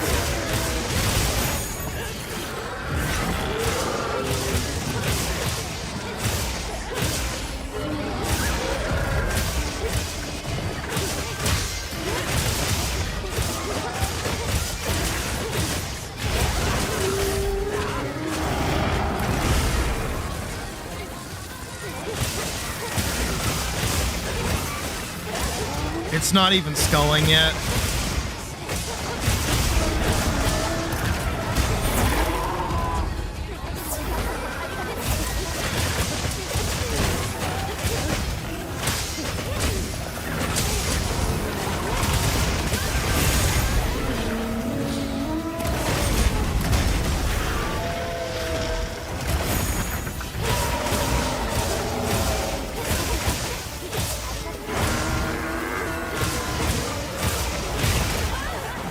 They have conditioned me into believing they will keep me alive. So far, they have not let me down.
still not even sculling.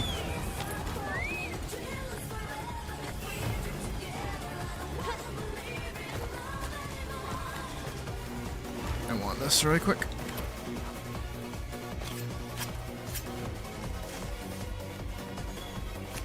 Just the one?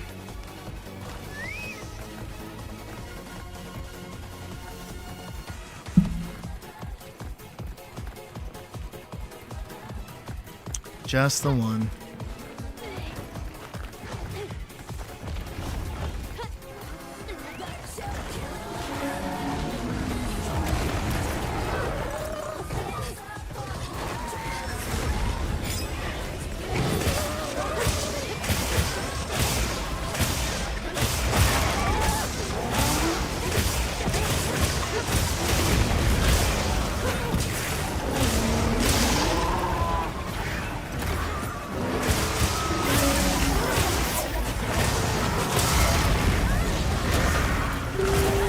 Okay.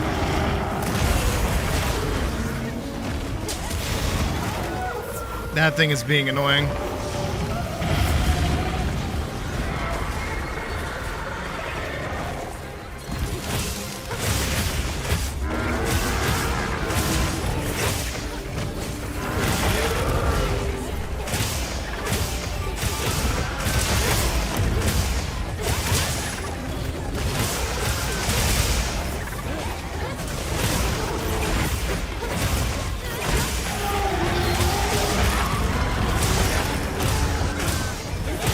Even the other monsters are kicking in to help.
Oh, I lost.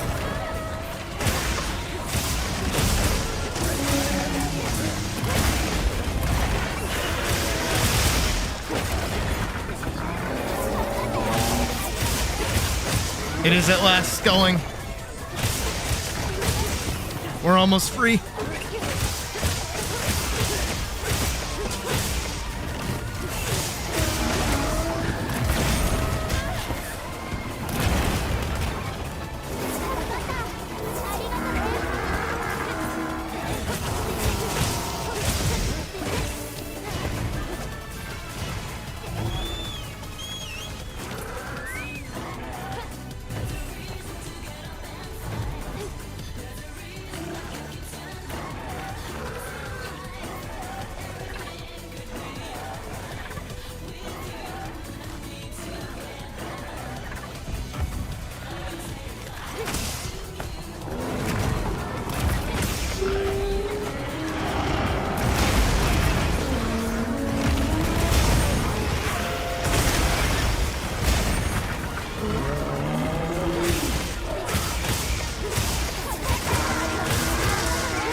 Please die.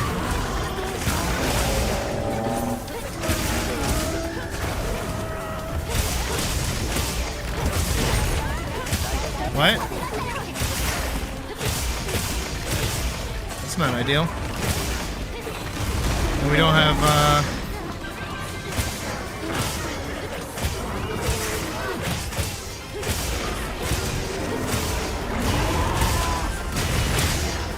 off we go.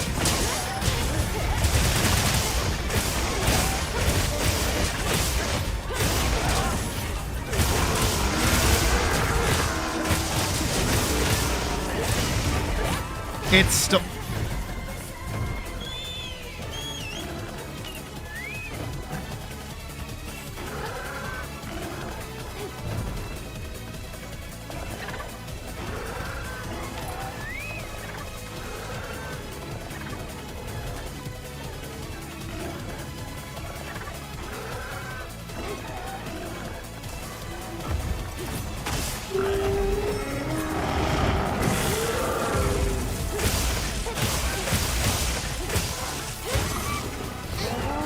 Have a good night, Killa.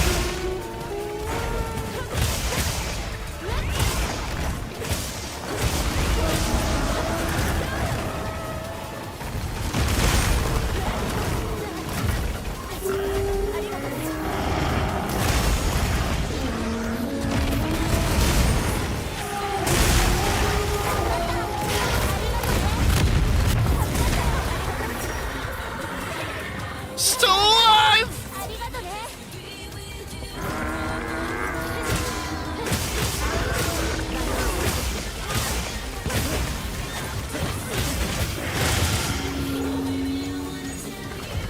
Huh.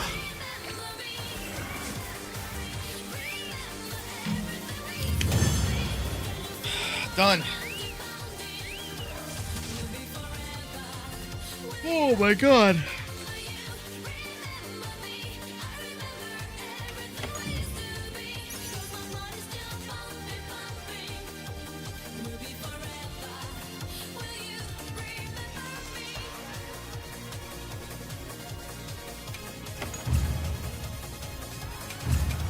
Jesus Christ. Alright. I just didn't want to end stream on the note of, like, videos. But I do believe at 9 hours, we can actually call it a night. Let's turn that on. Oh, nope. There we go. And hit this. Alright. So, with all that being said, thank you guys for a great stream today. Great first stream of the month, technically. I mean, did I stream? Oh, yeah, no, first stream of the month, because today is now Tuesday. Very, very good day. Tomorrow we'll be doing more donor commissions. Probably going to take us the rest of the week to get through these. And because tomorrow we will not have maintenance to worry about, we will play more Final Fantasy XIV as well. So I'm looking forward to that. And I hope you guys are too. And with all that being said, I hope you guys have a good rest of your night. I will see you back here tomorrow. Have a good night.